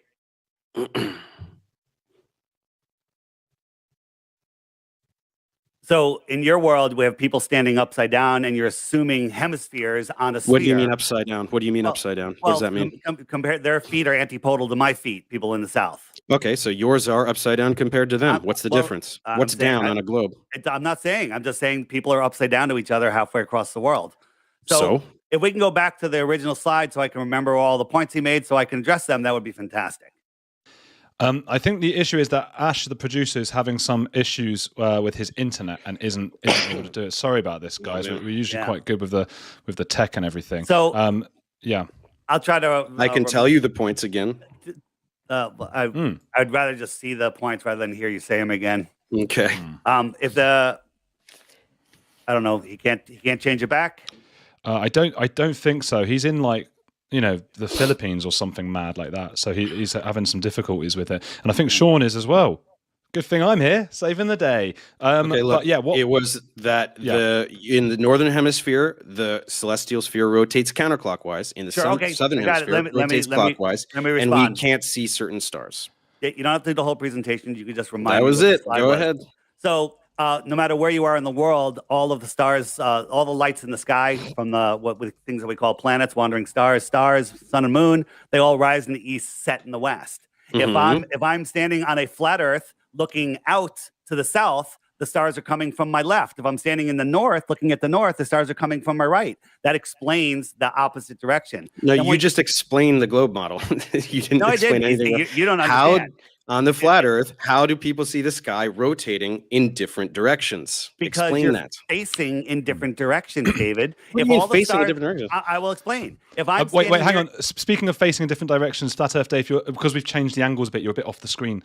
There, that's it. You look I good got now. it. It would be better if you can make me widescreen so I can show what I'm showing. But okay, well there you go. And I'll just say, yeah, Sean's just saying that his thing is freezing, so I guess he'll be back when he can. But for now, you keep going. So on a flat Earth, if we have a flat Earth, north is to the center, south is every direction away from the center. So if the stars are going this way from my right shoulder to left shoulder, I'm looking at the North Star, they're going one way. When I turn around and I look at the south away from the center, they're coming from my left shoulder to my right shoulder. They just change directions. Okay, there's no argument there. There's nothing to argue. That we're now do clockwise and counterclockwise, well, because that's really what we're talking about. What do you mean it doesn't matter? Again, you're David, talking about a direction. I'm talking about clockwise versus counterclockwise when you're looking at the poles. Dave, the optics the of poles. the sky. Yeah. Well, you say the poles.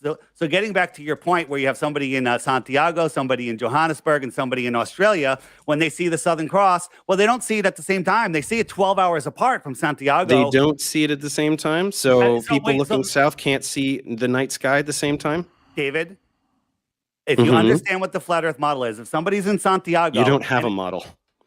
Listen. Yeah? Stop being a dick. Okay. You stop being a dick. Your entire existence is being a dick to all of science. So stop telling me to stop being a dick. Keep going. So somebody is in Santiago and it's midnight. Yeah. They're looking at the Southern Cross. Well, somebody in Australia that's looking south, they're looking at the noon sun. You tell me how they noon can see sun? The star. How many time zones apart are they? Are they 12 time zones apart? Well, at noon, close to noon, right? Okay, no, first of all, not close to noon, but it doesn't matter. How about you go 4 hours apart? Why don't you go 4 time zones apart? They should still be looking in completely different directions. 12 midnight, 4 a.m., night sky, both looking south, both can see the Southern Cross. On your pizza world should be looking in completely different directions. Explain that. Dave, when the only time that can happen is in Johannesburg and Santiago, and if you add magnetic declination in there, they're both looking in the same direction. Magnetic declination? Yeah. So you think just saying the word magnet is going to be an argument here that's going to work for you? Look up the magnetic declinations of those areas. You don't know what direction you're facing, right? There's certain areas of Antarctica that the magnetic declination is 170 degrees. So when your compass says north is that way, it's 170 degrees the other way, according to NOAA or whoever's in charge of that, right? Look, you can dress it up however you want. We're talking about looking this way and looking that way, and they see the same thing. And you're fixating on Santiago and Johannesburg because you think that they're far enough apart that they're not going to both be nighttime. I'm telling you, you can go any distance apart. Just go from Perth to Sydney, right? That's far enough apart that if you're both looking directly south, you're looking in different directions, and you can see the same thing. You cannot explain that. That's why you're trying to throw out jargon to confuse people. I'm not trying to throw out jargon to confuse people, David. That's exactly what you're doing. When you're looking towards the same area. You're looking towards the same area. But on your pizza world, south is a different direction for every longitude line. Do you not understand that? On your pizza land, right, you have all these longitude lines. Directly south is towards your magic ice wall. Everybody looking south is looking in a different direction. Magic ice wall. Yeah. So stop trying to skip to something else, right? Are you denying that longitude lines, everybody on your pizza world is all looking in a completely different direction when they look south? And NASA or NOAA, they tell us, what longitude lines are you talking about? They tell us that the magnetic declination is a different direction. So we're listening. Do they, or are you just randomly grasping at words to try to make sense of something that is absolutely unexplainable for you? David, it's not true. And the optics in the sky, again, do not prove the shape of the Earth. You say that they do. I just did prove it with that. So I don't know what to tell you. Let's move on. So I'm sorry, guys. Do you want to move on my entire from system this thing? crashed. I want to move on from looking at the lights in the sky to figure out. Yeah, we hear you. Because I prove the Earth is a sphere by using that. Is that why you want to move on? No, not at all. Well, we hear you. We don't care. It is. What talking point? We hear you, but we don't care. What talking point are we on right now? I just finished proving the Earth is a sphere by looking at stars, something that we've been doing for thousands of years. Yeah, so says you. Go ahead. Yeah, and everybody who's ever lived. So NASA isn't gonna really help you with that one. Sorry, buddy. They started in the 1950s. All right, so we've got a talking point from Dave, which is the Bible has 200 references to the flat Earth. Every major ancient civilization cosmology depicts the Earth as flat. That's from me or from Dave? That is I would from never say you, that. I think. That's not from me. That's not from me. It's from Ash. It's from Ash. Yeah, I mean, if you're a Bible believer, from page 1 in the Bible, it says God separated the waters from the waters and created the firmament. That's all interesting, but I don't use the Bible as science because science will show us on a ball Earth, Dave. Yep. You have to have a physical horizon, right? If my fingernail is a boat, as it goes away, it disappears below a physical horizon, and zooming in will not bring it back. However, we can see too far. They say the ball is 24,901 miles around, but we can see things that are way, way, way farther. And with infrared, now we're seeing things 500 to 1,000 miles away. The amount of curvature. No, you're not. Yeah, we are. Not. Go look at Jay Tolan Media's channel. Go look at some lies that a flat earther said. That is real evidence. No, it's sure. It's Dave. It's well documented. You haven't looked at it. And then when you say the curvature formula is a parabola, I absolutely agree. It is over 1,000 miles. It gets off a little bit, but anything under 1,000 miles, all three formulas come within a very close proximity of each other. Yeah, right? but the problem is you can't do math, so you just do the math wrong. Well, you just say that, but if you look at all of the curvature formulas under 1,000 miles, it's perfectly accurate. And then you think that we're spinning at 1,000 miles an hour and we don't feel it, and we're changing, we're changing directions. How is that possible? How about when the Earth comes around comes around towards the sun in the winter, in our northern winter, it's speeding up and taking its sharpest turn. And then we don't feel any of those forces. It's sharpest turn. Okay, so this one's really hilarious to me. So the sun goes around the Earth, the Earth goes around the sun in how long? How long does it take? A year. A year, right? So why don't you go ahead and get in a car and do a 360 turn and make it take a year? Are you going to feel that? Dave, that's not a Let's break it down. 360 degrees, 365 days. That's about a degree a year, right? Why don't you get in a car and drive for 24 hours and over 24 hours veer by 1 degree? Are you going to feel that? That would be equivalent to this. People say, I'm just trying to think of the easiest way. I'm just trying to think of something to say that will make sense. Stop being a dick. Right? Imagine you want to compare that. Man. If you want to compare that to reality, imagine you're in an airplane where you remove the outer shell of the airplane, you double the speed of the airplane, and you nosedive 2 miles a minute. Okay? And that just to follow the curve of the Earth. That's the speed that the Earth is curving. And when something's moving and it's curving, that's acceleration. Okay? So big words. Acceleration's a big word. When it is for you because you're not using it properly. So, acceleration is rate of change in velocity. So you're using it like velocity. You change off of your vector, when you change off of your vector, that force is equal to acceleration. Okay. Yeah, but I just told you, right? It takes a year to go around the sun. How much are you feeling? Do you want to calculate it? Should we calculate it together? I'm talking about the spin of the Earth. The spin of the Earth. The spin of the Earth. Right? You're dropping. The spin of the Earth is constant. 2 miles a minute. You do not feel. You're falling, like if you take a point in space and you go for an hour, you're falling at the same rate as a skydiver free falling. Okay? That's ridiculous. right? You are Yeah, curving see- off of your line of your trajectory. This You're one curving.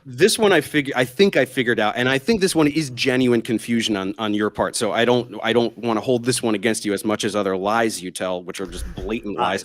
This one is just you not understanding. You're trying to compare motion within the atmosphere of the Earth. So you're like, oh my gosh, something going through the atmosphere so fast and it's crazy and we feel it, versus motion in frictionless space.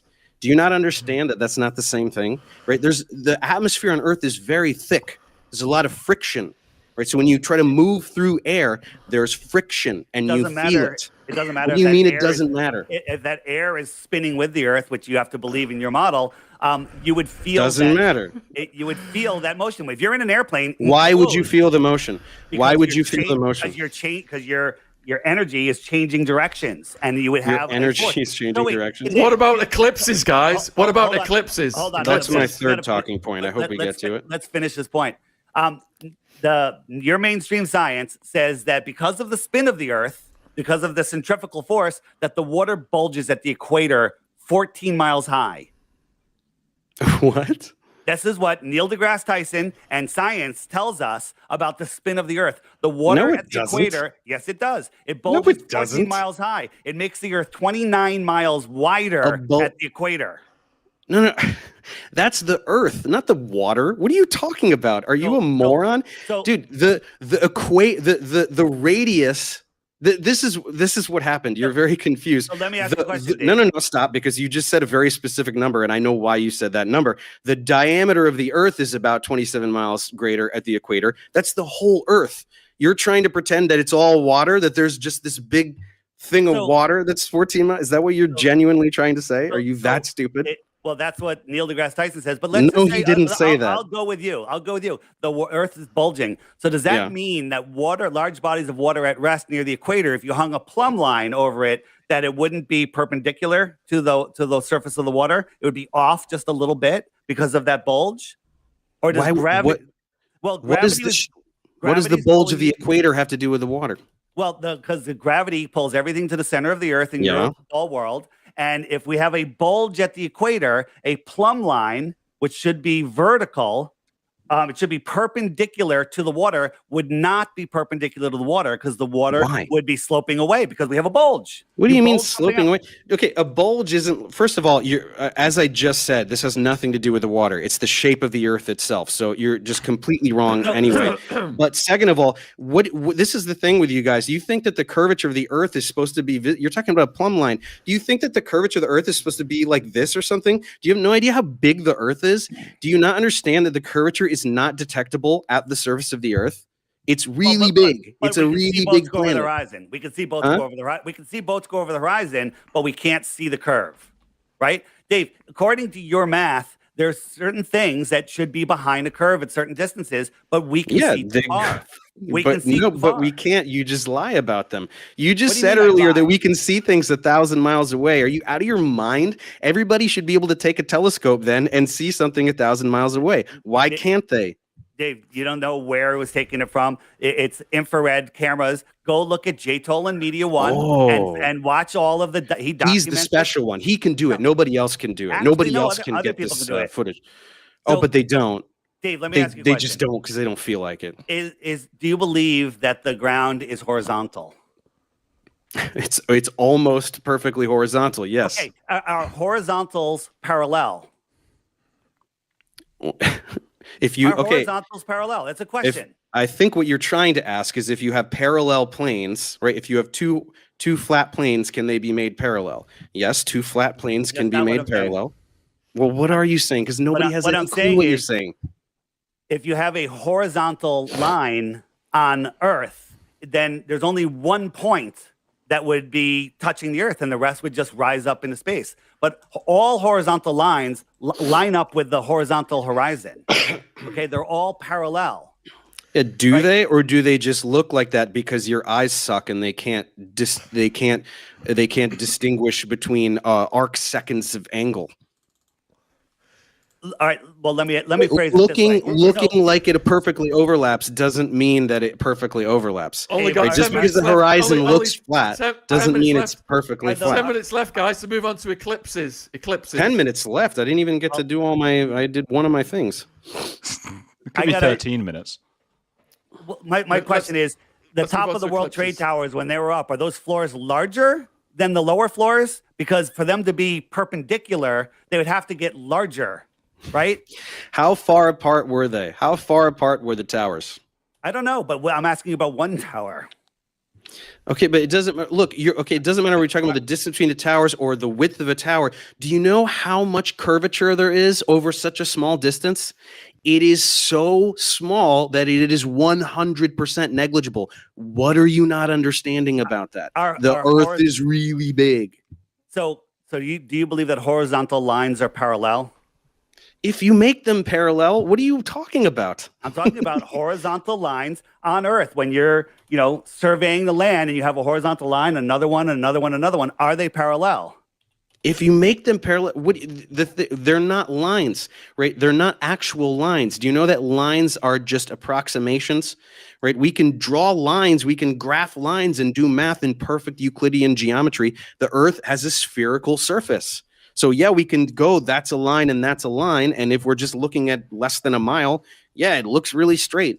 But it's not, because the Earth is a sphere. So you're not comprehending scale. That's the problem. Has anybody measured curvature in large body of water at rest? Large body of water needs a container to hold it in place. And has anyone measured any curvature on resting water? And don't tell me your drop and your wave, which is in your stupid video that got 10 million views. Drop and wave? I don't even know what you're talking about. We talked about water curves. And you showed a drop of water. Oh, yeah. Okay, no, I know what you're talking about. That is just a complete straw man. Well, it's not, but actually, this is what's funniest to me is that you're flat Earth, you debunk yourself with this level water thing, because the funny thing is that, so tides exist, right? And so on your little pizza world, tides are these little mounds of water that kind of travel around. I don't really know how else you're going to explain this, but tides exist, right?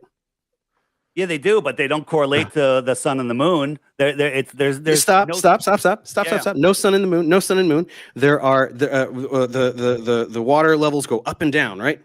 And in different places, not everywhere at the same time, right? Yeah, so on your little pizza world, you've got a little you get a little mound of water that's just kind of traveling around. So I'm sorry, but water isn't level on your pizza world either. Dave, what causes your high tides? The moon? What causes tides? The moon and there's solar tides and there's lunar tides. Right. And so when there's a new moon, which means the sun and the moon are on the same side of the Earth, the tide should be bigger, but there's not. There's bigger tides when they're opposing. No, it is. No, they're not. No, it is. You're absolutely wrong. No, I'm not. And you can Google it right now. What are you talking about? When the solar and lunar tides align, that's the highest tide. Right, guys. You're just saying it's not because you're just lying. I'm being pushed by Ash to move on to day/night regions of illumination. Okay. Right. What does that mean? Oh, well, that's my second thing. I can try. I'll do it super fast. I'll do it as fast as possible. Go on. Do you need him to put the thing up? Yeah.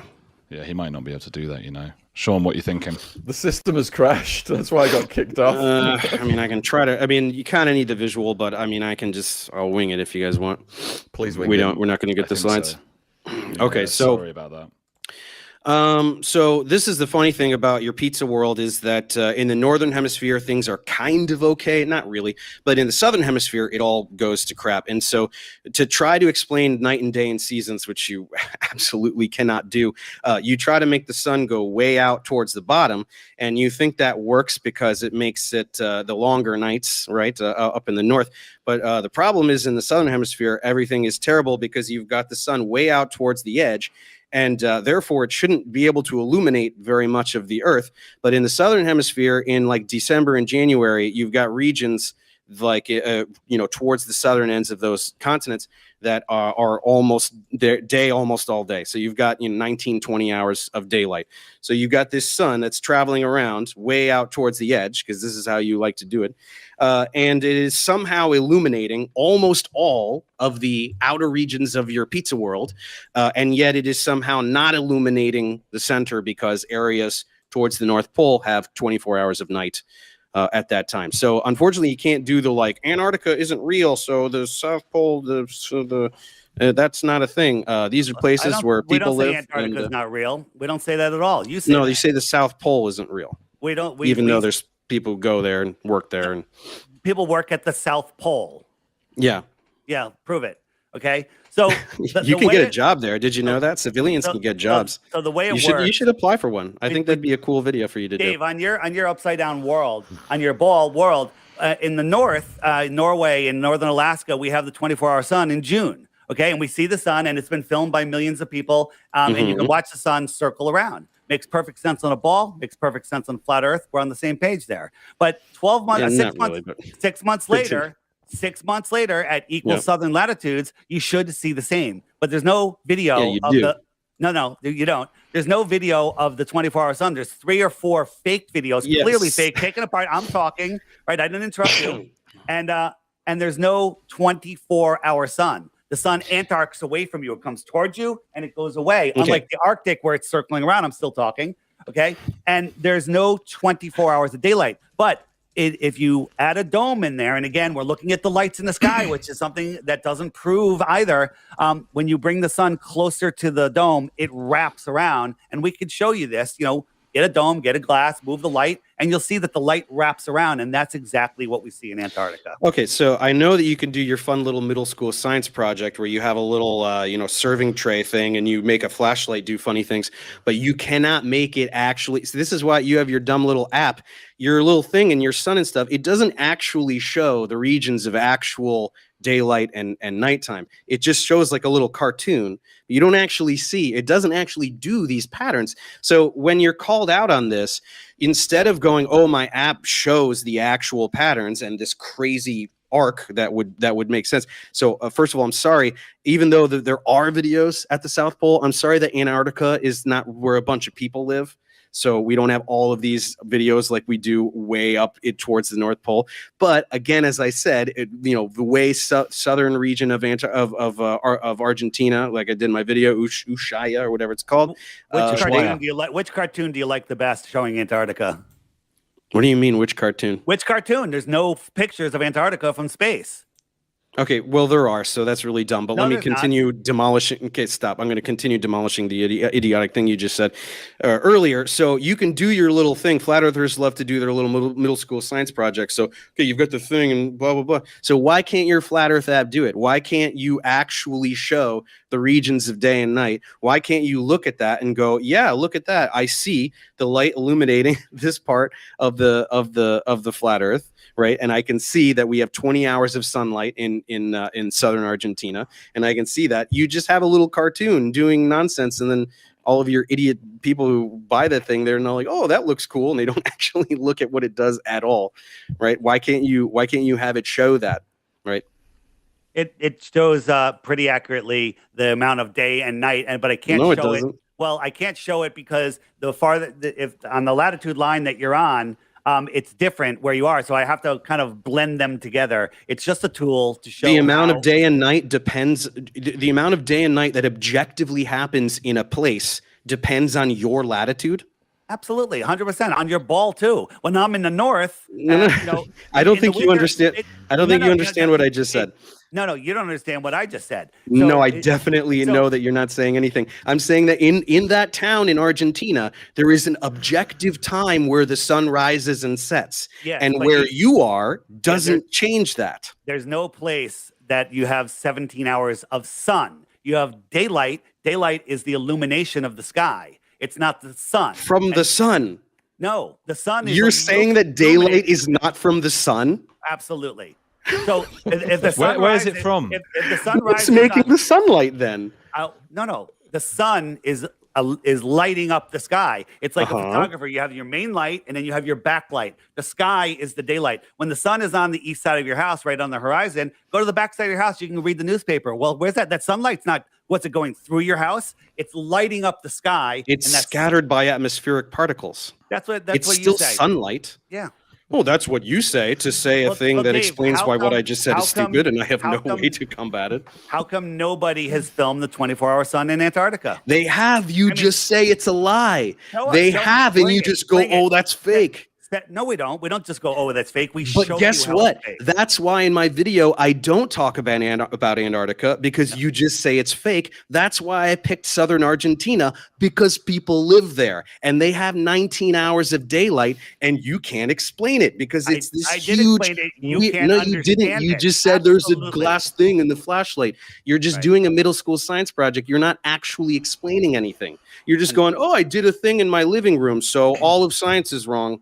That's what you're doing.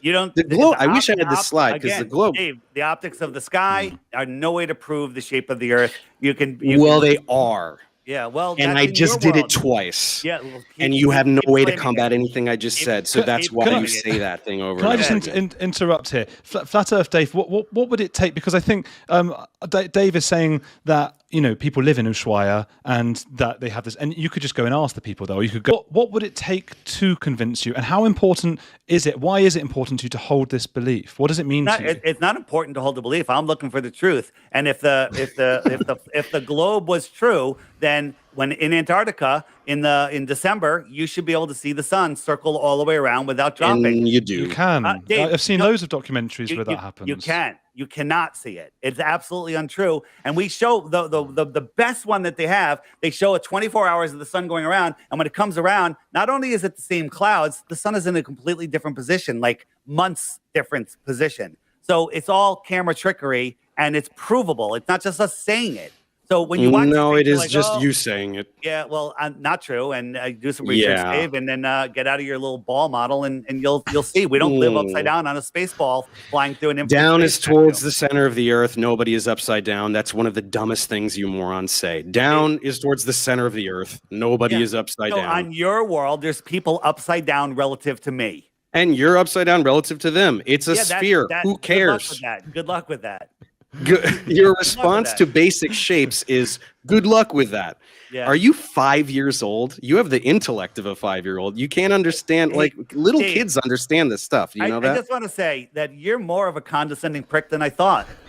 I wouldn't say you're more than anything I thought. I know what you are, but I'm sorry, again, to reiterate for the third time, your entire identity is based on the idea that all the scientists in the entire world are lying deceivers. So absolutely not you're true. a condescending That's what douchebag. you say. And me That's what calling you stupid, which you are, does not hold a candle to All right, what Sean. you are. That's what he claims. I don't believe that. And Wait, that's what I've you're got believing. another question for other Dave, Professor Dave. Just so obviously I can see. I mean, it means a lot to you as on the other side, of course. Why does it annoy you so much, the flat Earth stuff? Because it's so. I mean, first of all, a lot of what I do. I do mainly academic tutorials, but I also address misinformation. I'm very passionate about public science literacy and science denial. And flat Earth is the bottom of the barrel. So I go after like anti-vaxxers and stuff like that, and that is a little more sophisticated. And you have to actually understand a little bit of biochemistry, a little bit of immunology, and things like that. Flat Earth is the only one. I just proved the Earth is a sphere multiple times in this exchange based on looking at things in the sky and thinking. That's how we figured out the Earth is a sphere several thousand years ago. It's like the first thing we figured out. So this is why it's so offensive, because it is a denial of literally all of science. Astronomy, all wrong. Geology, all wrong. Physics, all wrong. It's so unbelievably offensive to the entire human race. That's why you're a douchebag, and me calling you stupid is nowhere near the magnitude of douchebaggery that is your entire identity. You're talking to him, not me, right? Sorry, No. yeah, to Davey boy over there. So he believes that scientists that he never met 2,000 years ago proved that the Earth is a globe, when in reality, in the 1940s and 50s and up to the early 60s, they were still teaching flat Earth in public school Here, No, they absolutely. weren't. That's just the Absolutely. thing you're saying. That's an absolute There's truth. globes from hundreds and hundreds of years ago. You can't just say that. Like, you should show me something. Show me a textbook. You can't just say, "Oh, this thing I made up is true." You're an idiot. What are you talking about? We've known the Ptolemaic model, which was reigned supreme from 100 or whatever, to the Copernican model, used a spherical Earth. Geocentrism used a spherical Earth, and then Copernicus and Kepler happened, and they wrote books. By the way, they wrote books, and you can read them. That they exist, and we've known about heliocentrism for 500 years since. So I don't know what you're talking about. You are completely pulling that out of your ass. Nobody taught a flat Earth anywhere for any measurable amount of time. Can we have Dave tell us how seasons happen on the globe? Okay, so I wish I had the graphic because it really works really well. So there's a tilt in Earth's rotational axis, right? It's tilted like this. So one of the hemispheres is exposing more of itself to the sun, right? And so you get more direct light versus, so let's say this is the northern hemisphere, this is the southern hemisphere. More of the northern hemisphere is exposed to direct sunlight, so you have longer daylight, right? So it's so hard to just do in my hand like this. No, I get it. I understand. You got it when we're tilted towards it, the sunlight's hitting direct, and it's more intensified here, and down here it's spread out more. Makes sense. Yeah, because of the curvature, so it has to spread out around a greater area. But isn't the sun so large that all of the rays leaving the sun are parallel? And why wouldn't the parallel rays that are a little off to the left, hit us direct? Are the rays leaving the sun parallel, or are they leaving not parallel? Okay, when you have a certain here's a lateral distance. If the sun is directly hitting the part of the Earth that's directly facing it, that's a certain area. Then if you move this way, we have the same lateral distance, but there's a lot of curvature here. It's covering a greater surface area. I have that question. So can the Earth? Okay. Do you want to admit that I just explained that perfectly, and that your talking point was invalid? I know. I admit that you explained that perfectly, but I have to ask you a question. So we have the pole here, and we tilt the Earth. Okay. And can you tilt the Earth this way? That's a tilt, also, right? Absolutely. You're just turning it. What are you doing? No. What I'm showing you is here. Here, let's say the sun is over there, and we tilt, and we're now directly towards we have a more direct angle. We're in agreement on this. But if I'm here, and I tilt it this way, well, now the sun is lower. It's now skimming. It's now skimming, and it's not hitting as direct. So here's the problem with your seasons. In the north here, in December, when we're 3 million miles closer to the sun, but we'll just ignore that because it's not significant. Yeah, it's not significant, so I don't know why you said it. We're 3 million miles closer. At sunrise, in December at noon, when the sun is 50 degrees in the sky, and I look at the sun, I can barely feel it on my face. I can't get a tan, right? But in June, when we're farther away from the sun, doesn't matter. And at sunrise, when the sun is literally an 89-degree tilt, the worst possible angle, as soon as it shows up on the horizon, I can feel the heat and I can get a tan. Why is that? Because in your world, it should be arctically freezing every morning all year long. I genuinely have no idea what you're saying. You're throwing around 89 degree. I have no idea what you're talking about. Okay, so you have the sun here, right?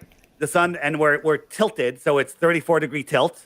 Well, if I tilted it all the way down to the horizon, so I'm here and the sun's over here, okay, that's an 89-degree tilt, 1 degree off the horizon, right? Any farther, it would be below the horizon. The sun sets. I'm already lost. I have no idea what you're saying. It's because you're stupid, Dave. Right? 5 minutes left, guys. Because you're not saying anything. You're just going, if I tilt it this way, this has nothing to do with anything. If the Earth is tilted 34 degrees, that's how 23 degrees, something like that. 23 degrees, whatever. If we tilted it 90 degrees, the sun would set.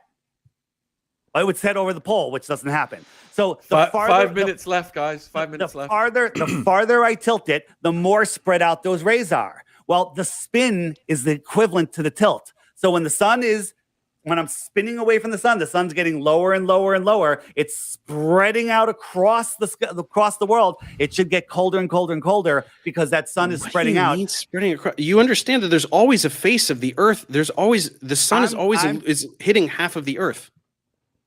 Not according to time and date. All right, but that's The a sun whole nother- isn't always hitting half of the Earth. on the ball. It would be, but it doesn't. Yeah. That's not Well, what it we does But though. here's So the what are you thing, talking about? David? You're not listening. Okay, I can am. You're tilt- just I not can saying tilt- anything. I can tilt. So if we're tilted away from the sun, we have our winter. And if I tilted farther, it gets really cold because Antarctica or the Arctic is tilted farther away. That's why it's cold in your world, right? But it's not. What do you mean? If we tilt it further, it's not tilted further. It's a 23-degree axial tilt. So what do you mean tilted further? What are you talking about? Why is it colder in the Arctic in the winter than it is in Florida in the winter?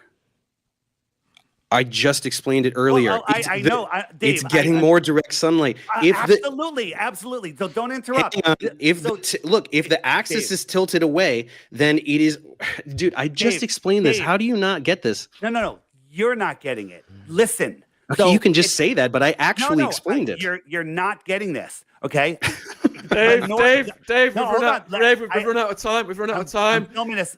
Well, Listen. I'm just going to let you guys tell the viewers where they can find you and support you. So, Professor Dave, we'll start with you. You Huge don't thank get you it. for coming on, Professor Dave.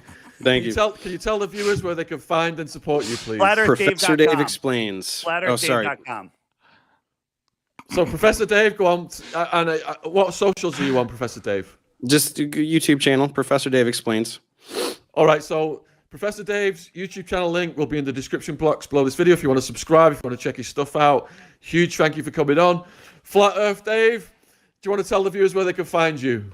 You can find me at FlatEarthDave.com, but I'm thinking of making it ProfessorFlatEarthDave.com. But FlatEarthDave.com because Isn't that cute? we get to make up to being professors. That's always nice. Yeah, I actually Flat taught Earth- at an accredited FlatEarthWave.com. university, though, so it's But not without that a degree. weird. Thank you. Without a degree, Thank and you, they guys. fired you. Multiple And then- degrees. I have a master's degree. And they fired you. Dave, can I get those bitcoins? Can I get those bitcoins? We've got another debate. We've got another debate coming up in a minute. So huge thank you guys. Yeah. Take care, and you All right, bye, always buddy. welcome to come back on. Thank you for your time. Thank you. Cheers. Right. Cheers. Yeah. Goodbye. Good night. Bye. Goodbye. Wow. Oh, they make for a nice couple, don't they? Does the Bible say the earth is flat? The answer is absolutely not. Not a single verse in any English translation says the earth is flat. But there are flat earthers that claim the Bible says the earth is flat. Nathan Roberts is one of these flat earthers. He compiled a list a few years ago of 200 verses that he claims say the earth is flat. This list is continuously passed around Facebook, TikTok, and anywhere else flat earthers congregate. But I wonder how many flat earthers have read all the verses. I have, so let's have a look and see if any verses actually say the earth is flat. About half the verses in the list talk about the motion of the earth, not the shape. So I'll cover those in a separate video. Subscribe so you can see that one when I release it. Another 36 of the verses aren't about the earth's shape or motion, so if people are interested enough, I'll cover them in a future video too. We'll start with the one verse in the one translation that has the words earth and flat adjacent to each other. The Matthew's Bible from 1537 says flat earth. 2 Samuel 11:11 in the Matthew's Bible says, "And Urias said unto David, The ark and Israel and Judah dwell in the pavilions, and my lord Joab and the servants of my lord lie in tents upon the flat earth." Does that sound like it's referring to the entire earth? No, it isn't. It's talking about the ground outside the tents. We can look at other English translations before and after the 1537 Matthew's Bible to see what they say. 2 years earlier, in 1535, an English preacher, Miles Coverdale, published a translation that rendered it, "My Lord's servants lie in ye field." The Wycliffe Bible from 1382 says, "The servants of my Lord dwellen on the face of the earth." The King James translation from 1611 says open fields.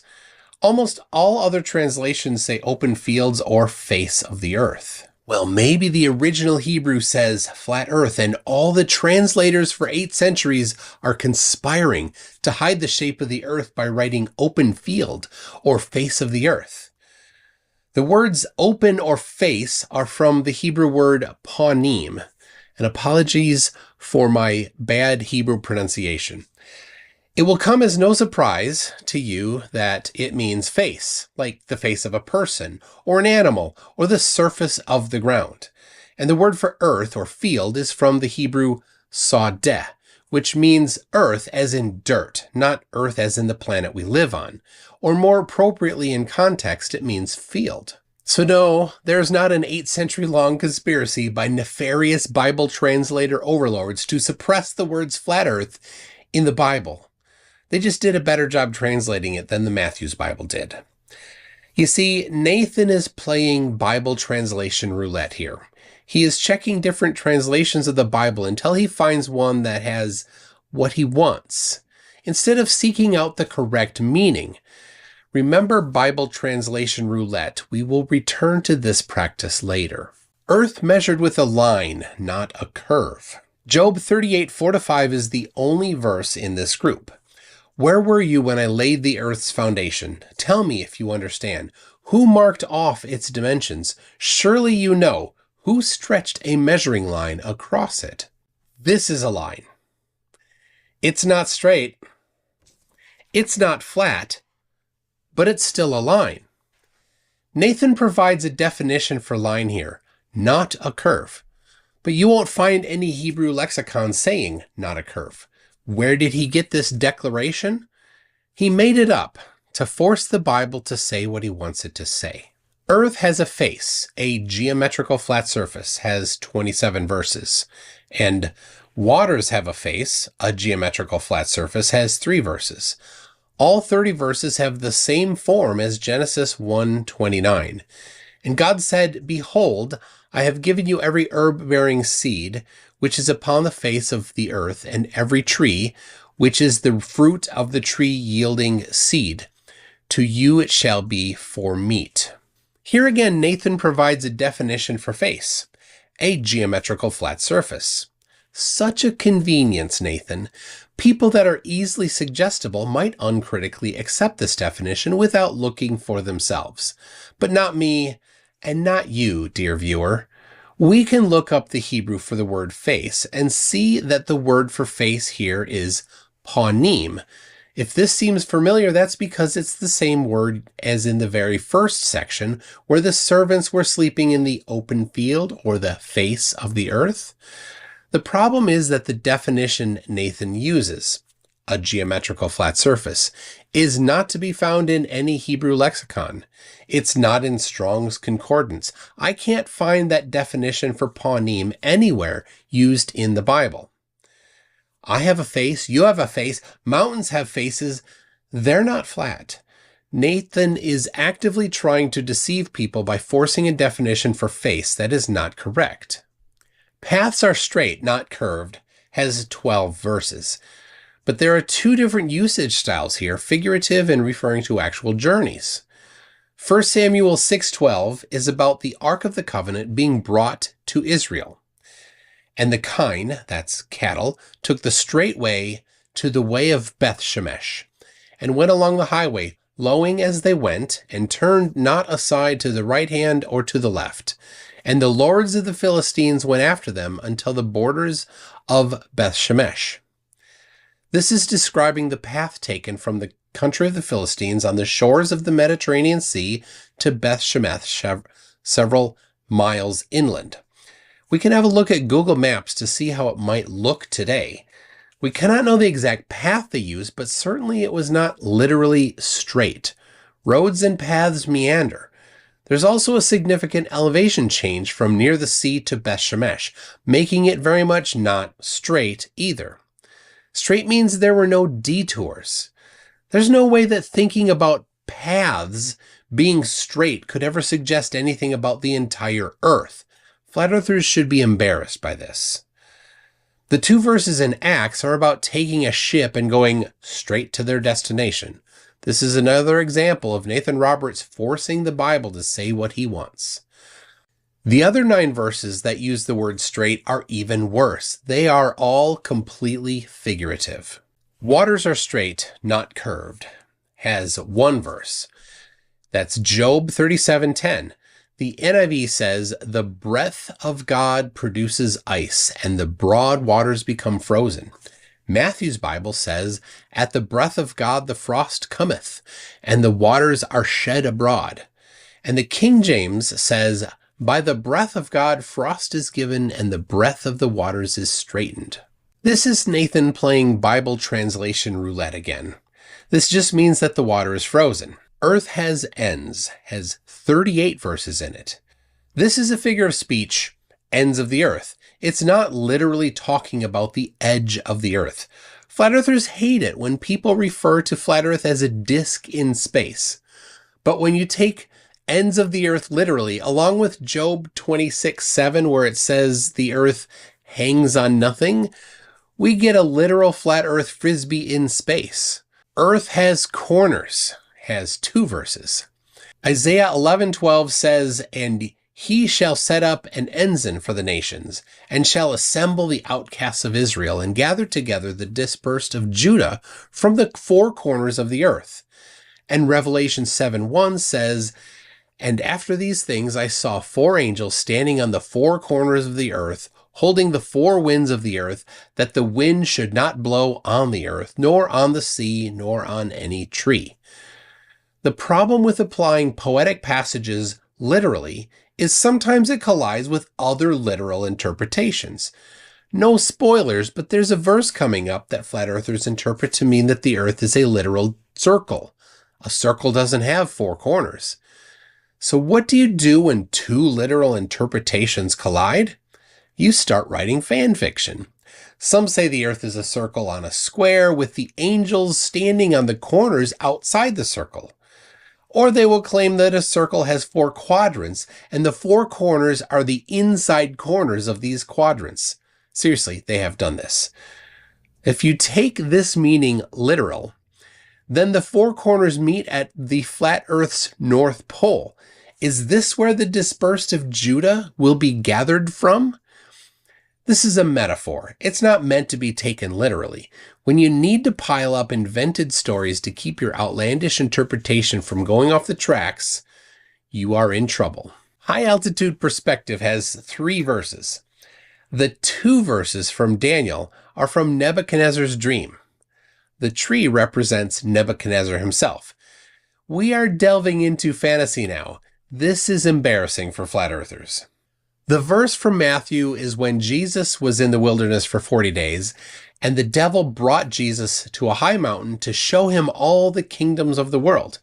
Flat earthers want you to believe that there is a mountain high enough to see all the nations of the world. Is this in Israel? Mount Hermon is the highest mountain in Israel at 9,232 feet. Certainly, this is not it. Maybe they went to Mount Everest at 29,000 feet. But this doesn't work either. You can't even see the nearest ocean from Mount Everest. Flat earthers, unless you can point out the mountain, this is clearly symbolic language. Everyone Sees Jesus has just 1 verse, and it's in the book of Revelation. The book of Revelation is full of obscure and extravagant imagery. It's a bold move to treat it literally. Reading the next verse literally, God declares that he is 2 letters of the Greek alphabet. Is God literally 2 Greek letters? Just 2 letters? You can be all the letters in all the alphabets. What's that? You say it's figurative? That's exactly my point. It also says that the eyes of the people that pierced Jesus will see Jesus. These people have been dead for centuries. How will their eyeballs literally see Jesus? More fan fiction will be needed to resolve this overly literal reading. Or we can take it figuratively, and there's no need to conjure up interpretations to force it to fit. Breadth, spread out flat of the earth, has 1 verse. Revelation 29 says, "And they went up on the breadth of the earth, and compassed the camp of the saints about, and the beloved city, and fire came down from God out of heaven and devoured them." This one is the pinnacle of straw grasping. Again, Nathan wants the reader to swap the actual meaning of breadth with the one that he has provided in a highly figurative book. This is just deception. Hang your head in shame, flat earthers. The desperation is sad. So far we have 56 figurative verses, 32 swapped definitions, which are just figurative too, and 2 instances of Bible translation roulette, giving us 0 verses that literally say the earth is flat. A pretty bad showing. Well, maybe the last 3 will be the verses with the undeniable, non-figurative proof that God wants you to accept the flat earth into your heart. Earth is a disc/circle, not a ball. Proverbs 8:27-28 says, "When he prepared the heavens, I was there. When he set a compass upon the face of the depth." Nathan is intending us to read this literally, that God actually took an earth-sized compass in his hands, like this one, physically put one end on the North Pole and traced it around the face of the deep, the ocean. Is that too literal? How about no physical earth-sized compass and no physical line drawn on the ocean, just a figurative circle? But it's also somehow a literal circle. Well, if you have to be guided through an interpretation to make it fit a pre-selected conclusion, it's not actually literal. Maybe Job 38:13-14 will finally redeem the flat earth. That it might take hold of the ends of the earth, that the wicked might be shaken out of it. It is turned as clay to the seal, and they stand as a garment. This is a simile. The word as informs us. In Hebrew, the word is homer for clay, but the letter kaf is in front, changing it to ka-homer, which makes it a simile in Hebrew as well. Later in the same chapter, God talks about putting chains on the Pleiades. Are there literal chains on the constellation? It's poetry. Stop trying to convert figurative language into literal language to deceive people. Now we get to the final verse that flat earthers hold up as the ultimate, unequivocal proof that the Bible says the earth is flat. This is the flat earth holy grail verse, Isaiah 40:22. First, let's cover the context on this one and get an overview of the chapter. You might want to read all of Isaiah 40 yourself first. The chapter opens by giving comfort for the Jews. Verse 3 is taken as a prophecy about John the Baptist preparing the way for Jesus. This verse is cited in all 4 Gospels of the New Testament using the metaphor, "make straight the way for the Lord." This is the one that Nathan Roberts misconstrued to be literally about the shape of the earth instead of preparing people's minds and hearts for Jesus. The chapter describes how big and powerful God is. Verse 7 compares all people to grass, calls them grass. Grass withers, but God stands forever. The nations are a drop in the bucket. This is all figurative talk, and it's about God's grandeur. Then we get to the verse the flat earthers try to use to prove that the earth is their preferred shape. It is he that sitteth upon the circle of the earth, and the inhabitants thereof are as grasshoppers, that stretcheth out the heavens as a curtain, and spreadeth them out as a tent to dwell in. The chapter continues saying that judges and royalty are nothing in comparison to God. It talks about how God is so much beyond the physical nature that he created it all. This uses similes, metaphors, and hyperbole in these descriptions. Then the end of the chapter returns to the idea from the beginning of the chapter, helping out the Jews by giving them strength. They will fly on wings as eagles. This is more figurative language. People will not be growing wings. The entire chapter is full of figurative talk. It's about how magnificent God is and how he will help people. It's not presented as a literal scientific description of the shape of the earth. So what options are there for this verse? Well, option 1 is to take the verse the same as the rest of the chapter. It's figurative. You can draw no conclusions about the shape of the earth from figurative talk. But some people still take it literally. Flat earthers focus on one single word, circle, and demand that it only means circle as in the noun disc. This is option 2. Looking strictly at the Hebrew word chug, again, apologize for the poor pronunciation, one of the several definitions is circle. There are other definitions. Many other English translations choose different ones. Wycliffe's translation from the First English translation in 1382 says that God sits on the compass of the earth. This is the tool that you spin around and draw a circle with, not the magnetic compass that points north and south due to Earth's magnetic field.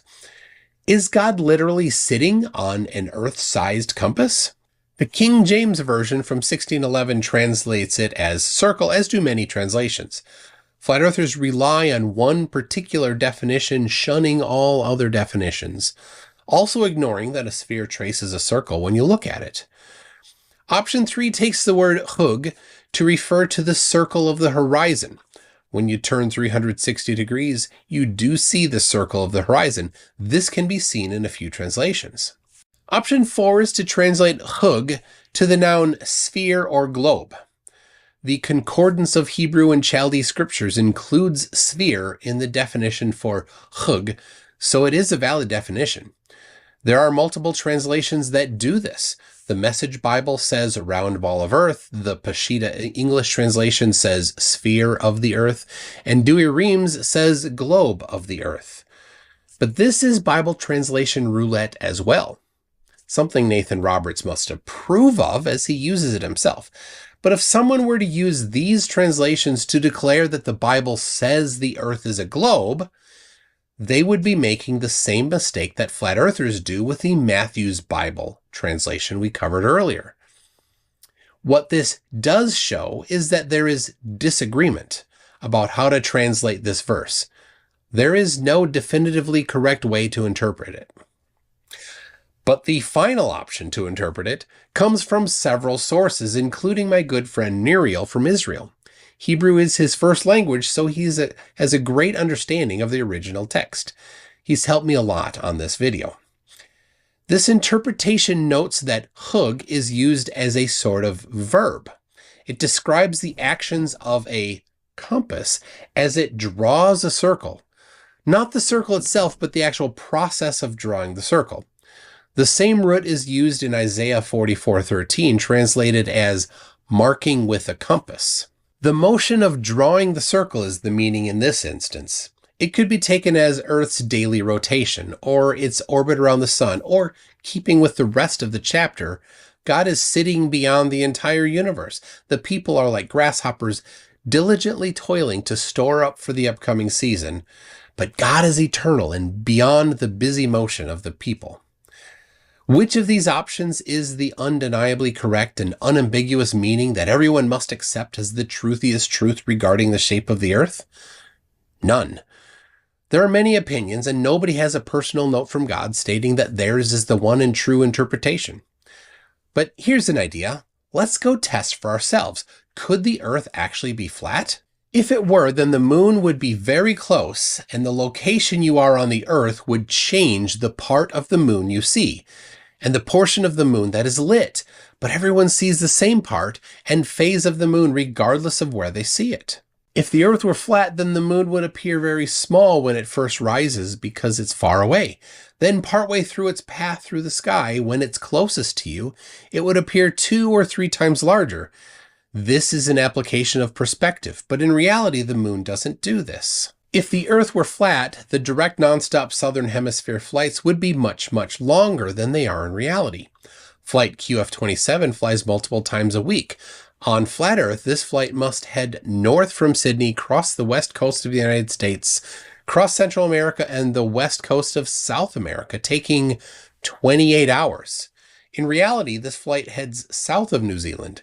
People sometimes see ice floes midway through the flight, and they enter Chile from the southwest, taking 12 to 14 hours. If the Earth is flat, it would be impossible to see the sun circling around you at the South Pole. But this 5-day time-lapse from the South Pole shows exactly that. And no, the Antarctic Treaty does not prevent you from going to Antarctica. Read the treaty, it's not that long. If the Earth were flat, then celestial navigation would use flat Earth to get position fixes. I've done celestial navigation. I can get a correct position fix, and I use the globe to do it. No flat earther has ever done celestial navigation using flat Earth. Instead, they just talk about triangles. But there are no triangles in celestial navigation. If the Earth is flat, then lunar eclipses would not be possible. The moon is going into a shadow, But what is casting this shadow? Flat earthers talk about mythical Hindu claims like Rahu and Ketu, things that don't exist. Also, the time, duration and path of totality are predicted for solar eclipses to the second using the globe. Flat earthers can't predict anything about eclipses using flat earth. They will talk about sorrow cycles, which are not based on geometry, and they only get the approximate day, not the time or path of totality. If the earth were flat, what would the horizon look like at 120,000 feet? Would it be flat or show the edge of the disk? Well, good luck getting a solid answer from a flat earther, but the globe requires that the horizon curves at that height. And it does. Here is a 64,000 foot view using a non-fisheye camera through a cockpit that's been measured to not add curve. In 1935, a balloon went up to 72,000 feet and took this photo with the camera mounted through the wall of the gondola. The lens is an anastigmatic lens specifically designed not to add curvature. And here is one from 120,000 feet. The lens is a Sony FE 50mm f1.8 lens, which doesn't add distortion.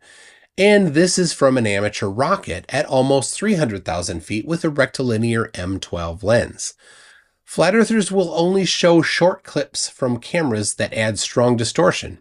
Ask them for the entire video to see what it looks like from the ground. They will never share it. If the earth were flat, then nothing would be in the way to obstruct the bottom of something across water, like this building that I filmed in Florida. You can see the crisp edge of the waves about 5 miles away. This building is around 12 miles away. So where are the 7 miles of the surface of the water? Where is the beach? And the bottom of the building? And no, more zoom never reveals more of the building. So no, the earth cannot be flat. If someone makes a claim that's wrong, they're just wrong. But if someone claims that the Bible says something wrong, they are claiming the Bible is wrong. This is a significant difference. I've got a problem with that. No matter what anybody thinks the Bible says about the shape of the earth, it doesn't change the shape. Reality is still reality. Fortunately, we can go and measure the earth to see what shape it is, then see which interpretation matches reality.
Flat Earth is like a pond.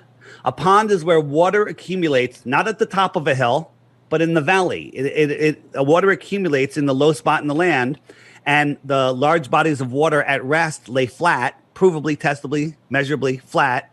And the container for that water is the higher land that surrounds it. The higher land that surrounds it. All of the continents are surrounded by water, but all of the water is surrounded by Antarctica. Antarctica is not an island at the bottom of a ball. It is the land that surrounds the world ocean. We live in the Antarctic basin. Okay? Pretty simple. Tell me you don't understand gravity without telling me you don't understand gravity. The fact that you think water should fall off the bottom of the earth if you think that gravity is real, then that tells me all about your level of understanding. Someone at NASA told Neil, "We're not going to let you go head-to-head with Eric Dubé because he'll make you look foolish." Prove me wrong. Continuing with the theme of requiring precisely zero science to show that Flat Earth is the dumbest hoax on the entire internet, one thing that anyone can do to prove that the Earth is a sphere is to look at commercial airline flights. Like, you guys are making flat earthers. I hope you know that. I keep saying that every week. Science is making flat earthers. Globe Earth believers and proponents who lie and obfuscate and pretend there's nothing here are making flat earthers. Hello everybody, hope you're doing well and thanks for joining us for another video. Now, rather unsurprisingly, my videos receive a lot of comments these days from flat earthers. So 9 years ago today, in 2015, I created the very first Flat Earth Clues part one. Well, actually, it was the introduction to it, just called Flat Earth Clues Introduction, and which was 12 minutes and 36 seconds long. Does the Bible say the earth is flat? The answer is absolutely not. Not a single verse in any English translation says the earth is flat. Now, how is the earth causing the shadow on the moon if the sun is still up above the horizon with the moon? But he probably just means travel in general, because whether flat earthers care to admit it or not, that thing that a lot of people now use to travel, GPS, well, the G stands for global, and it works really well. How is it in 1961 they're writing computer programs based on a flat, non-rotating Earth? Well, it is an excellent example of Coriolis forces being imparted onto a moving object and matching the predictions of globe Earth. It would have been too soon to just recognise the fallacy of reification, rather than recognising how the calculators actually deceived people. It was quite magical to see how they'd done it. It was, you're suddenly impressed by the magic trick that they've used to pull the wool over your eyes and convince you that the effective perspective is actually an Earth curve that you don't have. Amazing. I'm going to show you some footage taken on a recent flight between Sydney, Australia and the United States. We were crossing the Pacific at 47,000 feet and we observed a sunrise.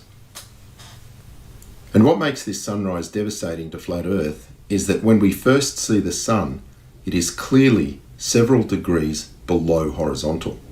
And I can give you the best globe arguments ever. I don't have to straw man it. I don't have to misrepresent it. I can give you an incredible still man of the globe. Then I can take the glasses off and tell you why it's wrong. We watched as an EQ mount was able to track a celestial object perfectly, giving us the stacked image by rotating only one axis. Now, would this be possible on a flat Earth? Absolutely not. Flat Earth came along at the right moment to educate people, to make people believe or understand that we've been lied to. And if you know, as I know in my heart now, that that is real and this isn't, I will not be fooled by aliens coming, because there are no aliens. The Earth isn't flat, and I have one of the simplest observations to prove it to you. It's right here. These three sunsets from the northern hemisphere, the equator, and the southern hemisphere are all you need. They can't just come out and say there's a firmament, we're on a flat Earth or whatever else. They can't just come out and say it. They have to show breadcrumbs. They got to show a trail of breadcrumbs. They have to boil the frog slowly. So yesterday I made a video explaining how star trails only work on a globe. In the northern hemisphere, if you look towards Polaris, the stars will appear to go counterclockwise around it. And in the southern hemisphere, they appear to go clockwise around Sigma Octantis. And if someone is not actually pursuing truth, it doesn't matter how much evidence you show them, they're going to be stuck in their artificial perception of reality. Flat Earth and globe Earth are not equal competing theories. There is ample evidence for a globe Earth. There is none for a flat Earth. First of all, if you know how a sextant works, it can only work of having a horizontal baseline. If you also notice that they use the horizon to set this horizontal. Hi, welcome to Mr. Sensible's Flat Earth album.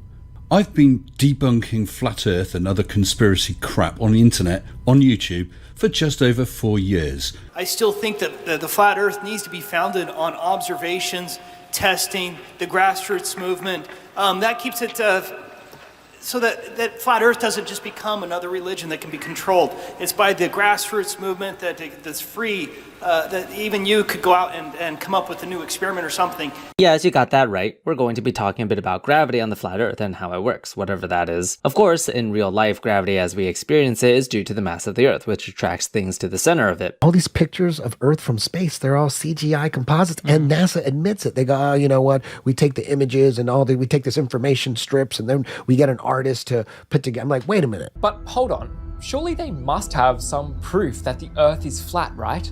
They must have done some experiments. Oh, they have. And let me just say, they are definitely something. I'm going to offer $10,000 to anyone who can produce a real/true photograph of the Earth.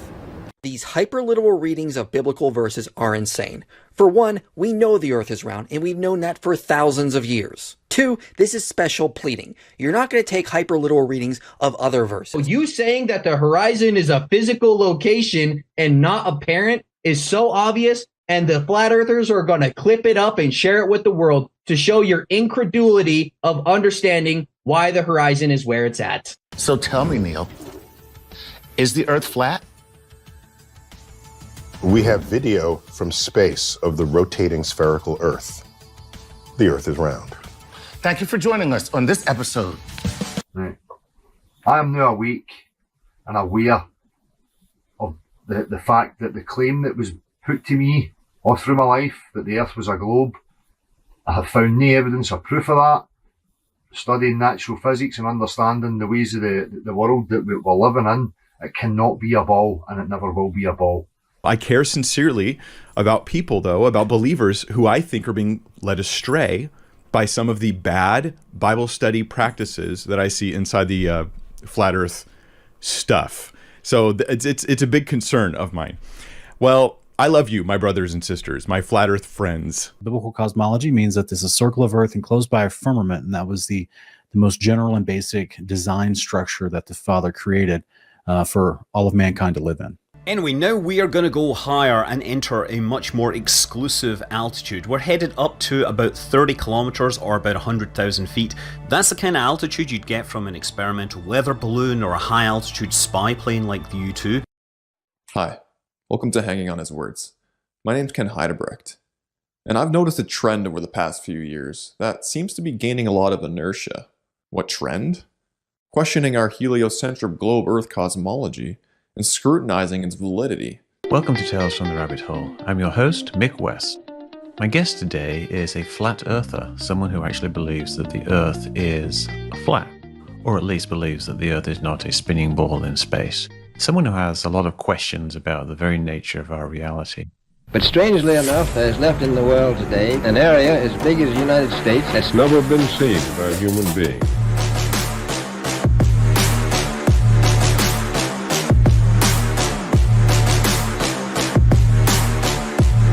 Citation needed. And trust me, I did the legwork. The only source I could find that was not obviously just a screen grab or a repost was from this random Twitter account.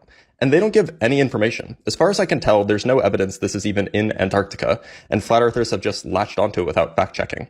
Neil deGrasse Tyson, Bill Nye, they just laugh and mock us, but we're just saying, let's have a debate then. If it's so silly and you wanted to shut it down and it's not scientific, well, come to the table. Facepalm protection will be required for this one. So today we are looking at a flat earther that thinks that he's managed to prove that the famous Earthrise photo taken by Apollo 8 is fake.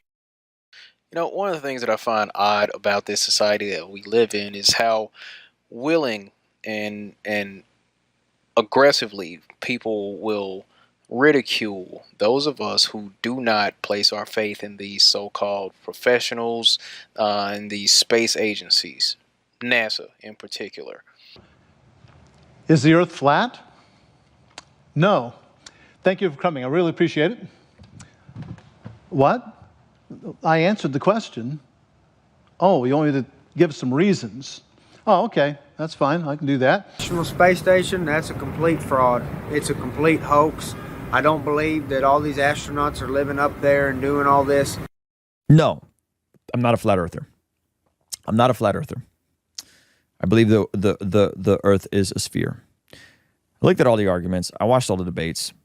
And I don't think there's anything here. There ain't no ball. The globe religion about to fall. We gonna open your eyes so you can see who you're gonna call if you wanna be free. Globebusters! G'day everybody, Where's Wally here. Hey, on Thursday, the 15th of June at 6:26 p.m, the ISS is going to pass over Brisbane, and I want to capture that moment.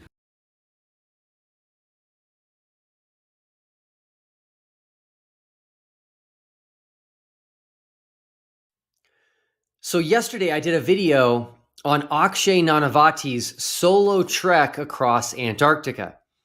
And it turns out it was wishful thinking on my part that flat earthers would admit they were wrong concerning their claim that you cannot privately and independently explore Antarctica. Instead, they gave me the silliest of responses, like this one, which says, "Stop lying, Will, you little snake. You cannot go there and explore with fuel, etc. You cannot go far enough on skis to explore what's beyond Antarctica, and it's still through ALE, not on his own, so you're lying, Will." So I guess if you use an airline like ALE to get to Antarctica, that doesn't count. I'm insanely curious how flat earthers are going to get to Antarctica if they won't even use a commercial airline to get there. Anyway, today I would like to introduce everyone to Johnny Huntington. Johnny is currently in Punta Arenas and about to fly to Antarctica, where he will ski completely alone to the South Pole. But what makes this story so incredible is that he is disabled. I'm Johnny Huntington, a disabled polar explorer and endurance athlete. In November 2024, I will attempt to become the first ever disabled person to ski solo and unsupported from the edge of Antarctica to the South Pole.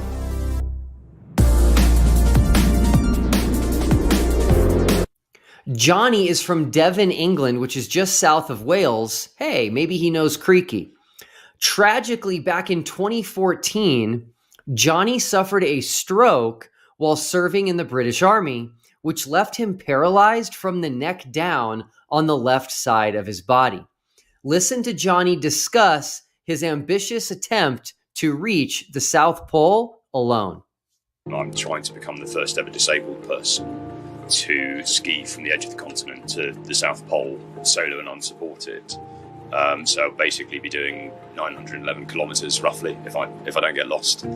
On skis with all of my kit and equipment. I'll be bringing it all with me in one go, and I'll be doing it completely on my own with no sort of help, no resupply, nothing like that. So you sort of get thrown out of a plane at one end, and you know, hopefully wind up at the other end 40-ish days later. So this is another solo trip in Antarctica, proving that the flat earthers' claim you can only go to Antarctica on guided tours was completely false. And did you notice what he said in the video? He will be dropped off by plane at one end of Antarctica and then left by himself to make it to the South Pole. This is called private and independent exploration. Now, I mentioned the silly responses I got from flat earthers yesterday. Check this one out. He says, "Ridiculous. Why is it always a lone guy? No other witness. So he can go film himself in Greenland. We will never know." I feel like it's impossible to please a flat earther. They say you can't privately explore Antarctica, and here Akshay and Johnny are alone, which is the very definition of private. To do something in private means there is no one else present. And now that is being presented as a problem. So which is it? Well, I've got some good news for you. Just like Akshay, Johnny is also wearing a tracker so you can follow him live. His website is johnnyhuntington.com. And once you're there, if you just scroll down, you can follow Johnny live on his journey. Now, I know how flat earthers call everyone liars. And so if you're just going to call Akshay and Johnny liars, why don't you just keep that to yourself? I trust people until they give me a good reason not to. And these two men have been planning and training literally for years in order to do these solo expeditions of Antarctica. Now, Johnny is headed by himself to the South Pole. But wait a minute. There is no South Pole on a flat Earth. I hear flat earthers use the term South Pole all the time, and I think they forget that there cannot be a South Pole on a flat Earth. In fact, Eric Dubé has a video called "The South Pole Does Not Exist." And he has a video teaching you how to talk since the South Pole does not exist. Here's a quick lesson from Eric himself. For contestable words like this, or space, or the South Pole, I like to make finger quotations when speaking, or to insert the words alleged, or supposed, or so-called before saying these words, to make it clear to the listener that they should remain skeptical of the concepts being described. There is one flat earther who follows Eric's advice here, and that's Flatzoid. He uses those finger quotations beautifully. Could be a lie. Could not exist. Could just not be there. Could be a big firmament going like that. But I mean, I laugh whenever I see the people claim that people traverse through Antarctica, and when you look at the way they went, they didn't go through Antarctica. They always go the same way. They go to the South Pole. Now, in case you think I'm straw manning the flat Earth position, let's go back to Eric Dubé, who will tell us that the South Pole does not exist. In the flat Earth model, the South Pole does not exist at all, and Antarctica is instead a gigantic ice wall extending the circumference of Earth, holding in the oceans like a giant bowl or a World Cup. There you have it. The South Pole does not exist on a flat Earth. So where are Akshay and Johnny headed if the South Pole does not exist? This is perplexing. Fear not, Flat Earth Dave to the rescue. Well, there's something that you said where you mentioned we're not allowed to go there. What do you mean we're not allowed to go there?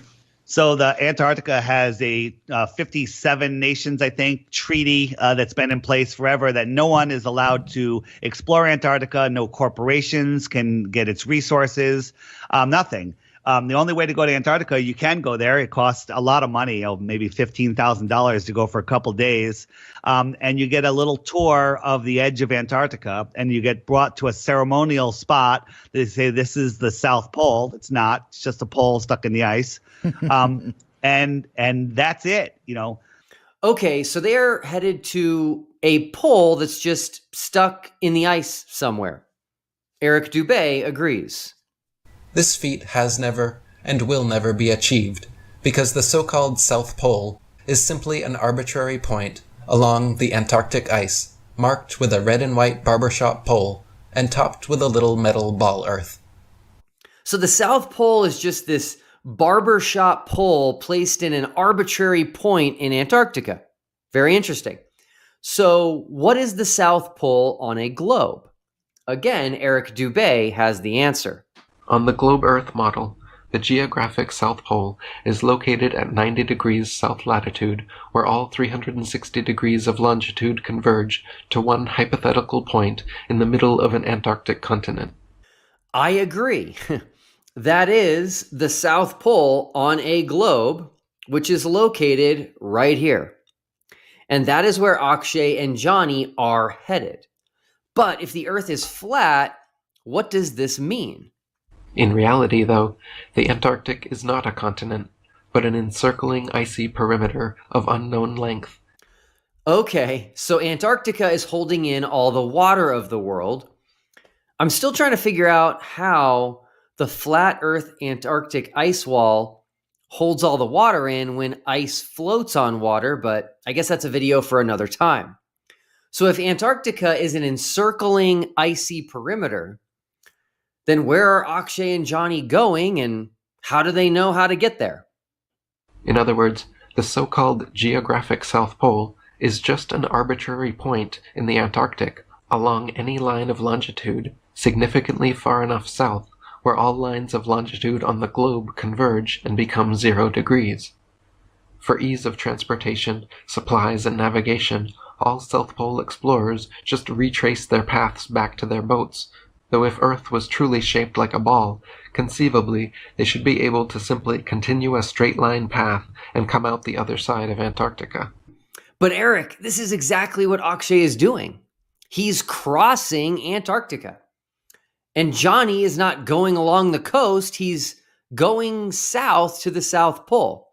Now, this got me thinking. Many companies offer trips to the South Pole.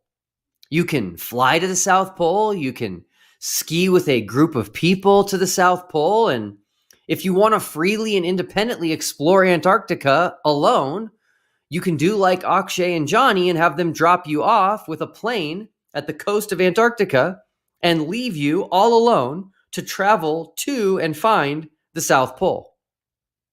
Now, all of these people end up in the same place.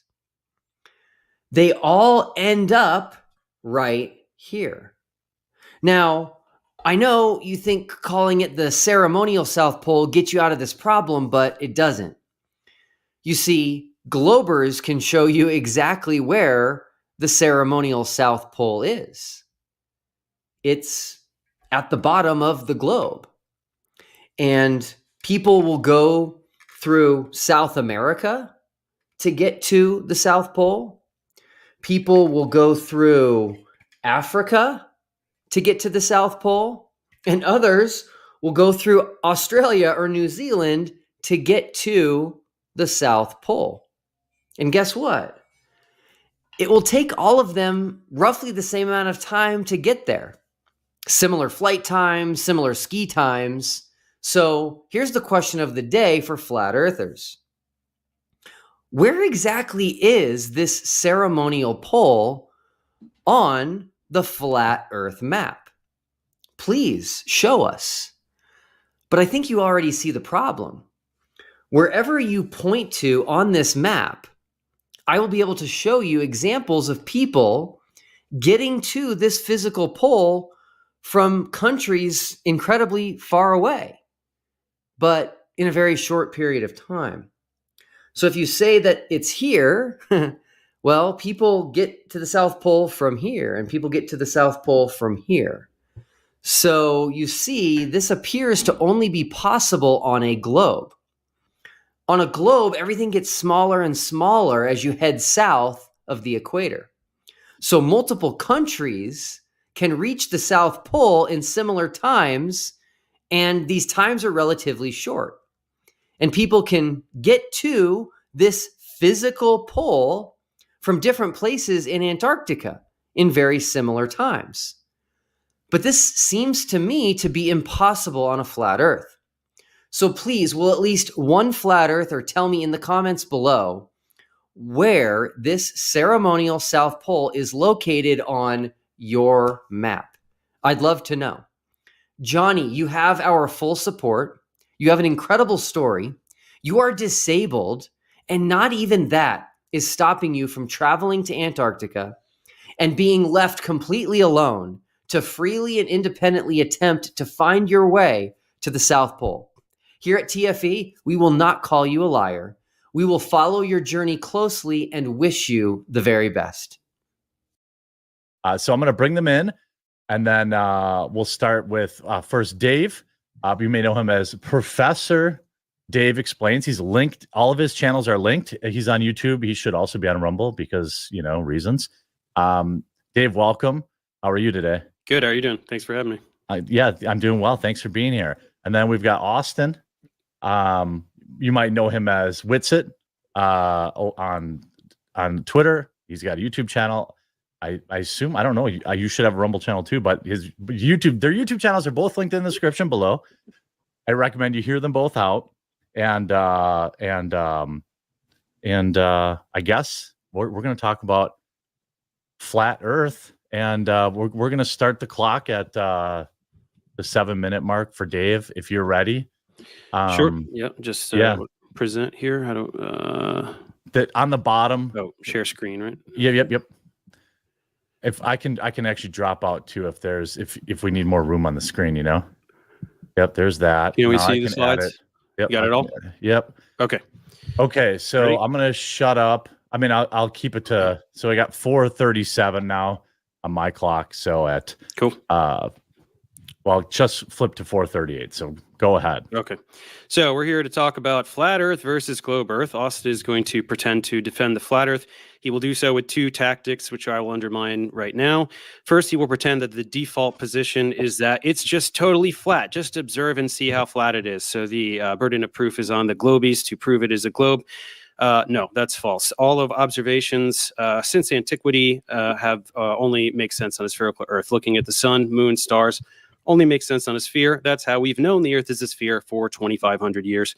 Furthermore, if you deny a globe, most things don't make any sense. Day, night, seasons, weather, tides, Coriolis, geological phenomena like volcanoes, earthquakes, technology, communications, simple things like line of sight increasing with altitude, terrestrial motion, gravity. None of it makes sense if you deny that the Earth is a globe. Speaking of gravity in particular, I know that Austin will be very eager to talk about his electric gravity bullshit. Here are some reasons why that is stupid. He cannot derive 9.81 meters per second squared. He cannot explain why this value is based on Earth's mass. He cannot explain why G varies precisely with Earth's radius and your altitude. Despite electromagnetism being both attractive and repulsive, he cannot make anything significantly massive fall up. And no, his little middle school science project with a piece of styrofoam doesn't count. He cannot explain why there's no discrepancy in the motion of objects with differing properties, paramagnetic, diamagnetic, ferromagnetic. Cannot explain why there's no difference in activity over differing substances of different conductivities, grass, sand, water, concrete. He cannot explain why things fall at the same rate regardless of elevation. His electrostatic field dissipates with elevation until it disappears, yet things still fall. So, Austin, this is the default position. This is the position that correlates with all observations and every nook and cranny of our knowledge about the physical world. If you would like to make a case for the contrary, feel free to do so, and make sure to bring quantitative predictions. The second tactic he will use is because he knows the flat Earth is so unbelievably indefensible, he will try to obfuscate by turning it into a discussion of geocentrism versus heliocentrism. He does this because he relies on using word salad about esoteric topics in modern physics, like relativity and certain experiments from the 19th and 20th centuries. Unfortunately, though, for him, geocentrism utilizes a spherical Earth. That's right, the Ptolemaic geocentric model that was used from antiquity until Copernicus uses a spherical Earth. So if he would like to change the topic of the debate completely from flat Earth versus round Earth to geocentrism versus heliocentrism, I'm willing to entertain that if he first admits that the Earth is a sphere. And he has to mean it. If he is unable to make that concession, I will continually drag him back to very simple, naked eye observations and basic logic that prove the Earth is a sphere without any understanding of physics whatsoever. Number one, the observations of the stars. In the northern hemisphere, the stars rotate counterclockwise. In the southern hemisphere, they rotate clockwise. This makes absolutely no sense on the pizza land. Why would the sky be rotating in opposite directions, just depending on where you're standing? Also, why can't we all see the same stars? If you have a line of sight to a star, you should be able to see it. Both of these make perfect sense. On a rotating sphere, you have two celestial poles, and the Earth is rotating, and then we can't see through the Earth. That's why you can't see certain stars. So in the north, can't see Southern Cross. In the south, can't see Polaris. Speaking of the Southern Cross, in order to get the pizza land, he has to take the point that is the South Pole and unwrap it to get the perimeter of the pizza. And that results in total absurdities like these three people all looking at the Southern Cross at the same time, despite looking at completely different directions. That makes no sense at all. Again, on a sphere makes perfect sense where south actually means something, and they're all looking at the South Pole. Number two, day and night and regions of illumination. This is very bad for the Flurfies because in the winter months, they need to take the sun all the way out to the periphery of the disk, and that would result in most of the pizza being dark everywhere most of the time. Of course, in reality, the opposite is true. The edge of Antarctica in these winter months is illuminated almost all the time. So how does the light get all the way over there? And then you don't even have to go all the way to Antarctica. You can go to Ushuaia, which is at the tip of South America, where people live, and that must be illuminated around 70% of the trajectory, while places like Point Barrow, Alaska, experience 24-hour night. In order to try to explain this, they have to make light do things that it doesn't do, and in fact, flat earthers do not ever try to explain this at all. It gets even worse if you go all the way to the South Pole. There is a 24-hour sun there, which completely obliterates the flat Earth, as flat earthers themselves admit. And that is why a rich person lately has been offering fully paid trips to the South Pole so that flat earthers can see the 24-hour sun, and they are all busy crapping their pants trying to make excuses to not go. Once again, on a globe Earth, this makes perfect sense. Day is when you're facing the sun. Night is when you're facing away. Pretty simple. Number 3, Southern Hemisphere causes trouble. For years, flat earthers have been pretending that there are no direct flights in the Southern Hemisphere. This is wrong. There are many. Sydney to Santiago is one of them. And this goes both ways, nonstop, in both directions over the Pacific Ocean. And then we have the Antarctica Cup Ocean Race, which is a boat race that circumnavigates Antarctica. They go all the way around every year, and neither of these things make an ounce of sense on a flat Earth. You would have to have, for the flight, the Sydney to Santiago takes this incredibly enormous arced path instead of going the straight line path, and neither of which could be done in 12 hours anyway. And then the boat race would have to go around the entire world, always steering away from Antarctica instead of towards it, which it doesn't do. So all of these observations are very extremely basic, intuitive ways to prove that the Earth isn't flat. Okay, these all obliterate the flat Earth. They prove without a doubt that the Earth is a sphere. Every single one of them does this. Austin is unable to discuss any of these topics. He has no ability to explain any of these observations on a flat Earth, and so he will desperately try to pivot and turn this into a debate about geocentrism versus heliocentrism. Unfortunately, that's not the topic of the debate. If he wants to have that debate, that's totally fine. He must simply concede this debate that we're having now, admit that the Earth is a sphere, and then we can talk about that completely separate other topic about whether the spherical Earth moves or not. All yours, Austin. Perfect. Hey, let me, perhaps I should have defined, Austin, I'll give you an extra 60 seconds, if that's okay with you, Dave, to define what flat Earth even is, or just because not everybody in my audience knows. Okay. I mean, I feel like it's pretty self-explanatory. But, you think so? Should we just go right to the 7? That the Earth is flat. That's okay. Just so everyone knows, but also that the Earth is at the center of the universe too, right? Is that are those two things combined? I mean, yeah, there is no universe if there's right. Okay, it doesn't matter. Go ahead. Whatever. Okay. Well, no, that's fine. We'll just go right to the Dave's. Or I'm sorry.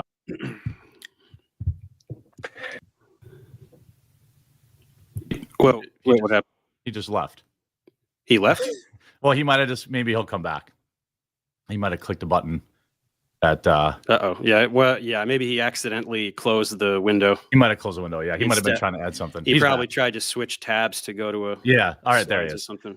All right, I'll there you go. My bad. No, you're good. I was like, debate over? What? Okay, I'll shut up, and then so at 4:46, you have your 7. Cool. Yeah, I didn't really make a PowerPoint, but I'll just use the classic one here if you can pop it up on screen for me. So yeah, it's our position is that the Earth is a geocentric stationary plane. This feeble attempt to separate the conversations is disingenuous. That the Earth is stationary, it's in the center of the universe. None of the kinematics or dynamics, even of geocentrism, is exclusive to sphericity. That is just a get out of jail card because he will not be able to defend the claim that we're moving around the sun. To very quickly go through some of this, falsification is independent of replacement. And so what always happens is people don't defend the globe. They just want to ask millions of questions to the flat earthers. And somehow if a flat earther doesn't know the answer, then all of a sudden the globe model becomes true. And then of course the burden of proof is the one making the positive claim. And then shifting the burden is making the other person prove why your claim isn't true. So if I read a book and say all these fairy tales exist, I don't have to prove that unicorns don't exist. Very simple concept that gets overlooked consistently in this debate. Oftentimes we get what's called a straw man fallacy. People say that this is what flat earth is, and they point and laugh, and no one that I know thinks that it's a flat disk in a solar system. That's ridiculous. Hopefully we can prevent these, but these are the typical fallacies used. Of course, a straw man fallacy, which we just discussed, ad hom, attacking the person instead of the argument, credentials. Oh, you're not qualified to talk about this. Appeal to what everyone else thinks, appeal to authority, poisoning the well, begging the question, shifting the burden of proof. These are always used. Everyone was taught the Earth's a globe when they were young. That doesn't mean it's true. So let's just quickly go through the basic claims here. Claim 1 is that the Earth's a sphere with a radius of 3,959 miles. The second claim is that the Earth is spinning, tilted, wobbling, revolving around the sun, shooting through the galaxy. That's then shooting through space. That is a positive claim. And then the third one is that the Earth is in the vacuum of space. The heliocentric model has the burden of proof for these claims. So attempting to remove the burden and pretend that it's just automatically granted to you at the beginning is not how logic works whatsoever.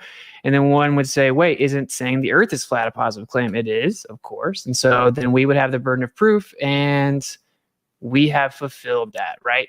Actually, this right here is a specular reflection. Any convexity or concavity of the water, if it was curving, you wouldn't be able to get a specular reflection because it will cause what's called a diffused reflection. If we move on here, we have actually verified the Earth is flat in many ways. Radio waves can be sent over 10,000 miles. Amateur records show that they're sent thousands of miles at all frequencies far beyond the geometric limitation of the globe. Here we have a distant mountains observed from 167 miles away at less than 1,000 feet. So the target hidden height should be almost or over 11,000 feet, but the mountain's only 12,000 feet. We should only be seeing roughly 1,000 feet of the mountain. Clearly, that's not the case. Here we have another one, 168 miles. Target hidden height is almost 12,000 feet, and the elevation is entirely 12,000 feet. So we should not see the entire mountain. This is a major problem because you're going to have a problem trying to invoke refraction here, and hopefully you do. This used to be the world record longest distance line of sight. Of course, that means you're a direct line of sight to what you're observing. The world record for the longest photo. Here we have a target hidden height of 16,000 feet, and the top of the tallest mountain is 12,000 feet, which means that the mountain should have been thousands of feet below the curvature. Here's another one, 271 miles. Again, the entire mountain should have been obstructed by over 3,000 extra feet. Here's another one, 250 miles. You get the idea. Over and over, the mountain should be obstructed, except for just roughly 800 feet here. Here's another one, 241 miles. The entire mountain, almost the entire mountain should be hidden. And then it goes on and on and on.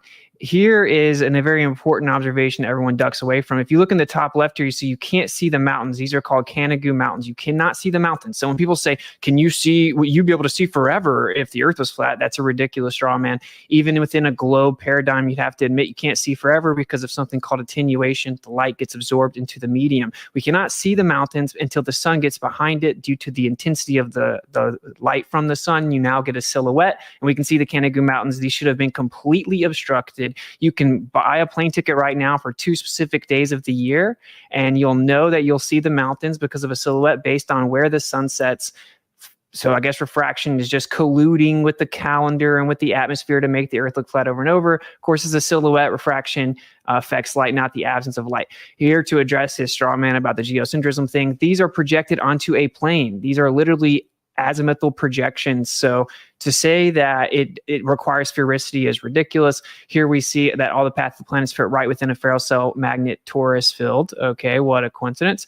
And to address this misnomer that sunsets are impossible on a flat Earth and they just go behind the curve of the Earth, that is also not true. Here we see the sun disappearing above the horizon with a horizontal line blocking the bottom of it far above the horizon. This is proof that the sun can disappear up above the horizon due to atmospheric conditions. Of course, we have tons of assumptions when it comes to the military that the Earth is flat. Specular reflection, again, I'm going to kind of speed through these, but specular reflection, you see that just a small concavity or convexity in the water actually causes what's called a diffused reflection. You'll see here in the left. So you actually need a flat surface to have a specular reflection. We see these over long distances consistently.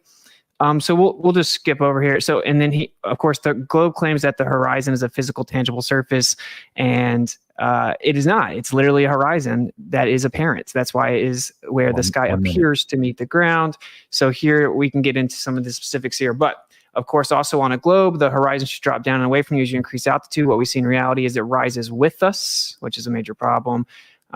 So long story short, the entire globe model depends on the accuracy of the claimed radius value. And if that radius value is wrong, the entire model is wrong. So in closing, what I'm going to say is, again, falsifications independent of replacement. The literal default position is that the Earth is a stationary plane. The globe says, well, yeah, but it's so big it looks flat, and it's so big that based on the angular rate of motion, you can't tell that it's moving. Could that be true in theory? Sure, but that is a concession that the default position, based on empirical evidence and observation, is that the Earth is a stationary topographical plane, hence why we utilize it as such for all military technology, etc. Therefore, to make a claim that everything is antithetical to that, you objectively and logically have the burden of proof. And then we'll get into a lot of the things that he mischaracterized my arguments regarding throughout the debate, hopefully. But yep, there you go. Okay, thank you for the opener. I want to give you both. What do you think? Like, I assume there's one or two things that both of you have said or that strongly disagree with. Other. Do you want me to open it up to just give you both a 5-minute period for rebuttal? No, or you just want to leave it open? We can dig into it. Okay. Why don't what was the first particular topic maybe that Dave you want to poke around? Well, Austin is denying this idea. He's insisting that the default position is the flat plane, empirically, observably, everything observable. Okay, so explain the observations from antiquity that I told you.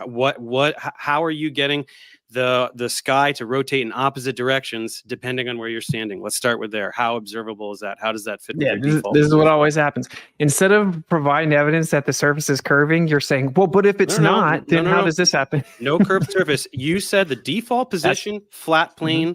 I'm asking you on your flat plane, explain the observations of the celestial sphere. In the north, you get counterclockwise rotation. In the south, you get clockwise rotation. Explain that to me on your default flat plane. Explain it. Yeah, so the counterclockwise and clockwise direction is super simple. It's based on looking different directions. Your better question is, why does it go around a singular point, is what you're trying to say. No. I'm asking about the direction. I'm asking about the direction. Just looking opposite directions would make them go the opposite directions. They all go east to west. If you put a clock on your ceiling, which way can you face to make the hands go counterclockwise? Tell me which way you can face. Not analogous. The stars drop. It is though, because the hands on a clock, you don't get it, right? You don't get it. The stars drop due to perspective, so we're actually looking out towards them, not directly up. Did you know that? Depends on your latitude, right? Depends on your latitude. If you're at the equator, they're going from horizon to horizon. Wait, do you agree that if I was looking out and something was spinning one way and then I looked at it from the other direction, it'd look like it was spinning the opposite way? No, it wouldn't. It wouldn't. Okay, that's why I said, you just said, if I put a clock on the ceiling, right, which way, I'm asking you, which way you just said, if something is spinning one way and you look a different way, it'll spin another way. So I'm asking you, put a clock on the ceiling, which way can you face that'll make the hands appear to go counterclockwise? You obviously don't comprehend what I'm saying, Dave. I think you don't understand what I'm saying. Do you agree that things will appear to drop due to perspective? Why are you talking about perspective? I'm talking because you don't understand it. So you're trying to obfuscate. No, I'm not. If the stars are above me on a plane and I look out, they're going to look like they're dropping down, which means I'm looking out at. You don't even understand basic stuff, dude. Look at this. Hang on. Where's the camera? Which way is this turning? Which way is this going, buddy? Which way is this going? I don't know. Which way is it going? Yeah. Which way is it turning? Who cares? Why are you obfuscating away from what I'm saying? No, I'm talking about exactly what I'm talking about. Is this going clockwise or counterclockwise? Come on, just give me the answer, buddy. You can see it. To be fair, the webcam is mirrored, so it might be. It is. I think so. So I don't know, and I don't see what's the relevance. I see it going counterclockwise. Yeah, that's how That's going counterclockwise, right? Just say it, Austin. Just say it. It looks like that. Yes. Yeah. Okay. So we keep it turning. Do you think I don't understand the concept? No, I'm showing you, and I'm showing all the viewers. Look, which way is this going now? We all get the concept. It's going clockwise. So if you're standing up here and you look at the sky, you see it rotating counterclockwise. If you're down here, you see it rotating clockwise. So admit that this phenomenon makes perfect sense on a globe, and on a flat Earth it doesn't, which is why you're rambling about perspective and all these other things. No, there was no rambling. You incessantly interrupted me explaining it because you know you can't actually allow me to say. Change the subject. Okay, let me ask. I'm not. Let me try this. If this is okay. Can we start with because you guys are both super familiar with this. Let me toss out so people can dip a toe. One of the biggest conversations that goes back and forth, both of you talked about this in your videos, is in a flat earth. Dave's video points out that there are some issues where, for example, the sun is coming around, right? And we know, because we live here, that one area of the world is in perpetual light, the other is in perpetual dark. This would be non-congruent with a flat earth. So what is the flat earth position? Am I describing that fairly, Dave? I'm oversimplifying. Sure. The flat earth cannot explain the region. That was my second point, that it cannot explain the regions. That's what I was trying to remember. Yeah. Okay. So what The is regions the, of what? The regions of illumination, the parts of the earth that are day or night at any given time. Yeah, but I know you know the answer. So I've heard the answer given to you. No, but Dave knows the answer. So something called the answer is that if you're facing the sun, it's day, and if you're not, it's night. That's the answer. Dude, I'm gonna enlighten you, bro. If you don't allow the other person's point to be made, you didn't win anything. No matter how much coping's going on in the chat. For you to make a point. Go ahead. Okay, it's called a coffee cup caustic. It's a literal physical effect that can be replicated. The light will actually bend around the rim of any type of containment. It can literally be demonstrated and shown to perfectly replicate the seasons, the perfect light distribution on a plane Earth. You're objectively wrong. You've had this presented to you, and now you're back here in front of people pretending you don't know what it is. Who has presented this to me? Dave Weiss did. I watched it. No, Weiss floundered like a buffoon. That's why you guys all call him controlled opposition now. If you could demonstrate this, you'd all have videos demonstrating coffee. This. There are me the literally model. hundreds of them. No. Coffee cup I'm not caustic. talking about, shine it and it kind of does a thing, sort of. I'm talking about show the precise regions of day and night over several month period, right? Have it exactly precisely align with where It's literally been done multiple times, Dave. So sounds like an empty claim to me because I've never seen it. Yeah. Okay. Yeah, you have. So okay, hold on. So Austin, give him a second to explain his side. So you're saying the what most people see is that the daylight is predictable. Daylight, nightlight is predictable based on what is believed that the orbit, the current belief about the Earth's orbit. In a flat Earth, the rotation, in the flat Earth, just let him finish. Dave, you get 2 minutes. Can you describe? Me? What? No, sorry. I'm going to shoot it back to you for 2 minutes, but give Austin 2 minutes to describe what he's talking, because I just want you guys to remember, like, the audience doesn't know what coffee cup, whatever it is, right? So remember, okay, but remember, you're talking to like normies. Sure. Okay, so that's what I'm asking. So Austin, you have 2 minutes. Describe. Okay. We talked about how the sunlight stuff goes on. So 2 minutes, and then Dave, you get 2 minutes. Okay. So if you type in coffee cup caustic, which I will literally I'll share the screen. And Dave has been shown this in his debate. Stay on point, though. Stay on point.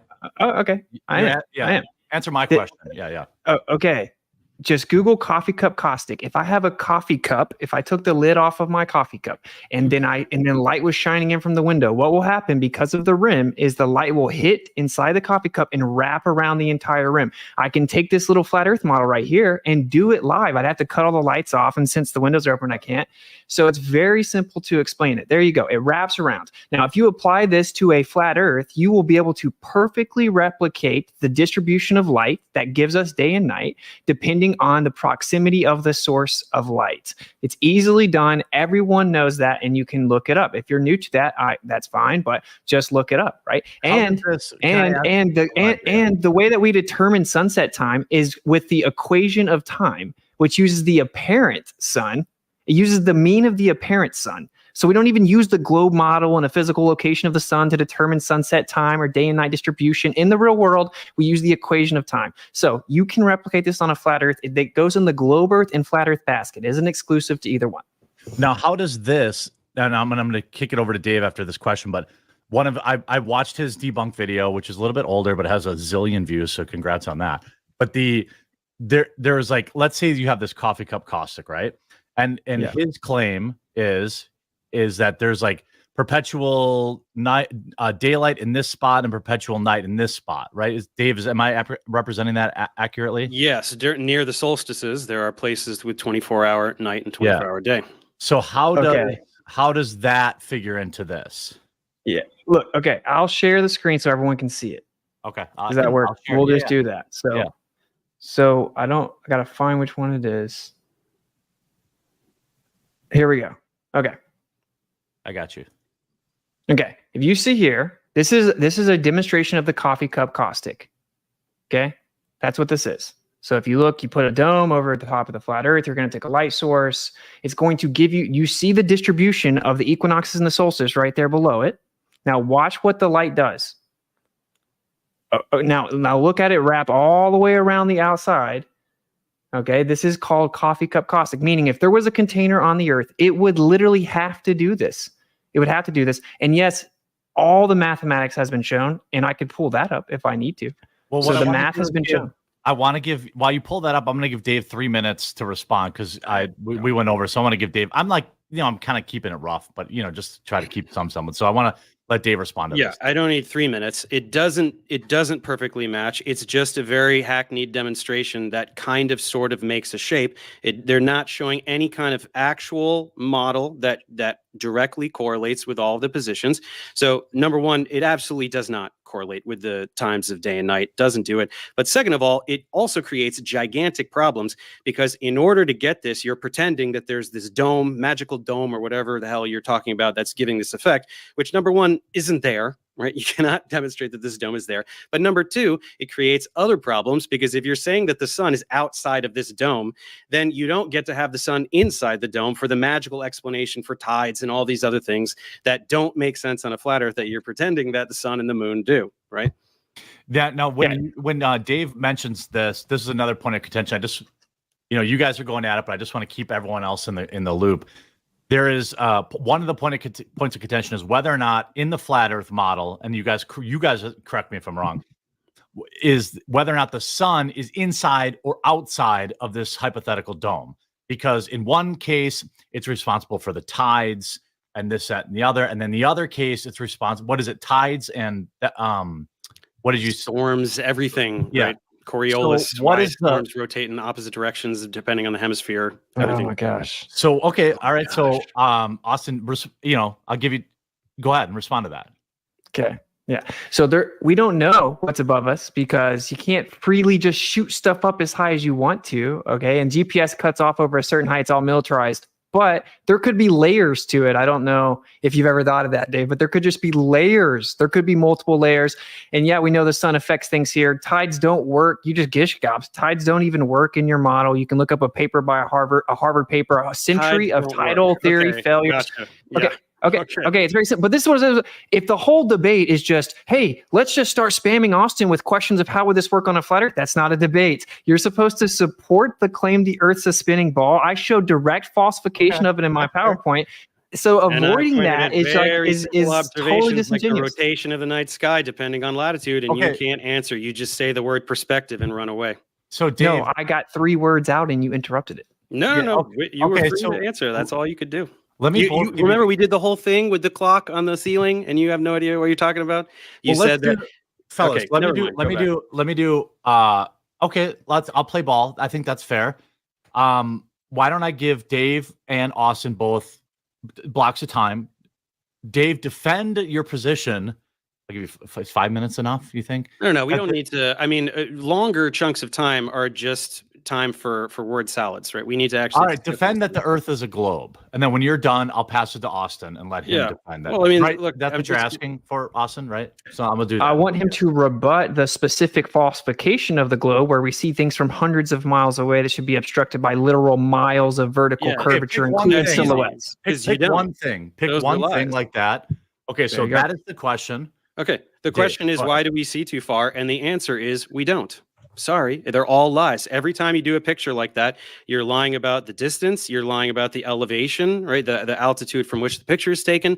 You're just lying, right? All of these things. What is the picture you're talking about? Is this a picture where it's like, oh, here's a mountain that's they just take pictures and like, look at this thing that's so far away, we shouldn't be able to see it. Or like, here's the Chicago skyline from across the lake, well, we shouldn't be able to see it.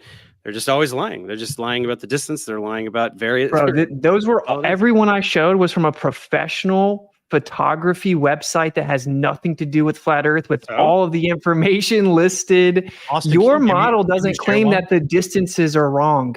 That isn't your model's answer. No, you guys just lie. You guys just lie. That's all it is. You just lie about how far away things are and how high. It's a professional photography website. It has nothing to do with flat Earth. Well, can you share one so people can see what you guys are talking about? Please. Yeah, sure. Anyone you want, as long as Dave agrees that it looks good.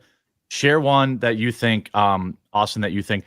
I'm trying to, share one that you think supports your position, and then Dave can debunk the photo, or he can share his criticisms of the photo.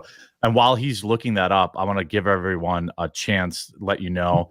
I'm joined here by two creators, two commentators, both Witsit Gets It Done on YouTube, linked in the description. Is at YouTube at Witsit, and as well as Professor Dave. Also enjoyed your Terrence Howard video, because I think he actually is legitimately insane, but that I don't know. But expected virality on that one, yeah, that was all right. Yeah, but both guys create content. One of the people in this room are banned from Twitter. I don't want to name names, but the otherwise you can find them on Twitter, or Dave, is there somewhere else where you want people to look for your stuff other than Okay, YouTube? One of these guys in the room is also propped up by all the algorithms. All right, I make popular content, man. I make popular content because it's funny. Wait. You're prioritized by the algorithm. No, I'm things that people like to watch are prioritized by the algorithm. If I Google Witsit Gets It, you come up. So few people are stupid enough to fall for a flat Earth, so nobody watches you guys. Dave, listen. Interesting. If I YouTube Witsit Gets It geocentrism, a literal stream I did, you pop up. Can you explain to me why you're popping up when I search for me?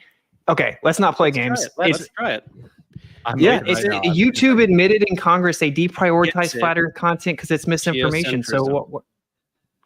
I don't get it. I got, if the Earth is flat, what's under it? Shorts. Yeah, solar system from Earth's perspective. Of course, because it's heavily censored. It doesn't mean it's true, but we don't have to play this game that you're not propped up. Jeff recommends popular content, but I make very good, informative, educational content. Look at that. What do you? Wait, go down. What do you have to do with Witsit Gets It geocentrism? What does your video have to do with it? You just proved my point live for the whole entire audience. Maybe I put the keyword geocentrism in there. I don't even remember what my keywords are. No, you didn't. You don't know what my keywords are. I know for a fact you did it. So anyway, you don't have access to my YouTube. Because I've tested this because you're the #1 propped up anti-flat Earth. Dude, they admitted in Congress that they consider it misinformation, so they deprioritize it and they prioritize the information correcting the misinformation. That would be you, according to them. So they prioritize you. If you look up anything flat Earth related, you get Professor Dave. Okay, we all know that content blows the rest of your content out. That's why you got so many tens of millions of views. Look, I have 1,500 tutorials. Do we really want to talk about my education? No, bro, I'm not even. I good luck, brother. I'm not hating on your success. I'm just pointing out. No, you definitely. I'm literally not, dude. If you make $400 million, I don't care. I wish you would. I don't care. Doesn't matter. I'm just pointing out, bro. I'm just pointing out. Awesome. The objective fact that it's C-part. Austin, I love you, but hold on. Now, here's a picture that Austin shared. Nobody denies that this picture exists. Austin, what do you say this is showing? Now, remember, I keep bringing it back because people who are watching aren't as balls deep as you guys both are in the topic. You know what I mean? Sure. So this is just a picture to me. What does this show? Okay, so this was the world record at the time. It's been beaten now for the longest line of sight photograph ever taken. This is a mountain called Pic Gaspard.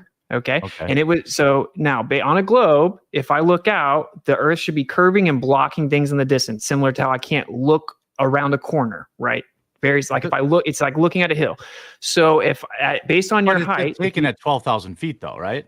Correct. Right. So what you do is you pull up Earth Curve Calculator, you put the observer height in, and then it'll tell you where the horizon will be, and it'll tell you how much of the target hidden height there is.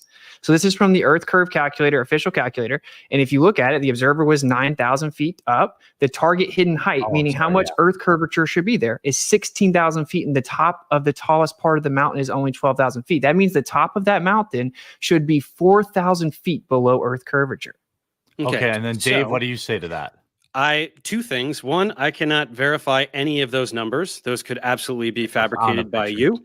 And number two, we're not doing any of the math. So those are two things that are not being verified. So instead, let's talk about something purely conceptual and intuitive.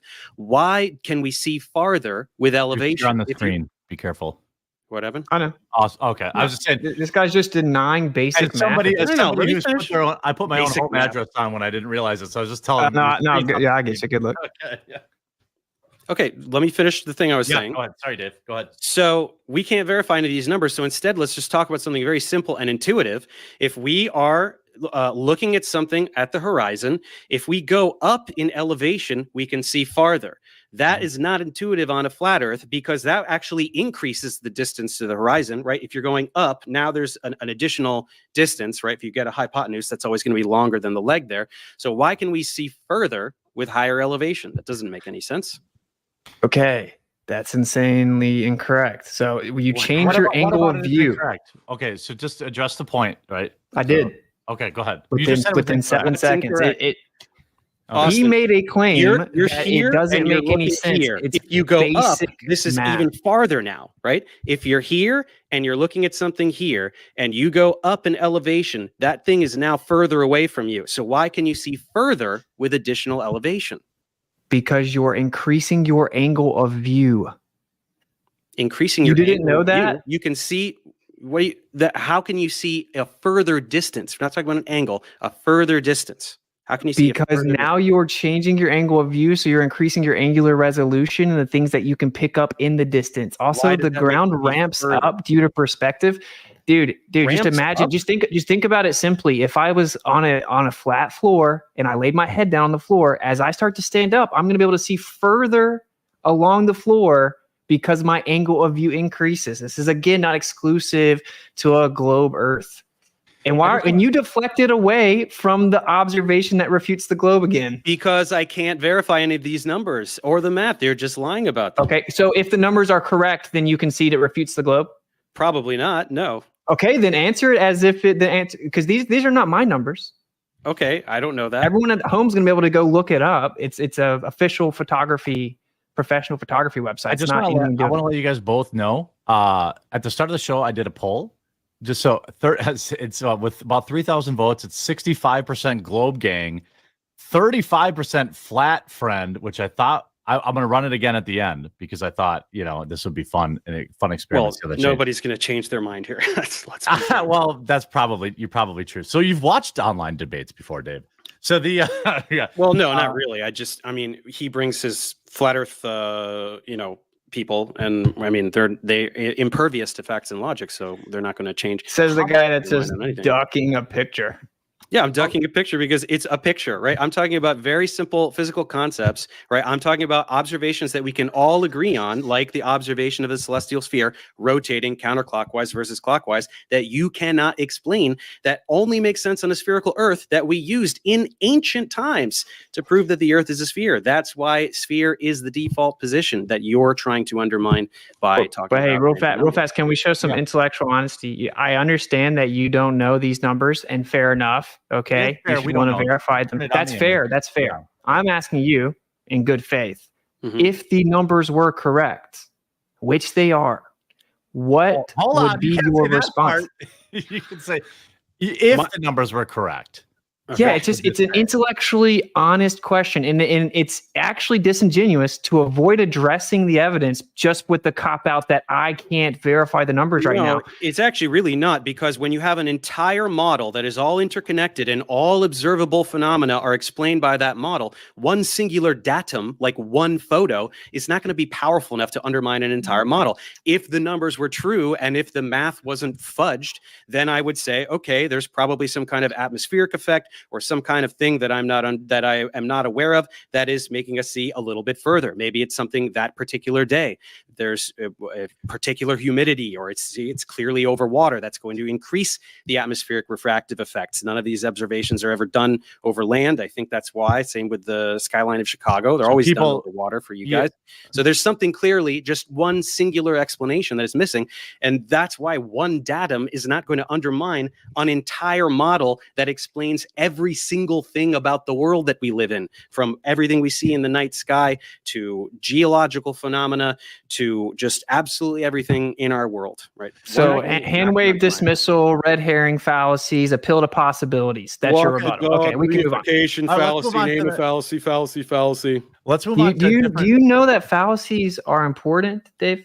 Now, I know that you guys name random fallacies to pretend that you've won something when you didn't. That's You literally appealed to possibilities. You said there's probably something that could possibly be happening. You literally did a textbook appeal to possibility. It's all good. You're pretending that one observation is worth more than thousands upon thousands of observations every single day. I showed 10.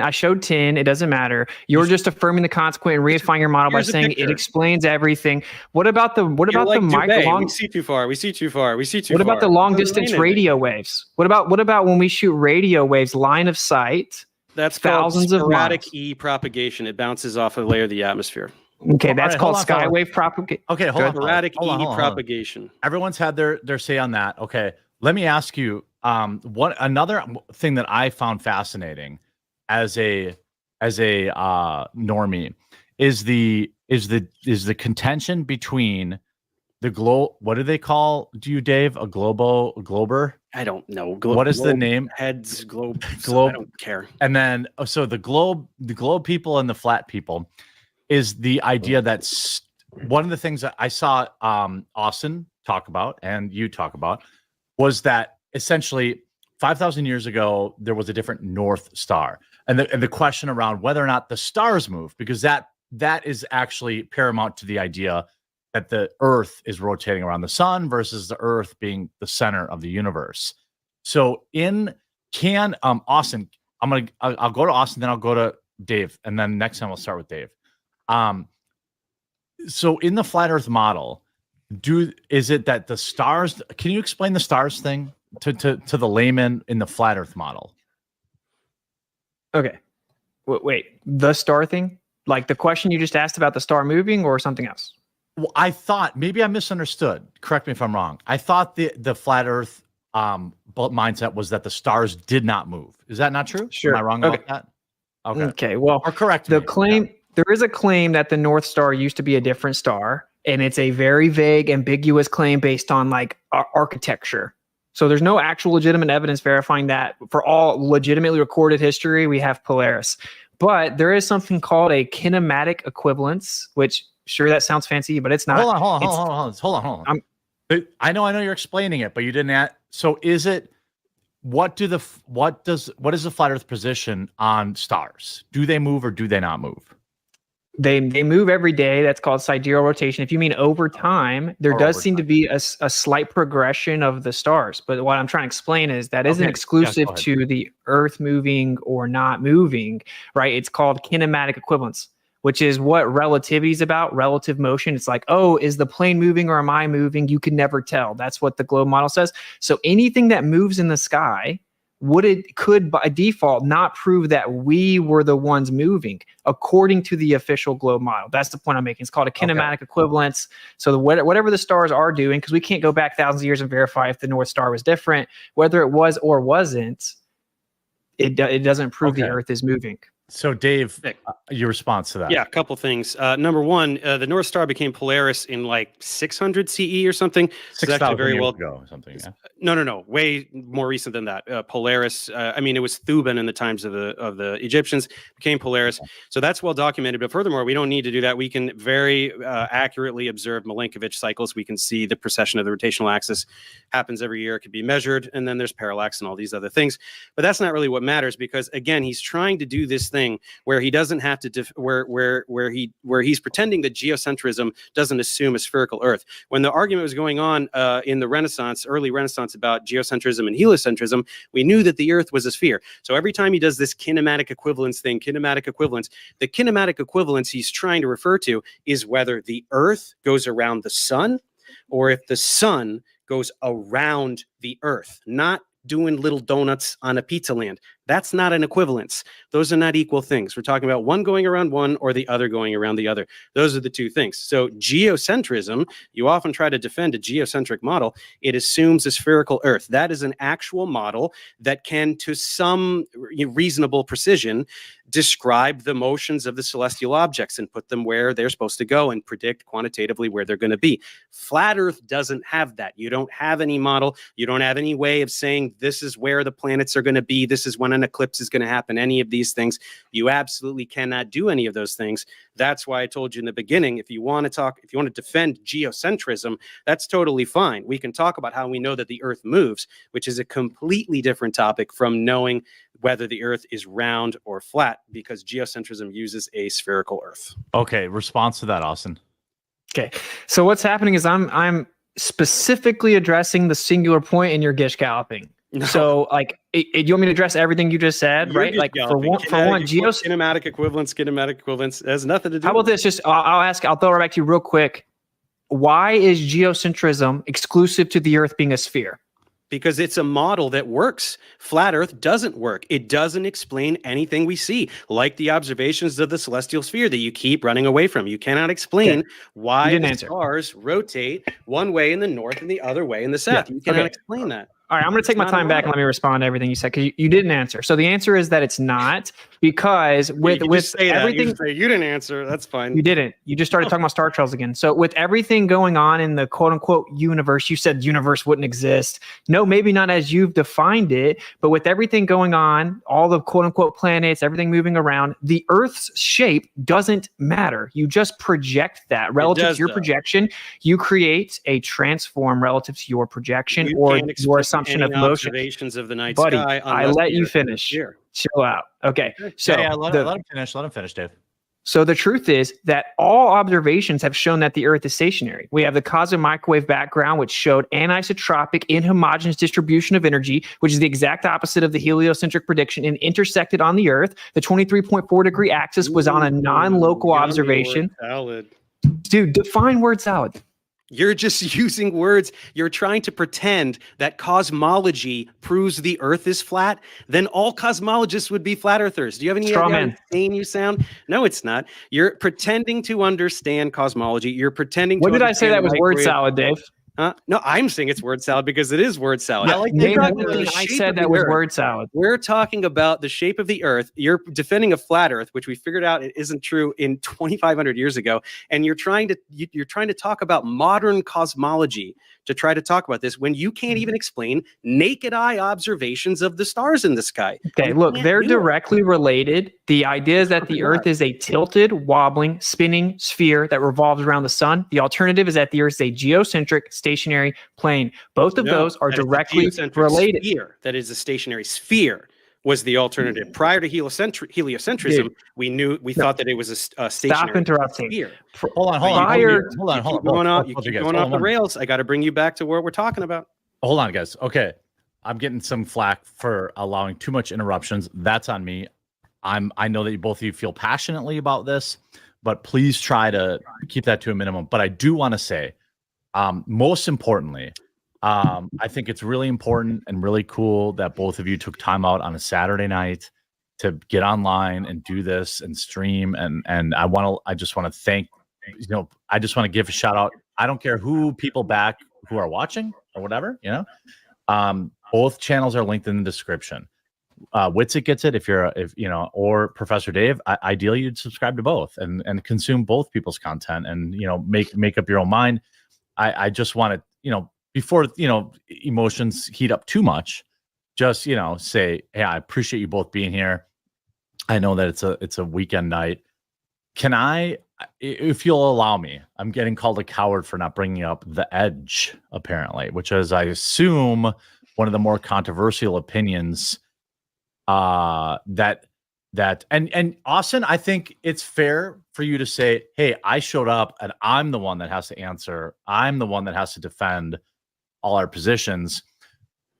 But I also think that's a result of the fact that the spherical Earth is the commonly accepted opinion. Sure. So I want to be fair, and I'm not doing awesome at it, but I'm trying. So I want to say,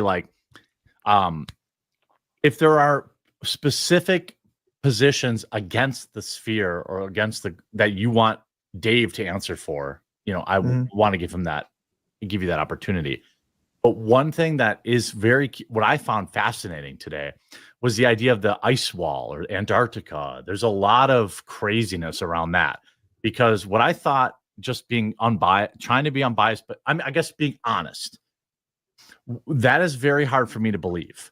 Because people can literally go to Antarctica. It's like I watched a lot of Flat Earth video. I told you guys before, I watched almost 8 hours, and I was like, these bastards better show up, because I spent my whole Saturday watching Flat Earth videos.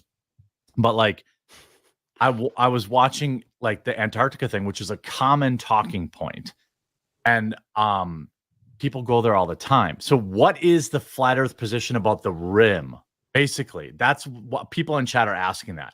What's going on the edges in the Flat Earth? And then Dave, I'll give you a chance to. Is that okay? I'll give you a chance to respond to that. Okay. All right. First of all, to address the first part, I'm cool with asking questions. That's the natural response, because Flat Earth is so out of left field for most people. Yeah. But that's more of a normal conversation thing, not a he's supposed to be debating me thing. But it's all good. Okay. I'm pretty chill. I mean, I can let you guys just go at it too, if that's what you want. No, it's cool. I want to answer your question. Okay. This is the typically held position. You cannot freely and privately explore past the 60th south latitude, okay, which is a ring around the outside. So to independently and freely identify and verify what all is out there is not possible. Do people go there? Yes, you can go on approved guided tours. Most of the time, it's just a couple locations. They say it's super dangerous. I have a friend this is anecdotal, but a former NASA employee was stationed there for 6 months. He's a flat earther. It's admittedly the highest elevation on Earth. So when people say ice wall, I mean, there are videos and pictures of what you would call an ice wall. It's the highest elevation on the Earth. Hold on. Highest elevation on Earth in Antarctica? Highest average elevation. So not like Mount Everest, the highest average elevation of a continent. Okay. That might be. So we're saying we don't know what's there. And oftentimes people get this straw man. It's like flat earthers say you can't go to Antarctica. People go there all the time. No, we're saying you can't freely and privately explore it, right? Like if I let you in my house, but you couldn't go upstairs, you couldn't tell me what was upstairs, right? A sex dungeon. I would know.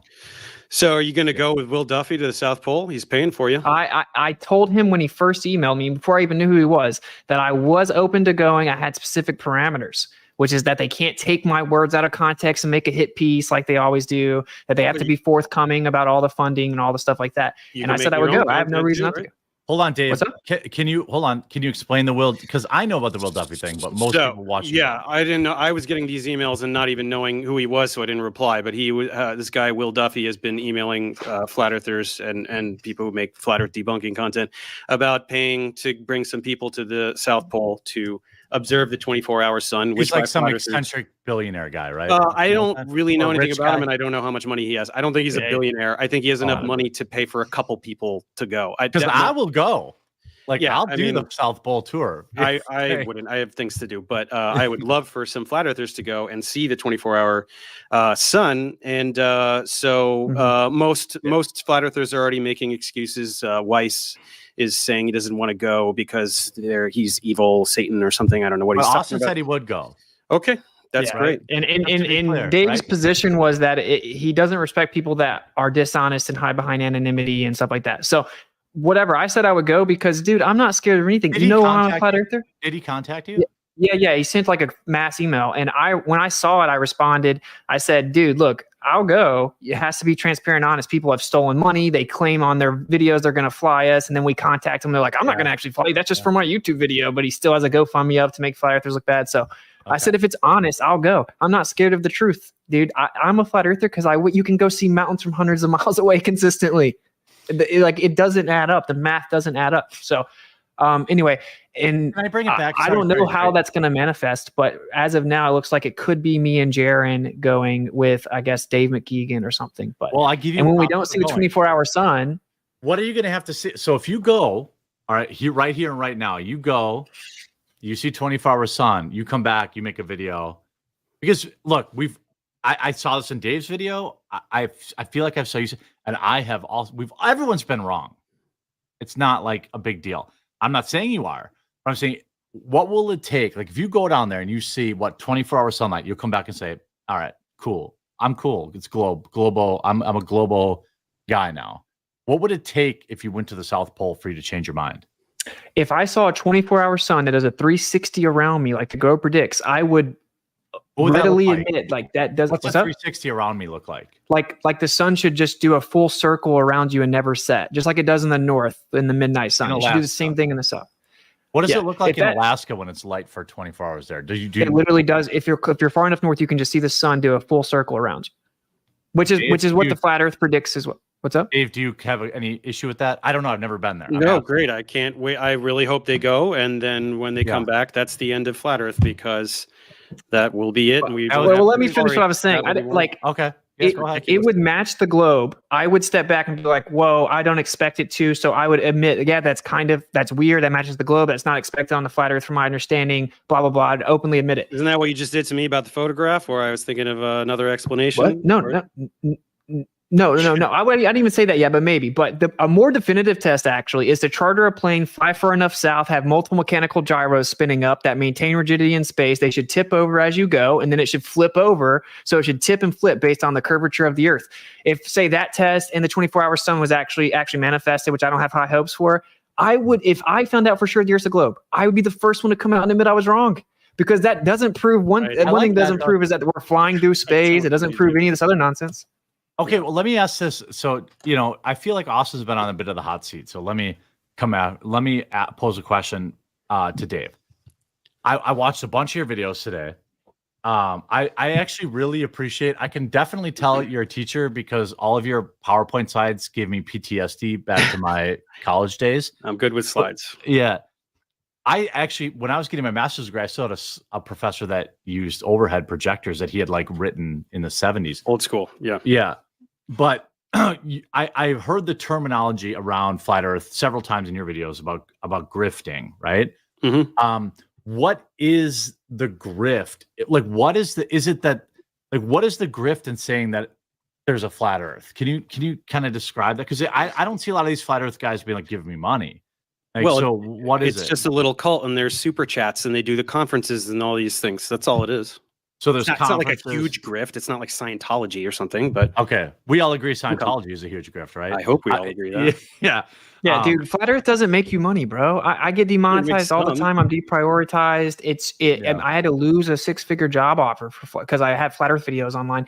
Okay, it is. If you were going to grift, why would you pick the thing that doesn't make money? Because you're it doesn't make a better grift. If you could do I've been debunking Billy Carson and some of these guys on the Rogan thing. That guy actually makes money lying about archaeology and ancient aliens and stuff like that. That would be a smarter grift. What? Okay. Anyway, but this is the problem. People are going to get so triggered that Dave's not being forced to actually address his improper claims. Okay. Well, what is? I'm just going to be real. No, he's right here. He's right. Okay, hold on, Dave. All right. What is it?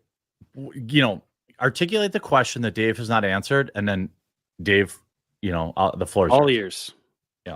Okay, yeah. So like I explained earlier, when we looked at the cosmic microwave background, it actually showed that there was, he called this word salad, anisotropic. Wait, what is it?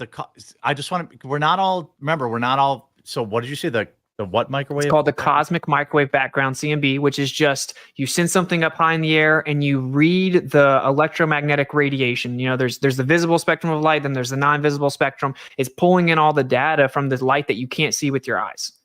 If you've ever researched flat Earth, you know this image, right? Dave's seen this. Probably, image. Yeah. Most people has nothing to do with flat Earth. I mean, this is cosmology. No, hold on. Hold on, Dave. Okay. Hold on. Just let him. Yeah. Just let him. It's about is the Earth moving or not? So in the current model that the Earth is flying around the sun and the universe, whatever, all the energy should be evenly distributed. That's called homogeneous, and it should be isotropic, meaning it has no preferred direction. Okay, but what they saw was that it was inhomogeneous and anisotropic, and actually the part that had a preferred direction intersected on the Earth. And they ended up calling it the axis of evil. And then what they saw was that this anisotropic inhomogeneous distribution of energy was actually on a 23.4 degree tilt, which was supposedly the Earth's tilt, but it was observed way beyond our quote unquote galaxy, which means it could not have been the Earth tilted. So it's a major problem. The CMB matched the geocentric model. Okay, Austin. So you're talking, so this image, right? The CMB model, right? You're saying, how does this, one thing I'm a layman, so I feel like I'm speaking for just regular people who are watching. What about this? Should Dave talk about when it comes to the sphere heads? So when you talk about the microwave, whatever, how does this relate to flat Earth? Is what my question is. This is just about if the Earth is geocentric or not. If the universe is geocentric. Okay, so that's a different conversation then, right? Because it's not though. The planet it's not could though. be yes, it is, because the planet could be a sphere but still be geocentric. It right? could be, yes, that's right. Okay, so it is different. The point is that the mainstream model we were all inundated with was that the Earth is a spinning globe. So the alternative is that the Earth is a stationary plane. And what always happens is the people that believe in the spinning globe, they want to avoid the burden of proof for both of those things, curvature and motion. And if they think they can say what's an eclipse, then somehow they don't have to explain all the evidence that shows the Earth's not a spinning globe. And that is illogical. Austin, how do you explain eclipses? You brought it up. I didn't bring it up. So I don't wrap this one up first. I mean, let's not jump topics here. Okay, I'll shut up. You're right, Dave. Thanks for keeping me in line. Yeah. You can go whatever we want after this, but no, this is what Austin relies on. This is why he's so incapable of doing. But what does it supposedly prove? I'm sorry. So what does that the Earth's in the center of the universe? Got it. Okay, Dave, respond. Okay. So no, it absolutely doesn't. Otherwise, cosmologists would all agree that Earth was at the center of the universe. Right? This is all freely available information that you're finding on Wikipedia. If this demonstrated what you're saying it does, that would be the consensus among people who study this for a living. It is not, and that doesn't do what you're saying. You're just saying it does. This is what you do, right? You need to talk about esoteric aspects of modern physics because your viewers don't understand what you're talking about, and they just believe you, instead of talking about very simple things, like which I want to keep bringing you back to. Why is it that people looking in different directions can all see the Southern Cross at the same time? Very simple, intuitive things. These are what we should be discussing. Sure. Okay. So hand wave dismissal, appeal to consensus, and appeal to authority. You're just lying about what it says. You're just lying about what it says. You said if it said what I said, all the experts would agree. The consensus is that there is no the consensus is that there's homogenous. The CMB is homogenous. This is common knowledge. The consensus is that there's no legitimate explanation that's agreed upon for it.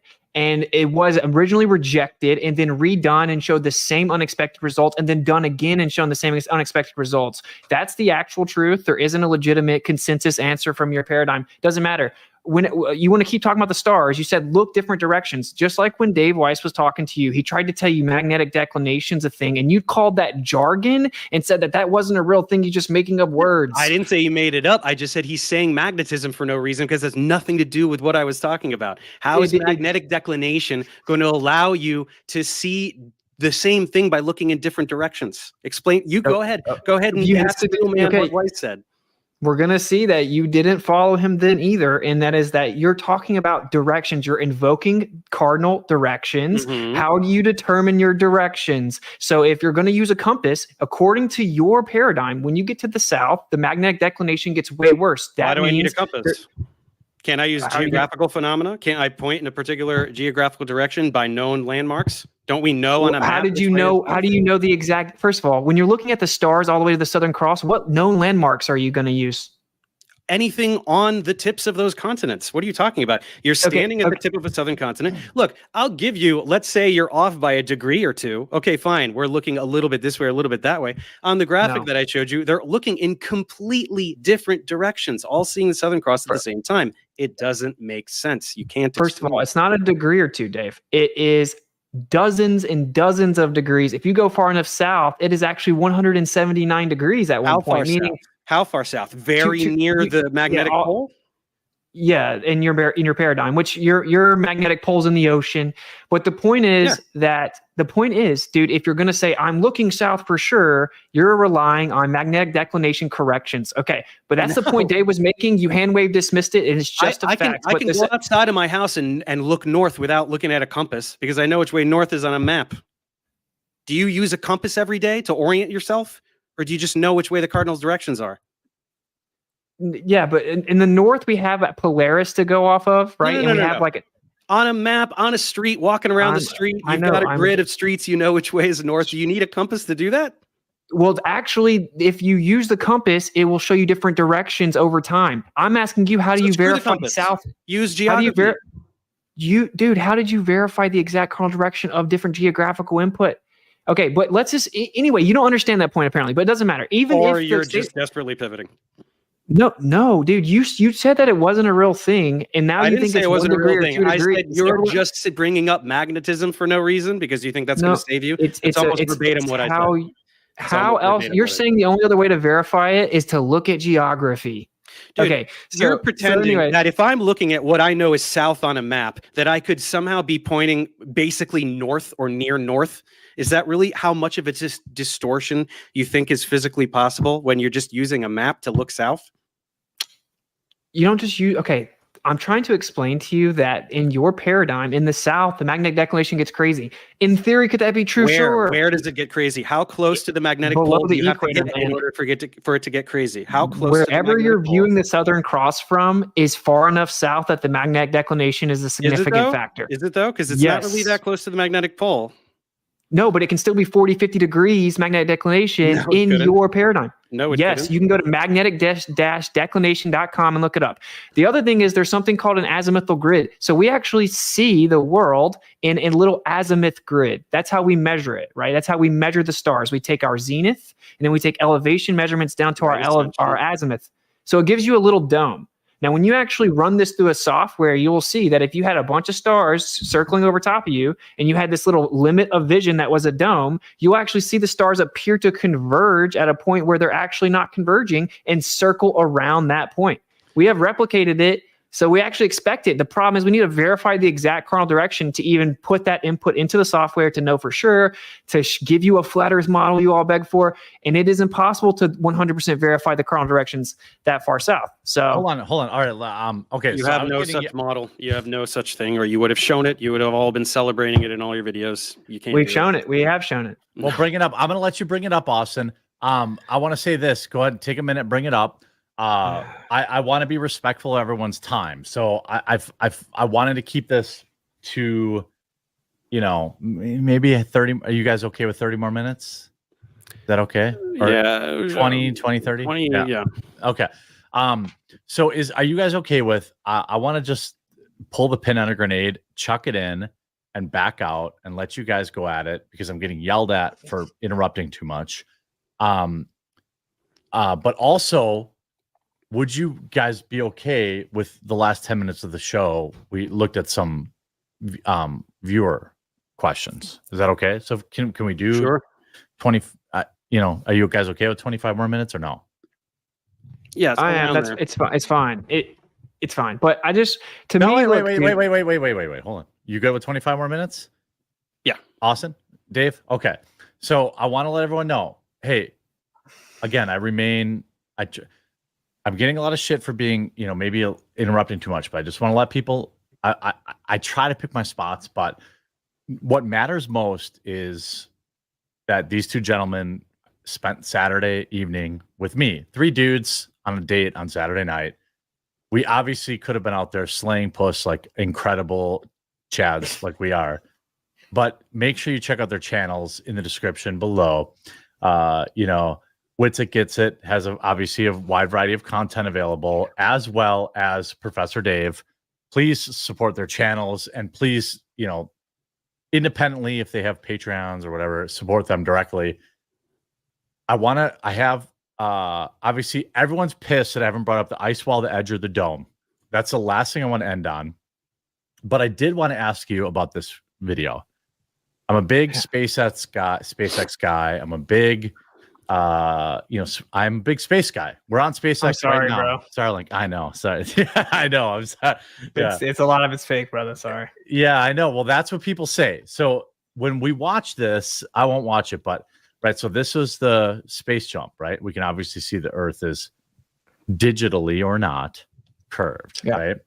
This guy, jumps out. This is when I think flat Earth, because I watched this video like in real time because I'm a space dork.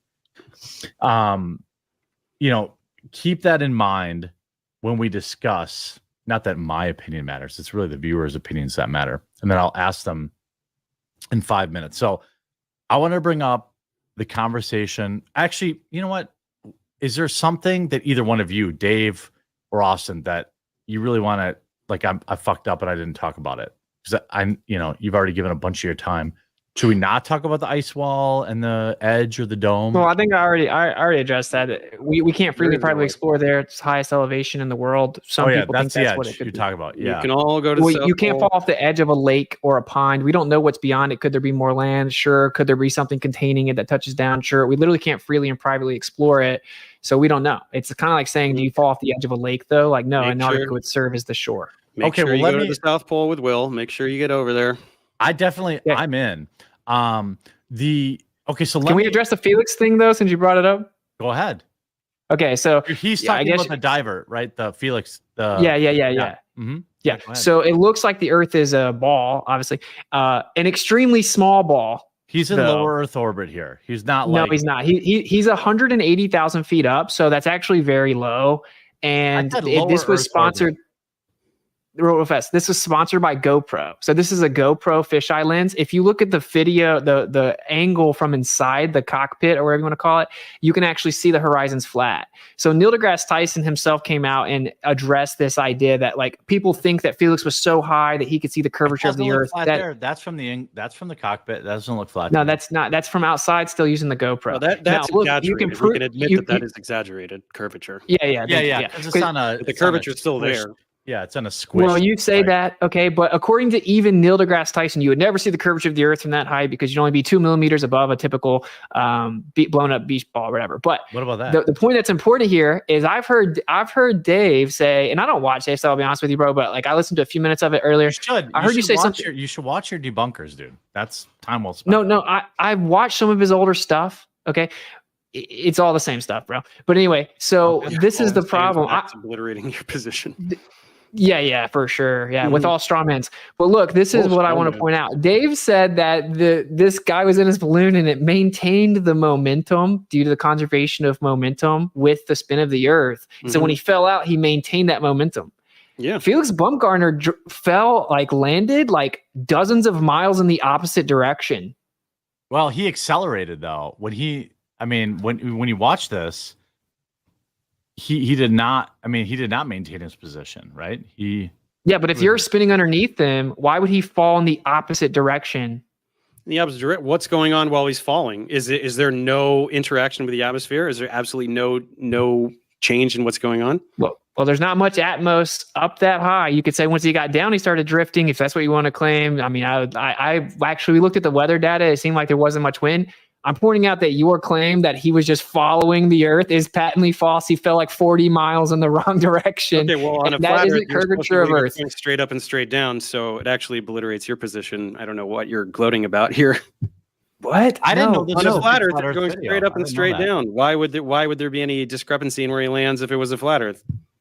Okay, it wouldn't obliterate my position. We can both agree now it has something to do with wind, and your claim that he was just following with the Earth is ridiculous and stupid just and like not satellites. true. Ridiculous and stupid. That's obscene. But I think much more importantly, That was your what claim, you though. absolutely can't explain is why that guy fell down. Oh my gosh. Oh my gosh. Yeah, Oh, the because gravity conversation. Electric I gravity. forgot. Let's talk do about electric gravity. Yeah, Let's talk about it. Let's because he has weights when he's more dense than the air and he went What down. is weight? It is mass times gravity. Mass is volume times density times downward acceleration. Gravity is little g, which is just downward acceleration, 9.8 meters per second square, which you falsely claimed that we can't derive, but you can do that with a kinematic equation, strictly a kinematic equation. Get me Yes, you can. 9.81 meters per second squared without using the mass of the Earth. Literally, you can do it with a kinematic equation. It's also been done with see it. Where is it? Yeah, initial height, velocity, and time will give you the same exact 9.8 meters per second value. That's just the effect. Did you know that 9.8 meters per second squared is just the effect? It isn't even like the claimed cause. What do you mean the claimed cause? It's a value. It's an acceleration due to the mass of the Earth. That's why G changes with radius, with elevation on different celestial bodies. That's why G is different on the moon. It's different on Mars. You think that's all fake, of course, but yeah. So, very, very simply, you cannot explain why things fall down. You just can't do it. I can. No, yeah. you can't. Everything. It's more dense than the air, and so the question would be, So, why is there up? And, why does it go down? Why is it down? That's your question. It is less dense too. The air above it is less dense. Should fall up. Why is it? What? The Dude, air above an you're object. more dense than the air. It doesn't matter if the air above you is less dense than the air Well, below. why does it go down? This air is less dense. In fact, this air is even less dense than this air. Why does it go up? Okay, why would that mean it goes down? What do you mean? Why does that mean? Because the mass of the Earth. The mass of the Earth is the things fall. The reason that things fall down. Dude. Helium. Why does helium rise? Because it's less dense than air. There you go. It's less dense than the other air. Gravity pulls the air down more than the helium. That's the what same you reason think. a beach ball goes up in the air, in the water. You're just reifying your belief, and this is what's even funnier. Reify. Well, How is it listen, dude. reification? I'm not doing anything abstract and turning it. Yeah, because you have a concrete. concept. You have a concept of gravity in your mind, and you are attributing concreteness to it, and just assuming it's true by treating the concept as if it's actual. Anything, because I know that it's exclusively an effect based on mass and not electromagnetism, as you pretend. You absolutely cannot use electromagnetism to explain anything that gravity explains. You can't. I've never said electromagnetism. There's a downward electric current on the Earth. This is actually another falsification of the globe. We have a electricity uniform. and magnetism are not part of the same thing. What do you mean, not electromagnetism? We have a vertical electric field on the Earth, and it has 100 volt per meter increase. It's equipotential increase. It's a vertical electric field. It's a vertical electric field, and it's uniform. And so we have 100 volts per meter. Now that's impossible. That's impossible. It's not. Does it increase 100 volts per meter? No, it dissipates with elevation, which is why Felix can't be falling down due to electromagnetism. Does it increase 100 volts per meter for like 100 meters? And then there's the dissipation. No, your model claims it's up to like 50 miles. Okay, look, even if whatever you're so wrong about everything. Why doesn't anything fall up? Austin, why doesn't anything fall up? Electromagnetism is both attractive and repulsive, right? So some things are attracted to the Earth. Why isn't anything repelled from the Earth? Why doesn't it fall up to the other Gaussian surface or whatever you want to talk about? Why doesn't it fall up? So first of all, radial distribution of a sphere would not allow you to have equipotential parallel surfaces that are 100 volts per meter. Away from my question? Why does it no, I'm finishing my point. Then I'm just letting the audience hear the conclusion of the point. Let him answer. So that's the conclusion of the point that Dave previously avoided, which is that radial distribution of a sphere could not replicate what we have on the Earth. But you said, why don't things go up? You mentioned my middle school experiment or whatever you called it, right? Where I actually made something lift, and I did it with iron filings. I did it with multiple different materials, even insulators. So you said that doesn't count, and I can't make big objects. Yeah, I can't make big. Okay. Hey, did you know that physics the bigger an object is, the more charged particles there are in it, right? So the effect should be greater. Why can't you do it with a rock or a person? Why don't we see anything fall up ever? Because you would have to increase the amount of, say, electrostatics you introduce proportionate to its weight, which is, again, mass, which is volume times density relative to the pressure mediation of the atmos. Wait. My question is, yum. Dude, what did I say that was word salad? All of it. You're just saying words. All of it. I'm asking you why things don't fall up. In a field, particles of opposite charges are accelerated in opposite directions, right? So why can't you make anything fall up? Why doesn't anything on the Earth fall up? It's a very simple question. I'm trying to explain it. A lot of people fail up. I'm just saying. Fail up. Yeah. I'm trying to make it's really a simple concept. So when you have something that has weight, that's volume times density, okay? That's mass. And then volume times density times acceleration. Little g is just downward acceleration, just an effect. So whenever that's the case, that pressure mediates. Acceleration due to gravity.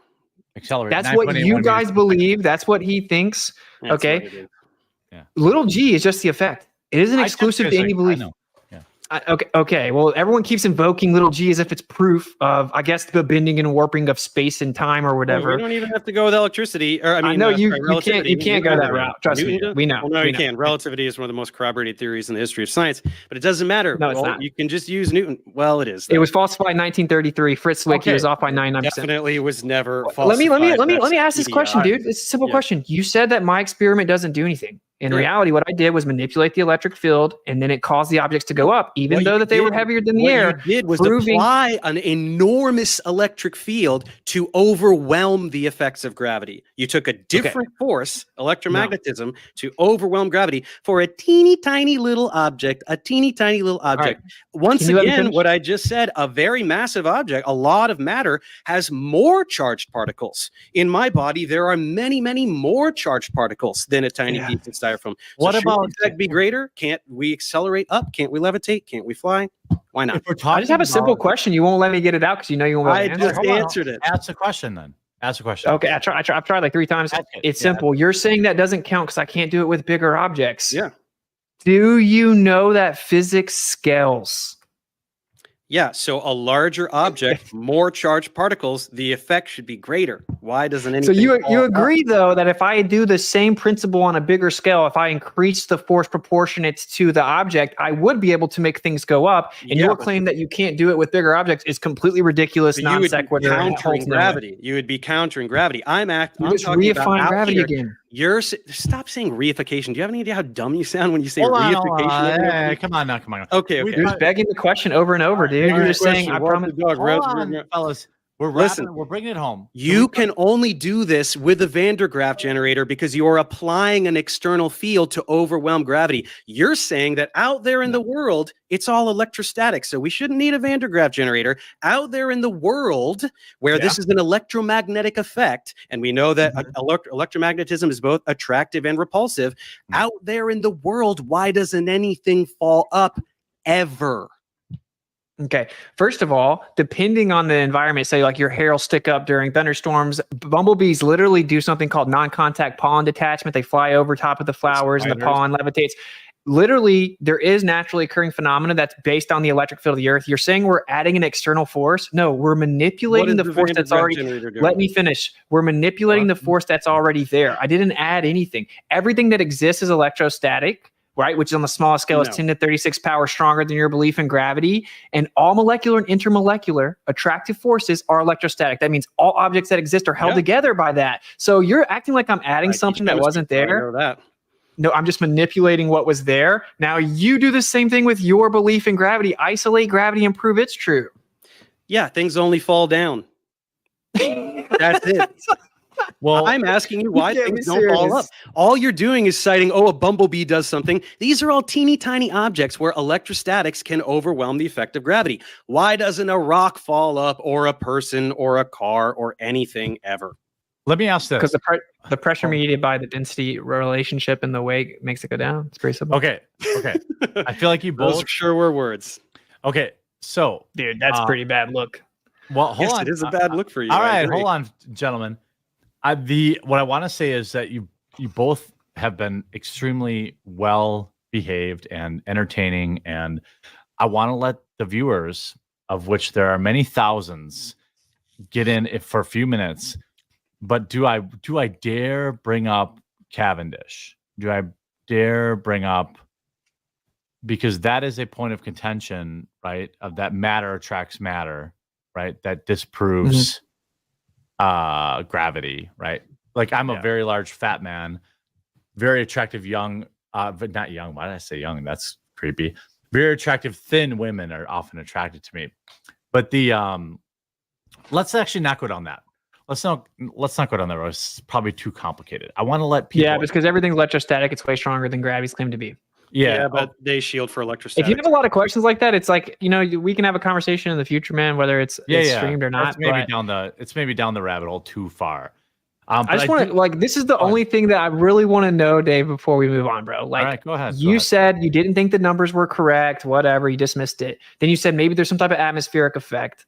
Do you agree, though, that refraction is the bending of light, which means that a silhouette can't be refracted because it is the absence of light? What? Can a silhouette be refracted? If you're seeing something, there's light traveling to your eyes. So sure, but the mountains, there.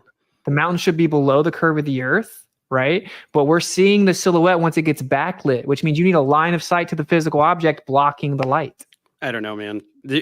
So we falsified the doing. I saw a thing. Therefore, everything we know about physics and science in general is wrong. It's just not going to fly. Dave concedes defeat. You heard it here first. Okay, He conceded the Earth is flat. Everybody knows now. Dave conceded. It's so easy to go against flat earthers. Just dismiss all the uncomfortable evidence and ask about. It's not uncomfortable evidence. You just make up bullshit. Like just ask about random things that we were taught when we were 5. Like, well, then how does this work? And Whatever. I mean, if I you asked think you that's very how it simple works. things like why does the night sky rotate in opposite directions in opposite hemispheres? You have yet to answer that. You have Answered yet it to directly. Okay, go ahead. You Repeat said that. if you Repeat look your a different I way, did. it'll rotate a different way. That's No, just I toddler- said first of all, it's, toddler you have to verify cardinal direction, which when we go to the south, we actually use immense magnetic declination corrections, which could be skewing where you think I'm you're saying viewing. looking That's at just the a celestial pole just with your a eyeball. fact. Looking Let at the him finish. celestial Let him pole with your finish, Dave. eyeball. Let him finish. just a fact. Yeah, but And he's then, just scalping. It's just word salad. He's just saying words to deflect. dude, stop using the term word salad. You don't know what Why? it means. It means you're just saying words that aren't saying anything, which is what you're doing. That's what it means, and that's what you do, right? But you can never give specific examples of when I did it. Just now, what you just did. I'm asking. I said looking at the that celestial magnetic sphere, declination what does that have to in do the with it? south. What? What does it have to do with what I'm asking you? You have to determine your cardinal direction. And then the second part is No, because you don't. magnetic declination corrections are immense in the south. You're confused That about makes what I'm it very asking you. difficult This to isn't the verify Southern cardinal Cross and three direction. directions thing. I'm asking about rotating counterclockwise versus clockwise. You have yet to answer that. He's going all the way you need to back. determine. Just so the viewers know, hold on. You guys are both being really great, by the way. Like, you're being very respectful, and I appreciate that. Dave, I believe, is going back to his literal. The first thing I said. The very first thing he said. Yeah, the globe. This is all recorded. I tried to answer it the first time he asked it. You No, well, interrupted it's all 7 recorded. times. I've You answered said it 3 if I times. look in a different direction, it'll magically spin the other way. That's not how things work. no, If you put I a clock said on the ceiling, it's specific- going to go clockwise no matter which way you face. Sorry, I buddy. said that we see this does require usually some visualizations to understand it. We see in a little dome. It's called an azimuthal grid. You can go to Stellarium. That's how we map the stars. We have a zenith position, an azimuth position, and we measure elevation angles. When you do that 360, it gives you a dome. That's how we view the sky. NASA themselves have articles talking about how we see the sky to be a dome. We have an equidistant limit of vision. It's like a little dome. If you were to replicate that with a bunch of spinning stars and you looked out towards the edge of this dome, it's going to make them look like they're converging and spinning around the central point, even though they're literally not doing that. We have replicated How does it. it spin the Therefore, other way we in the would other expect to see it just like crepuscular and anti-crepuscular rays. When the sun's setting in the west, it'll look like it's in the east at the same time, and the rays will converge to a point, even though it's just based on perspective. Okay. That isn't objectively a viable answer for the star It trouble. is not a viable answer. You're just saying words like crepuscular and perspective to appease flat earthers who have no idea what you're talking about, because you cannot answer how things rotate counterclockwise in one hemisphere and clockwise in the other. You know what Which, anti-crepuscular again, rays is are? Explained perfectly by this model. It turns. You know what this way, anti-crepuscular rays and are? that's- Well, what? Tell me what they are. Go ahead. So you called it word salad, but it's just that you don't understand the terms. It doesn't Okay, matter, so- but you're just taking it's a jumble of words. It's not that each word doesn't mean something. It's not just literal gibberish and syllables. You're taking words that are words and putting them together to make a salad, like your lettuce and your croutons and your things like that. That's why I tell you of yum yum word salad. You cannot explain what is can you concede that this makes perfect sense visually, intuitively, just spatially? Can you at least concede that this makes already more did. sense than what you're saying? No. I mean, I would say that if it is exactly south, yeah, of course, that's what the globe predicts. But we So you're made the admitting- globe so model. You're admitting that the globe Earth explanation for the way we see stars moving in the sky makes more sense than No. everything you just said using random buzzwords that you. No, I didn't say that. But this is the point I everyone want to watching, make I here think, can too. tell. Look, Dave had to deny that the default position is that the Earth's a stationary plane. It's not the default. That is a position. fact. That No, is it's literally not a fact. So that's just a thing you say. wait. Whenever we fly a plane, do we treat the Earth like it's flat? It doesn't matter. We're just flying. Oh. We're not talking about the shape Well, of the okay, Earth. hold on. We're just Hold on. traveling. If it's a default that's position. true, hold on, Austin. If that's true, as the debunkers point out, when you fly on the southern hemisphere, or why do planes take direct routes as opposed to following the flat Earth map? Because it takes the same time to fly from Australia. I think that what is the example you used, Dave? Sydney to Santiago Sydney over the to Pacific Santiago. Ocean. Yeah. Let's do this one because we didn't get to it. It's always obfuscation away from the point that the Well, he actual asked the physical question. flying of the plane We're not requires a we're flat not getting stationary. anywhere. So he asked the question. I was going with him. I just think it's funny. I just think it's funny. All right. Okay, All right, but well- yeah, I know all the debunks They're not debunked, so I wouldn't be sitting in this chair right now. They are. You can't explain. No, that okay, I'll flight. just You go can't ahead and explain it. So if you say you fly from Sydney to Santiago, one direction actually takes significantly longer than the other return flight. How much? Then It doesn't though. It doesn't. It objectively does. Have headwinds back way. It's like 30 minutes. That's all. No, there are flights that are up to 3-hour difference. So okay, that's a How would I fact. look it up? Now, everyone can verify everything I'm saying, and you can go to 24-hour flight radar and look at the data. You can go to 24-hour flight radar, look at the data. What you'll see is it says the plane's going, say, 550 miles per hour, right? On the globe, obviously, you just have a similar distance both ways. But if the time is different, they're obviously not going the same speed. So what that proves, right, because speed equals distance over time. So what that proves is that the data we're being given about how fast that plane goes is wrong. You can Google plane goes 800 miles per hour, and there will be articles talking about planes catching jet streams. You're going to need wait, 2,000 miles an hour. Okay, but planes can't. No, you don't. Sure That's you do. ridiculous. You guys. That distance is like triple or quadruple the distance that makes sense for the amount of time it takes. So are you going to pretend that there's some that crazy wind or personal tornado that makes it fly quadruple the speed to get it over the there? hurricane. And also, why doesn't it go the route that makes sense on the flat Earth? Why doesn't it go that route? Okay, first, if you assume the Earth's a globe with a projection, that doesn't prove the Earth's a globe, and it doesn't. So you're asking me, are the pilots in on it? No, the pilots aren't in on it. I know tons of flat Earth pilots. They thought the Earth was a globe. Most of their flat Earth pilots. That's a lie. Well, see, this is what I'm saying. You have to lie about stuff like that, You're dude. the one It's lying. so There's no flat Earth pilots. Ask any pilot if the Earth is flat. They'll laugh in your face. I know. They all take great multiple. circle routes. They take great circle routes that are. Can a circle exist on a flat Earth? My wife is a pilot. No, a great circle. Does anybody want to talk to me? My wife's a pilot. Yeah, what does she think? Bring her in. She does. Dude, I have an Air Force pilot that reached out to me of 30 years. Yeah. That's a flat Earth. Cool. That's true. Totally. I don't want to See what I'm saying? You have to deny basic reality. Why is it so crazy to think that you could be making that up on the spot? But what I'm saying, hold on a second. Either I let these guys go at it for 10 more minutes, or we answer viewer questions. I feel like we've gone good time. I feel like we're there, right? Yeah, we're there. So I want to pick a few of these. I'll stick around live for a few minutes after I let these guys go. I want to just like give a digital. I mean, I don't care what side you're on. Thank you both for being here and for being so passionate and being so engaged and being just great. Obviously people are going to think, whatever they want to think, but I hope people are entertained. There are many, not many tens of thousands, but there's over, 15,000 people watching. So a lot of people are entertained on a Saturday night, and they could have been watching some garbage. So this is obviously much better.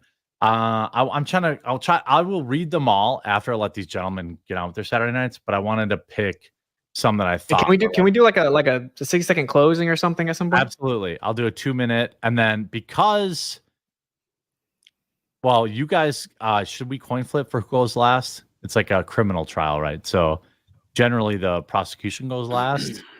But I'll just say I'm indifferent. Okay. Well, then we'll let Dave go first.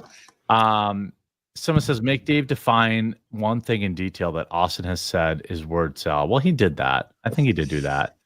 No, he didn't. It's not that he's using words that aren't real. It's that he's stringing together words in a way that isn't saying anything. Give an example. Scientific terminology. I can't remember if he didn't say anything, so it doesn't really stick. Yeah. Right? The definition of word salad is incoherent rambling. Yeah. Typically associated with schizophrenia. So if I was saying, yo, chicken, yesterday, sunset, whatever, dude. The fact you didn't understand the terms like anti-corpuscular rays and anisotropic and magnetic declination doesn't make it word salad. It means you need to go inform yourself what the words mean. I'm saying that those words don't pertain to any kind of explanation for what I was talking about. Magnetic declination isn't going to explain away looking at an object in the sky, seeing that it rotates a particular direction, going to the other hemisphere and seeing that it rotates in the other direction. Now you're trying to rebut my argument. You're trying to rebut my argument, but that doesn't don't just dismiss the argument as word salad. It's basically vocalizing inept vocabulary skills and bragging about it. It's super weird. It's pointing out that you use a bunch of terminology rapid fire to make it sound like you know what you're talking about, to trick people into thinking that you know what you're talking about. Somebody said this. I have a challenge for both Dave and Austin. Using your preferred method model the Earth universe derived to the 9.8 meters per second. It's indisputable that falling objects accelerate towards the ground at that acceleration. Gravity is true. I'm a physics guy.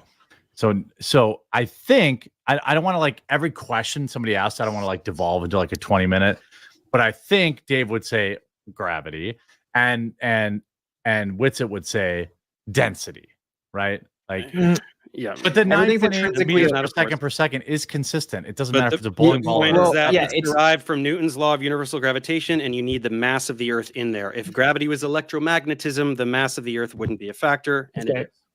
Okay, well, you can get it from electrostatics. If you look at Gauss's law, it's a very similar relationship. But what's funny is it actually doesn't always fall at 9.8 meters per second squared. That is an agreed upon average. It's close to that. It's close to that. No, in a vacuum it changes. There's something called gravimeter measurements, which is a vacuum sealed chamber with interferometry measuring a BB fall, and it'll fluctuate above 9.81. Right now it's decimal points, but the point is that it fluctuates at specific times when the electric field changes, even inside of a vacuum sealed chamber. So yeah, to claim it doesn't have anything to do with electric field is insane. Prove that it's space-time bending and warping, or we're winning because we can physically prove it's electric. So until you can prove another claim, you don't have the upper edge at all. It's actually the other way around. Let Dave reply. You cannot do anything with electromagnetism to demonstrate this. You cannot take objects of differing properties, paramagnetic, diamagnetic, ferromagnetic. Why does it not matter at all what the composition of an object is? It all falls 9.81 meters per second squared, not as the average, right? I know it varies depending on altitude and radius of the Earth where you are locally, but you cannot demonstrate any discrepancy. Take any object, a bar magnet, a iron, ferromagnetic iron, anything. Show me that it does anything different than what anything else does that's neutral. Wouldn't it interact with the field in a different way? Actually, it's a drop tower test that was done in Europe at, I believe, a university, and they show different elements falling at different rates. And so this is the truth, though, that the electric field that creates a downward electric current of 10 microamps per meter. So it's very small and it's very nearly constant. So we don't expect the downward pressure to change much. That's a real verifiable part of physics. I can go out and measure it and manipulate it and make things float. Can you prove that space-time is bending and warping? No, of course not. To what you said. can just assume. No, you absolutely can. Relativity is very well corroborated, but you have absolutely zero ability, right? Opposite charges accelerate in opposite directions in an electric field, right? So why, again, does nothing fall up? Okay, because when the object is more dense, density is the compactness of matter. So what holds the matter together? It's electrostatic charges that gives it a compactness. Literally, all molecular and intermolecular attractive forces are electrostatic in nature. And if you call that word salad, that's insane because that's just a direct quote. No, it is word salad because you're not answering the question. You're it's a just direct quote from Purdue University, dude. Purdue? What? I just quoted Purdue verbatim. So this is the problem with listening to people like this guy. They're just going to dismiss it as word salad. You can't have an intellectually honest conversation. You're just it's just random. It's just random words. You just said density. I'm asking you why nothing falls up, and you answered density. Air is less dense here. Air is less dense here. In fact, this air is less dense than this air because it becomes less dense with elevation. Why does it fall down? Why does it's still less dense in the object in all scenarios, Dave? Do you not know that even in a vacuum, it's still more dense than the environment or the medium, right? It doesn't matter if it's a little bit less dense, the object's still more dense. Down because the mass of the Earth is below it. So why doesn't anything accelerate upwards? Why doesn't anything fly to the other Gaussian surface? Why isn't anything repelled by the Earth? Because there's a downward electric current. Electromagnetism. There's a downward electric. Flip the current. Why? What about a lightning strike? Because you can't manipulate the entire Earth. When the lightning strikes, does something there suddenly fly up to the cloud? There's a reversal of polarity there. Why is it that you can't get anything to fall up? Okay, you cannot flip the entire electric field of the Earth. Now, for it to be analogous to right there, right under the lightning bolt, something can fly up. No? All right, here's what I'm going to do. I know that it's late. I'm going to give you both. First of all, a huge round of applause. Please, everyone in chat who's currently, the chat is just as hinged as I thought it would be. Wait, hinged or unhinged? I mean, I unhinged. Yeah. Unhinged, yeah, I would have said. But I really, really appreciate both of you being on. This is incredible, super entertaining. Everyone in chat, I don't care who you agree with or disagree with. please give, check out these individuals' particular YouTube channels. I assume both of them will use this footage and make more content. Watch that. And I want to give you guys both, what do you think? 3 minutes to go out on? I mean, I need like 30 seconds. I don't need it. Okay. All right. 2 minutes to go out on. And since I think Dave, you went first, leading in, we'll let Austin go first, leading out. But I want you both guys to know I'll have you back on any time you want. This was a blast for me. Like, I know that chat, I know they enjoyed it. Obviously, both of you hope to educate people, but for me, I'm a loser entertainer, and I know everyone was entertained. So if everyone had a good time, please support whoever side you want. And I will read everybody's chats after I let these guys off the hook because they've got more important shit to do. So Austin, I will give you the floor. I will shut off my camera and give you 2 uninterrupted minutes. Plug whatever you want. Let people know where to find you. Watch your content, and then we'll go to Dave, and then I will stay on and respond to all the other stuff. If that's okay with you guys. Does that sound okay? Yep. Sure. Okay. Go ahead. Actually time it. So, the default position is that the Earth's a stationary plane. That's what we all experience. Could, in theory, the Earth be a spinning globe? Sure. Whenever you point at the sky and say, look, it matches the globe, it's very ignorant because we made the globe model from the sky. We took observations and reverse engineered the way that we see the sky and assumed the Earth's a sphere. Of course it matches. That's how we made it. And it didn't match for hundreds of years. It had to constantly be updated, still being updated. Relativity is the most verified theory ever. Isn't true at all. 1933, Fritz Zwicky saw the galaxy cluster only had 1% of the mass it needed to actually keep the galaxies from escaping. That means it was missing 99% mass. That's called dark matter. It was originally called missing mass. It's still a major problem. Relativity can't even predict things on the quantum, local, or cosmological scale. It's been falsified with things such as anisotropic light propagation, meaning light's actually in a variant, it changes, etc. So a lot of these things are a bit more complex. I encourage people to go actually look at my channel or Ether Cosmology and listen to us break down Einstein's papers, and you can hear him say it. Look at the tests that falsify this stuff. But this is the part that's very important. Falsifications independent of replacement. We were all told that the Earth's a spinning globe. It's very easy to mock and ridicule people that are much more informed and diligently research and actually go out and do tests in real life than actually look into it for yourself. I get it. But just calling them names, appealing to consensus or whatever, doesn't matter. This is a crazy conversation. And actually what we have proven for step one is that the Earth is stationary, and that's been done with interferometry. And so even Einstein admitted that if the interferometry measurements were correct, that his entire theory is wrong and the Earth is stationary, effectively being the implication. We have verified that the interferometry changes with altitude, periodicity, etc. Long story short, it has been proven that the Earth is stationary. It is therefore in the center of the universe.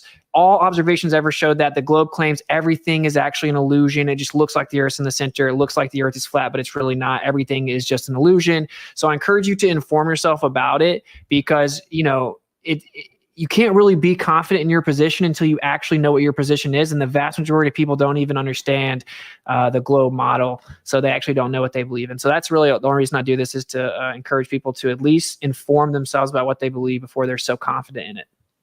Thanks, Austin. Thanks so much, dude. Dave, lead us out. I'll stay on live after Dave's final here. But yeah, thank you both for coming on. Cool. No, he's absolutely wrong. The default position is that the Earth is a sphere, and as predicted, he chose to obfuscate by going to relativity and Einstein and all these things, which are not helpful. Since antiquity, we've known that the Earth is a sphere. All observations demand that the Earth is a sphere. He was absolutely incapable of answering this. He just did a thing about, if you look in a different direction, it's going to spin the other way. Doesn't make any sense. Was totally unable to explain this. Utilize magnetic declination. Again, these positions are nowhere near the magnetic pole. And so the idea that they could just suddenly all be looking in the same direction because magnetic declination, I'm sorry, David Weiss, I'm sorry, Austin, this is not sufficient explanation. Day and night regions of illumination, all we got was a little toddler, shine a light on a thing where there's supposed to be a dome, even though there's not actually any dome and the sun's going to be outside, or is it going to be inside? Doesn't make any sense either. South Pole, come back to that again, day and night. Southern Hemisphere, we did not get to any adequate explanation of how this route is possible. He just said, oh, they go really fast. I don't remember what he said, some wind or something. And we definitely have absolutely no explanation for this Antarctica Cup ocean race. These boats are not going all the way the entire world, turning the opposite direction of where they are actually turning. So I think that was pretty fun. I think we managed to stay away for the most part from the esoteric aspects of modern physics that Austin likes to spew his word salads about, and we stuck for the most part to things like gravity and things falling. So it was somewhat productive, but I do look forward to Austin going to the South Pole. Hell yeah. I'll go with you, bud. Seeing I'm the built for it. 24-hour sun, and then I can't wait to see his video saying, I now believe it's a sphere, and then we can be rid of this idiotic flat earth disease forever, hopefully. Maybe in 1,000 years it'll come back somehow. I don't know. Gentlemen, you both killed it. You're both incredibly entertaining and very respectful and well prepared. And I want to thank you for coming on. And I want to remind everyone in chat